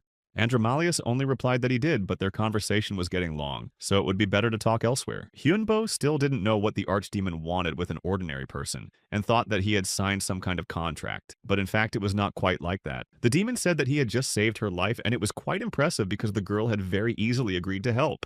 However, Hyunbo still didn't know why he had to save her, and then asked why the demon was telling him all this. After that, Andromalius just coughed and said that he would explain everything. They continued to sit at the table, and the demon said that he wanted to be closer to Hyunbo, although he did not understand why because he was much weaker than the archdemon. Andromalius replied that Hyunbo had poor self-esteem, but his skills were really impressive and even unique. In addition, the vassal gave him advice because the archdemon had a certain gift that could predict the future. This prediction said that he needed to make friends with the first skilled man on Earth because such a meeting would definitely come in handy, and so this meeting took place. Hyunbo said that he was honored and exhaled calmly, realizing that in the future the demon saw he was still alive. Then the boy asked what the demons were planning, but Andromalius replied that they were only working for each other. For Hyunbo, this was a rather obvious answer, but the demon said that this is exactly how things work. However, in reality, Hyunbo had already faced other demons and knew two of their strongest enemies, so he did not understand why they would do anything for the sake of people. But Andromalius believed that the advice was correct because he was very curious about who Hyunbo had fought before. So the young man told him about Gloria and the creature he met in the desert, and the demon said that the story was interesting and that those enemies were really strong, and that she was even a representative of dragons. Andromalius then smiled and thanked him for the story. Then he handed the boy a monocle that could help him make his wishes come true, and Hyunbo could use it 3 times. Andromalius also added that the boy could directly ask for his personal help. For some time, Hyunbo looked at the artifact, but then handed it back saying that it was too much. But Andromalius insisted that he keep it because it was supposedly a gift in honor of their friendship. Hyunbo did not object further, but simply thanked him and said he would remember it. After that, they continued to talk and exchange information, and he told him a lot about dark magic and the world of demons. Demons had not visited Earth for more than a century except when called by dark mages, and Andromalius also said that they were allowed to come here only after the last dungeon appeared. That's why his treasure was very valuable to the demon. And then Hyunbo realized everything, because they hadn't been here for so long. In addition, there are now much more dark magicians because only 300 years ago, there were only about 1,000 of them. Right now, there are more than 10,000 of them and new ones are appearing, and everyone would like to become stronger in such a situation. So Andromalius held out a book saying that it contained all the dark magic from the 1st to the 6th circle. Then Chris immediately responded saying that she also wanted to take a look, and Hyunbo did not object. Also, the young man arrived in Seoul very quickly after this situation began, and was congratulated on this through this magical talisman that was also on the phone. Then there was a map with a mark on it, and the boss said that he would be waiting for him there. He emphasized that he should come as soon as possible because people from above were already starting to act. Only after that the demon realized that the man was remaining neutral and promised to remember that, and Hyunbo was surprised that the boss knew Andromalius. It turned out that he had known about the existence of the underworld and the heavenly world for a long time, so it was understandable why he was not surprised. After that, the demon stood up saying that it was time for him to go back. But finally, Andromalius asked Hyunbo if he was married, and although the young man did not understand what this question was about, he answered that he was not. Andromalius said that he knew it and then grabbed the girl in his arms and said goodbye again. After that, Hyunbo also went to the place where he was called and was soon there. The young man was already without a mask and came closer, asking what they wanted. And then he asked what was wrong with the boss's face, although he did not understand what the problem was. The man admitted that he thought Hyunbo would destroy him right away, and the young man said that he had even had that thought. Then the blonde man thanked him for his experience and for saving his life, so he decided to give something in return. They had given Hyunbo a talisman earlier, and this gift would be useful to him as well. The boss said that tomorrow Hyunbo could rest, and the day after tomorrow he would have to go somewhere. Hyunbo only asked why he was resting tomorrow, but the boss did not say, saying that the young man would understand. Then the man coughed and added that he would feel better later. However, Hyunbo began to worry more, not understanding what was happening to the boss. The man only said that Hyunbo shouldn't worry about him because he was selfish and only thought of himself. His family had supported this country for generations, and he was tired of living for others. But he had to do this all the time, and many other people would do anything to save their own skin. And he did not want to let this country fall to its knees, so he did it for his own sake. Hyunbo asked if he would go to Yoido alone, but it turned out that there would be other people there, but they would not form a team. After that, the man left him, saying that he had to go because he had many things to do. Later, Hyunbo and the team were left alone, and they decided that they would go through the magic circle again. And inside, they had to collect all the corpses of the monsters that were left there. The soldiers ran back because they had very little time and acted as quickly as possible. A small camp was set up there, and they were all alert, but sometimes they talked to each other. They were paid quite a lot to sell the corpses, so these soldiers thought about doing it themselves. After all, they were killing these monsters themselves, so they had every right to do so. But at that moment, there were also living monsters nearby. It was the second of the dark days on Earth, and these monsters miraculously came back to life and started attacking people again. The soldiers were surprised and did not know what to do, but then they ran away, realizing that it was better to save their lives than to take the corpses of those creatures. They tried to run away, but it is not surprising that the big monsters were faster than them all. However, to their surprise, there was another monster, but he had already begun to protect them from the creatures. Hen Bao and Chris stood a little further away watching, and it was they who sent those creatures to protect the soldiers. Hyunbo realized that if he intervened himself, they might think that he had done it. So Chris asked him what they should do. The young man answered in a moment that they had to test them because it was a test. The genie is a new race that has emerged as a result of the infection, and it is a new transcendent being, neither demon nor angel. And in a moment, this being appeared right in front of him, very happy that Hyunbo had finally called him. It was Agni, a genie of fire who could live in a lamp, and he asked what Hyunbo wanted from him. The young man ordered him to burn everyone except humans and those creatures who were connected to him at all. Agni was happy to hear this because he had wanted to do something for a long time, so he said that he was happy to have such a master. He was also going to add that Agni should try to bring the living to a safe zone, but the genie had already flown away from him. The creature had already begun to use its fire magic to burn everything and let the world see a fire of this magnitude. Chris wasn't sure if it was a good idea because Agni could have burned the entire city, but Hyunbo said that Seoul would not have returned to its previous state anyway. However, she thought it was better to tell everyone else about it so that they wouldn't literally get caught in the middle of it. Hyunbo agreed, saying that it was the right thing to do and added that they needed to get people out of there and that tomorrow, as the military said, they would go to Uido. Eventually that day came and the team was in the right place, seeing that all the evil spirits and monsters were united. Hyunbo was waiting for the day when it would all be over, and in such a world he was happy to be a necromancer. And Kim Min-jin was working on her task, so Hyunbo wanted to see what would happen. After a while, Agni found Hyunbo and Nidhogg, and the boy praised the genie for doing such a great job. Agni said that he had succeeded, but he was eager to see the magic circle that Hyunbo had been talking about. He had to wait for a while, but it seemed to the genie that the boy was calling someone to come. Of course, he didn't know who it was, but they could find out in the remaining time. Hyunbo asked how much time was left, but Angie surprised him by saying that there was no time. At the same moment, all the magic circles around the city immediately lit up at the same time. Angie was very happy to see this and exclaimed that he could not even think of such a thing. However, Henbo himself did not understand what was happening in front of him and why it happened. Angie said that the king of the earth or the king of monsters had come here, and he was one of the two best monsters on this planet. His name was Behemoth, and he was coming closer to them right now. Henbo began to worry, realizing that he had seen one before and that this creature was similar to demons and angels. But the genie assured him that he could easily overcome this creature because he was much stronger than Behemoth, even though it was not so at first. Then the genie rushed forward and began to attack the monster. The young man was standing behind him at that moment, realizing that he should use his boss's amulets right now. Immediately afterwards, Hyunbo used this amulet while standing next to his team. The protagonist said that they should succeed, so they should prepare and turn to Chris. He immediately handed her the Andromalius glasses that the archdemon had given him when they met. Hyunbo said that he was relying on her, and then, leaving Chris, Hyunbo turned to Nidhogg. The dragon understood everything from the first word because his master wanted him to use his breath. Nidhogg flew even closer to strike Behemoth, but at that moment, they were not able to do anything at all. Hyunbo tried again, using his strength and lightning for the second time. But their amulets could not withstand Behemoth's power for long, and the lightning required too much mana to be used constantly. After that, the hero decided to use a power punch and a striking sword, hoping that it would work. But even these attacks did nothing. This monster was very powerful, although Henbo did not understand where it came from. Despite this, Agni rushed forward to prove that he was the best and strongest. However, he also did not manage to do much, even though his blood burned with anger at such moments. He only knew that Behemoth should be finished, but the genie hadn't yet figured out how to do it with his power not working. Even though he knew this, Agni tried to use the fire again and burn it all down. Kessel was standing nearby and noticed that the genie could actually do something, and he was succeeding, although he did not understand how. Agni exclaimed that Behemoth was getting the power of the earth, and by setting it on fire, he would not be able to withstand the attack. So Agni added that now all non-humans should compete. Henbo also stood nearby and started to use his bone spear, which always came in handy. But at the same moment, he realized that nothing was working on Behemoth, and he was too powerful. Agni almost gave up as well, though he tried to gather himself and cheer himself up. Jin shouted that he needed even more fire around him, even more than before. Hearing this, Hyunbo said that the evil spirits should help Agni with this task and give him even more fire. However, there was another problem, for it was not known how a person could withstand something like this, or if he could withstand it at all. Then Kessel exclaimed that he had an idea and added that he needed the amulet of the master. The guy gave it to him, but Kessel said that it was too little and he needed much more.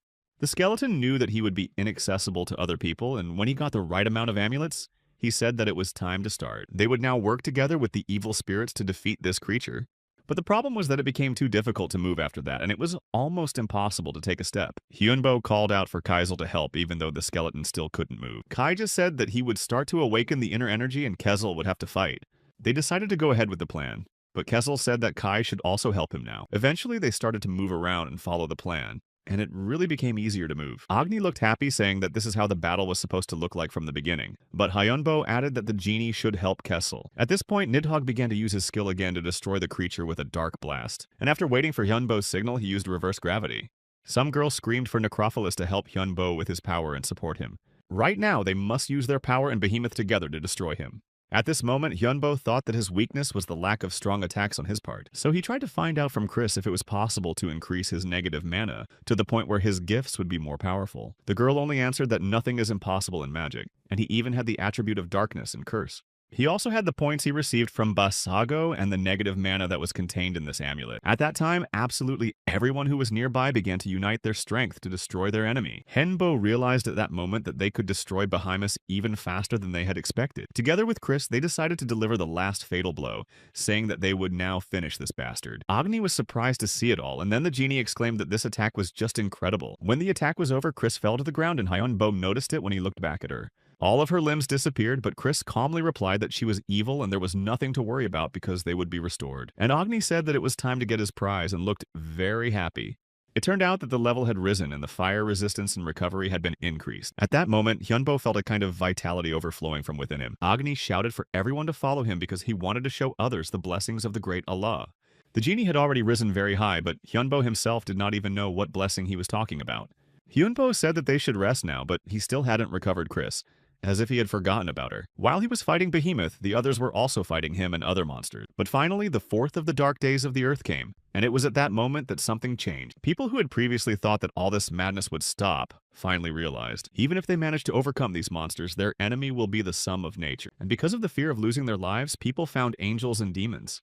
They didn't know why all this happened and where they were guilty that they had to go through this. And while the gods ignored their prayers, people began to beg for help from demons. They decided to take advantage of this opportunity and came to the rescue, saying that they would save them if people gave them their souls. The demon said that he agreed to such a deal and that he could save them all right now. And then he added that he might not even take the soul and they would just sign a certain contract. The demons gave their subordinates dark power and more dark magicians began to appear among people. However, the gods finally remembered their pleas for help, and after the fourth day they came to people.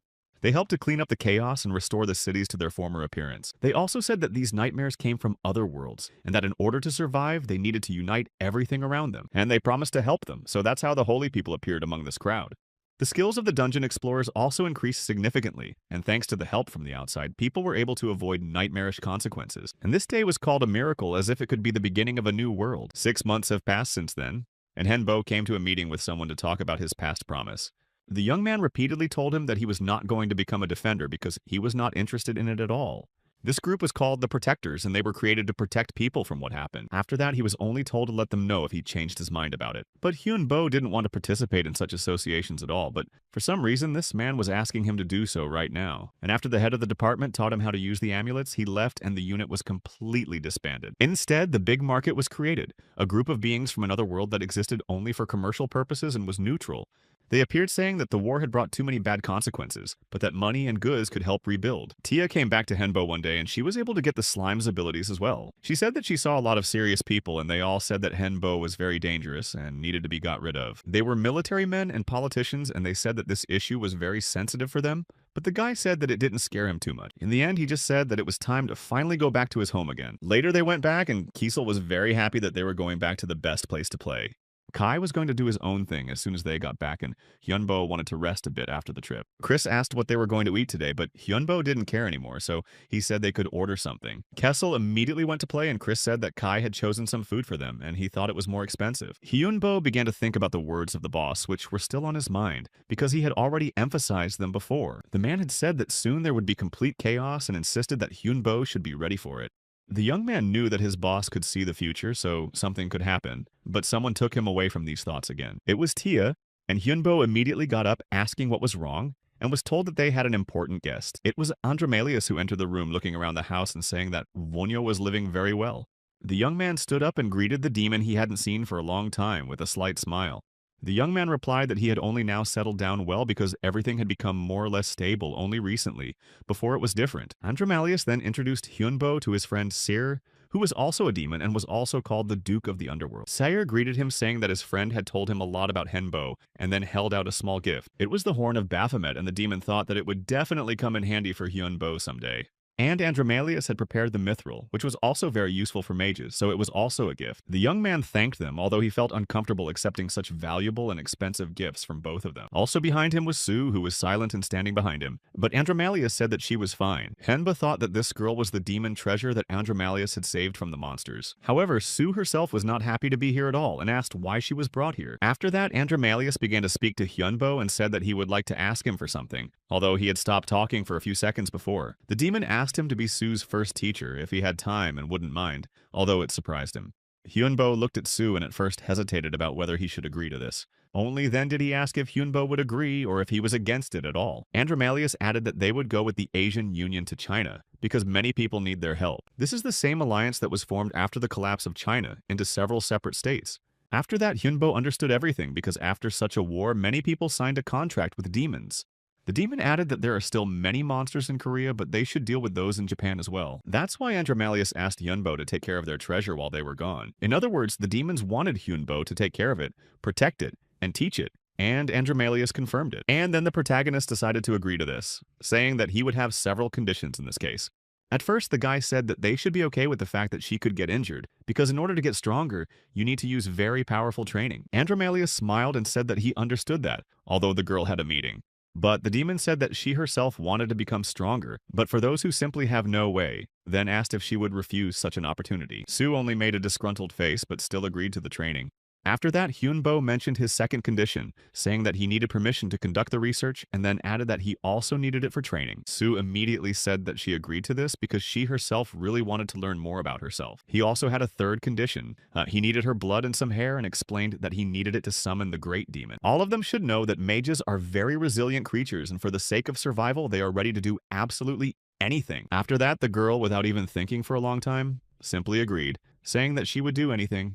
However, Hyunbo also asked me to cover absolutely all the costs of her education and added that this was absolutely everything. Andromalius only said that he would send an approximate amount right now, but if it was not enough, let Hyunbo know. He immediately received a notification on his phone and looked at the account, seeing that the amount was much higher than promised, and he thought that he should refuse it.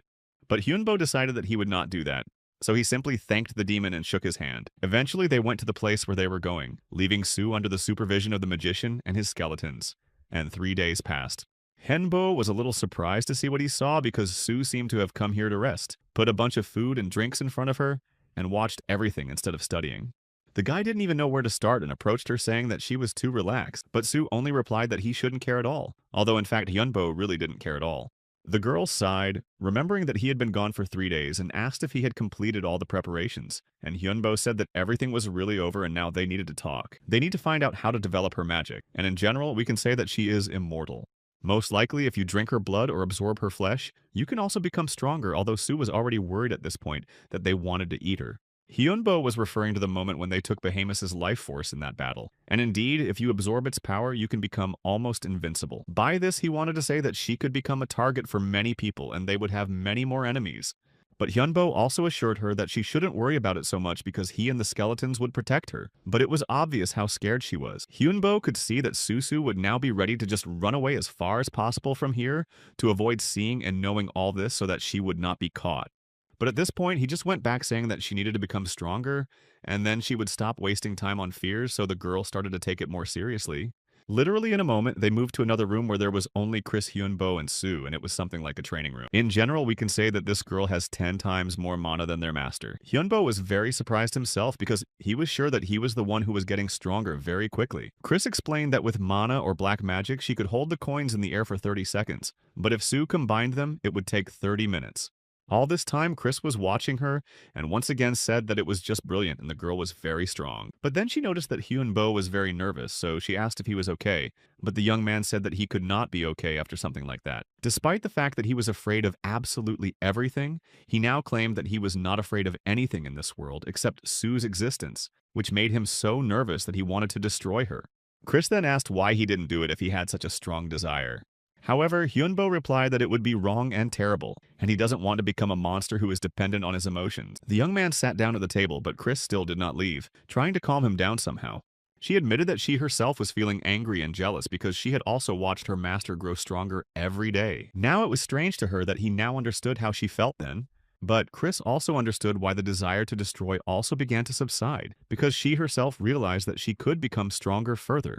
And Hyunbo also realized this very well, which is why he is trying to restrain this desire. Chris just said that he needed to use these emotions and feelings in the right way, and then he could become stronger himself. Hyunbo realized that he could improve his magic with these feelings, so he just went into a magical aura. After a while, they came back and Hyunbo thought that Sue had already given up because she was standing there doing nothing, but the girl assured him that she just needed another spell. But Hyunbo said that she came here to learn spells, not to learn how to defend herself, but Sue was really very harmful.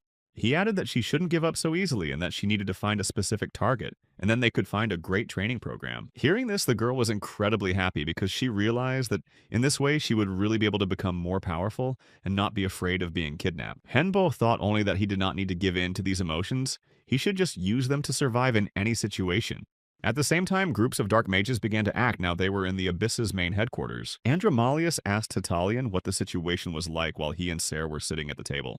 Tatalian, who was the 71st Great Demon and Archduke of Hell, said that everything was going according to plan and they could proceed to the second phase. The demon replied that he was relying on him and said that it was necessary to spread the word that the great demons had visited Wonhyo with Lady Beck. Andromalius couldn't wait to see how they would finally respond to this danger. In Gangnam and Seoul were the Guardians of the Abyss and Necropolis Hunters Association. For all of them, he is the leader and only a select few with special powers were there. Later on, it was reported that the great demon Andromalius and Sarah had been spotted in the Asian Federation. And also, according to their informants, a witch was spotted in the Abyss. Tantalian was in charge of the Japanese and Korean people who signed the contract with the demons, as this man said. Then the head who was sitting at the table asked, "What about Necropolis?" while continuing to look at the papers in front of him. But the man replied that they had no information about it yet.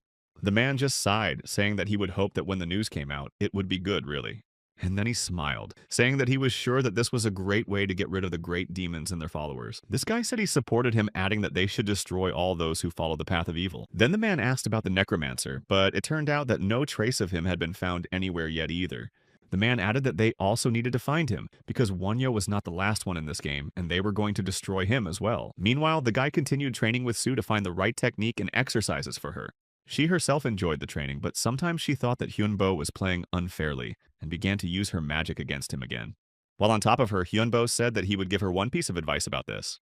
He said that she needed to use the maximum of her magic, and at that moment Sue tried a new spell, directing it at Hyunbo. Although he didn't say it out loud, he realized how strong she was, even though it was only the 9th day of their training. During this time, the girl had become much stronger than she had been, and he realized that she would soon become almost invincible. After a while, she said that she should stop and rest for a while and then continue, and then she would definitely be able to win. But Hyunbo said that he was sorry, but now they would start special training. Sue, who was already very tired, began to feel a little worried about what he said. Although she wanted to rest at first, they created a goblin in front of her that was tied to a piece of wood, and for a while there was silence. Hyunbo only said that now she had to destroy this monster by herself, and the goblin looked very scared. The young man added that Sue shouldn't use black magic and mana only with her own hands, and thus defeat this monster. Kessel added that this monster had already suffered a lot because it had been brought here by them, and the young man echoed his words, saying that the girl needed to finish him off right now, as they had talked about before. After these words, Sue approached the goblin, looking at it and thinking where to start to destroy it.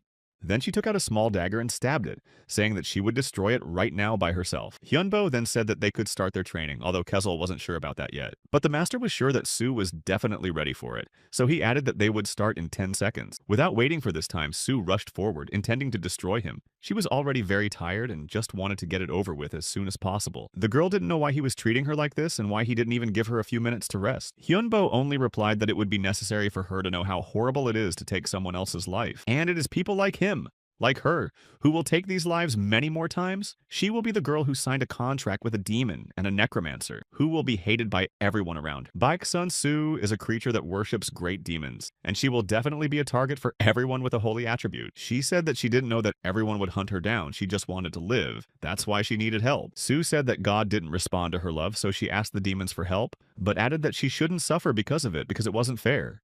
Hyunbo replied that the world is indeed unfair, which is why she still had two options. She could either continue to destroy and survive or just give up and be destroyed immediately. After that, their grueling training came to an end and the girl fell asleep very quickly because she was incredibly tired after all that.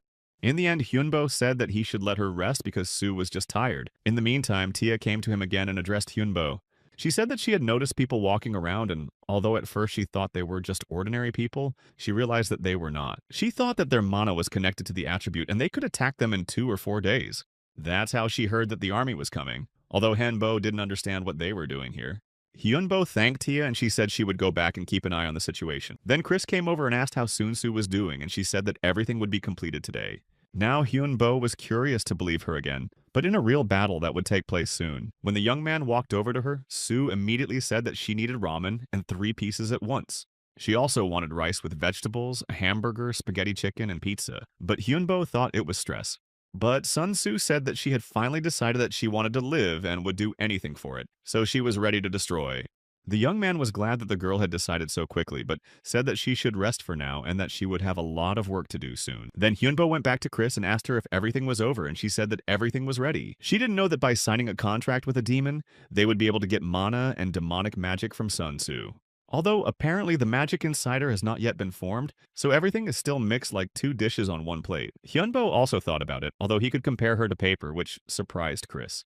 The young man explained that if you poured water on the paper, it would be impossible to return it to its former shape, so you should be more careful. But he wanted to see if Sun-Soo was like the other contract workers. He thought about what might have happened if the gods had answered her many requests in that case. Sue could have become a powerful priestess because she has great strength. And when Andromalius spoke about her, he emphasized that 2 forces are fighting inside Sue, one going up and the other wanting to destroy itself. Chris added that it was strange, but the boy had already managed to learn more from the old creature. He meant Agni, Chris thought, and then asked what he had asked him. Although Hyunbo wanted to know more about Sun-Soo, the genie could not tell him anything about her. He could only tell him that she was very strong and that by receiving her blood and flesh, one could become much more powerful. It was strange that even Agni, a transcendent being, would say such things about Sue, and he wondered why the demons had entrusted her to Hyunbo. At first, Hyunbo was going to do as they said, but something interrupted them. The young man immediately rushed to Sue, thinking that something might happen to her. They didn't know what was happening, but the girl was already lying on the floor with her hands on her head, and Hyunbo told them to go to the basement. The girl was still lying there, not knowing what was happening around her and where the noise was coming from. They didn't know what was around them, but they could tell that they were being attacked right now and needed to get out. Of course, Hyunbo expected such an attack, but not so fast, so they started to run away. Later on, the whole team and Sue found themselves in the basement and started looking at the cameras. They noticed that there were representatives of the Saints and realized that they were against them. Hyunbo realized that they had started targeting the contract workers, which is why they came to this place. The young man asked if Sun-Soo understood what was happening, and she said yes. It was then that Hyunbo said that she should prepare for the battle right now. Then he handed her a staff, saying that this thing could help her control her own power. He added that she needed to deal with each of those people and everything was ready for that. The protagonist smiled, saying that they could not avoid such an end. The soldiers said that their enemies were a necromancer and a witch, and realizing the danger, they tried to attack together. After that, an order was given to the evil spirits to start preparing for a new defense of this place. There were many more enemies, and now these people could not cope with them all, and were losing control. They began to beg for the gods to give them their strength while the skeletons and other monsters attacked them further. These people stood together and began to repeat those words at the same time as their prayer. After a while it was over and the skeletons fell down, leaving them with almost nothing but their armor. The soldiers then said that they should retreat right now to avoid making things worse and were about to use one more thing. This is a type of ammunition designed to destroy the fortifications of a target deep underground, such as a bunker. It was after this that all the soldiers retreated, and the fighter jets arrived and dropped the missiles down. Others were to stay behind while the main squad moved forward, and they were to make sure that no one escaped from the building. Only then did Hyunbo realize that this was a mistake, because Sun-Soo's physical fitness definitely left something to be desired. He said that they needed to move very carefully because if they attacked him, they would not be able to save her. The girl was already starting to worry, thinking that Hyunbo was not going to keep his promise and leave her. But he was going to stand up to the end to protect her, but he still had only one life left. Then Sun-Soo rushed to him, begging him not to leave her, adding that she also wanted to live on. After that, Hyunbo realized that she was also emotional and told him to pull himself together. He didn't want Sun-Soo to act like a child and added that she shouldn't count on him. Only she can protect herself, so Hyunbo said that she should try to survive in such a situation. Of course, the girl did not know what to say even to such words after Hyunbo made a promise, but he added that otherwise she would not survive. The young man added that they can't go back in time, and all these gods and their archbishops know that Sun-Soo signed a contract with a demon. She only added that she knew all this and realized that she really couldn't just leave this place easily. Chris and Kessel had to keep stalling for time to get out of here, but the target of those people will still be Sun-Soo. And since they know more about her than Hyunbo, they have the advantage, but Soo has 3 options. She can be destroyed, become a test subject, or not survive due to carelessness, or a 4th option if she can't stand it and destroys herself. But the girl gritted her teeth, saying that none of these options suited her at all. She didn't want to accept the rules of such a ward, and she didn't want to have such a horrible life here. Then Hyunbo said that they could make a deal and he would try to protect her, but that Sun-Soo had to make the effort herself. Later, when they stepped forward, they heard shouts that they had found their enemies and were spotted. The men began to approach, so Hyunbo said that they had to move quickly to avoid being caught. Sun-Soo was scared, but Hyunbo said that she did not just stand there, but started to attack. The men in white were approaching and kept repeating that they needed to destroy those who collaborated with the demons. They were already very close and could have caught up with them or attacked them and stopped them, but Sun-Soo ran forward. She was already feeling uneasy because of the strong desire to destroy her that all these people had. As they ran forward, Hyunbo began to use his spells as a bone shield and a wall to create obstacles. But then these people finally caught up with them, saying that Hyunbo and the girl who followed the demons to this place would be destroyed. But suddenly someone else came up to them and told them to stop right now. On the radio, this person said that they needed to burn the enemies and repeated it again. Hyunbo sighed, thinking that this was their way of getting rid of both of them, as if to destroy evil. But then Sun-Soo couldn't stand it and shouted out, asking why they wanted to destroy her so badly. The girl shouted out that she just wanted to live and that she hadn't done anything to them, hadn't hurt anyone. Sun-Soo asked for help, but they were silent, unlike the demons who had saved her. They said that they knew what had happened in the past 4 days and that Sun-Soo was like an innocent sheep in this situation. Therefore, this man said that they would show mercy to her, and to some extent Sun-Soo was happy about this. He said that she had fallen to her knees and surrendered, and in this case, she would not be so hurt and would be forgiven and go to heaven. Their leader added that she shouldn't have lived even then, and now he was just giving her the opportunity to correct her mistake. That was their mercy, and if they had just wanted to talk, there would have been no flock. He said that all the apostles should unite with God to support her in this situation. However, Sun-Soo could not stand it and shouted again that she did not want to accept anything and did not need it. These people continued to wish her all the worst, saying that a witch should not live on in this world. She told them to leave her alone and to stop doing this, to stop hunting for her. Sun-Soo did absolutely nothing to them. She was a human being like them. But thanks to them, she managed to finally resolve everything because they were not people. They were just experiments of their selfish god. Any life has the right to exist, and it is important, Chris, there who treat others like that. She signed a contract with the demon because she did not want to die. And because of this desire, they called her a sinner, called her a witch for wanting to live normally. So the girl had no doubts that they were the worst of all monsters and they should not live. Then the man was afraid but exclaimed that now the witch had shown her true face to them. But Sun-Soo said that she had only revealed herself to them and accepted herself as she was. After that, Sun-Soo turned to Hyunbo again, telling him to protect them now. Then she got the opportunity to attack and Hyunbo felt that the girl was using the same spell as him. Using the power of a weaker opponent, he noticed that the girl was not going to give up. These people were ready to attack, but Sun Tzu said that it was time for them to end it and also prepared for the battle. Then the man said that he was ready to do absolutely anything to prove his faith. After that, it became clear that these people were using the magic of resurrection and were ready to make great sacrifices to achieve their goals. All of these people knew that the girl had been training for a long time and was ready for this, which is why they were willing to make this great sacrifice. However, despite this, Hyunbo and Sun Tzu did not retreat and were ready to fight them further. The young man used a spell to restrain them. The girl standing next to him wanted to say something, but the teacher told her to listen very carefully. He told her that these people were using resurrection magic and that it reflects the will of the caster. She must never forget what their goal is, namely the destruction of her.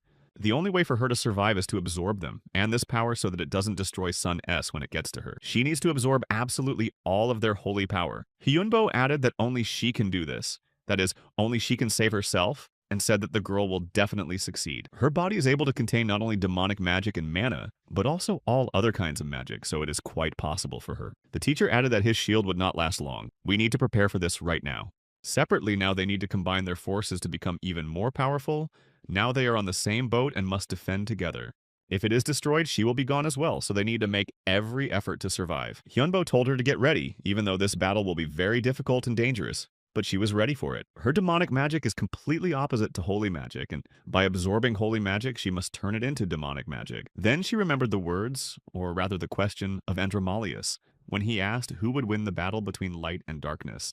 Then the girl answered that the light, because it conquers the darkness and illuminates the room. But I only smiled at this answer, saying that it was not correct, because the one who is stronger wins. Andromalius added that she should remember that the strongest always win. Right now, everything was going according to plan, and she had already become much stronger physically, so she could cast more powerful spells. Hyunbo realized that all this training had been beneficial and had really given her a lot, and they would be able to win if they kept it up. Those people kept shooting and attacking them, saying that they needed to destroy that demon and witch. They were going to finish them off right now so they wouldn't have to stay here for long, but Henbo's barrier was still holding back all their bullets. In the end, they had really prepared very well and were not ready to give up like that right away. It was very noticeable. Hyunbo and Sun Tzu were still standing under the barrier, realizing that it was really very dangerous, and they were barely hanging on. And Tia was talking about how she had received secret information because they were going to use a big sacrifice, and she told her teacher about it. Of course, the young man did not think that 200 people would agree to this if they were ready to make a sacrifice just to destroy this girl. But thanks to the ability to recycle their mana, Sung Soo can go through the measurement phase and become much stronger. And thanks to the two of them teaming up, the young man himself benefits greatly from this. Of course, it was a risk, but it turned out to be a success for them. However, after a while, they heard a voice from behind them saying that they were a little late. It was Andromalius, Ser, and Tantalion, who praised them both and told them that they could leave those people to them. The demon thanked the boy for protecting Lady Sue all this time, and his friends also confirmed it and thanked him. Andromalius realized that they had suffered losses, but the reward would also be high, so the demon asked if the young man would mind going with them. But Henbo said that he had his own way and thought that it would be too dangerous to go with the demons now. Andromalius was not going to object and somehow convince him. He just said that they would see it later and took the girl. After that, the young man was left alone and decided to call his dragon, who immediately appeared behind him. He just looked around and said that he was leaving everything to him to deal with their enemies. Sire asked Tantalion if they should really let this guy go, because he was worried despite the fact that they had signed a treaty. He suggested that they should just kill the guy as well, because they didn't know if he would betray them at some point. But Andromalius said that thanks to him, Lady Sue received a lot of holy energy, and it was really a great development for her. This guy can be very useful to him, so the demon said that if they don't touch him, they can even develop their relationship and lure Hyunbo to their side later.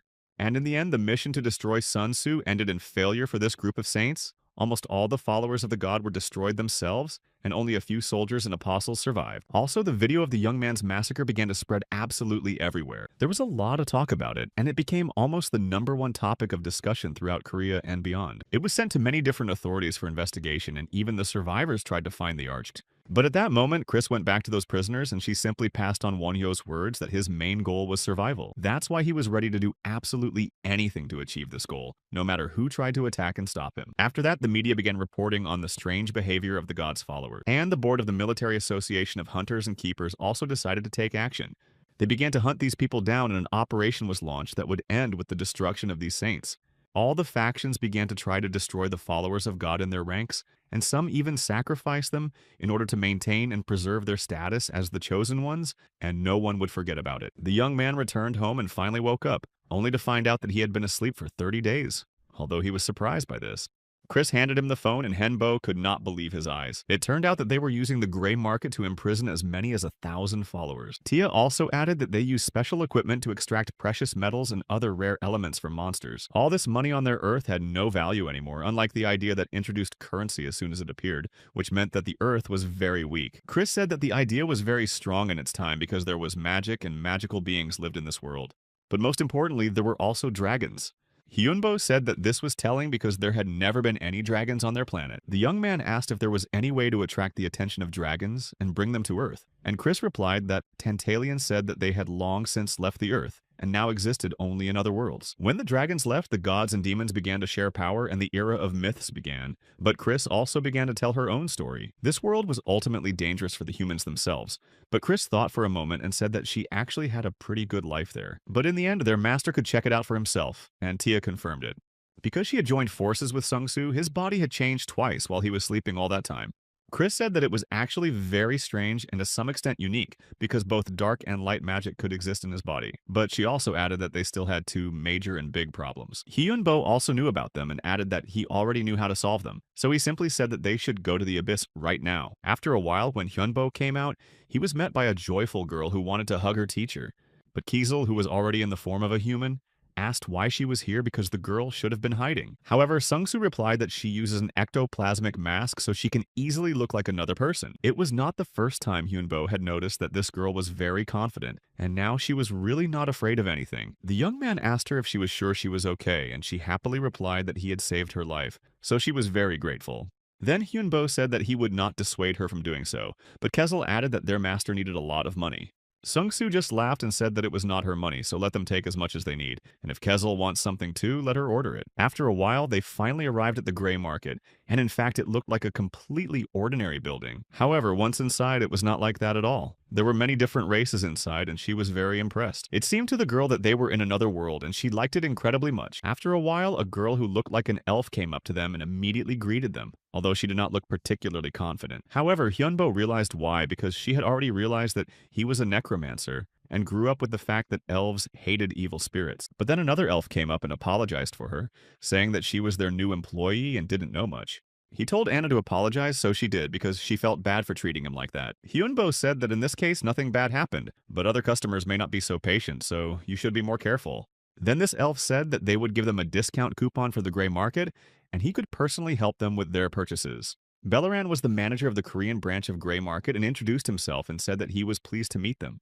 However, the elf insisted that they knew their names after all, especially after the recent events. They had already become very popular. With that, he noticed that the lady standing next to him was also unusual, and Belaran said that they could follow them to tell them their question. After a while, Hyunbo walked over to the mana crystal and said that it was actually quite good for them. Belaran added that as a mage, he had a great taste for mana crystals of this quality, and that there were only 5 of them on Earth, and Henbo asked if there were any other places. The elf replied that the gray market has only 10,000 of these crystals of similar quality. Chris then said that even on her planet, crystals are very highly valued, and usually only empires or guilds of magicians can have such a large number of such crystals. Hyunbo asked how much they cost, and Belaran said that they sell them by the 5 and can also sell them 50 kilograms of mafril. The young man asked if Hyunam would mind. Now he was calling her by her first name so that no one would find out, and she said that she would not mind buying it. But in fact, the elves were very surprised that someone in the region could buy more than 10 kilograms, but instead he just thanked her for the order. Then they decided to walk around the market to choose some more things. Belaran didn't really know how to react to this and just thanked them for the purchase, but the amount was insane. Hyunbo only said that they could not pass by such nice prices, even though Belaran himself had shown them the best of the store. The young man realized that without this elf, they would not have been able to find everything they had bought, and then the manager led them to another stand, saying that they only offer this to the most important customers. He then handed them 2 envelopes, but warned them that they should not open them here. Soon after, the team left the market and Kiesel started laughing, saying that he thought the elf would fall unconscious in front of them if they bought anything else. Then Sunsu looked at her envelope again, saying that she was interested in opening it right now and not waiting any longer. She opened it to read that tomorrow the invasion of the planet would begin, and it would be like those 4 dark days, and they wished them luck. Hyunbo naturally began to worry when he heard that there would be another invasion, and that it would be so powerful. The young man looked around and told his skeletons that they should go back to the base right now. Sung-soo turned to him again, saying that she knew that the teacher would refuse, but she still tried to ask him to join them. And Hyunbo really refused, saying that he didn't trust anyone. But he wasn't going to dissuade Sung-soo, saying that she should do what she thought was right. In the end, she couldn't do anything and just said that they would see it later. After a while, a dragon appeared, and Hyunbo and all the skeletons in the form of people got on it to go to the right place. Chris added that this was not the first time the gray market had received such valuable information, and Henbo decided that it would be good to learn more about them. After a while, they became skeletons again and finally made it back to their base. There, absolutely everything was destroyed by monsters. They didn't see the people, but they stayed until North Korea. The boy decided to check how mana behaves and feel its sources and paths in the stream and veins, hoping that he would succeed. The young man hoped that he would be able to learn how to control them because it would help him a lot in fulfilling his mission. In this case, he would be able to become much stronger, and of course, this thought appealed to him. But finally, after completing his inspection, Henbo stood up saying that there seemed to be nothing under the base. The dragon replied that it was, and that apart from its terrible condition, everything was actually fine. The owner asked what was wrong with Nidhogg, seeing that he was really getting worse. But the dragon only said that Hyunbo would be surprised to see what he was seeing now. Nidhogg came closer, saying that he had scales, although Hyunbo thought that the galactic flux could affect him. And in the end it did, which helped the dragon start to look like the original. However, it was strange because he was no longer alive, so he didn't know where it could have come from. But Nidhogg also said that his powers had increased significantly. The protagonist did not expect this, so he was really surprised to hear this from the dragon. But he decided to check its characteristics, and indeed, all the indicators became much higher than the last time. Hyunbo said that he was really surprised, and then decided to ask if anything else had changed. The dragon replied that he could now sleep, which was also strange because evil never sleeps. In addition, during sleep, something can appear in his head, but when he wakes up, he does not understand or remember anything at all. This is really unusual, especially considering that tomorrow the war will start again, and it may have something to do with the dungeons. Henbo said that he would like to examine his dragon's changes, but he didn't really have time, so he suggested that we at least examine the scales. He was really excited and said that Chris would take a sample for their study, and she did just that. Then, when everything was ready, the guy started to apply his magic, starting with the circle magic. After some time, although they had no free minutes for it, they began to investigate what was happening to the dragon. In fact, all this checking took quite a bit of this time and exhausted them both quite a bit. However, in fact, the guy was pleased because this is a real treasure. Thanks to this elixir, you can restore mana and increase its maximum supply.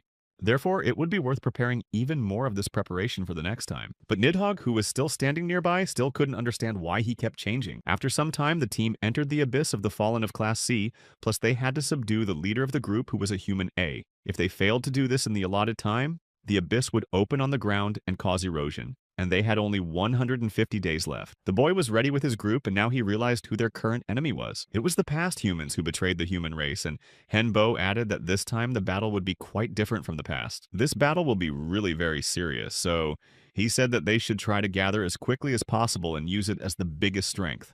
All these doors are connected to the dungeons, but actually a lot has changed since those days.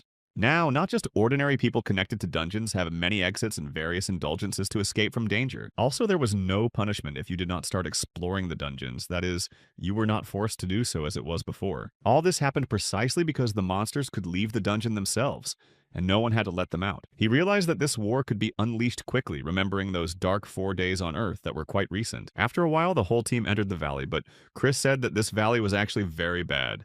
Henbo added that there is no shelter here, and it is unlikely that there will be absolutely ordinary monsters. Most likely they may have a subconscious and a good intelligence. But then Kessel came up to him and said that there was one more piece of bad news for them. The door they came in through hadn't disappeared yet, and the owner agreed that it was really terrible. Usually these doors disappear so that the monsters can't get out of this place, but if the door is still there, it means they can follow the researchers outside and get to the planet. If the door is too close to the monsters, their team may not be able to get there because the monsters will destroy them on the way to the exit. But Hyunbo said that they should just get ready and not waste time on all this thinking. According to the gray market statistics, there are about 50,000 F-class dungeons around the world, and more than 8,000 E-class dungeons, 800 D-rank dungeons, and 36 are E-rank. Each country began preparing to explore the higher-ranked dungeons. About 2 weeks later, the coalition forces began their first expedition. Researchers and military personnel began to gather near the expeditionary corps, and their number grew. Of course, it was all very dangerous, and they risked their lives knowing that they might not come back, but they went ahead. But without opening this door, they were met with terrible things that could have killed them right there. There were a lot of monsters that could kill people right away, saying that this battle was too easy, and they hoped that everything here would be covered with blood. There would be about 1,500 soldiers and about 1,000 police hunters, and he also said about the Abyss. They will summon the Celestial Guardians who had light powers, The troops of the necropolis would be really small, and their leader was Kong Hyun-hul, who commanded the Expeditionary Corps. And Hyun-oh, who was the general of the Hunters Association, said that he had heard that the necropolis forces would move forward with Won-hyo. It was then that the commander-in-chief of the corps said that they would be the first to move forward. They were the elite of this country, and very little was known about the enemy, except that they were fighting on its territory. But they were going to fight and win. They had to be ready to sacrifice themselves for the sake of this country, but still try to survive. Hyun-chul said that they should take a lot of weapons and food. They should live for the sake of returning to the battlefield and winning. The commander-in-chief said that they must do this for the sake of their country and for their own future. But later on, despite all these motivational words, they were destroyed as soon as the door opened, and the monster became stronger. Hyun-chul was one of the survivors, and he realized that no one was prepared for the fact that there would be so many monsters here. They were really incredibly powerful, and there were more than they expected. Now all these soldiers were no longer attacking because they could only defend themselves to save their own lives. All these creatures began to laugh at the people who could not resist them. They were too weak compared to them. That's why the monsters started attacking more actively, intending to deal with these people as quickly as possible right now. But there was a dead dragon and one of the soldiers who knew that the head of Necropolis had arrived. They were not there alone, and the girl standing in front said that they were still a little late. But still, the evil mind with other people who were in this organization arrived for the rescue. Henbu and the skeletons also jumped down from the dragon about to start fighting.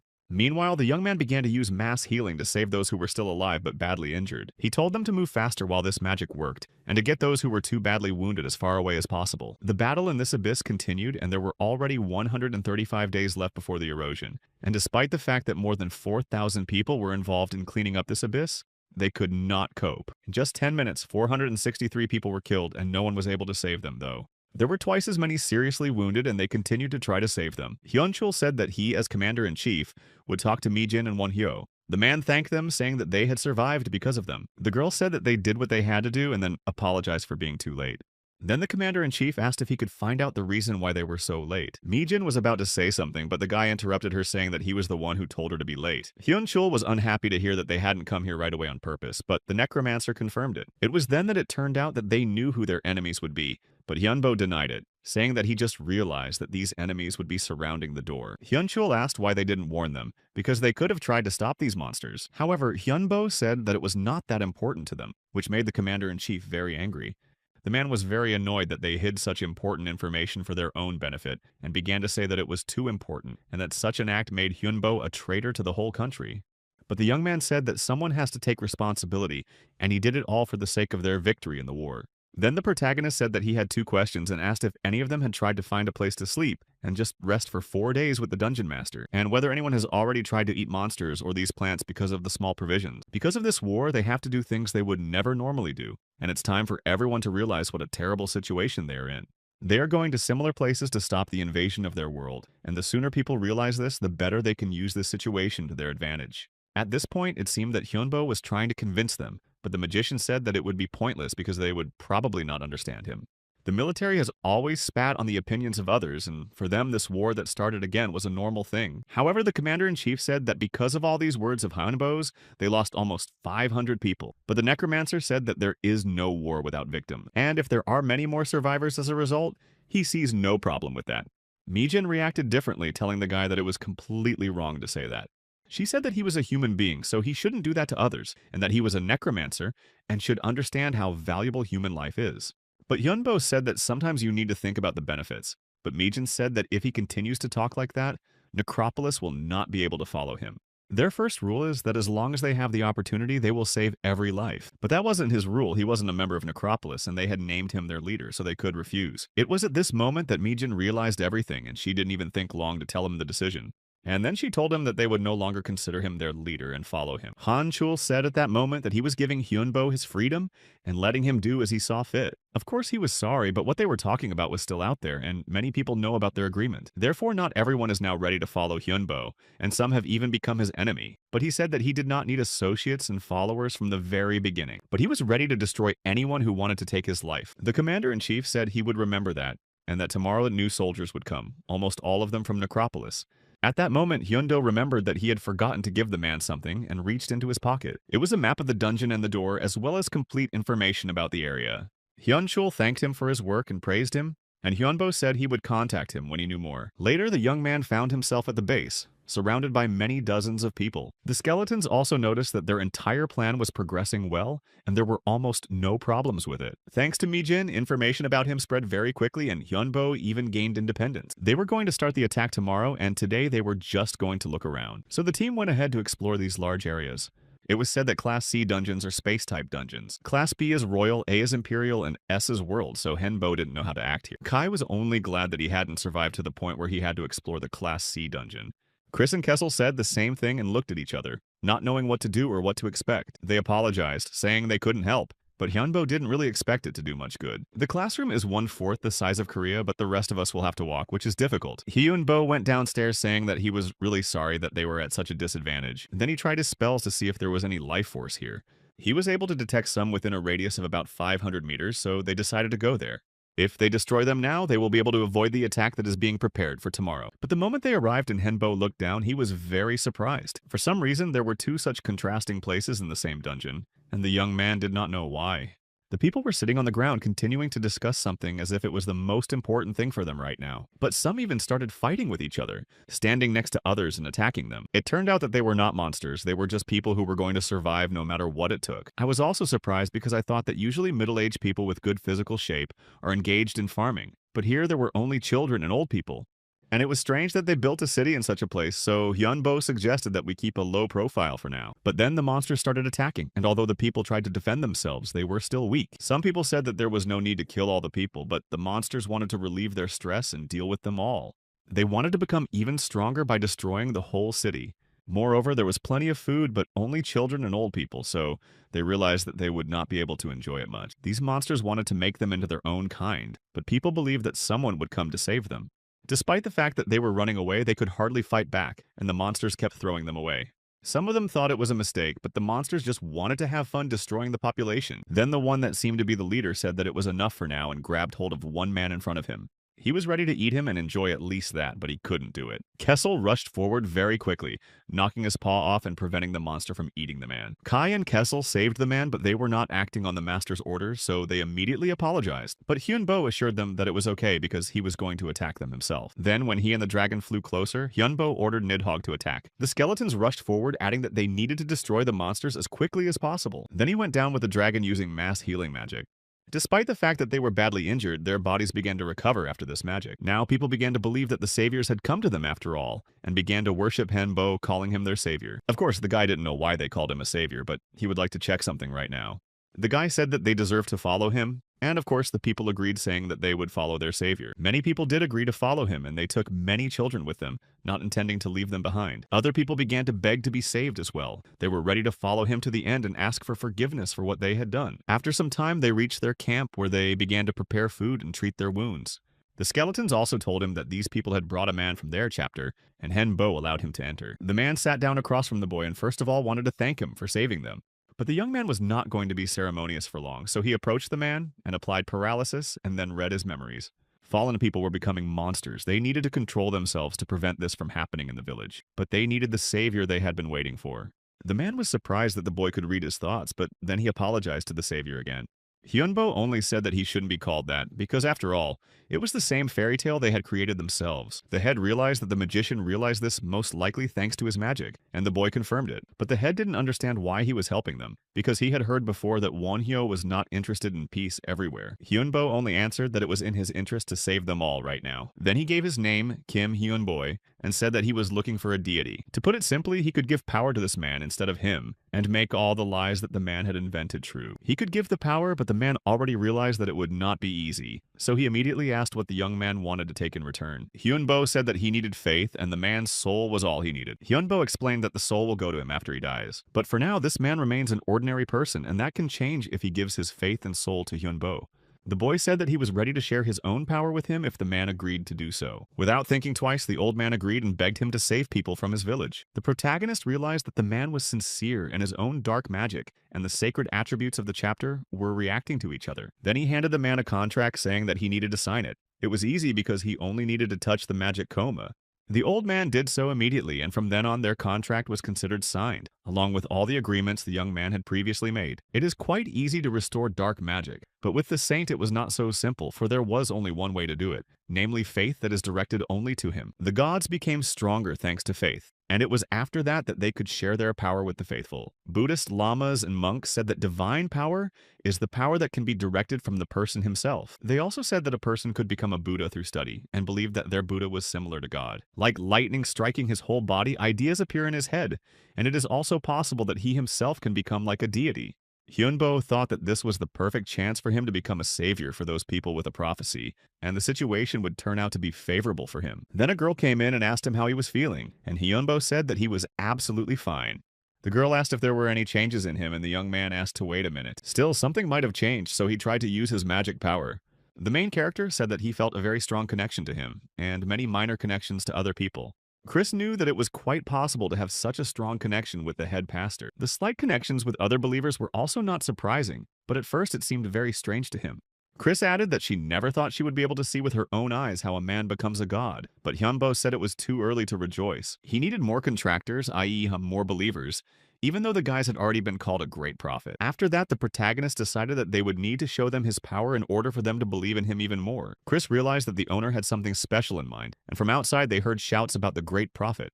It was not surprising that those people were really fanatics, but thanks to the exchange, they quickly leveled up to the second level of magic. They get mana and divine power and even some dark magic, although Chris didn't understand how it happened. The owner explained that it was because of the curse that had happened before.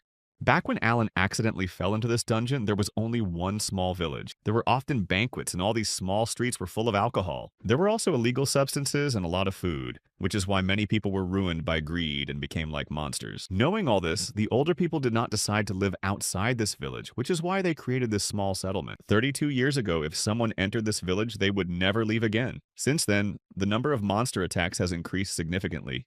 And the number of villagers who also began to look like monsters has also increased. It is incredibly difficult to destroy this curse given that the village has ideal conditions for mutation. The location is in a dungeon, people have to eat at least something to live, the possibility of their own choice, the weakening of mental power, changes in character, and no more than 6 months for these changes. It was strange that no one knew how to use mana properly because they might want to become stronger to overcome these monsters, but if you realize this curse, everything becomes clear. They were spending this mana to maintain their own lives, but thanks to Hyunbo, they could destroy and get rid of the curse and spend this mana wisely. Then the guy turned to Chris and asked her to bring that old man back here. He needed some old person, and the older it was, the easier it would be to get rid of the curse. It was after this that the girl went to look for someone who could fit the role. Hyunchul, meanwhile, said that he was happy that they could at least fight the enemy and have a chance.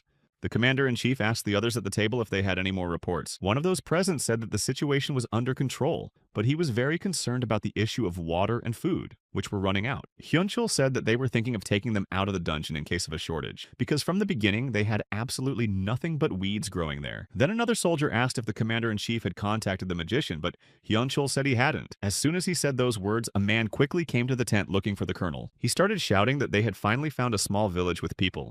Chris in turn told the owner that the military had found the village, and it took them 4 weeks, not as long as he thought. Of course, he wanted to make at least half of the inhabitants as apostles, but he has not succeeded yet.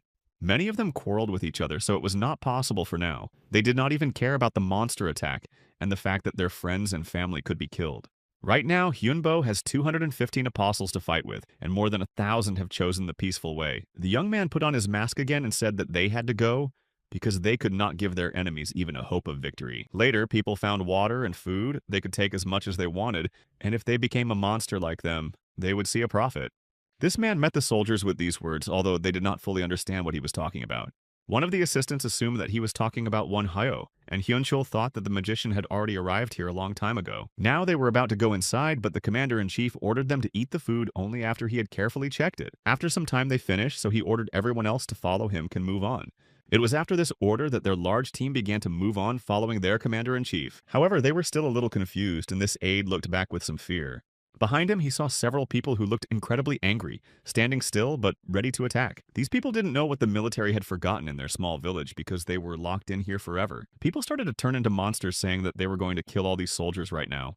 They were going to destroy all the followers and the prophet himself, who had left them to their fate in such a situation. That's how new monsters have been appearing over the years, and this is what happened to them again.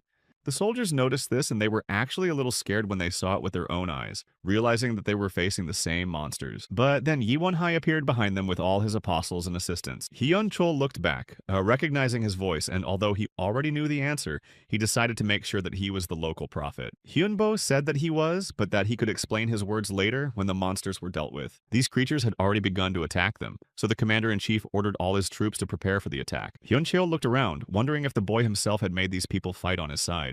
But Hyunbo didn't want to say too much about it. He just said that the commander-in-chief and his men could see for themselves now.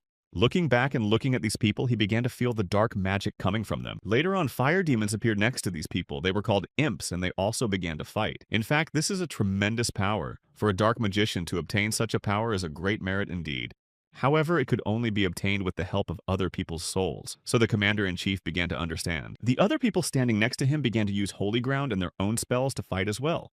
But Hyun Chul's men were very surprised because these people could use both dark and light magic at the same time, which seemed impossible to them. Then Hyunbo spoke again, saying that he would show them all his new powers. He had the power of the god of death and the god of life. After that, he began to use his own spells to show others his own power. After a while, there was an explosion and then everything was quiet, leaving only traces of this great struggle. Hyun Chul approached the wizard again, thanking him for saving him once again. But he was still curious to know what the young man had just used. Hyunbo just handed him a new map. Of course it was incomplete, but at least it showed the village and its surroundings, and it also marked the monster's lair. The commander-in-chief accepted the map, but asked how the boy managed to use light and dark magic at the same time. He was also very interested in what Wonhyo had said earlier, namely about the god of death and the god of life. He said that this is true because there are deities who control the first and the second, and they chose Hyunbo, who has dark power, and gave him light power as well. As for what happened just now and how the boy got 2 powers, it was all because of the faith of those people. Hyunbo was sure that they would believe him because they had seen his powers. It means that Hyunbo is a seer, and he had all the qualities to become one. After that, Hyun Chul asked if something like that could happen to him. He did not know what would happen next, but he was glad that at least now he was wearing a mask. Otherwise, they would have all seen his surprised face after hearing such words. Hyunbo realized that this was the chance he could only dream of. So, after a short pause, Hyunbo said more confidently that he could, but under certain conditions. The guy said that Hyunchul has to make these people believe in themselves, and then he can become the same. He will need to get the souls of these people, and they should be ready to do anything for him. He also has to be ready to give his strength to these people who will become his followers. The man only asked if gods do this and not demons, but Hyunbo said that it is easier for gods to gain followers. Hyunchul said that it was not so difficult, so he asked if Hyunbo could make him a god too. And the guy agreed, saying that the man would only have to sign their contract. But Hyunbo said that it was only to confirm his faith and nothing more, so the commander-in-chief agreed. Thus, Hyuncheol became a seer who would do anything for his god, even give his life. His followers received the man's powers, but Hyunbo did not know if anyone was ready to swear his faith. Then the man swore, saying that he was ready to give up everything for the sake of power, even his soul, and asked God to give him power. Hyunbo said that the contract was now valid and should last forever. Others began to worry about the commander-in-chief, but he said that he was fine, just tired. Hyundo was pleased with this because he realized that he had benefited from the contract. Now he could feel Hyunchul's blessing in front of his god, and the man was surprised to realize the power he had received from him. Hyunbo realized that in this way, more people would be convinced of his power, and this is the best skill for a follower of the deity. After that, the young man called for Nidhogg, who immediately arrived and stood behind him. Hyunchul was frightened to see the dragon in front of him, and Hyunbo said that now he was just going to leave despite the request to wait. Hyunbo said that they would see each other again later and jumped on the dragon. They began to ride away, and the man and his soldiers continued to look up as they rode away. Chris picked up a tired Henbo, saying that he did well but was really exhausted. The skeletons just said that he shouldn't try so hard, and Henbo apologized, saying that he would be more careful. So they continued to fly while the soldiers continued to look up. Meanwhile, a monster appeared from the ground and was surprised to see so many people and realized that it was about a necromancer. In fact, it was a big problem for him, so he just hid back. Meanwhile, Hyunbo and his team had already arrived and descended Nidhogg. The young man said that they could rest for a week or so. He would just hide the team from prying eyes. So, speaking about this, the guy said that they should all have a good rest for a day and then return to training. There were only 105 days left, but the main character still couldn't figure out this dungeon. Then the guy got up to check on Chris, who was back in the basement. She continued to work on the robots and the girl was doing well. These robots are great because they have great skills, they are large and have great defense, so they will definitely be useful in the workplace. The young man hoped that their development would be good, but Chris added that she was surprised by Richard's knowledge in this area. Chris then asked if the young man had checked his current income, and he said no. He had done some good magic and some dark magic and noticed that the numbers had changed a lot. Chris said that this case was really interesting, because such characteristics could be worthy of a prophet. Therefore, Hyunbo decided to develop in this area, and most likely the weaker the prophet, the weaker the followers. And the more followers, the more chances to become someone who will be called a god. Meanwhile, the other players were practicing, seeing many more monsters in front of them that were not ending. This guy attacked them again and again and said that the attacks of these monsters could not work against him. They were only wasting his time, and he was very annoyed by the fact that nothing had changed so far. He still had to hold out for 100 days, but he hoped that he would at least be able to complete all the tasks. He just hoped that the time spent here would start moving a little faster. But these monsters started following him, but he added that he was definitely ready to meet guests. Henbo, meanwhile, went back and met Tia, who hugged him tightly. She handed him a new map that showed the basement of the fortress because bosses like to build their lairs in dark places. Then he asked if Tia knew more about the basement, but she said that there were too many monsters and it was hard to see. However, this was enough, so Hyunbo only asked to see the boss's face.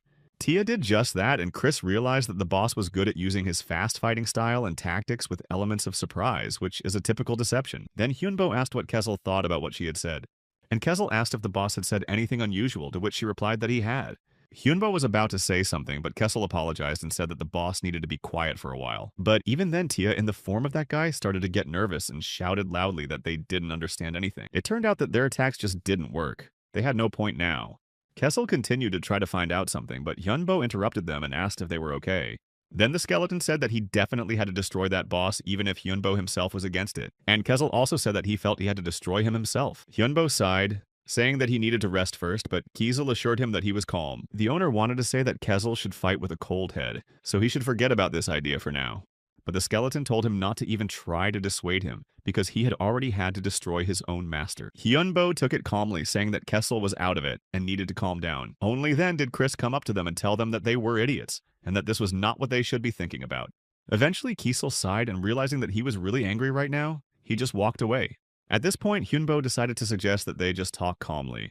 But first, the skeleton had to calm down, and then they would have this conversation. Kessel did not remember his homeland or his family, and although he knew he had a wife and a son, he had no memories. He only remembered his end because of the traitors, and Kessel knew that the traitor survived and he did not. All of his loved ones were destroyed by him because they believed him and followed him, but this happened. Kessel didn't know how to deal with it. He wanted to forget about revenge, but these thoughts always come back. In addition, the one who destroyed him and all his dearest people appeared right in front of him. That's why Kessel wanted to destroy that guy so badly, and the skeleton sighed, saying that he couldn't control himself. Hyundo asked him to tell how it all happened, and then promised to think about whether he would allow it. The owner wanted to understand Kessel to somehow help him in this situation. Meanwhile, this guy continued to stay in the same dungeon and found new monsters. There were 15,000 of them, and they were 3 times bigger, or 5 times bigger if you take into account their rank. The strongest ones were the dragon and the necromancer, and he had Knights of Darkness and Lich. And the necromancer himself was on the 6th circle of magic, which is not bad, and the most important leader of them was one Hyo. So the guy said that all his subordinates should prepare for a new attack in the coming days. But one of the monsters said that the people they were following had disappeared and all their followers had disappeared as well. However, they had to forget about this conversation when they heard something strange outside. It was the work of a necromancer, and Hunbo said that he had destroyed the fortress and the dungeon with it. So he ordered those who were hiding there to come out, thus challenging them to a battle. Hyunchul was surprised to see that the young man could use magic to influence the environment. But it was the 8th circle magic, which was very powerful, so he was able to cause an earthquake. The commander-in-chief praised him, saying that now they would also have something to work with. Eventually, as the enemies had no other choice, they came out of their lair and upstairs. Hyunchul added that the team had only one thing to do: destroy these creatures, but they had to swear that they would survive. Immediately after that, they started attacking, and the monsters on the other side quickly attacked them. This rather calm area immediately turned into chaos and a new war began. There were a lot of monsters, and more creatures were coming out of the lair to attack. Seeing the next one, the team froze, realizing that this monster was the boss of this dungeon. This lizard only said that it would destroy absolutely everyone here without exception. After that, this giant monster began to use its skills to attack. But Hyunbo stepped forward to defend himself, and used the Poison Eater to direct it at the monster. Their two forces clashed in battle, and for some time they confronted each other. But Henbo was always a little stronger. The military was very surprised to see that this magician managed to absorb this powerful attack so quickly. But Hyunbo did indeed manage to do so, and then threw the monster's attack back at him.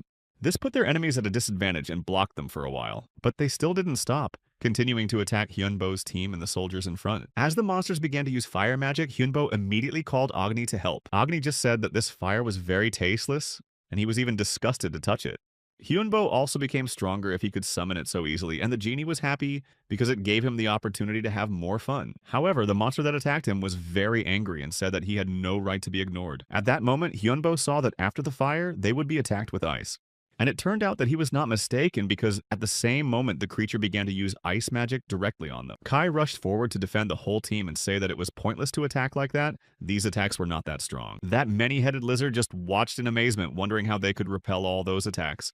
But Yunbo answered that it was very simple because they just know everything about their opponent. The young man added that they had already told them everything about him, although the monster believed that this was impossible because he had destroyed all his enemies. At the same moment, an even stronger battle broke out between them, and neither of them stopped, but the lizard was closer to the boy.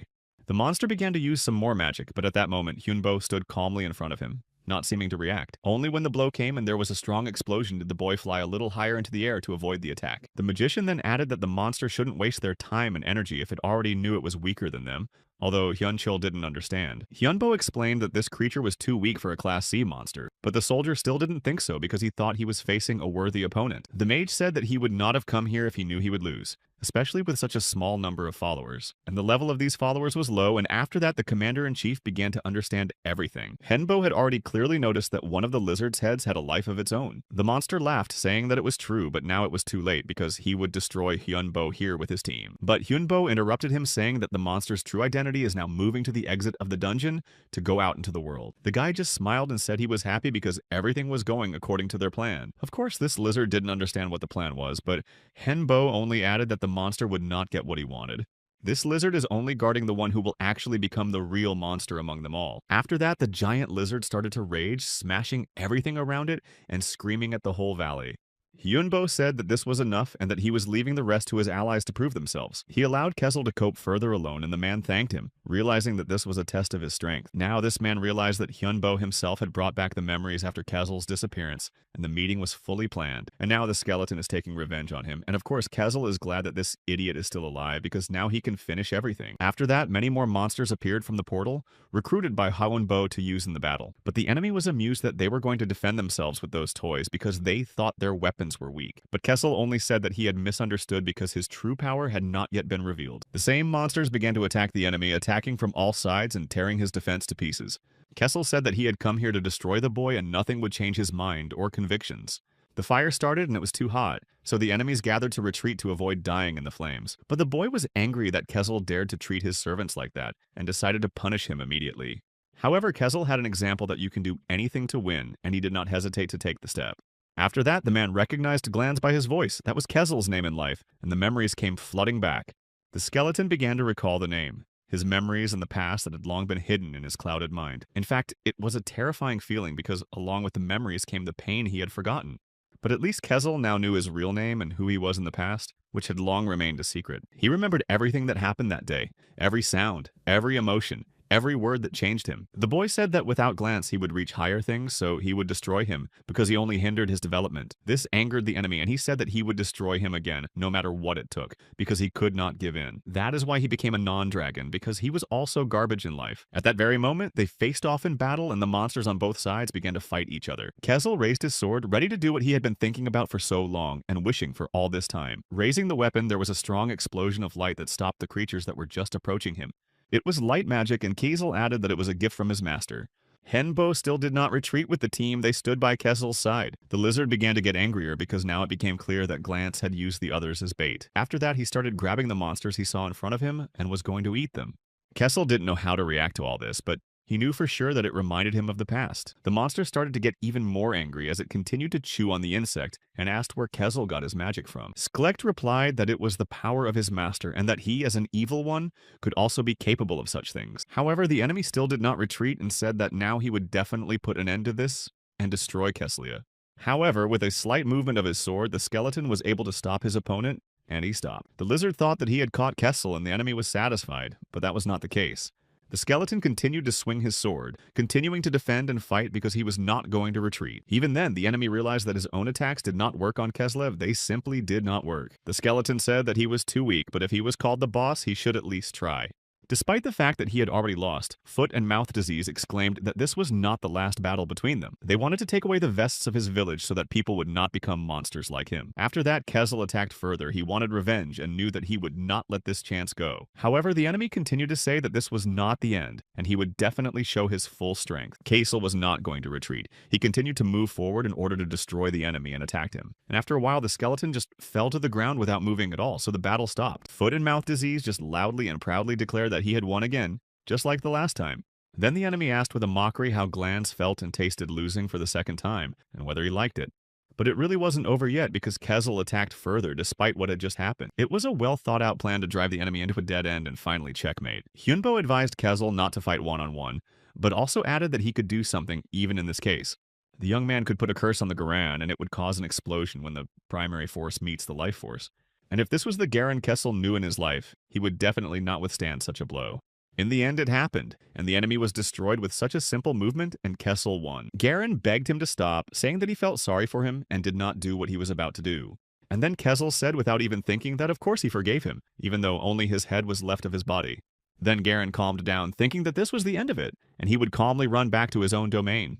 But then Kezel said that he could forgive him, but the glands inside him would not allow that and would continue to fight. Kezel said that only one of his heads could handle him, and that no more was needed. He remembered the words that he could not leave them and had to survive and go on to go back and live. Kezel knew that he really couldn't just stay here, even though he really didn't have any strength right now.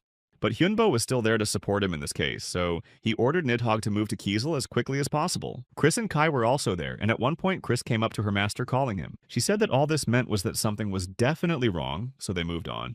Namely, something was wrong with Keslam, and Hyunbo himself was already well aware of it, telling Nidhogg to move forward as quickly as possible. But the next moment, the master said that the dragon could take his time because he felt that Kezel was alive. Hyunbo didn't understand how it all happened, but he was glad to see that Kezel was still with them. Of course, Kezel looked different, but Hyunbo knew it was definitely him, and smiled when he saw that he was okay.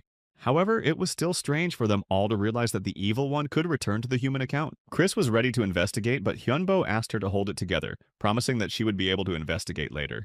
After that, Kezel returned to them, hearing that the team was discussing him now. Kezel thanked Hyunbo because if it wasn't for him, he would not have survived, but the owner said that he forbade him to die and Kezel would work for him forever.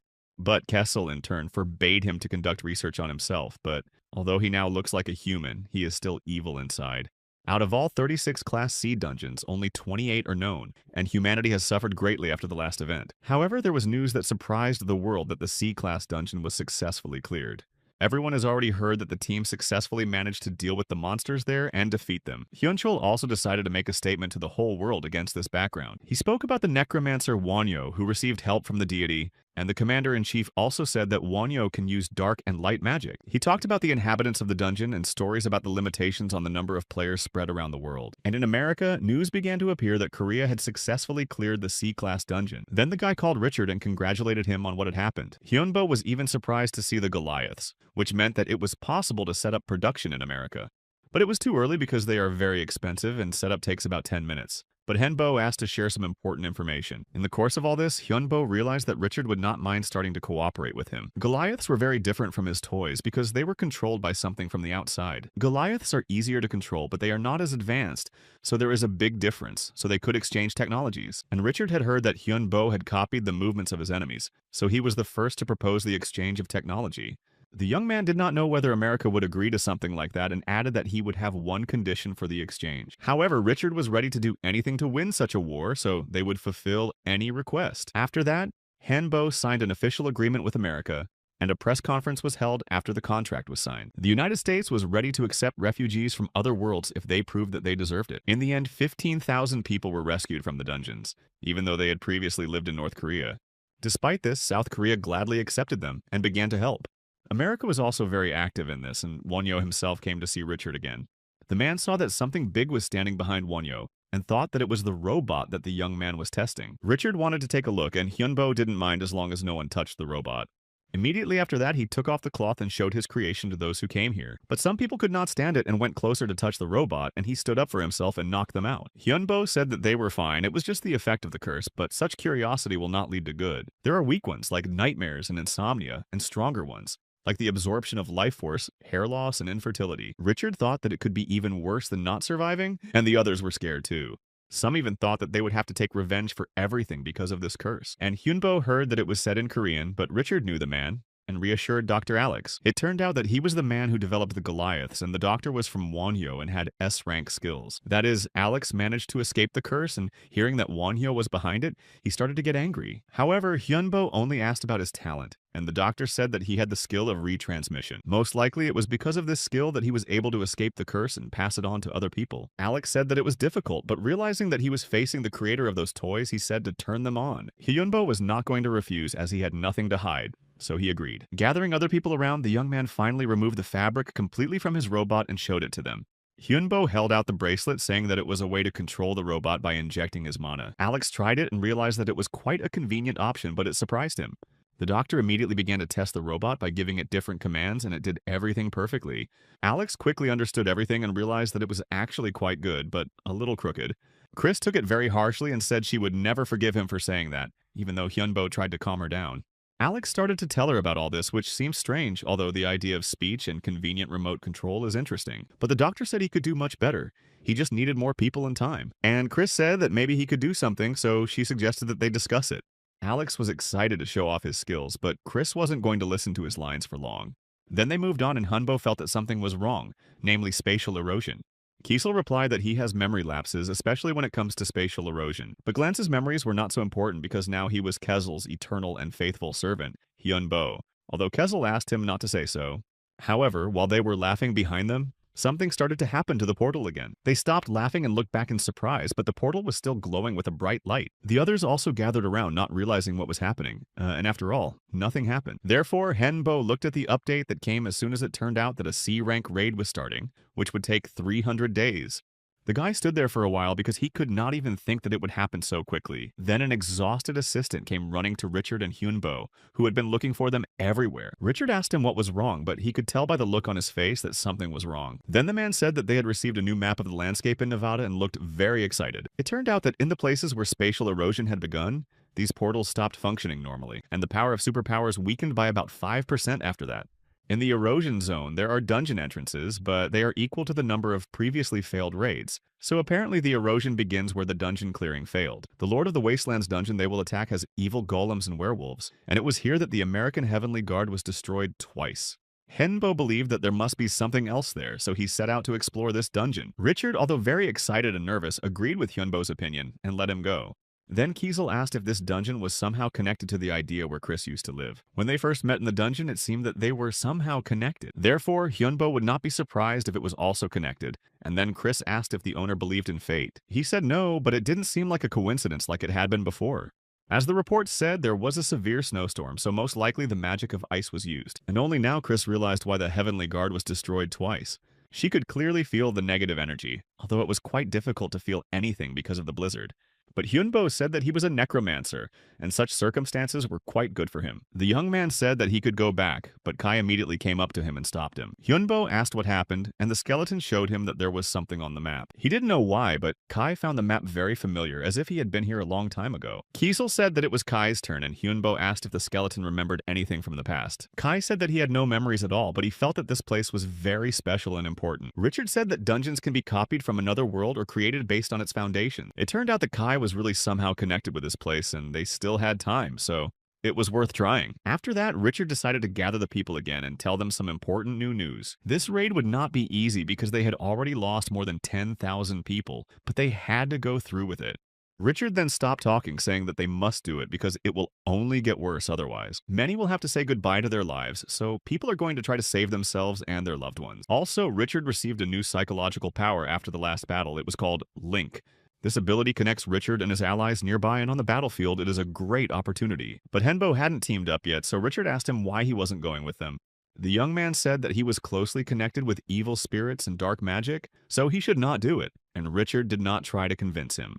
Then the man said that they were ready to leave, so they shouldn't stay here any longer. Immediately after that, their entire team went forward preparing for battle and raising their weapons. Inside, they were immediately met by monsters, many of them and big. Richard said they had been well greeted and should return the favor. Then he told the others to use their special juggernaut weapons. After that, people started shooting and hit the monsters directly, killing several of them. Richard added that this was a special warm welcome and smiled while the others continued to shoot. After that, Hyunbo also started to act and raised his staff up to use magic. Immediately after, another explosion occurred and more monsters inside were destroyed OTG after such attacks. The soldiers and other helpers stood there shocked, not knowing what to do because they were surprised by this power. This was 7th circle magic, and Henbo was like a weapon by himself and did not need any additional help. Chris then also joined the battle using the Devouring Storm and Wind, and directed the spell at the enemies. After that, she also used a tornado to destroy even more monsters. The soldiers were even more surprised to see what the evil spirits were capable of, but Richard said that they should not stand still but attack. They continued their attack and together with the dragon flew closer to the enemies again. It turned out that they were stronger than they thought and the enemies really did not know what to do. This was a necromancer of the 7th circle of magic and he uses dark and light magic. His personality, body, and soul were all completely unique, but Kiesel was glad that finally this incredibly long wait was over. Then they started asking if they recognized the right place, and Hyunbo said that Kai was talking about a place he knew. Richard said that this could be Kai's homeland, and Hyunbo agreed with this idea. However, after these words, Hyunbo was very surprised for some reason, which made Richard feel uncomfortable. The young man did not know what to do next because he suddenly stopped feeling connected to Kai. The skeleton finally remembered who he used to be. Kai was a high-ranking nobleman who had his own lands in his own manor. His family had a lot of land, but for some reason, his homeland became a C-class dungeon. Apparently, the boss of this dungeon was a traitor, and Kai began to think about how this could have happened. Kai didn't know if it was true, but he thought it wasn't a member of his family, so he decided to check it out. After some time and complete solitude, Kai got to a certain place, and it was also covered with a layer of snow. He didn't know how anyone could betray a family member and even thought it was impossible, convincing himself that it was simply impossible. But then this gate with snow opened in front of him and Kai saw mountains of gold and precious things. After a while, Hyunbo, Kiesel, and Chris reached the skeleton and he noticed them coming back out. But Hyunbo interrupted him, saying that if he was still Kai's master, he should return. Later, the other creatures began to ask angrily who allowed outsiders to come here in the first place, and they said that Kai was a traitor for daring to go against his own family, so they prepared to attack him.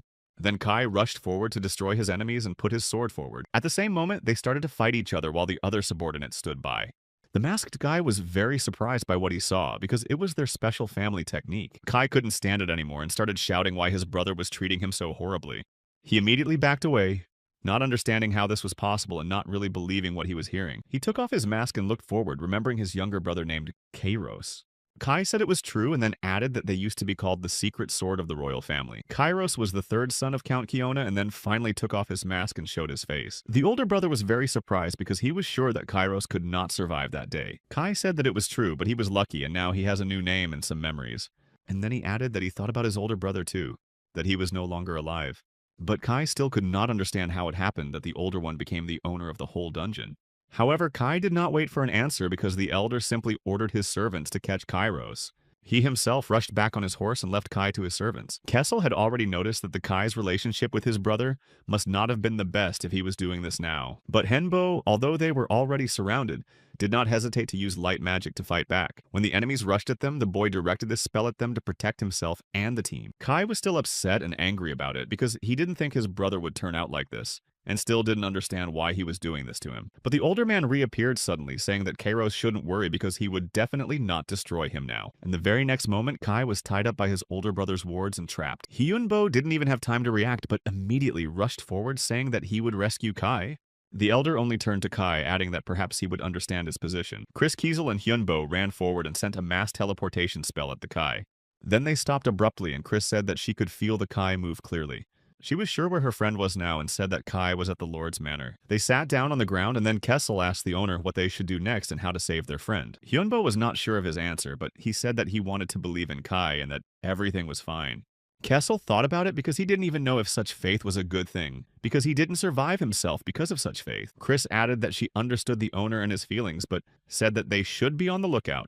The young man agreed, but Hyunbo hoped in his mind that Kaya would be okay and begged him not to give up his faith. Hyunbo thought that he didn't want to lose him, but Kai had already arrived at the Lord's Manor. His older brother was still with him, and Kai noticed a familiar sword from his childhood. The Lord told him that it was indeed their family's sword and then allowed Kai to take it to his own. Kai still didn't understand what was happening, but the older man told him that he was a criminal who was not worthy of it. So he told him to take it even if he wasn't going to use it, although Kai still didn't understand why. He pulled out his sword and asked why his brother could not use it, and thought that it was because the elder was the owner of this dungeon. It turned out that the boy was really interested to know how he became the master of the dungeon and why he became a traitor. With a sigh, the older brother got up from the throne and told Kai to follow him. After a while, they came to a door that was closed with a magic seal.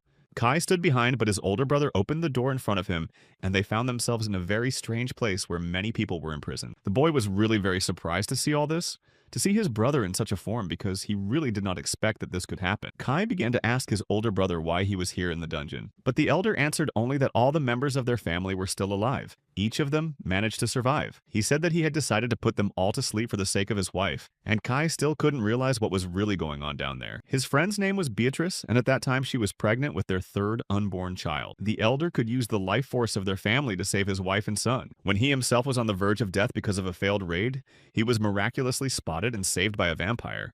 He was just a foot soldier in the battles, but she was always there for him. They fell in love and were going to escape, but there was no chance of that escape. That's why the older man decided to make the dungeon his own, but before the battle with the former owner was over, he did something. The owner of this dungeon said that they would never return to normal life again, and thus cursed them. And in order to destroy this curse, they needed blood. After that, Kai began to understand more about what was happening here. But his brother confirmed his guesses, saying that a single blood sacrifice was needed, and for this purpose he gathered all the members of their family here.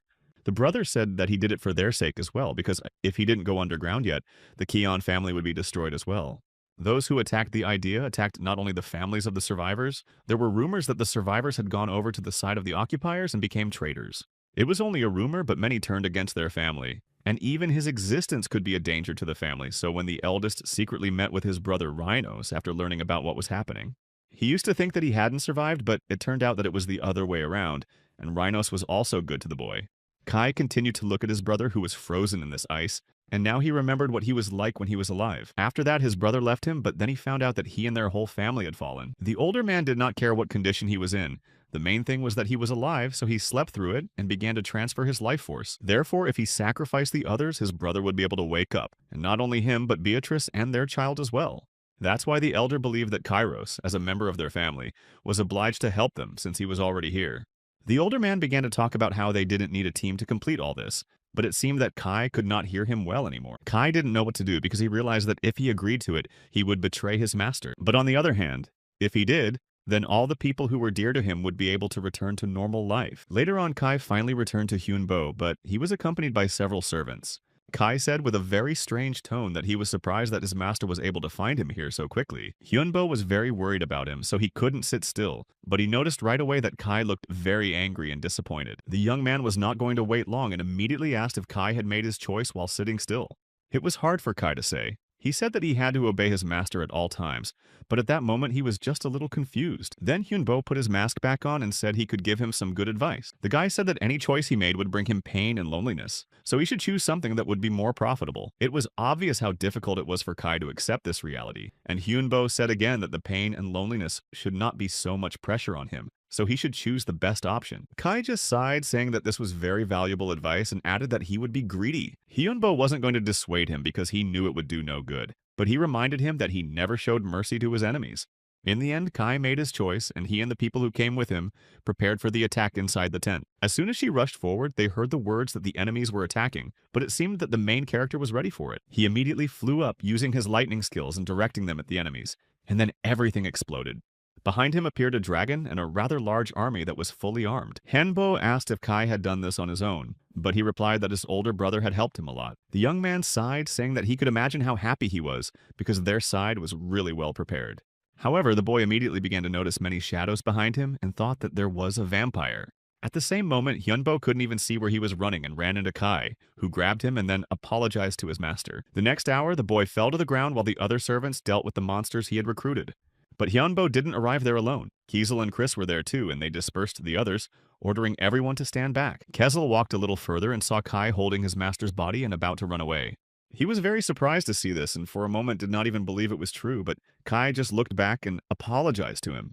Kessel approached the dragon being very angry and asking him why he didn't protect their master.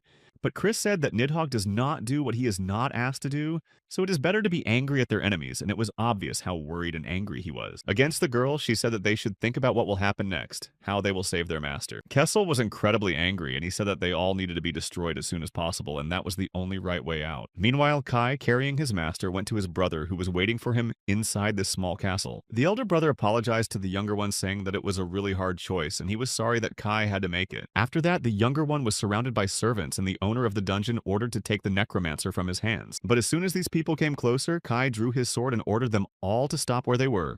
Kai said that he had made this choice, but Henbo was still his master and he was of a higher level, so he should be treated as such. The older brother agreed, but added that the necromancer was still very dangerous to them all.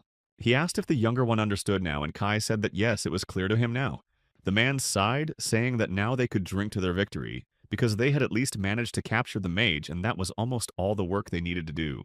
As soon as they went to drink, the older man got drunk almost immediately and lay down on the table and fell asleep. He drank more than one glass and could not even get up anymore, so Kai got up and told his brother that he was leaving. The older man realized that Kai could have killed him right then and there, but he didn't, because he realized that the younger man was on his side. Richard, meanwhile, was leading all the other people along with Nidhogg and the skeletons. He was very happy because they had all become stronger.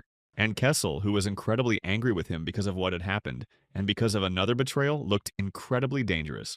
Chris tried to calm the dragon down, saying that the master was fine, so there was no need to worry about him so much.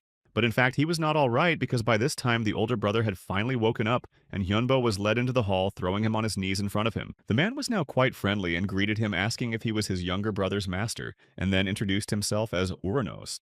Hyunbo did not answer his question but asked his own, asking why he had brought him here. The older man replied that it was because of his brother's request and added that he would like to finish everything properly. Hyunbo only replied that he wanted nothing to do with traders and would not do any business with them. Then Kai stepped forward to ask if the master remembered the oath he had taken, but Hyunbo said that he had even forgotten it a little. Kai just wanted to say that he really thought it was all worthwhile and he had said those words for a reason. Now he believed that their vow to each other could be the thing that would save his entire family. Now Hyunbo clearly realized that he would not be able to convince Kai, so he asked him to do something for him one last time and told him to come over. Kai, of course, agreed, so he walked forward quite calmly and stood in front of his master.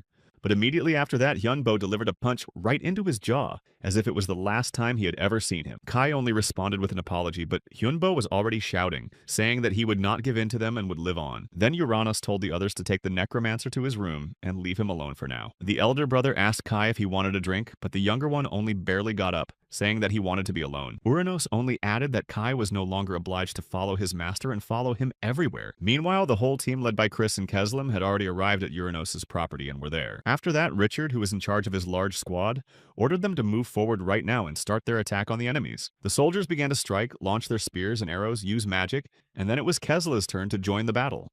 Uranos watched all this through the screen, saying that everything was going according to plan, and they were able to reach the castle walls in just 20 minutes. The Lord only said that he would help the boy to sleep later, but it seemed that the protagonist was completely calm and responding to all the words of this man. Before that, Uranos thanked him for everything, for his soul, body, and magic, because after performing this spell, everything that belongs to Hyunbo will pass into the hands of Uranos. Then the man stood on the sign that was drawn on the ground and glowed, about to start this ritual right now. Meanwhile, the people who came to save Hyunbo suddenly began to feel their mana fading and their strength leaving their bodies. Despite this, Richard ordered them all to stay together and not to give up, because without doing so, they would definitely not be able to survive. Richard said that they had only a little more to go and would be able to break through, so they should not give up at the last steps. Uranos, who continued to watch all this, just laughed, saying that they would not be able to get around his plans.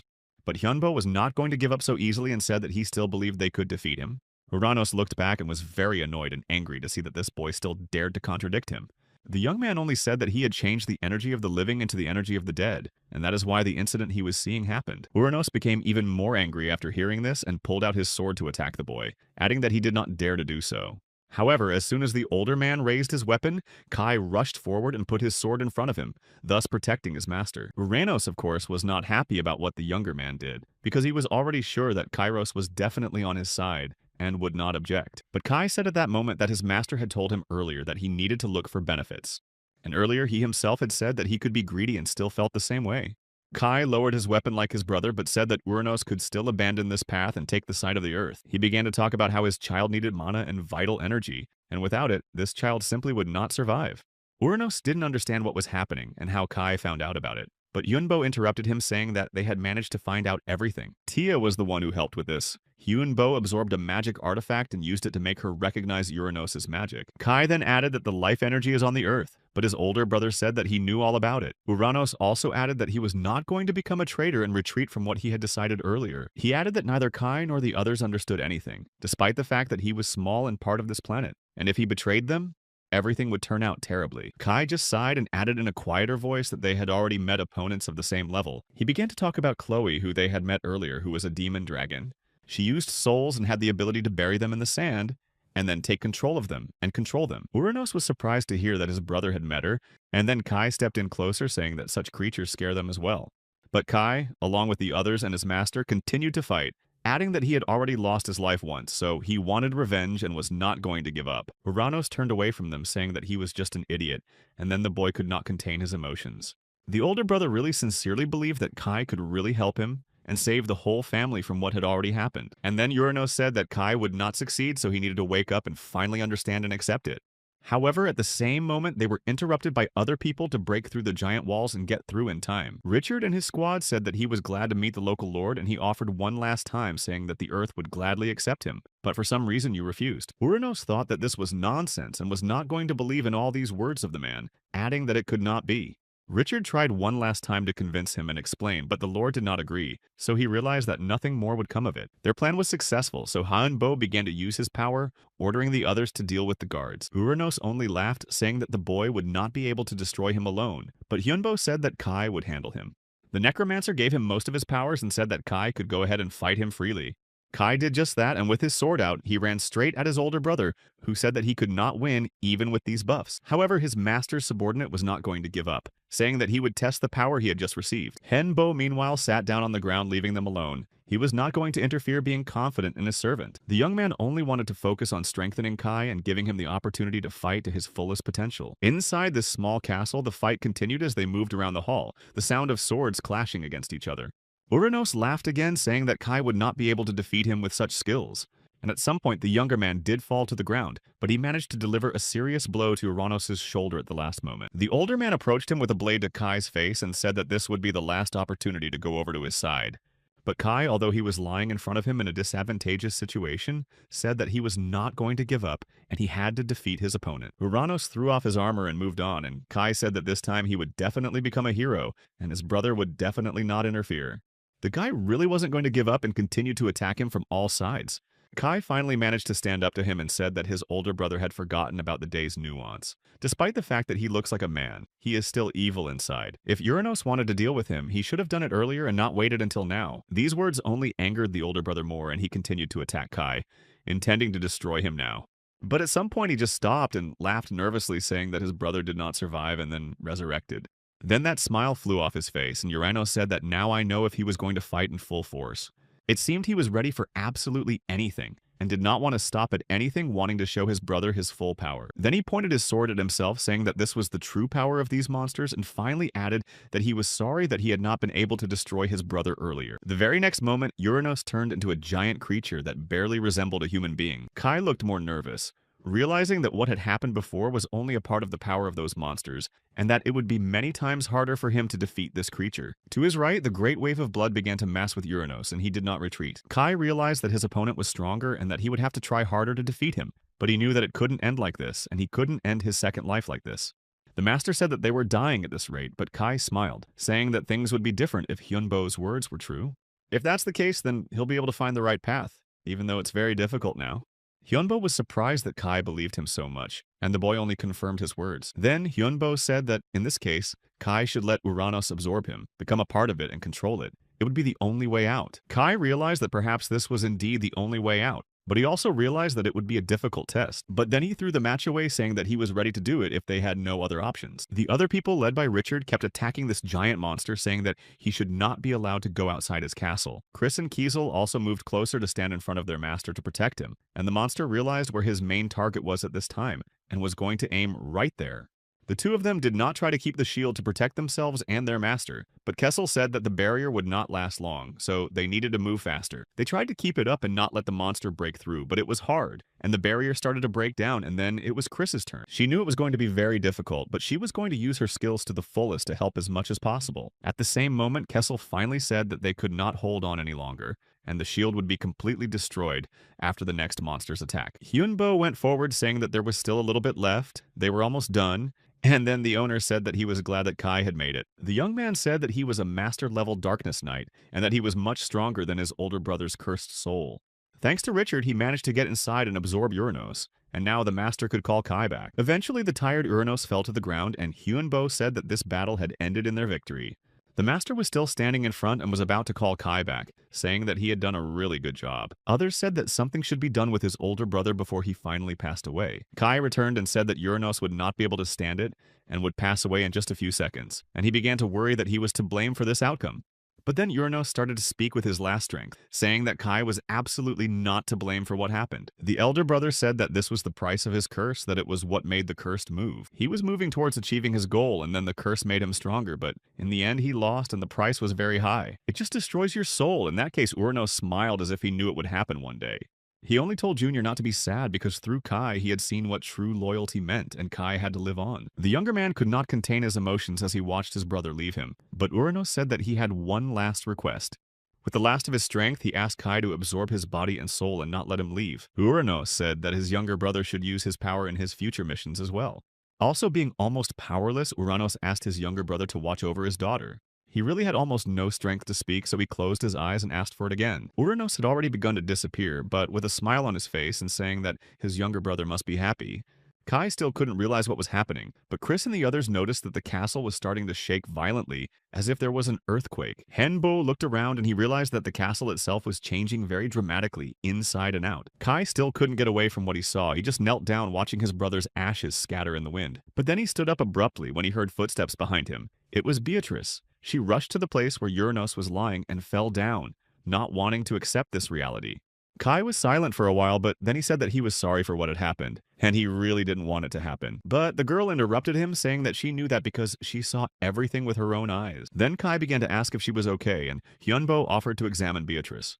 However, as soon as Hyunbo came closer, the vampire hit him with her hand very sharply and coldly without even looking. Then she looked back and laughed, saying that he was finally caught, and that was what she wanted to do. Beatrice exhaled, saying that she was really relieved and that even her distraction had worked, although Kai didn't understand what she was talking about. Only then did he ask if it was all because of the baby. But Beatrice just laughed, saying that she had never needed a child in her life. The truth was, the girl opened her hands, saying that she would destroy this useless creature and all of them with it. But then she began to feel that her child was moving, although she did not understand why. Beatrice was already beginning to worry, knowing that this child must not be born no matter what it takes. Then Hyunbo came closer to her, but Beatrice was surprised that he had survived the blow. However, the necromancer said that he was not even wounded, so it was not surprising that he survived. The young man praised Tia and then turned to Beatrice again, saying that it was strange that this child had not been born all this time. Now everything became clear to him. Most likely they used their power to raise Beatrice's level and she simply used Uranos. But the girl began to object loudly, saying that he was talking nonsense. Hyunbo reassured her, saying that he could sense people's souls because he was a necromancer, and her baby was about to be born, so he decided to help her. The very next moment, Beatrice felt even worse, and because of what happened to her body, she lost consciousness. A second later, she fell to the ground and blood was visible on her dress, and only then did Hangbo come closer to her. He then took the child in his arms, who immediately began to scream loudly. However, only when the young man did so, did they notice that the castle was not just transforming into something else, but was being destroyed, and large pieces of it began to fall. So one thing was clear. They had to run away. Hyunbo called Nidhogg to him and they boarded him, after which they successfully left the place that was rapidly being destroyed. After some time, they managed to successfully evacuate, but looking back, they saw another dragon. It was hostile to them all and said that it would destroy each of them here and now. Henbo realized that this was most likely the second stage. Although he didn't know what to do, Kai immediately stepped forward, saying that he would deal with him like this. The owner finally managed to shout out that it would be hard for him alone, but Kai didn't seem to listen to him and went downstairs.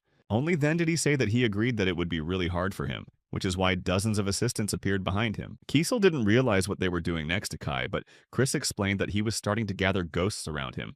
Hyunbo himself was surprised to see what it was. It was evil squads and loners, and there were also spirits present. Kai finally landed on the ground and more of these ghosts appeared behind him, and the knight began to form the legion. He said that he would not be able to destroy this thief quickly. They would have to fight each other for some time. But Beatrice didn't listen to anything anymore, saying that they would all be finished and began to use her magic. After that, they started a fierce fight and fought with each other for some time. Beatrice knew that she could not leave her life like that. She did not want to end it like that.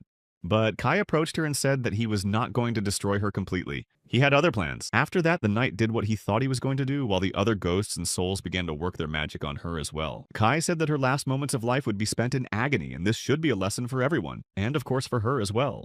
Later on, it was announced that the clearing of the third dungeon was completed, and at that moment, everything was quiet. The team went back, and so the next 2 weeks passed until Richard came into the room and asked how the boy was feeling. He was covered in bandages and casts, but he said he was fine and would recover. Richard smiled and said that he would have to wait because the wounds were serious, and then asked what he was going to do next. Hengbo replied that he was going to go back home, where there was also a lot of work to do. The old man smiled again, saying that they had a lot of work to do as well, so he again invited Henbo to make this place his home. Hyunbo said that he did not mind, but he did not want to leave his home there either. Richard smiled again as if he knew that he would hear this answer and then added that this was also good news. Then the door opened again and a girl came into the room and greeted him. It was Iris and Kai. The little girl stood next to him but seemed to be so excited that she could not say anything. Kai only then told her to say hello, and Iris did what the older man said a little nervously.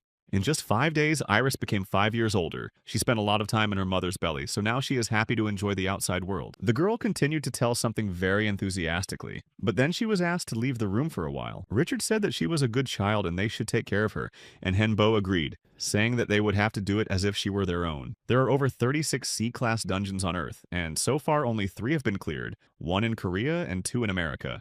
That's not good, but the difficulty is really very high, and Hyunbo also learned that something happened during this time. Unbelievably, suddenly 12 dungeons were cleared around the world at once. This happened in Europe, France, Germany, England, Italy, and Greece, and many dungeons were now free. The young man read that in Asia, dungeons were cleared in China, Japan, and Indonesia. In America too, so now it became clear that someone was not involved in the clearing and supported not only them but also the Golden Black Hole, and they had the same sponsor, so this was good news. Henbo then asked Richard what he had on those people, and the old man replied that their identities were a strict secret, so he did not know anything. He only said that they were those who had existed since the beginning of time, and this surprised and impressed Hyunbo. Then Richard himself decided to ask if the boy knew anything more about it. Now the young man did not say anything, but he realized that he was talking about the director of the Korean branch of the dungeon organization. After a while, they returned home with the team after flying for long hours on the plane. Hyunbo didn't look calm at all, but as soon as he got off the plane and stood on the ground, someone came up to him and said it had been a long time. It was the director, but the man laughed, saying that it was strange that she still called him that, because he had long since left the position.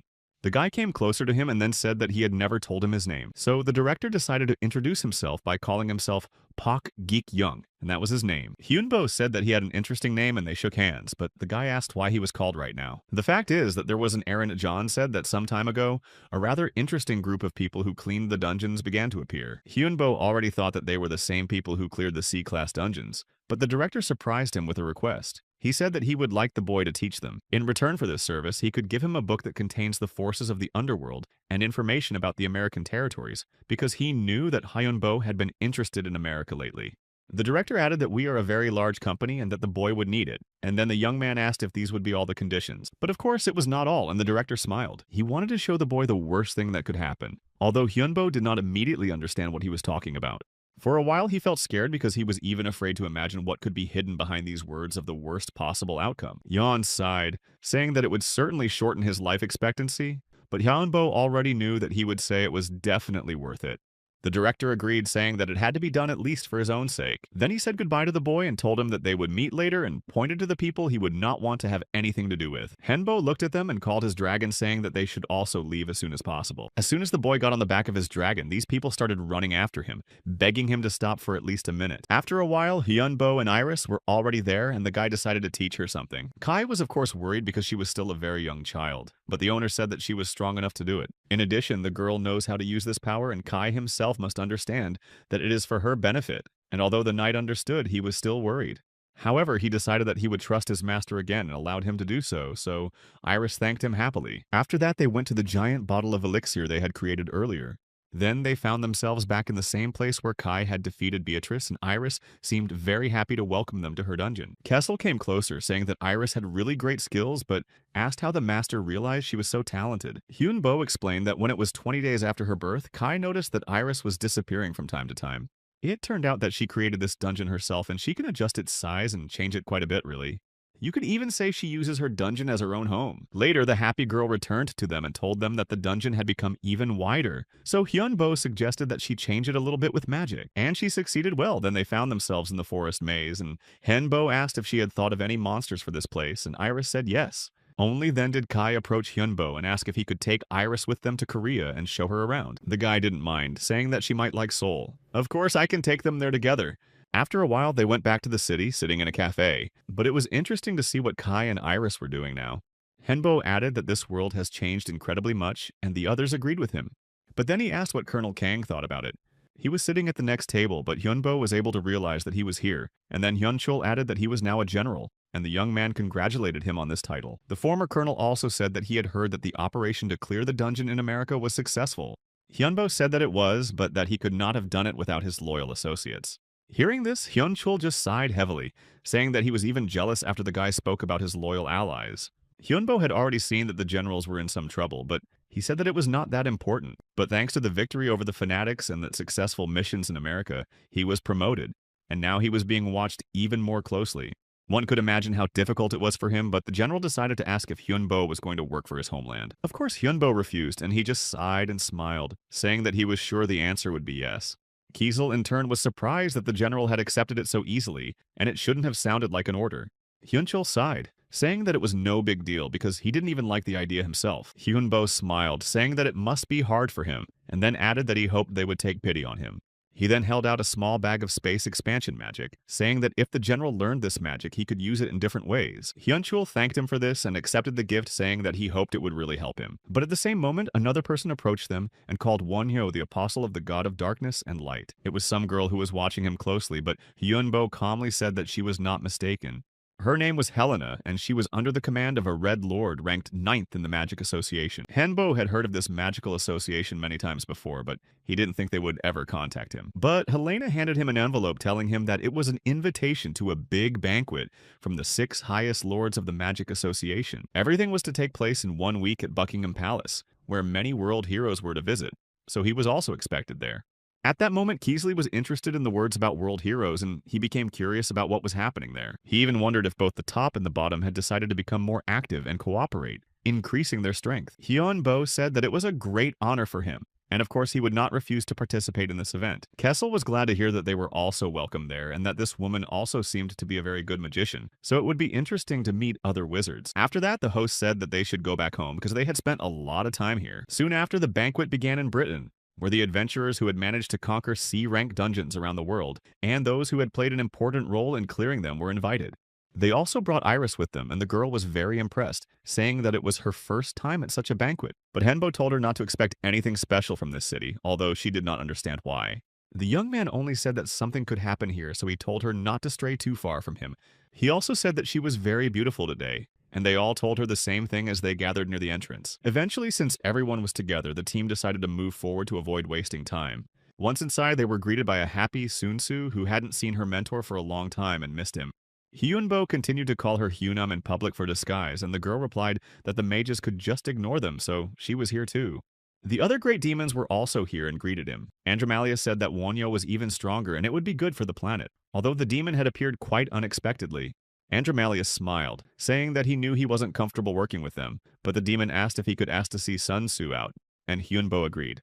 Then the girl began to say that she had heard that her mentor had successfully conquered a C-class dungeon, but the boy admitted that he thought he would not survive there. She was surprised because this dungeon did not seem so difficult to her, and Sun Tzu's words impressed Hyunbo.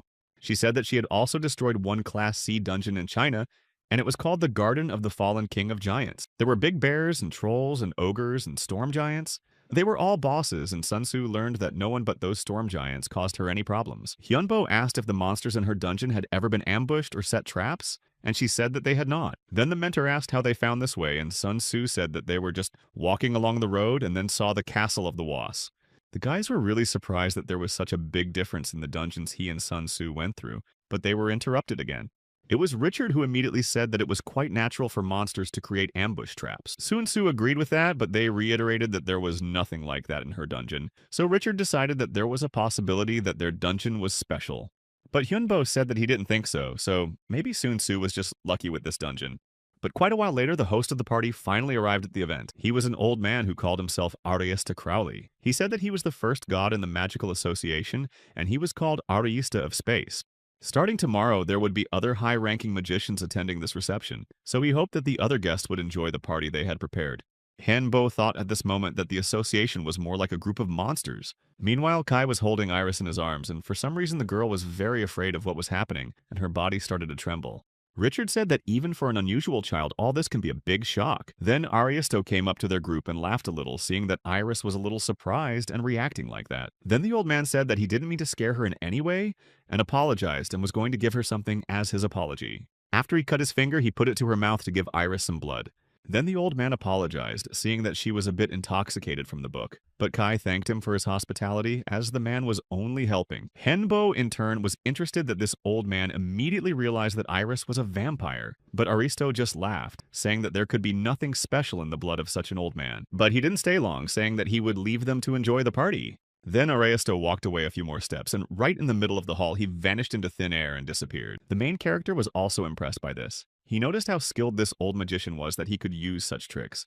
Then Hyunbo smiled and said that today was not the last day of the procession, so they would leave and the group said goodbye to Richard. On each of the 6 days of the grand reception, high-ranking magicians appeared in a ranking from 1 to 6. On the second day, Tesla, who was a lightning magician, came.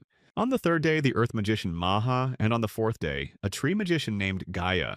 On the fifth day, a magician who had the power of healing came here and was named Arya.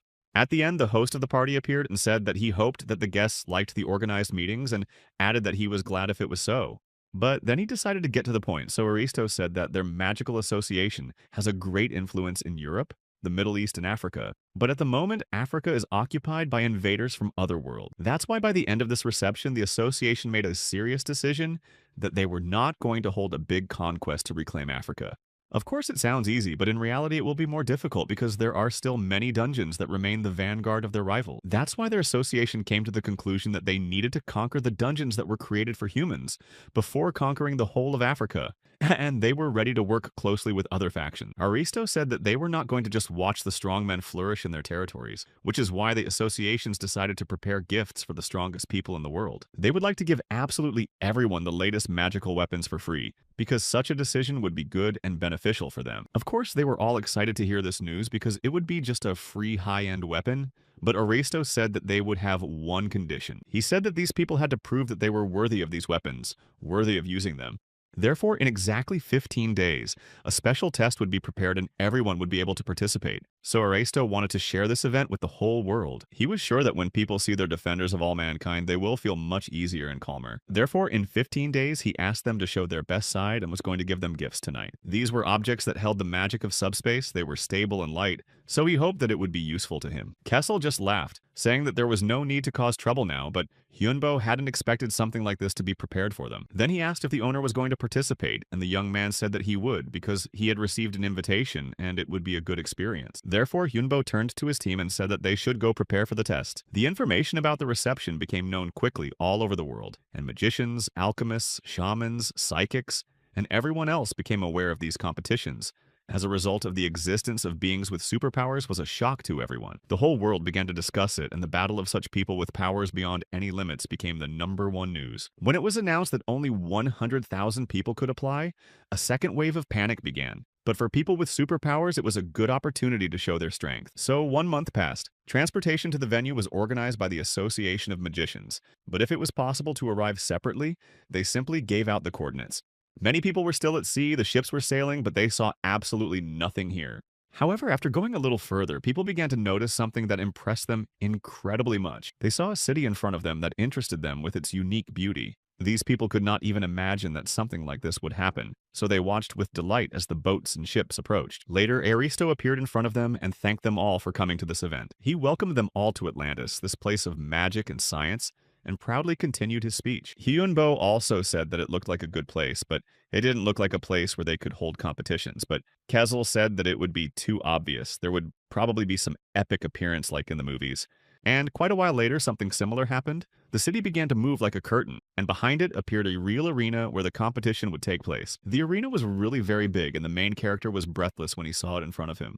It was a shield controlled by gravity magic that protected the city, so Henbo wanted to go over and have a look if he didn't need to get permission first. Kai made sure that the master calmed down because if he got too excited, it could affect the outcome. Later, they went to the VIP room in the Atlantis Hotel, wondering if they could get permission to explore the building. But while Hyunbo was thinking about it, Kai said that a man from Aristo had just passed by. The young man looked up asking why, and Kai said that he had invited them to dinner tonight. Henbo had already noticed that this old man was being very nice to Iris, so in the worst case scenario, he would just try to kidnap her. A few hours later, the team arrived at the place where Aristo had called them. Henbo said that his room looked more like a huge garden, but the old man's answer was simple. He said that when you get older, you want to be closer to nature, period.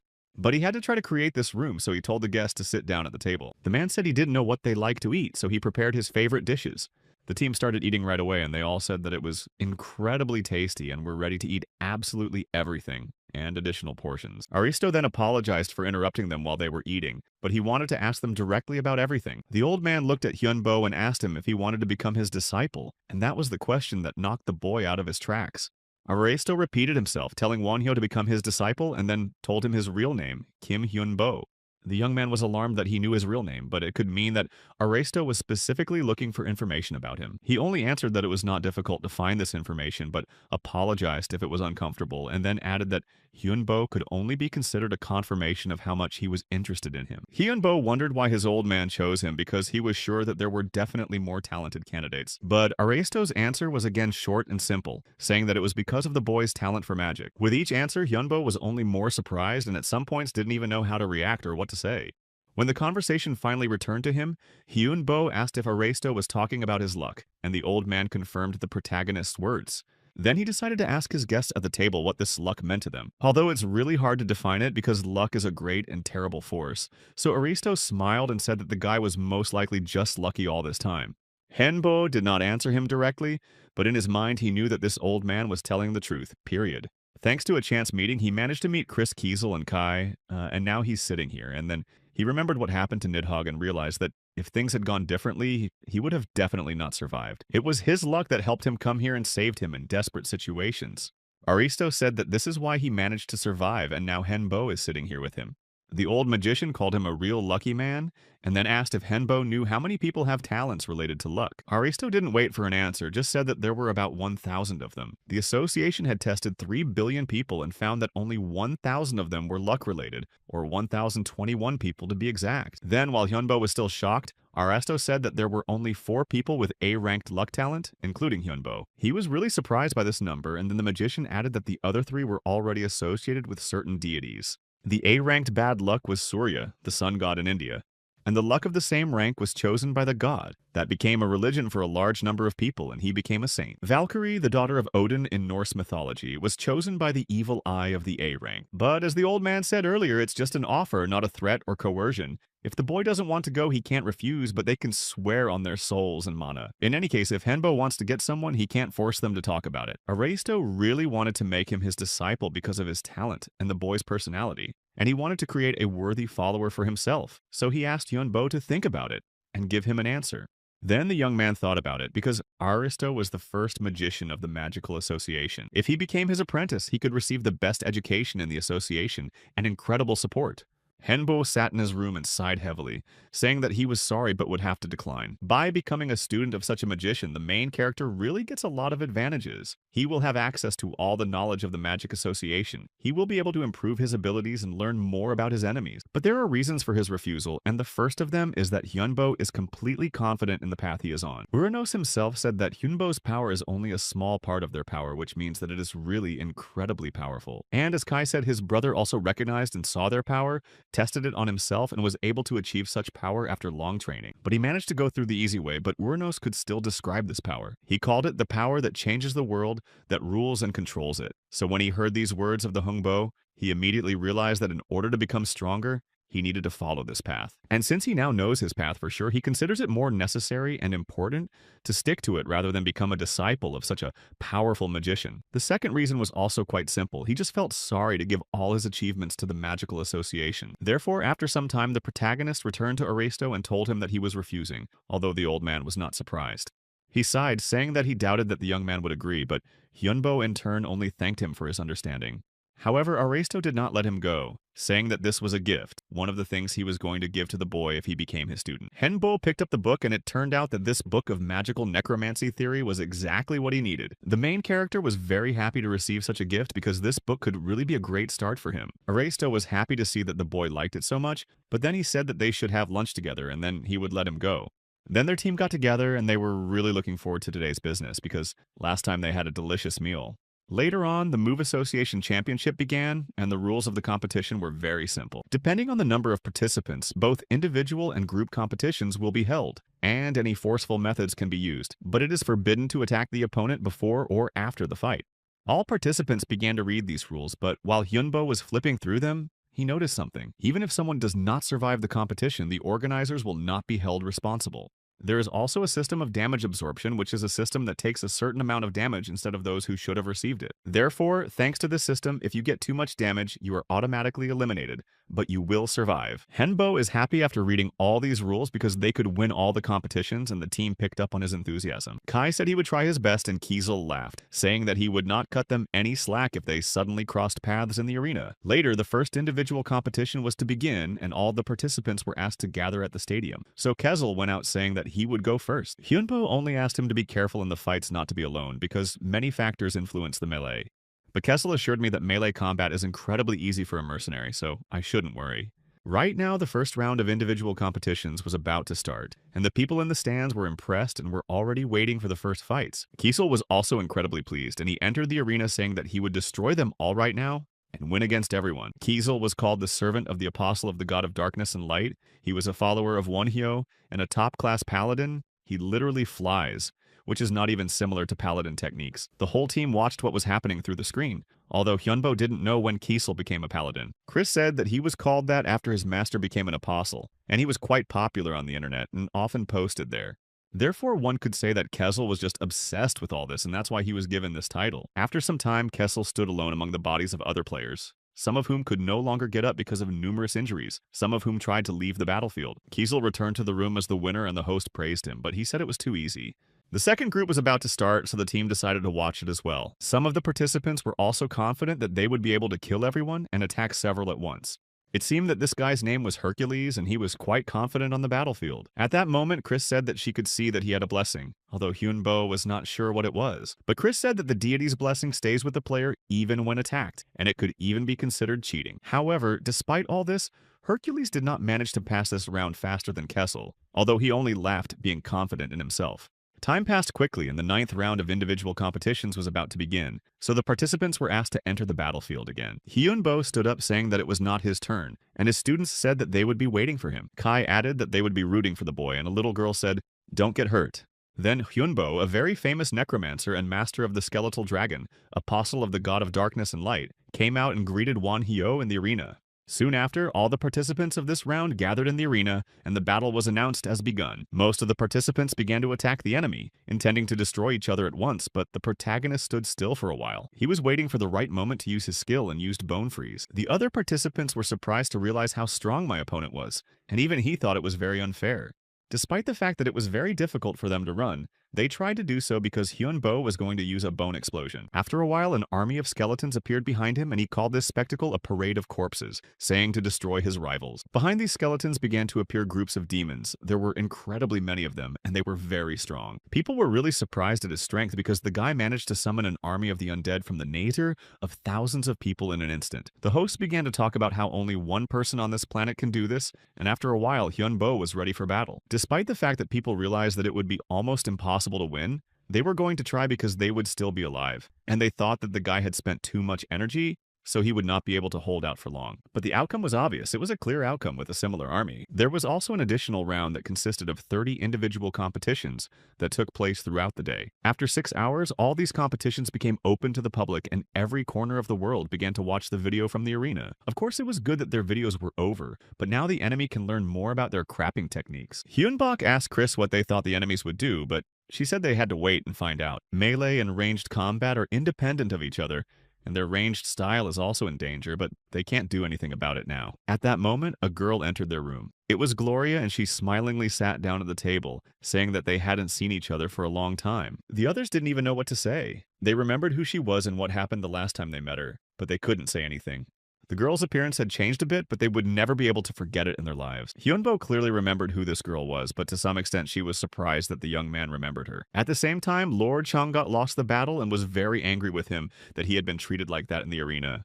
However, for his opponent, it was just a challenge, and he said that Changot could try to take revenge on him right here and now while he had time.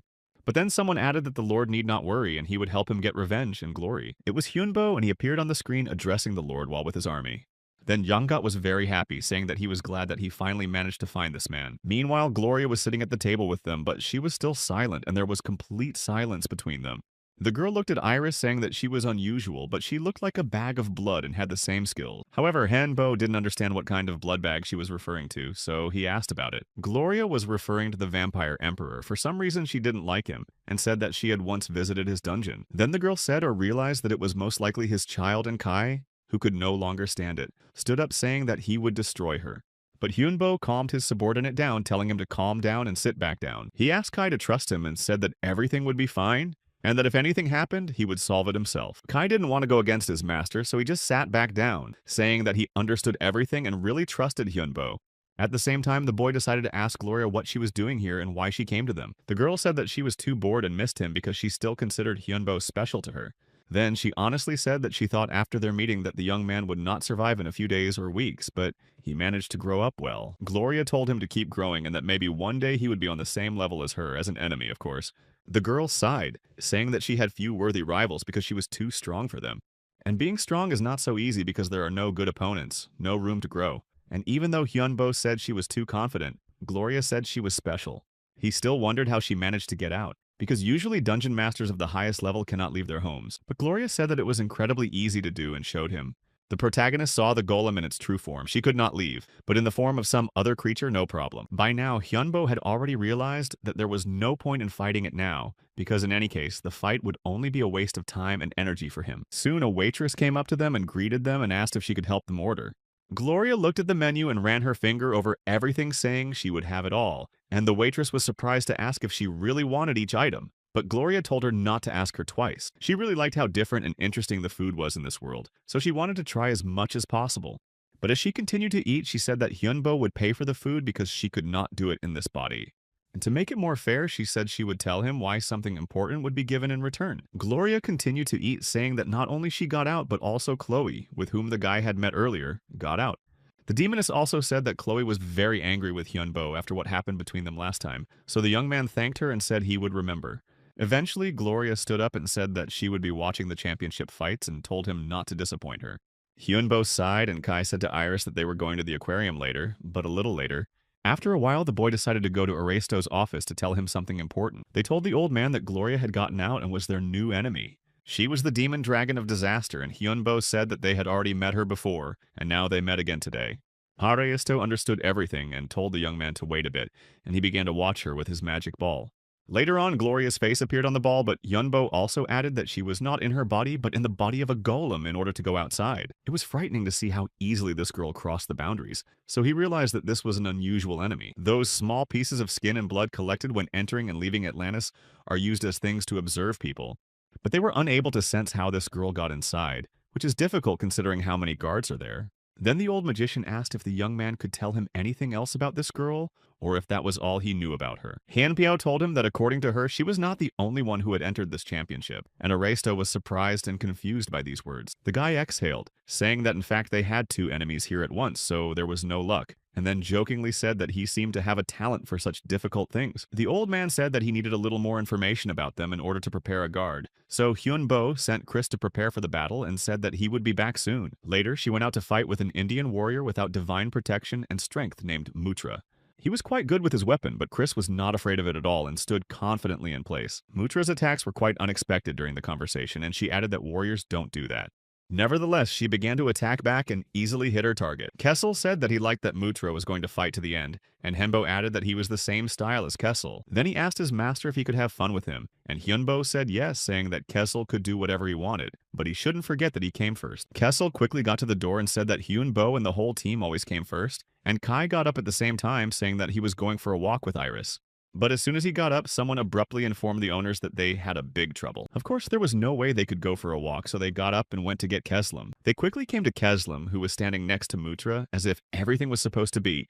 Hyunbo asked him what had happened, but Kesel himself looked quite nervous and did not understand what the COVID was. He began to tell them that he was just walking towards this warrior, but Mutra was attacked by two mages standing nearby. Hyunbo doubted at first and wanted to know if his ward was telling the truth, but Kesel immediately handed him a proof that he was. The master now realized that Kesel was indeed telling the truth, but he still did not understand why the magicians would attack him. But after that, the same two magicians who had attacked the soldiers began to walk toward them, and Kesel immediately pointed his finger at them, saying that they had attacked Mutra. Later, they went to the office and each new news surprised the protagonist more and more. It turned out that they were accused of having destroyed the magicians belonging to the association. Aristo himself did not understand what was happening, but then he entered the room saying that he had acted as a guarantor and won the guy some time. However, the situation was really as horrible as possible, and he did not even know how to proceed and how to get them out of the situation. The man said that two bodies of mages from the Association of Mages whom the team had met on their way were found. Kessel had already realized that they were the mages who had attacked Mutra and tried to attack him. Aristo sighed heavily, saying that this was exactly the problem, because these people were the former Lord's students. That is, they are considered to be quite talented hunters whose association is not so easy to destroy. Mutra finally came to his senses and began to express his dissatisfaction, saying that he was really attacked. Aristo believed him and he verified it through his memories. But the problem is that he cannot call their souls to make the victims tell the truth. Then the man asked if a necromancer of such a high level could do something about it. But Hyunbo said he wasn't going to because it would be unprofitable to destroy their souls after what had happened, especially to do it in such a convoluted way.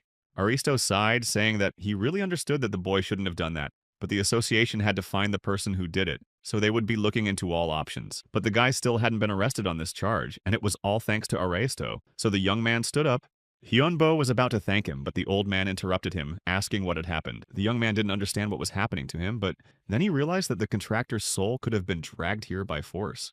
Hyunbo looked quite confused, but asked if the old man could help him catch the real culprit. Including the members of the association, Changok now had great dolls, and he had very little left to take revenge. He said that the necromancer had to wait just a little longer, and he would tear his reputation apart and take his soul and make him suffer for eternity. Meanwhile, Aristo decided to go in and talk to him about what had happened, but he noticed how surprised and confused Changok was. The man also noticed how terribly he looked, so he said that he could imagine how difficult it was for him. After that, he said that a young man gave him advice that a body that lives long in a world with little mana cannot adapt to a new environment. And when he learned the news about his students, he finally realized that the man was right. If he had realized this truth a little earlier, he could have saved them. Period. Changok apologized for his tears, but Aristo said he understood. But he shouldn't give up now because his other students still needed him. And then the man said that he had two pieces of news, and he started with the bad news that it was officially decided that Wonhyo was not a criminal. And the second good news is that they have one clue that will be able to test the criminal. Because of this, Jonghak received a lot of criticism from his deity because no clue or evidence should have been left. Aristo then invited him to go with him and figure out what was going on. Changok could not refuse, so he followed the old magician where he was leading him. It seemed to him that this road led to the very heart of Atlantis, and this place has a very strong energy. No matter how many prizes he tried to get into this place all the time, it did not give any results. Aristo took him further, saying that this is the first time he has seen this place, but these things are a magic stone. It was left by their ancestors from the Association of Magicians many years ago. This magic stone could absorb various powers and process them into mana, releasing them at regular intervals to increase the concentration of mana in the entire city. And in their time, this place is the heart of Atlantis. Changok's eyes lit up when he saw the stone and realized what he could do with it, but Aristo called him to follow him, saying that everyone was waiting. He led him to the others, and on the floor were two bodies of his former students. Aristo came forward, deciding to first thank all the people who had come here and were not indifferent to this situation. As they already knew, someone would penetrate the territory of Atlantis, and they were sure that it was the followers of their enemy. They were able to guess everything, but Changok didn't care about it anymore because he was only thinking about his stone that he had just seen. Then Aristo introduced the former Lord Changok and added that he would act as an interested party in the case. Luckily, they were able to find out that the students' souls had been sealed or that the perpetrator had made them part of himself. Although he continued to think about the stone, Jonghak was confused by what he heard because he did not think they would be able to find out. To test this hypothesis, they also prepared this magic circle, and it can only summon souls. Their task would be to protect them, so Aristo said that the necromancer Wonhyo would do it. At this point, Yonggak began to realize that his plan was getting out of hand, because no one was sure that Wonhyo and his men were guilty of the crime. Also, there was a strong energy coming from him, and they gathered here to summon souls, and there were a lot of people here. But then the man thought that this would play into his hands, and he would be able to make Wonhyo's soul his own right now. Then, everyone prepared themselves to communicate with the souls and protect them, and Aristo said that they could begin the ritual. Wonhyo stepped forward to the magic circle, saying that they would also begin to fulfill their part of the plan. Janghak thought they were idiots for believing him when he was just pretending to be a victim to get what he wanted. Meanwhile, that girl was watching everything carefully, saying that Wonhyo's soul would soon be hers and would become just a toy in her hands. However, Hyunbo continued to keep the necessary distance, so the girl noticed that it was very clever. But despite this, she said that she would also make her own move in order not to waste time and opportunities.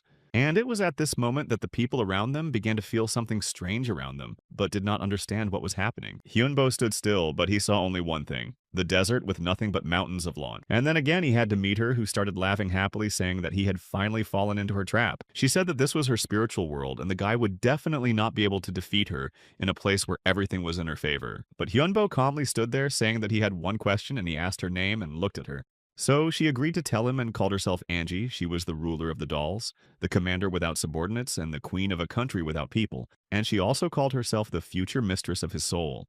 Then the guy said that he didn't know if she would become his mistress, but he told her that she had to remember something. He wasn't going to give up and submit to her. He was going to fight to the last as long as he had the chance. The very next moment, a war broke out between his army of demons and evil spirits and the dolls with Angie's alien souls. These souls began to shout that they would destroy all the opponents and did not allow them to break through. Hyunbo said that his troops use only force, but they use the very soul that Angie controls, and that was their difference.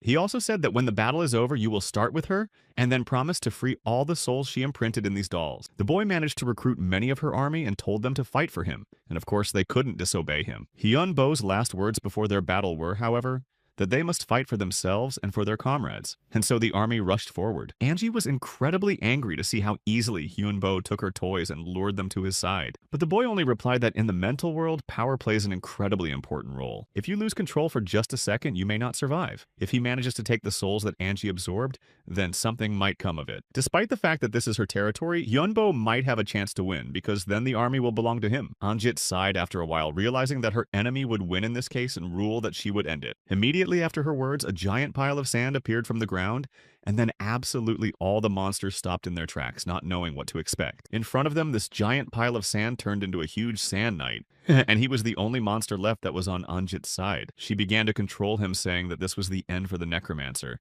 and for his entire army that he had been building up over the years.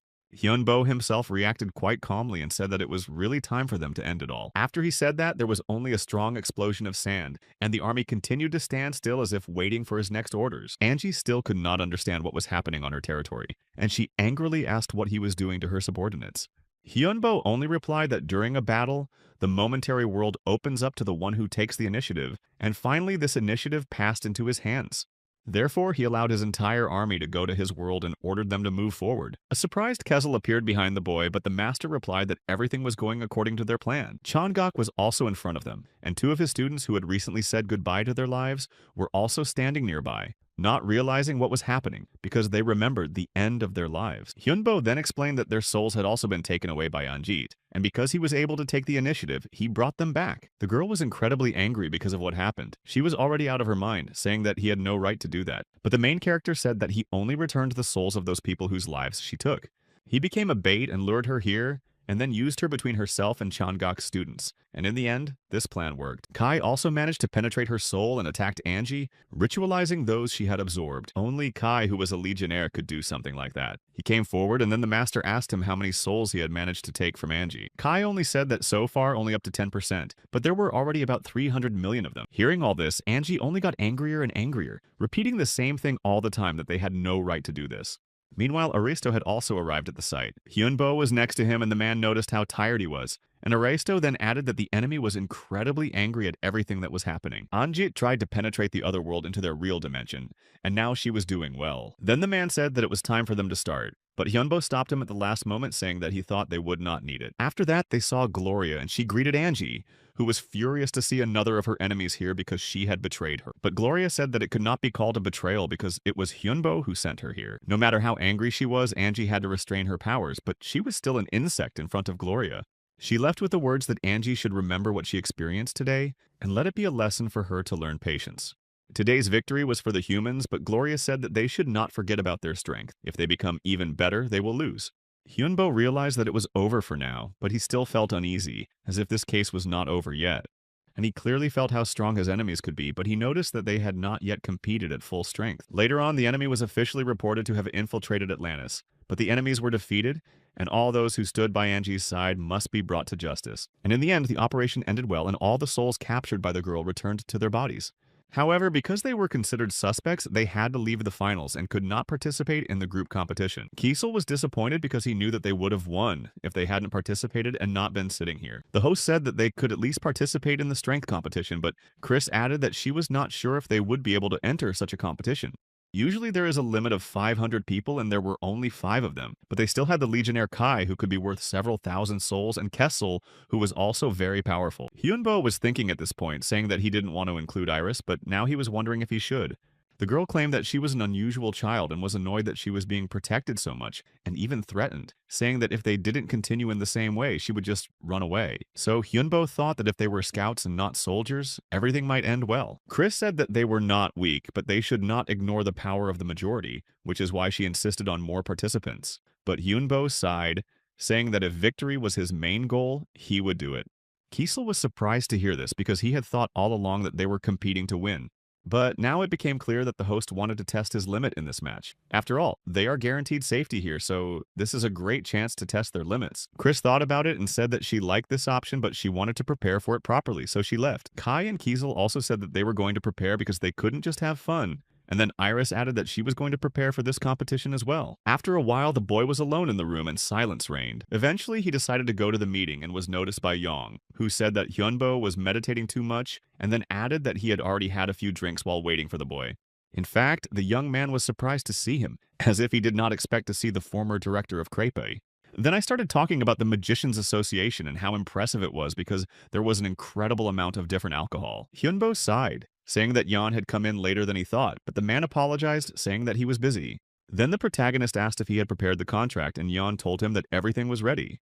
He had created it himself, but despite this nuance, he would not be able to break this law and contract himself. The rules were simple. If the guy destroys the organizations, he will show him a better option for the future. And these organizations were Asgard, Agronaut, Onom Rio, and Murim. However, Hyunbo didn't understand why the Heavenly Demon Clan was taken away, but Yan said that there were no players he needed there because the class system was too hard and they would spend too much time to solve everything there. Hyunbo knew that this clan could be very difficult, so he was glad that he would only have to destroy the others who were weaker. The mission will be completed on the last day of this year, and then the guy will go back to his base. Later on, the Association of Mages announced another news to the whole world. Now the word battle is a match of 5 teams instead of 3, and all teams had to compete without preliminary matches. After some time, people gathered in the stands and had to congratulate the teams that would participate in the power battle. The first to enter the ring was the Dragon Association from Merim, and they were greeted with applause from the stands. Asgard was from Northern Europe, and they were the next team to enter the arena. Then came the country of Samurai, the country of ninjas and Onmyoji. They were a great country of the East, so the Onom Reo team from Japan entered the arena.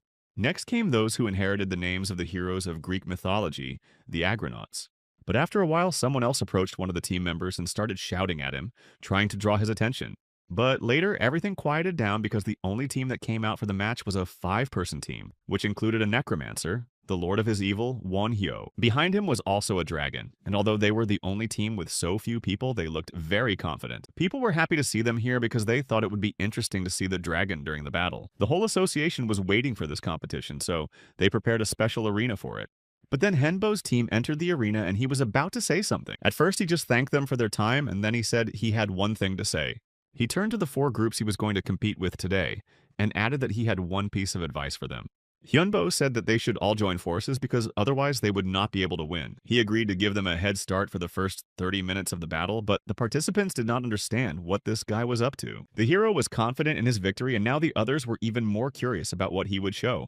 That is why it was decided to start the battle as soon as possible to see what would happen. As soon as it was announced, the space where they were to fight began to expand. Now it was not just an arena, but a giant place where the battle was to take place. Araisto said that there was no time limit and they would fight until one team won. That's why the teams moved forward to start the tournament. They all communicated with each other to keep an eye on the enemies, and it was reported that the target was moving in their direction. That is why Onom Rio's team prepared for the enemy attack. The captain was confident that the group would be able to defeat him as soon as he was in their territory, but they were overconfident, so at first they only heard advice in their favor. They were told that it was better to find the enemy and find out his capabilities to have a chance. But apparently it was too late because Hyunbo's army had already begun to move rapidly in their direction. He could have summoned more than 5,000 evil spirits, and among them could have been not only this evil spirits. Seeing this, the team really began to worry because they had not expected something like this. They were the first group to compete with him, so Hyunbo said that if they could last 10 minutes, he would give them a second chance. The team began to realize that they were trapped because Hyunbo only continued to summon more evil spirits to him. In addition, he still had strong subordinates who were too difficult to get to. Then the guy decided to show them the timer, and the young man apologized, saying that the team had even lasted 15 minutes. Then Hyunbo just took a step forward, adding that they were really good. But then he added that, as he promised, they would continue this battle as a second chance for Onomryo. They didn't know what was going on, but Hyunbo explained that he would allow them to heal their wounds and recover. He added that it was a great battle and they would see each other later, but the next round would be tough. Then Onomryo just watched as this guy and the team moved away from them across the sky. It was at this point that the captain could not stand it, and turned to his assistant Suzuki.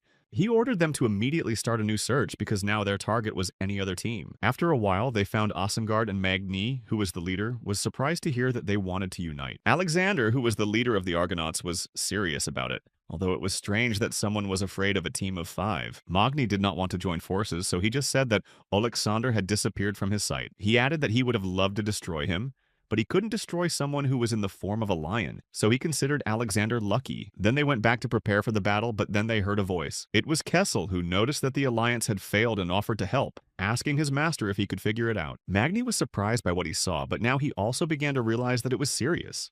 Then Kessel stepped forward and Magni asked if he was going to bring anyone else to fight.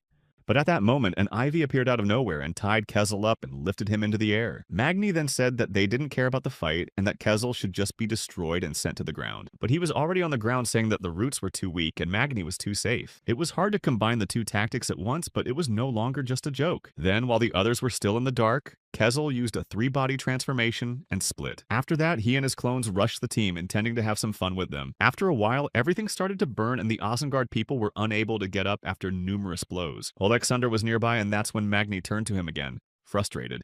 Magni asked if the boy's offer was still valid, and Alexander said without hesitation that it was. That is why they decided to unite, so Asengard and Argonauts were now one group. Only sometime later they came across a skeleton standing in the middle of a field and stopped. There was an announcement that if they moved beyond the sign they would become enemies, but if they could find it, it would give them a gift. Magni was very angry because of what he saw, so he thought that as soon as he saw Wanyo and his group, he would immediately destroy them. Then an assistant came up to the group and turned to Atlanta, about to say something. He said that there were a lot of mechanical and magical minds here, so they needed to open the way.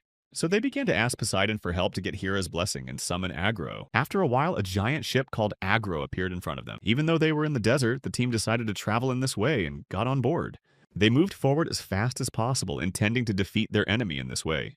Then the ship rose into the air and the skeletons below noticed something approaching them. They were ready to defend themselves, so they immediately took up their weapons and started shooting. Then these people fell exhausted to the ground, realizing that they had most likely been transported through the damaged system. They just couldn't do anything and just dropped out. But then they noticed the same legendary giants, so they decided that they would be the heroes who would overcome them. But when the team rushed forward, it turned out that it was not so easy. There were still 900 people left and less than half of the original 2,000. Hyunbo said that he was already getting tired, but that it would only end with their victory. Therefore, he announced a special rule. They would have to knock him out, and then they would retreat and end the battle. Hyunbo spoke about it in all seriousness and then began to work his magic on the sand. Then the team decided to act and the leader turned to Karen, saying that now it was his turn. He was going to destroy them all, so he rushed forward with his weapon in hand. But then Kessel re-entered the fray, saying that he wanted to have fun and that he couldn't let the others forget about him. Kessel added that they would not be able to defeat them anyway, because they had already tried and failed. But now the united teams rushed together, saying that this time it would be completely different. Chris added that the host allowed them to do this, but in reality it was complete chaos. Despite this, all the players started attacking her, hoping to destroy Chris.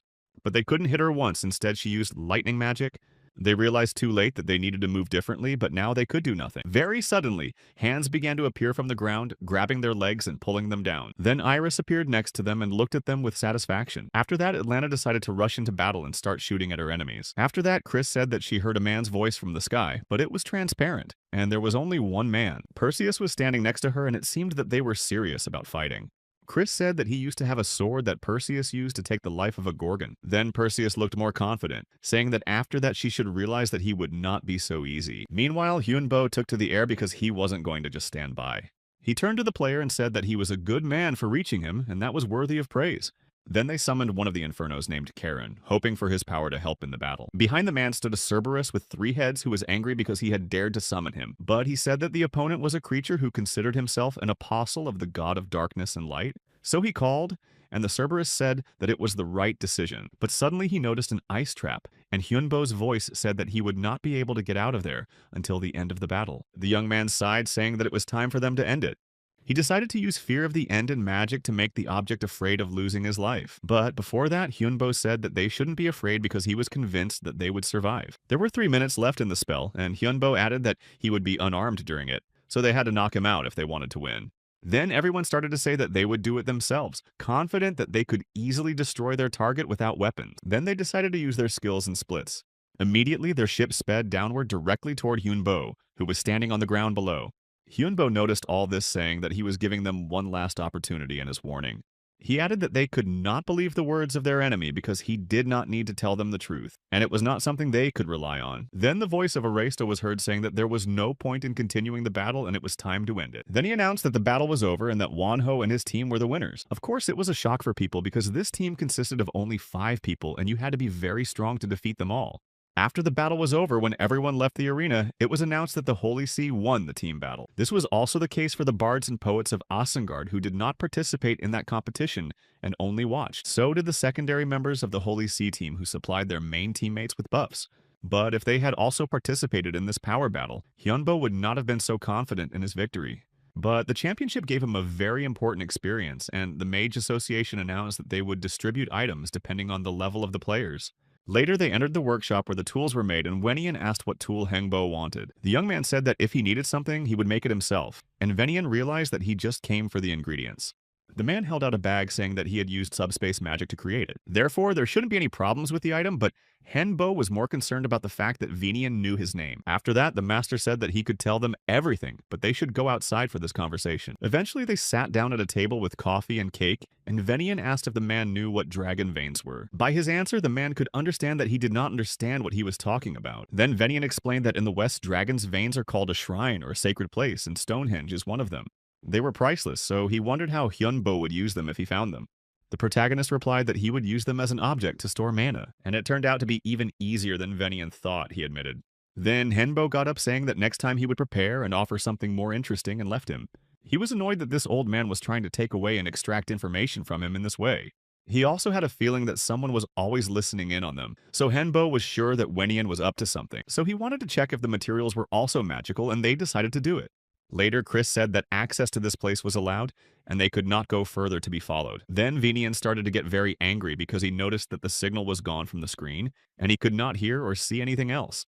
The championship eventually ended successfully, so they all returned to the office at the base. They had finished most of the important work, and Hanbo said that they could relax a bit. But Kiesel was just sitting there staring at the same spot. So the boss realized that something was wrong. Then Kezel explained that the more he looked at it, the worse his seniority got, and he looked angry and disappointed. It turned out that he was watching a video of the clearing of the second C-class dungeon, and it was strange that someone had time to film it. Hyunbo agreed because this dungeon looked easier than the one they had cleared. But he and Kai had already resolved those issues and let go of their grudges, so only Chris was left. So she added that she was just an ordinary wizard from the people, and Kiesel asked if she had any resentment or anything like that. Chris replied that if she had, she would not have been able to reach a high position in her life. Then Kiesel asked her why she decided to do this in the first place, why she set a goal to reach such heights. But it turned out that Chris didn't remember anything at all, and she couldn't say or give an answer. However, she added that there could have been a very serious and good reason for this, and she is sure of it. Now she also had a purpose, so Kiesel suggested that she should understand why she needed it. But then Kai said with the help of telepathy that they had a new important thing to do. He added that those who remained sent one person here. The remnant was a union of all the races that were a minority, but Hyunbo did not understand why they chose him. Then he thought that it might be because of Iris. Kai also confirmed that he thought the same thing, and the person they sent said that she was an aristocrat. Kessel only heard about it and thought that if she was an aristocrat, she must be a vampire because they are not human, but like to play monarchs. Chris then also added that she thought it was a vampire and that Iris was their target, so now she needed to be protected. Hyunbo called her to him saying that she should remember that the choice will always be hers, and whatever she chooses, they will always be on her side no matter what. Iris clearly stated that she would like to meet other vampires and she will not give up on this idea. The third place finishers were also a faction of vampires, and that's what they were often called. But the Forsaken were created by the dragon, he was their creator. It was said that the ancient dragon created them by gathering all the Forsaken races, and now he is still sleeping. But out of those 3 factions, it was the aristocrats who came to them. They were a faction of ancient blood, but Henbo agreed to meet with them, and a short time later they entered his home. Hyunbo greeted them by telling them his name and that he was Iris's guardian and godfather. But the man was more serious, saying that he was sorry for keeping his guests waiting so long. Hyunbo replied that they were not particularly expected guests, so he would not have even come in if it was not for Iris. And then the man asked where the girl was. Then the young man called for her, and a short time later, Iris came out to them, surprising them. This reaction even scared and embarrassed her a little bit, so she came closer to Hyunbo and grabbed his clothes, and then the man apologized, saying that they were just happy to see her.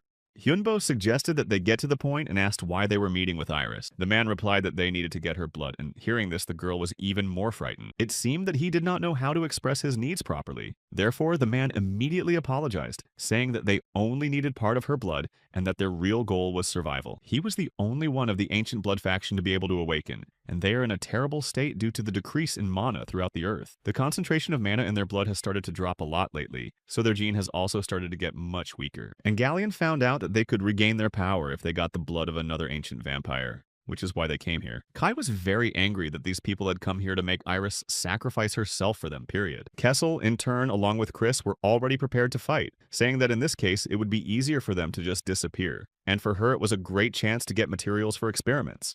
But Iris stopped the three of them, saying that they had to wait because these people had just come up with their own way of solving the problem. So the girl said that they first listened to their conditions and desires and then decided what to do next. Galleon added that there is another way, namely that they sacrifice themselves and not Iris, as it was said in the first case. The man said that they could absorb him and then he would simply become part of Iris's blood, thus also saving their gene. Then Hyunbo looked at the girl and asked if she could do something like that at her age. Iris could, but it was clear that creating a blood relative in this way was too difficult, especially when the chosen one was very strong. So she suggested absorbing a weaker vampire than him. But Galleon burst into tears, saying that they didn't have time, and if it wasn't the blood of a better vampire, they could disappear right now, so he begged them to do it. But Kai stood up for Iris again, saying that she shouldn't sacrifice herself for someone else, but the girl said that she wasn't. She might just become different by receiving his memories and experiences, but in return she would just fall asleep during this process. Kai continued to say that it would be too hard for her because Iris slept for a very long time without it. But then they were interrupted by Hunbo, who turned to the girl and said that she should make the choice she thought was right on her own. Although the boy already realized that she had already decided everything, he just decided to make sure that it was true. Iris just thanked him for this freedom and then apologized to Kai because it was obvious how much he was worried. However, a short time later, the girl approached Galleon and bit him on the neck to absorb his blood. Iris then ordered her first blood relative to find everyone else, and that she ordered them to listen to Hyunbo until she was here. At that moment, the young man asked if they were going to go and rescue the others, because it seemed like they were going to stay here. But one of the vampires said that this was not the only order from their new leader. It means that he has completely changed, because when the blood exchange takes place, you can become a completely different person, and then Galleon added that Hyunbo doesn't need to speak so formally. Hyunbo exhaled, saying that he would do so, and his first order was to find all his blood relatives and become the head of the aristocrats. Galleon only thanked him by bowing, for this order was indeed very merciful. After he left, Kessel went to his master and asked if it was a good idea to send him there alone. Henbo asked him how strong he thought the Galleon was, and Kessel said that the Hiroda of the Association of Magicians were quite unequal, and as for Iris, they would no longer be able to call her little after this, so they were sure she would become an incredibly strong lady. Henbo said that her awakening would start just in time for the operation to rebuild Africa, but the guy still had some plans. They had a new job, namely a request from Grey Market that a new sea-level dungeon had appeared. Forces all over the world were set in motion to complete dungeons of this rank, and at the same time, excluding 6 dungeons in Africa, the rest began to be completed. Hangbo also started to go along with the Golden Black Hole Guild and later left saying that it was all too weak. Richard agreed with him and added that I thought that this level of dungeon would be a little harder, but now this place did not resemble rank C at all. Thus, absolutely all dungeons in 4 months except for those in Africa were completed, and then Henbo had another meeting and arrived at it. This man apologized, saying that he came very unexpectedly, but it was really important. He had just heard that the necromancer doesn't like to waste time, so he got to the point, saying that SNU wants to cooperate with him.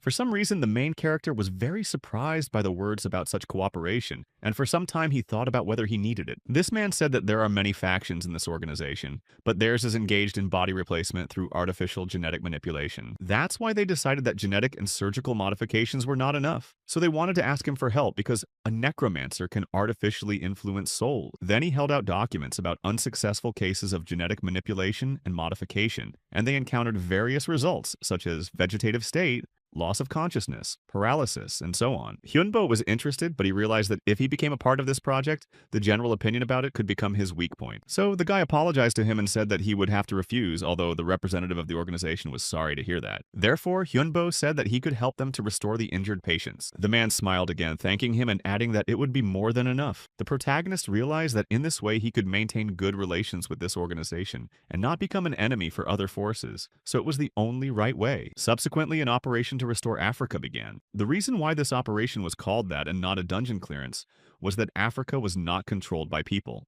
In order to regain control of the continent, it was necessary to pass through the Atlantis dungeon. The base of the operation also gradually began to move through African waters. On the 4th day after completing the conquest of the C-rank dungeon, a real war began to restore the mainland. From there, monsters began to move out, and only as the groups approached closer to the shores did they become more and more numerous. Hyunbo was one of those who arrived there, and he immediately began to use his spells to facilitate the advance. Then he began to call the dead creatures who wanted to get their lives back, and eventually they appeared. There were many demons and skeletons, and Hyunbo was sure that this was just the beginning of a war that would be very difficult for them. After some time, they were able to reach the shore of Africa and immediately set up a fairly large camp for the players who agreed to participate. Of course, the forces of the Allies varied greatly for such operations, and Hyunbo already realized that Commander Kang Hyun would definitely have a hard time here. Then Hyunbo apologized to Iris for calling her here because she had just woken up, but she assured him that she was fine. He only stopped himself at the last moment because he automatically wanted to pat her on the head, as he had done when she was little.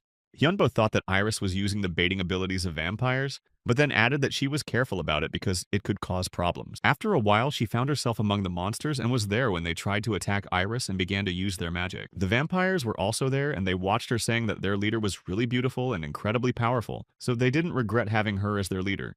They were going to move on for her sake. It was their first banquet, so the food had to be chosen very carefully. After a while, a group of giants also arrived on the shore and walked across the water and easily found their way to the right place. Hyunbo asked why they were already here, so they were going to use them at the entrance to the dungeon, but the commander said that they had received reports that other allies had been attacked by monsters at night. That's why they had to use the giant squad earlier than they originally thought. Kang Hyun asked the boy if he did anything to stop them from attacking them, but Hyunbo said it was all thanks to the Masters of the Night. The commander realized that he was talking about the Forsaken, and with a short answer, the necromancer confirmed his thoughts. Kang just sighed, saying that they were on their side now, even though the night was limiting them. Then the dragon began to talk to the boy, and it was strange because Nidhogg is mostly silent and does not start a conversation just like that. But the dragon asked the boy to let him fight because he wanted to test his strength on a place called Earth. And then Nidhogg added that he was very confused by another fact. He told Hyunbo that he had 4 hours and allowed him to use absolutely everything the dragon would see fit. And then Nidhogg thanked him, saying that he would be back soon. The young man realized that sooner or later it would be his turn, so he decided to let him go, believing that such a test would benefit the dragon. Immediately after that, the dragon quickly flew upward, catching up with all the others who were already there. He did not wait any longer and immediately began to use his magic to destroy the unwanted enemies and show them all his power. The dragon was very angry and thought that they should disappear, ordering them to leave right now. He realized that there was definitely something that irritated him so much, and knew that there was definitely another dragon on this continent, and that was what hurt him so much. He tried to find his target as quickly as possible, believing that his enemy would surely soon wait for his end. In the end, he did not have to fly for a very long time, and soon Nidhogg returned to his master, saying that he was on this continent. Hyunbo noticed how angry and confused the dragon was, but he did not understand what he was talking about. Nidhogg then began to answer that there was a living dragon here, and moreover, he was now their enemy. Hearing these words, Hyunbo went to the commander and told him about it, and they began to discuss again that this problem now looks very serious.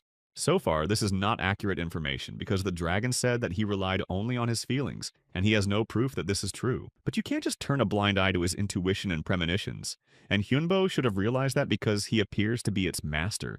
In addition, others understood that a dragon can feel another who is no longer alive. From the words of these people, the boy concluded that they all believed in Nidhogg's words and had little doubt about them. He almost knew their answer, but he wanted to make sure and asked. Kang Hyun just stood up and said that he would have to pass all this information on to the general staff so that they would be aware of it as well. As soon as he left, he was caught up by Kiesel, who started asking him how everything went and what she said. Hyunbo replied that they were going to inform the general staff about the statement and the dragon. But of course he didn't know if they would accept it or not. Chris added that regardless of their outcome, whether they would accept it or not, they themselves needed to be prepared for anything. Kai believed that Chris was right because it was Nidhogg who told them about it, not anyone else, and he trusted him. Hyunbo also agreed with them, saying that they needed to be well prepared because they would most likely have to fight a big dragon soon. Dragons are called the race that founded magic because they had a large amount of mana, unlimited memory, and a strong body that was very difficult to pierce. Kesley was not happy that this monster was their enemy.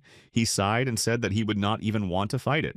Hyunbo understood his feelings perfectly well because he himself had no desire to fight such an enemy, but he had already made a promise to his dragon, so he could not break it. At the beginning of their acquaintance, he had said that he would make him a better dragon than the original, and now he had this chance. Even if there is a dragon, there is also a person who needs to be prepared for it. Although not everyone understood what the master was talking about. Henbo was referring to the person who protects the cave. Such people were called dragon protectors. They were their masters and protectors. And this girl who looked like an elf noticed that the master had now regained consciousness. The magic eye told her that it was true, though not for long. And then it told her that these enemies seemed incredibly strong. All worlds have their strongmen, and the master himself would like to become the strongest in this dimension. But the girl replied that the master did not think so. He said this because he did not want to overexert himself too much. But she knew that she could not give up because she was still the protector that the master had personally chosen for her. So the others said that they would follow her because she was their leader and first protector, so they would follow her orders. But the girl had only one order, and she said that their enemies had to be destroyed and done as soon as possible. Their allies were able to create 3 barriers from the Egyptian citadel later on, and they succeeded well. Some amenities were also created here, such as restaurants, shops or bars, power plants, water stations, and factories as well. Kiesel just asked if they were going to make money on their technology in this way, because it looks like a good start. Hyunbo just answered that war is fought with money, so it's not surprising that they chose this path, period. Kessel just sighed, realizing how much money it would take to do this. But there was nothing they could do about it. But as you stood there watching, you began to notice something strange, and Kiesel immediately said that they should go. So they did. And a short time later, the team arrived to find others gathered in a room with many people. People noticed that a new dungeon had appeared there, and Chris just calmly said that the store and the dungeon were connected. The protagonist asked how the situation was, and one of the soldiers said that it seemed that there were several more dungeons, although low level, but not just one. Therefore, Hyunbo decided to leave them, saying that he did not want to wait for instructions from the general staff, but in case of an emergency, he had to act, and he added that he would take full responsibility, period. All this happened incredibly spontaneously, but to some extent the guy thought it would be even better for them. Previously they had to find a way out on their own, but now everything was connected, and Chris added that there was a high chance that African dungeons would be the same. Hyunbo also said that he was sure that there was something here, and that they would have to face it later. Kessel said that they first needed to go to the headquarters, so the team decided to go there. At the meeting, where representatives of each faction were present, they started discussing the obvious question. But opinions were divided because some people just wanted to observe what was happening, while others thought it was better to start the origin of the dungeon right away and not delay. Hyunbo added that even though they were going to start clearing, they would have to stop the work for now. Kessel didn't understand why, because no one could have cleared the dungeon faster than them. Hyunbo confirmed that their team was stronger than all the allies put together, so it went without saying. Kessel still couldn't understand it because he hated standing on the sidelines, but the master said that they were not just standing there. They were waiting for the right moment. Besides, it would be better for them to get together, and although Kessel did not accept this idea at first, he decided to listen to his master. Hyunbo was sure that this decision would be the best and most correct for them all. It was not long after that the second type of magic was activated, and Hyunbo radioed it in. Immediately after that, many demons and other evil spirits began to rise up on his orders, and an entire army gathered. But at the same time, the war really started between them. They said to attack and not to be afraid to destroy any buildings. Then one of the soldiers told the commander that there was an urgent report from the third barrier, so they continued their operation. Hyunbo was also ready to start, as they were the third barrier, and it was finally their turn. As soon as he got closer and was about to start, he felt the dragon's breath on him. But when he looked up, he realized that these were just monsters that resembled dragons, and they were not dragons. They were Drake and Drakon, and they were very quickly approaching their base to destroy it. Seeing this, the guy immediately began to use a reflective shield to deflect all their attacks. At this point, Kessel didn't believe it was over, and Hyunbo added that it would be a good option, but he didn't think it was. It's unlikely that everything will end now because a huge number of monsters are waiting for them ahead, and they will not just give up. After all that, the main character ordered everyone to gather because now they had to start their punishment. He ordered to look closely at the one who controls this power of his creatures, and starting to use his magic, the main character created a large magic circle directing it at the monsters. After a while, all these giant golems began to fall to the ground, unable to withstand the power of this spell. Chris said that he was good enough with will and sacred power together to create a powerful spell. Meanwhile, Kessel and the others had already gotten further and were able to find the girl who was the dragon's protector. He didn't start the battle right away, just said that it was better not to behave like that. Then he added that he thought she was cool and he liked the scars on her body. Kiesel was in his usual style and then offered to have tea together, but without a guarantee that she would be able to drink it with her own hands. They were ready to start the battle, but more creatures appeared on both sides. She immediately asked Duran and Henri why they had come here at this time. They replied that their plan had failed because of Ciela and they all needed to retreat immediately. They discovered that their opponents were backed by a legion and a team of vampires, so they couldn't win. Then a giant eye appeared and told them to retreat immediately. Kessel looked unhappy again, saying that he could have caught her right away, but Ciel was just running away. First, Hyunbo said that they needed to deal with the other monsters and then go after her, period. He immediately went to the headquarters to tell them all about it, and started by saying that they already understood a lot. The vampire who had been bitten by Iris was with him, and he introduced himself as a vampire from the Left Behind, and he wanted to ask one question, but then one of them asked him if he was really on the side of the humans. They believed that monsters could not be on the side of humans, and some of their subordinates disappeared because of vampires and even had evidence of it. The Galleon apologized, saying that it had nothing to do with them, because he was sure that thanks to them, many more people were able to survive. But the man could not restrain himself, telling him to stop talking to him because he was a monster. But Galleon said that this man also survived thanks to this monster.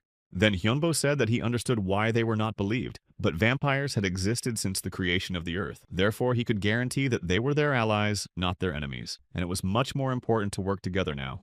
All of these monsters were C-class dungeon bosses, and so far they had managed to trap them so that they would not escape. The commander has already realized that this battle is likely to be difficult despite the fact that he managed to fight back at the first stage. And if these are the subordinates of the main boss, then most likely he can really be a dragon, as Nidhogg reported earlier. Later on, Galleon came to Hyunbo and Iris to tell them that a priest of darkness had come from the nest. It was the girl who was standing next to him, and she greeted the necromancer and his other men. Despite all this, the guy was quite skeptical about this conversation and remained cautious. The protagonist felt that this woman was not human because he did not feel any vital energy from her, as if the energy was opposite to that of humans.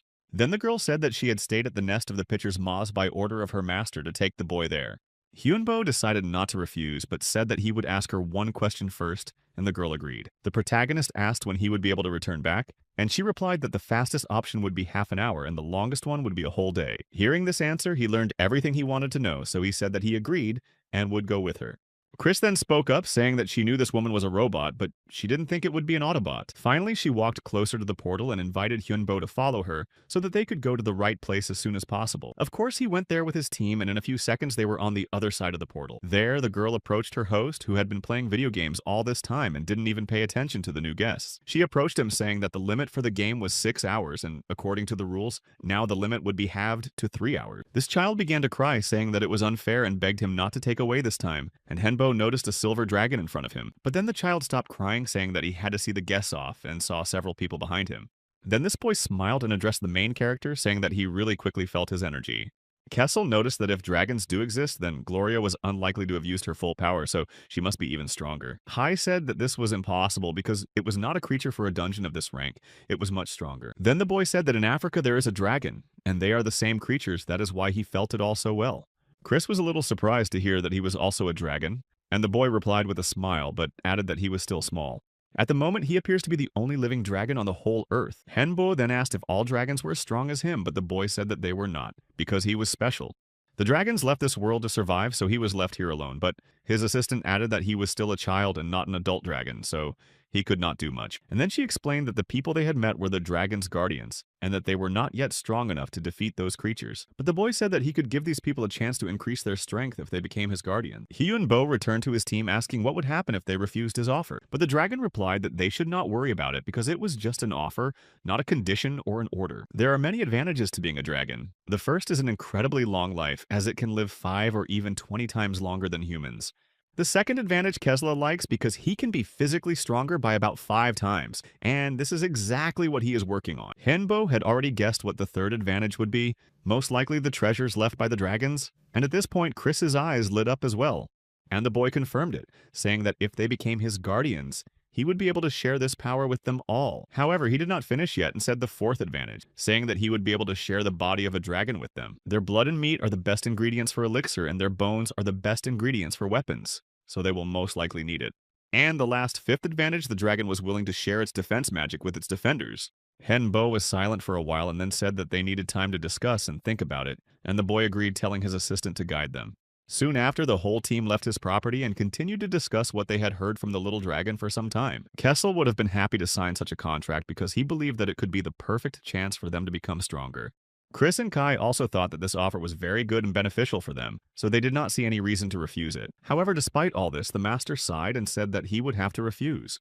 Chris didn't understand his position at all, asking why he was going to do this because It could have been a great experience, but Hyunbo explained that he had become strong and wanted to become even stronger in order to survive. Chris said that it would be even better, but Hyunbo pointed out that this was their problem. Hyunbo was really afraid that by doing so, he would just relax because of the dragon's protection and stop moving at the pace he hadn't set. When he gets stronger, he always thinks that it might be enough, but it's not, because he always needs to become even stronger and more powerful than his next enemy. And if they get this power for nothing, they will hardly be able to find a way to become stronger than their enemies in the future. The master was really afraid of this and cannot afford to feel so safe, but he added that he does not force anyone to make the same choice as him, and they are free to choose for themselves. Hyungbo added that this is even in order for them to do what they think is right for them.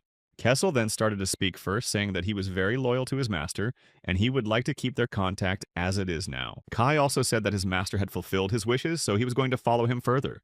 But suddenly the young man stood up, saying that they were leaving this room, so let them make a choice for themselves and not for him. Kessel then asked what he would do if the other three decided to become dragon guardians, and Hyunbo said that he had no specific plan yet, but they needed to replenish their strength. Then Hyunbo looked at the others, seeing that they were ready to talk about their decisions, and said that they should listen to them first and then think about how to proceed. The dragon asked to be the first to speak and asked his master if he could start speaking. Nidhogg said that the young man said that he would allow him to become better than a real dragon, and he wanted to do just that, not serve the dragon. Chris also had her doubts, but they made their choice and chose their master, and she hoped that they would be able to become even stronger as mages in the future. Hyunbo was somewhat surprised, but he was very pleased to hear this and thanked them both. But he still had to listen to Iris's decision, so the main character asked her what she had chosen for herself, and the girl smiled and happily announced that she had decided to become a guardian. Kai was really surprised because he was sure that she would be on their side, but Hyunbo said that he respected her decision, but wanted to know why she decided to make such a choice. And Iris's answer was very simple. She just said that both this boy and she are children. They are children who have not yet been able to become adults. Iris also added that she likes to be in their team, but they will continue to see her as just a little child. But then this boy spoke up, telling her not to call him a child because he had lived longer than she had, so Iris asked if he wanted her to call him a big brother. This surprised him even more, and he didn't know how to react, but he kind of liked it. Then his assistant sighed and said that it was not Peter's place to tell them about games and his comics. But the dragon said that he could not watch his first guardian's companion just lose his life, so he decided to help a little. The boy said he had 3 gifts for them and showed them the first one. He poured his blood into several bottles and allowed them to drink it so that they should not think about the curse and just drink it, because in this way they could become stronger. Hyunbo was then interested in the words about curses and decided to learn more about it. The boy explained that the dragon's blood could make a person stronger, but as a sacrifice they would have to experience incredibly severe pain. But of course, with his permission, there would be no curse in the blood. Then Chris calmed down, saying that in that case they would only be winning in their own right. But if he could do that, then the little dragon could also slip them the cursed blood. And the boy agreed, saying that he could give them another bottle as an exception, since they wouldn't need that much blood anyway. Then the boy moved on to the second gift and snapped his fingers, and it appeared right next to him. Henpo noticed that this boy can use very powerful magic to create and was even more surprised that the dragon gave him the dragon bones. The protagonist was even surprised. He couldn't believe that he was really giving it to them, but the boy thought that it was only a part of what they could get if you became guardians, because in that case he could give them the whole dragon and not this part. And finally he showed them the last gift and opened his palm with 2 whole dragon hearts. Henpo could not have expected such generosity because these gifts are really incredibly valuable, so he thanked him sincerely. The dragon only said that they should use his gifts correctly and let it be very clear when he becomes an adult dragon and show all his strength. Chris asked how long it would take, and the boy said that it could happen right now, but it would be best to wait another 5 years. Hyunbo thought about it, saying that it probably wouldn't be too hard to hold out for all those years, so they could do it. Then the young man stood up, saying that they were about to leave, although it seemed that the dragon was not happy to let them go so soon. Henbo explained that these gifts had given him new ideas, so he needed to do some research as soon as possible and figure out how to use them. The boy smiled, saying that it was not surprising for a magician, and then promised that he would look after Iris as well as they did. The boy said goodbye to her, but Kai still couldn't seem to let go of her, and realized that she was no longer with them. As soon as they left the property, Chris rushed to Hyunbo, saying quickly to give those hearts to her, but it seems he was in no hurry to do so.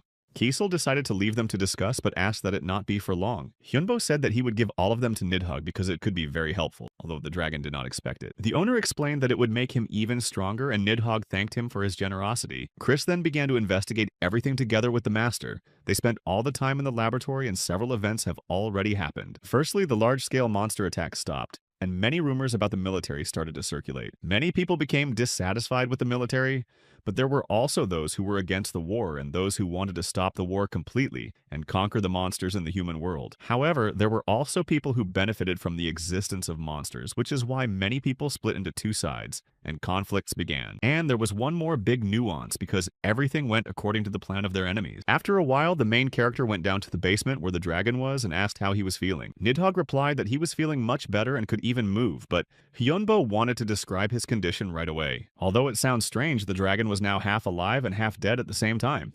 With mana, it could even regenerate its body as much as it wanted, and it had no limitations on its development. Hyunbo smiled, saying that now Nidhogg was becoming a real dragon, just as he wanted. However, he was very impressed by these words, and Hyunbo understood why. Because usually this is impossible, but because of one mistake, everything changed. Hyunbo wanted to make him even stronger than a real dragon, which is why he named him Nidhogg, the mighty dragon of myths. But now the young man recognized that this was a big mistake because names hold a certain power, and so it was in this case.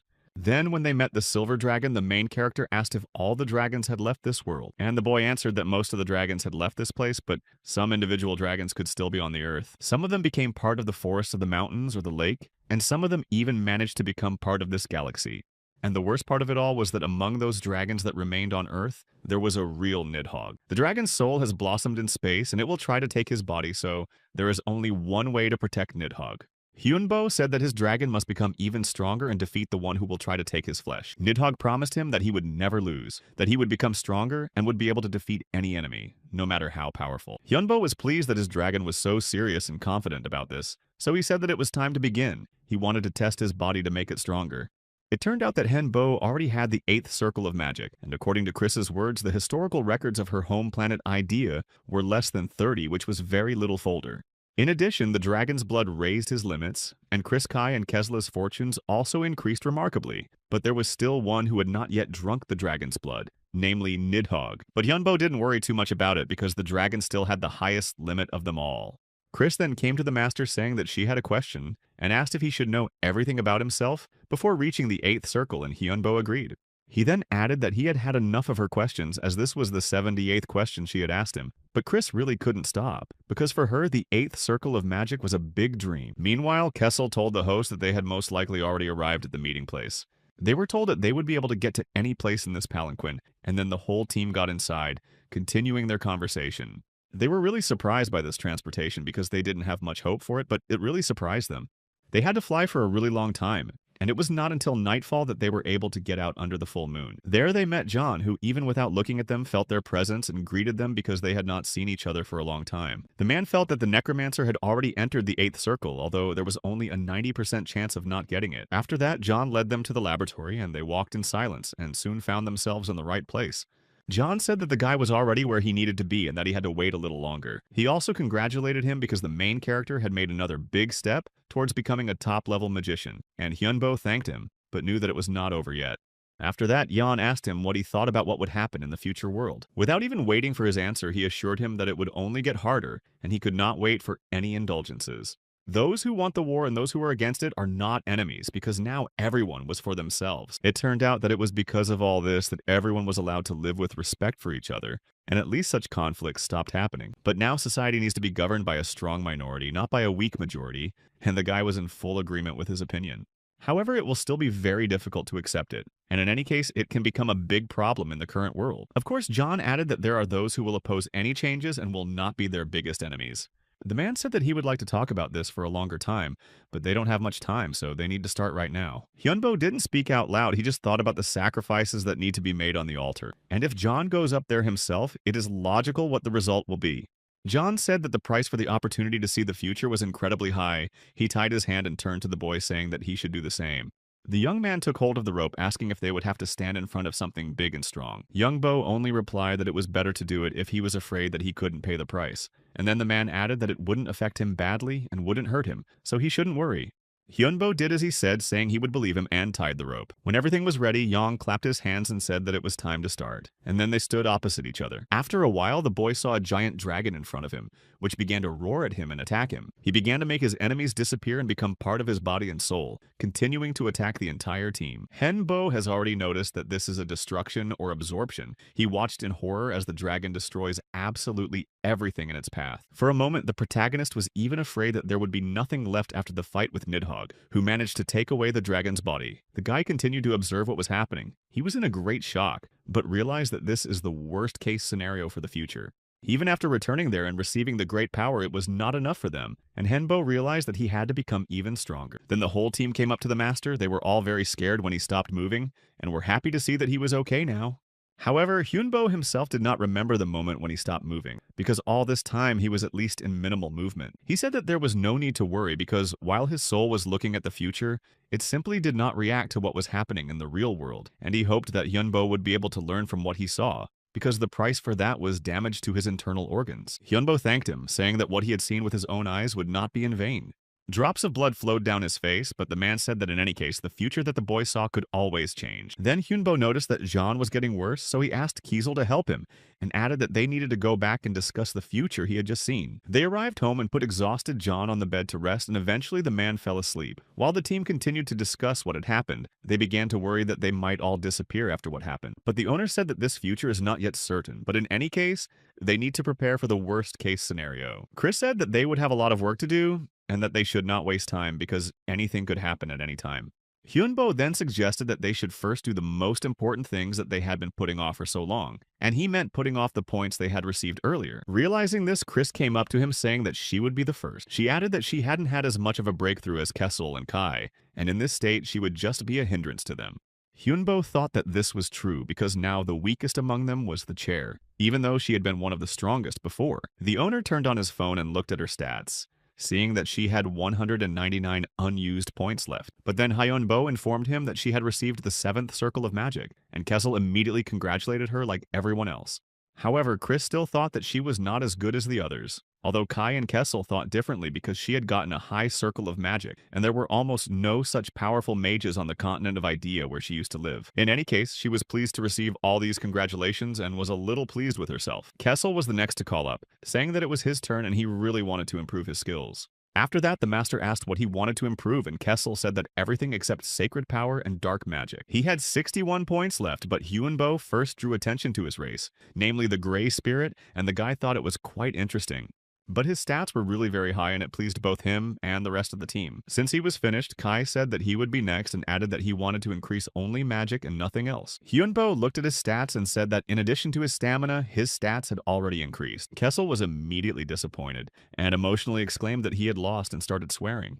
But the owner said that Kai's magic was already very high, so he didn't know whether to increase it. But he was a legionnaire, so it was not surprising that this particular point was so high.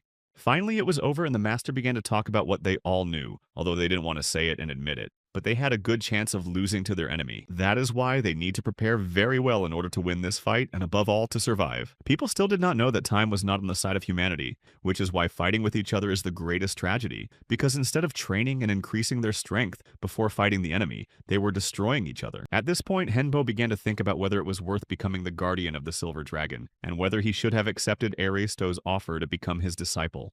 However, in the end, he chose to fight alone with his companions, and the protagonist recognized that no one forced him to do so. He knew that he had to choose, and that this choice would be incredibly difficult, and Hyunbo thought about it a lot and for a long time. But in the end, he was able to come to a conclusion. Despite the fact that the opinions did not differ so much between everyone believed that their choice was right and did not want to change it. Surviving in such a dangerous world is indeed quite difficult, but there is only one true way, and that is faith in yourself and the eternal struggle. And no matter how horrible the possible future might be, he knew that he would not stop and would not allow himself to just go with the flow. Hyunbo declared that they would fight no matter what, and eventually they would win this fierce and difficult battle. He knew that the enemy was already waiting for him. He knew that this battle could happen at any moment, and he also knew that he would not give up, but would continue to fight